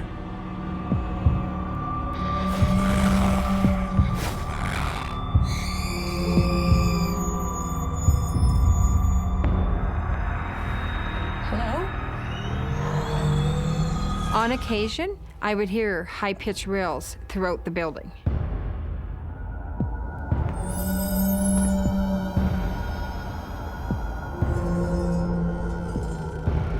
Hello?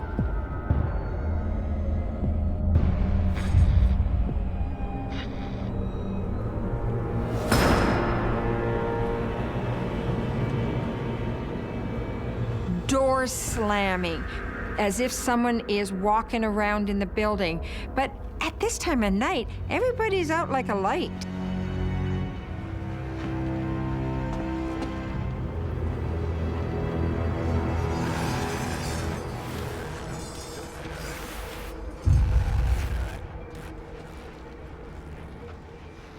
There's no excuse, no logical explanation for doors slamming, sounds like walking, screaming. How did that make you feel when you heard them?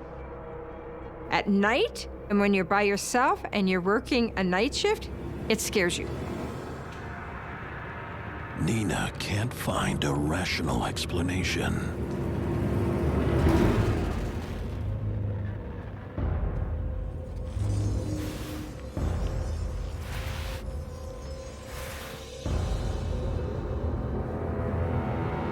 All the activity that's happening definitely signifies that this is a haunted location. The next night brings a snowstorm and more. It was a cold winter night and the snow was coming in hard. The roads are closed, forcing Nina and Trina to stay the night.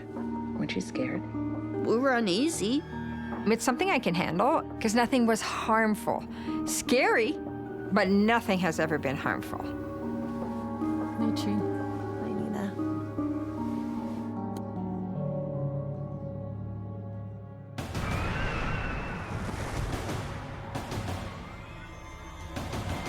I'm in a sound sleep in the middle of the night.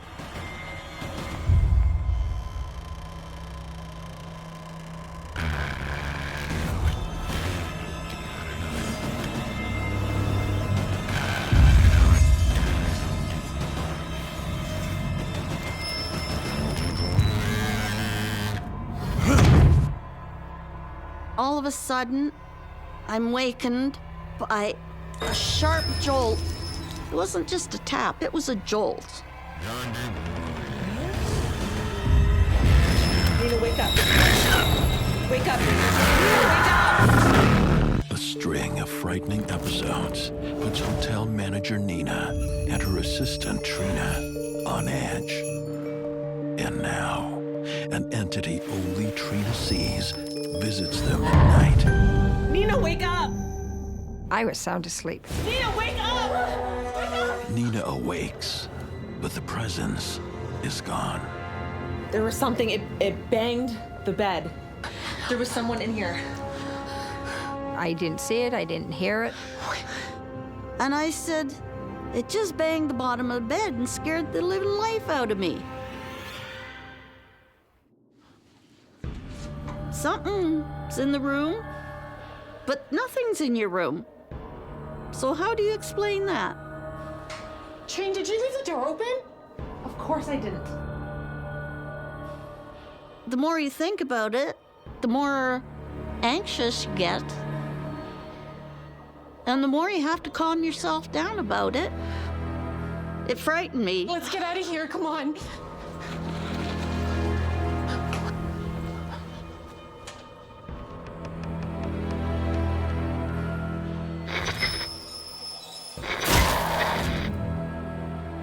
Nina believes her friend, so they search for an intruder on the security cameras.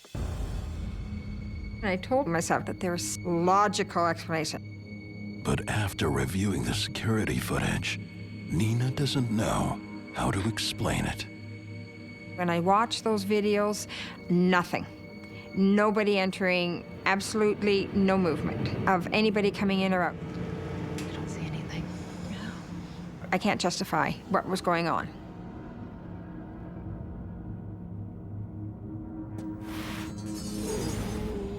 Poltergeist hauntings are usually the type of hauntings that escalate in steps. You know, everything started off very small, bells jingling, objects moving, and then eventually the bed was shoved in the room. Poltergeist activity, it can potentially be dangerous. I did not think anything would escalate. I just thought they were just subtle little things that I can blow off. But then my guests started complaining that there's odd things going on. Couple more cancellations, Trine. This isn't looking good. And it's like, what are we going to do? I just don't know what to do. Before anything can be done, it gets stranger. I was going to take a snooze in the manager's room. But then out of the corner of my eye, something moved, and immediately you turn.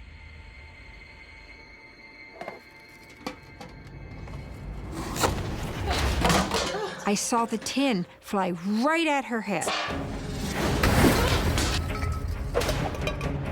It frightened me because I didn't know what was coming.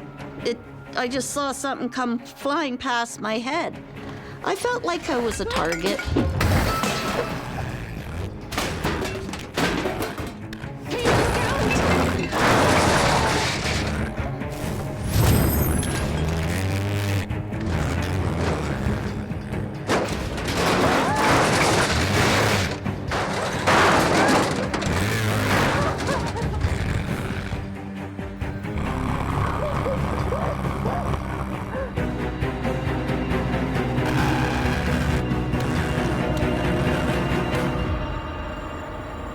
Something did this to her and directed it right at her head.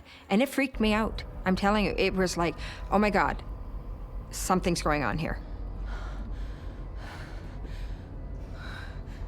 What do you do about it? Nothing. There's nothing I can do about it.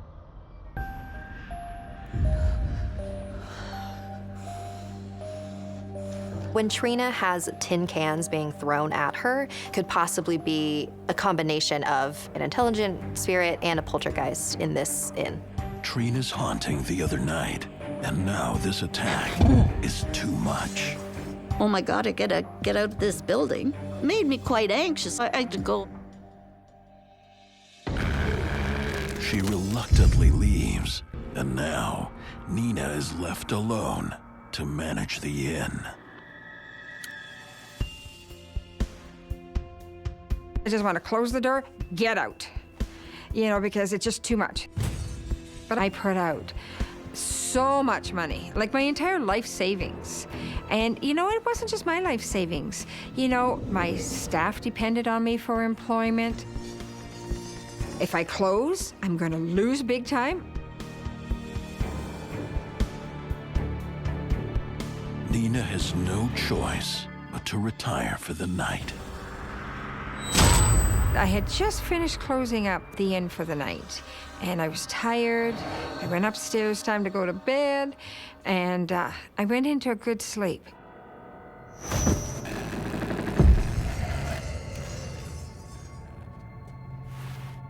You're sound asleep, and yet you could almost know, as if you're awake, that something is there. Something is watching, something is there. I don't know.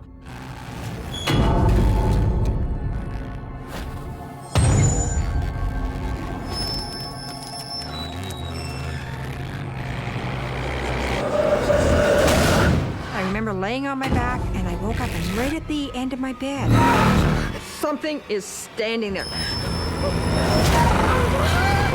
Nina is holding down the inn after an onslaught of strange disturbances sends Trina home. I gotta get out of this building. Nina's jolted awake in the middle of the night. It was a man. I would definitely say he was dressed like a miner. Did you try to scream? I couldn't scream. Absolutely not. I was frozen. It felt like it was for minutes and minutes and minutes. It could have been seconds, but it just felt so long.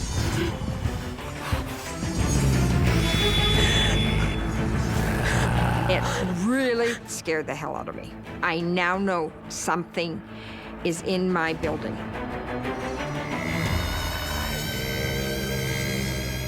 This is serious. This is real. This is not my imagination anymore. Shut my eyes, hoping it would go away.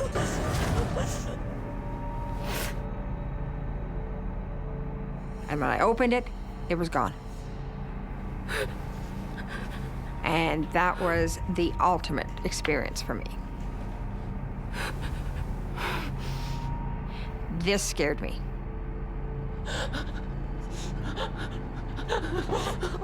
Nina has now experienced the same entity as Trina, face to face.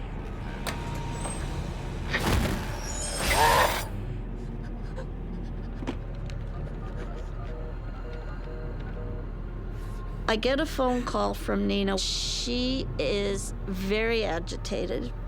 She has just had an apparition at the end of her bed. I was so scared. It was a man in miner's clothes, and it was very shocking for her. This was the first time Nina was targeted by the apparition. I need you here, Jean. You gotta come. Oh, you were beside yourself, yeah? It was something you weren't expecting. All of the activity that happened in this inn seems to have sort of reached a climax when Nina physically saw a man in the room. The spirit of a miner is there in the inn with them. When you're experiencing a haunting and you are terrified, it only amplifies everything.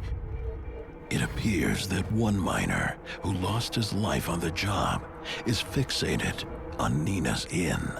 A residual haunting is usually when a spirit is sort of just replaying itself on a loop because it's imprinted its memory into the location.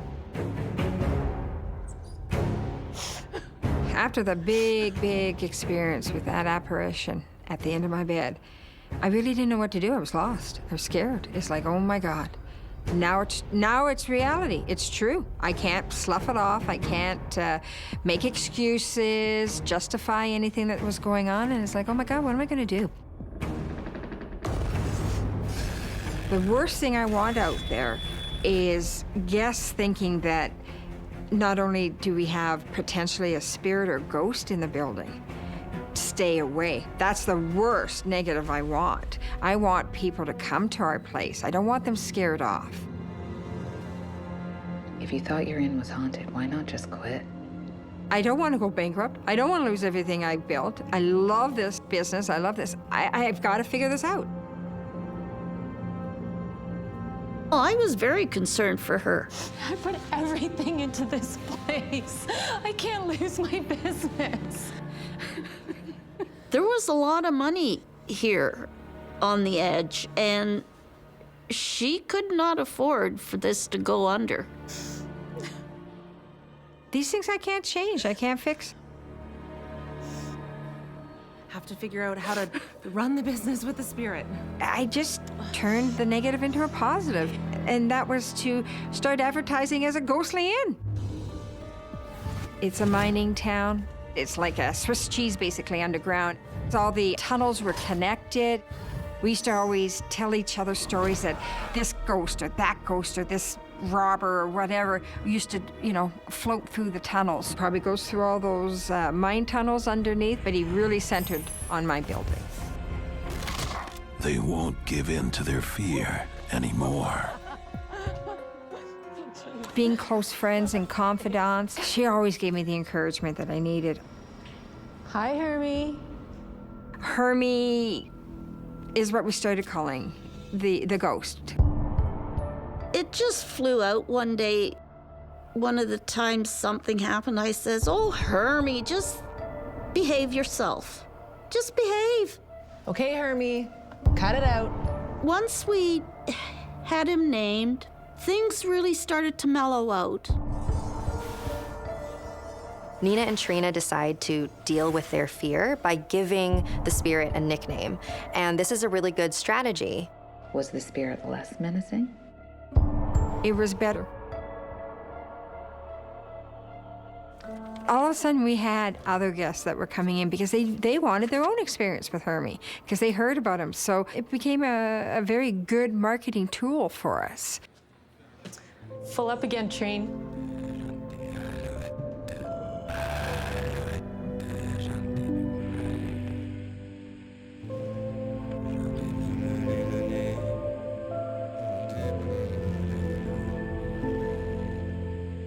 I asked the new owner if she has heard of or experienced any strange situations, and she said she hasn't experienced anything. So I think maybe when I left, Hermie left.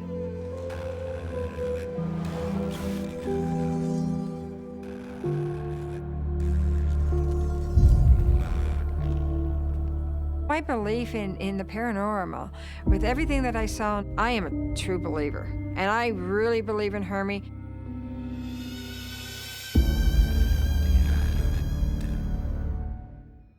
My name is Hector, and I work the night shift.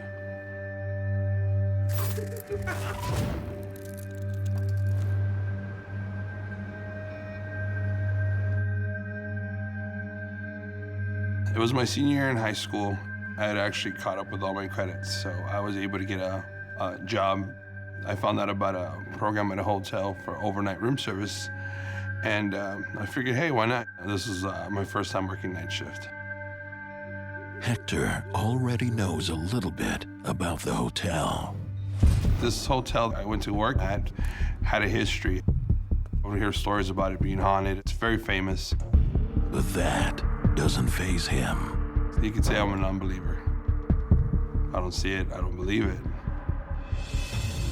That's about to change for the 18-year-old. In the beginning of my shift, I was doing room service. My rounds to go pick up the trays.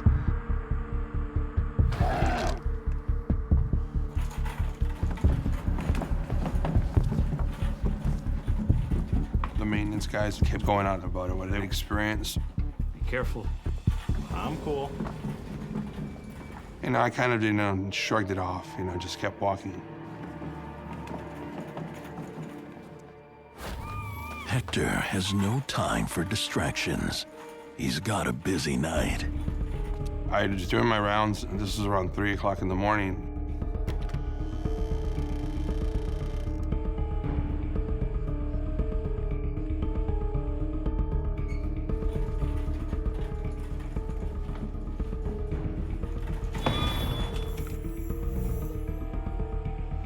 I get a little eerie sense. A sense like somebody was behind me. didn't see nothing. But then, Hector sees something or someone. There shouldn't be a little girl out in 3 o'clock in the morning. So as I ended up running down the hallway, and I looked down the hallways, didn't see her. Security, do you see a little girl walking around on the 2nd floor? They're like, no, we just see you. How do you explain this happened? I was freaked out.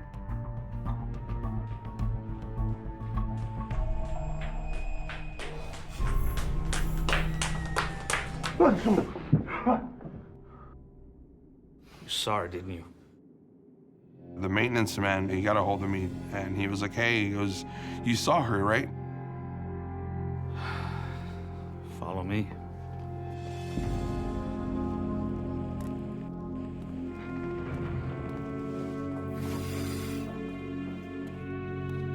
The maintenance man leads Hector to a room that's hidden from the other hotel guests. You gotta see this.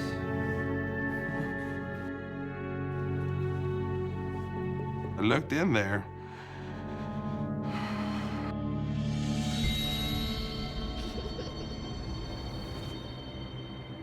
It was a little girl's room.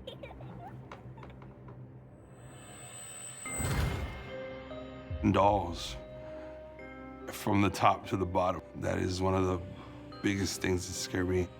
Like having all those eyes just staring at you. Freaks you out, you know, it's intense, it's scary. That's when he told me, he's like, the little girl that you saw didn't run down the hallway. She went into the wall, into her room.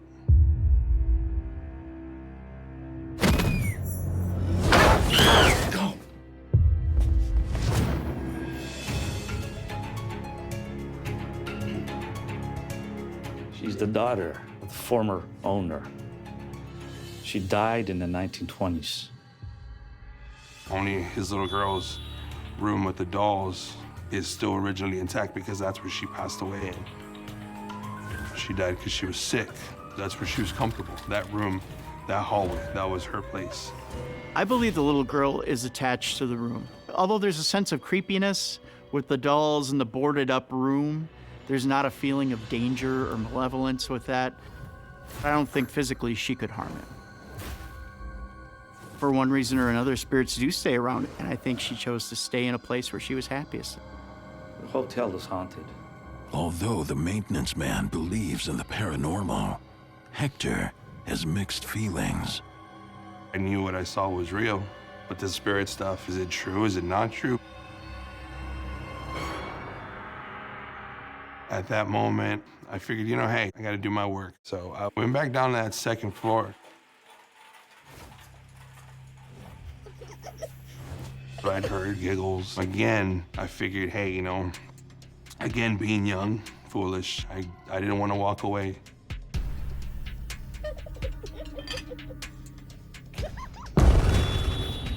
Oh, I was a little girl from that room. I froze. I just experienced a little girl, you know, finding out about her death. I didn't know what to do.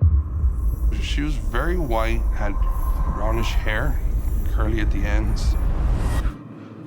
And she had like this 20s and 30s kind of dress. As soon as I saw her, she moved. I kind of felt like she was calling me, like she wanted me to follow her. But Hector doesn't follow. I took a different route. Instead of going down that hallway, I decided to go to the 3rd floor. Hoping he can finish his rounds in peace. I'm young, you know, I'm 18 and, you know, brave and, you know, kind of foolish at that moment. So I didn't want to walk away.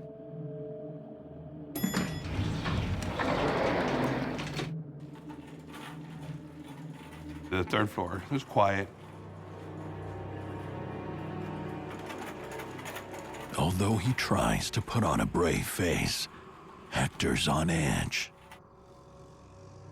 You get that creepy sense of feeling where you got the chills. At that moment, I hear a ding.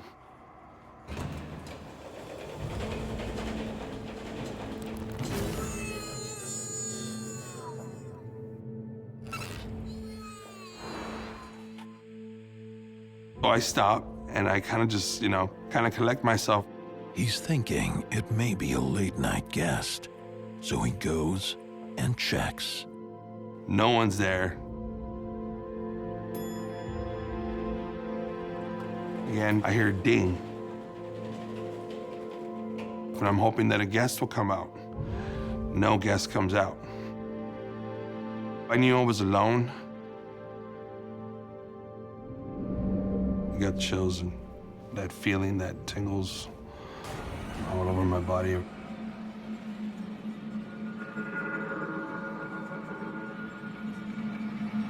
I remember just standing in front of that mirror and just seeing this woman behind me. Well, this is terrifying. Teenage Hector is a skeptic when he starts his shift, until he sees the spirit of a dead girl. But it gets worse. A different entity manifests. God, I'm just sorry. I got chills and... This spirit is much angrier.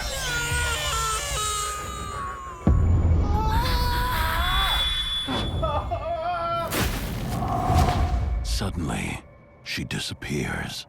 Maybe it was just, my mind was just playing tricks on me. I can't believe it's actually, happening to me.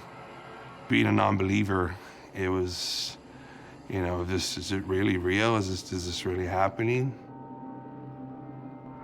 I don't want to see it, I don't want to believe it. I kind of put it away. Turning a blind eye isn't working. You get that creepy feeling where I feel like something's watching me. And then she's behind me. I never look behind me, I never look. She will not be ignored.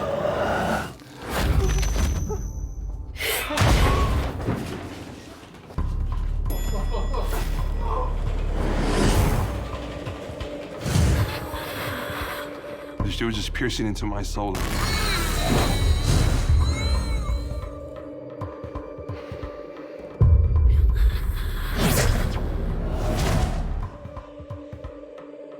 You look like you're scared now.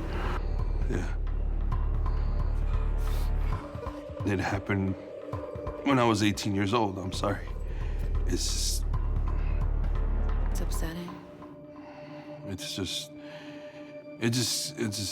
something that I can't deal with, but I do it.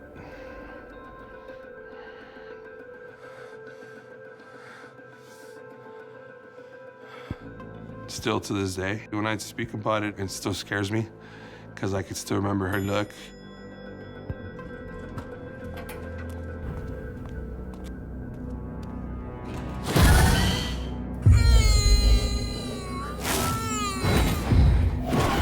Did it feel like she wanted to hurt you? Yes. That night, Hector manages to escape, physically unscathed. And at that moment, I left. But the emotional scars still run deep. It happened. I had to face the truth. I had to face the fact that it happened to me. So I still went on as a non-believer, but inside, deep down inside, I knew it was real. Did you want to quit at this point? I was still contemplating, should I quit? Should I leave? But something kept me there. His desire to know the truth is greater than his fear. So he returns to the hotel looking for answers. He seeks out the maintenance man.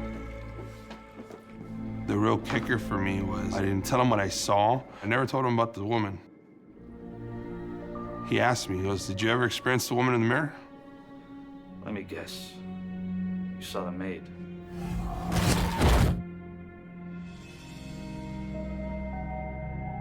I'm sorry. He told me that she was a maid at the hotel. She'd already been having problems with her fiance. And one day, during the day, she was working, and he had gone in there and just stabbed her, murdered her, and left her there to die. A lot of times when you have an earthbound spirit, they hold on to that emotion that they died with. In this case with the maid, she died with a lot of anger after being murdered by her boyfriend. I think she's become attached to the building itself. It's just like the little girl. This hotel's haunted. She's not the only one of them. It's very common for malevolent spirits to be attached either to the earth itself or to a building. Hector isn't interested in any more otherworldly encounters. It took me a while to finally say, you know what, I don't want to see it. As they say, curiosity killed the cat. He's not risking his life tonight. He goes to get his things to leave.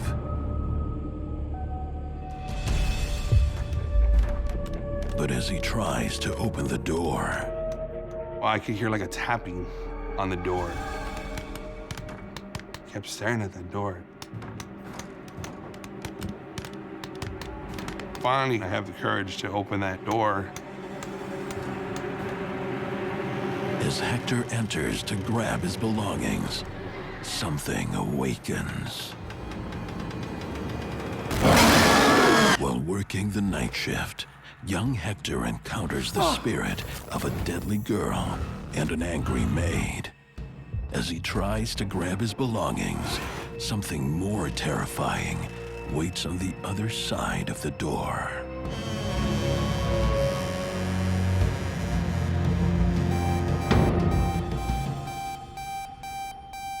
I kept hearing like a loud,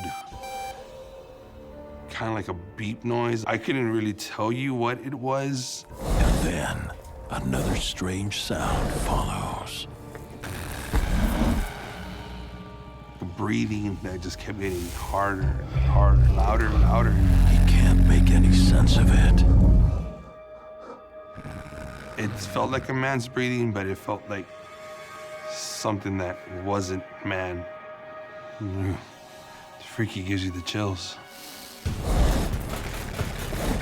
All Hector wants to do is escape, but something won't let him.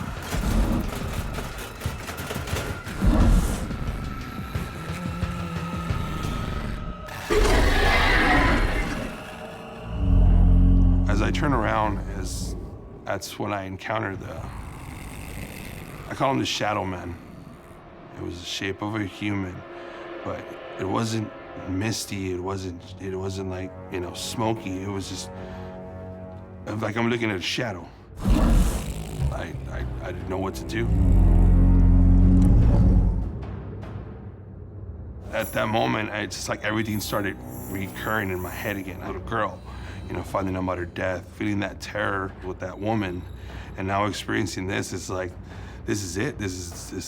It felt like an ending to me. What was it? I don't know. Something that I knew that was standing right in front of me and wanted to cause harm. Next thing I know, I just remember when you're asleep and you feel like you're falling and you jolt and then you wake up. That's the feeling that I felt as I'm looking at the Shadow Man.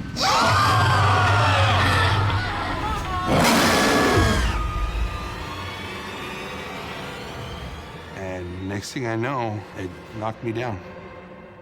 I fell on my back and, I was out.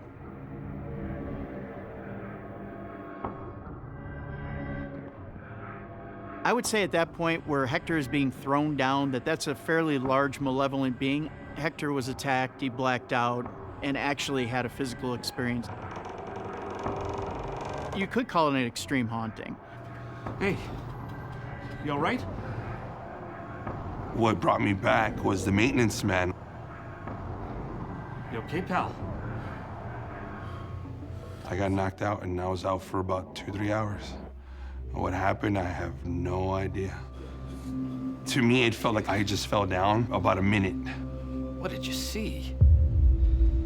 Was the shadow man still there? I don't know where it went, if it went behind me, where it was at. I just... Hey. Hector ends his hotel stay. I didn't talk to nobody, I just left. I never looked back. And till this day, I still have never gone back. I think I went through a whole entire level of like different spirit types. How many people can say they have actually experienced these things? I think in this case that spirits are attached to the location. And the spirits don't want Hector to leave.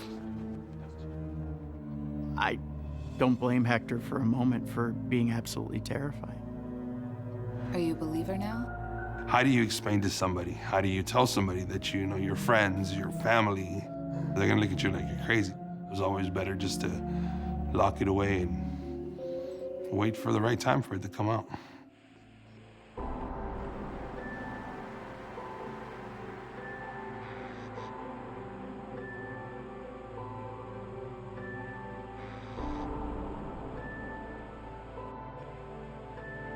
What are you hoping will happen by telling your story now?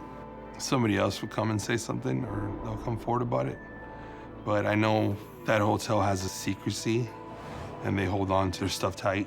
I just hoping that whoever is working there now, the future, or in the past, as I was, will know that they're not the only ones that went through this. They're not alone.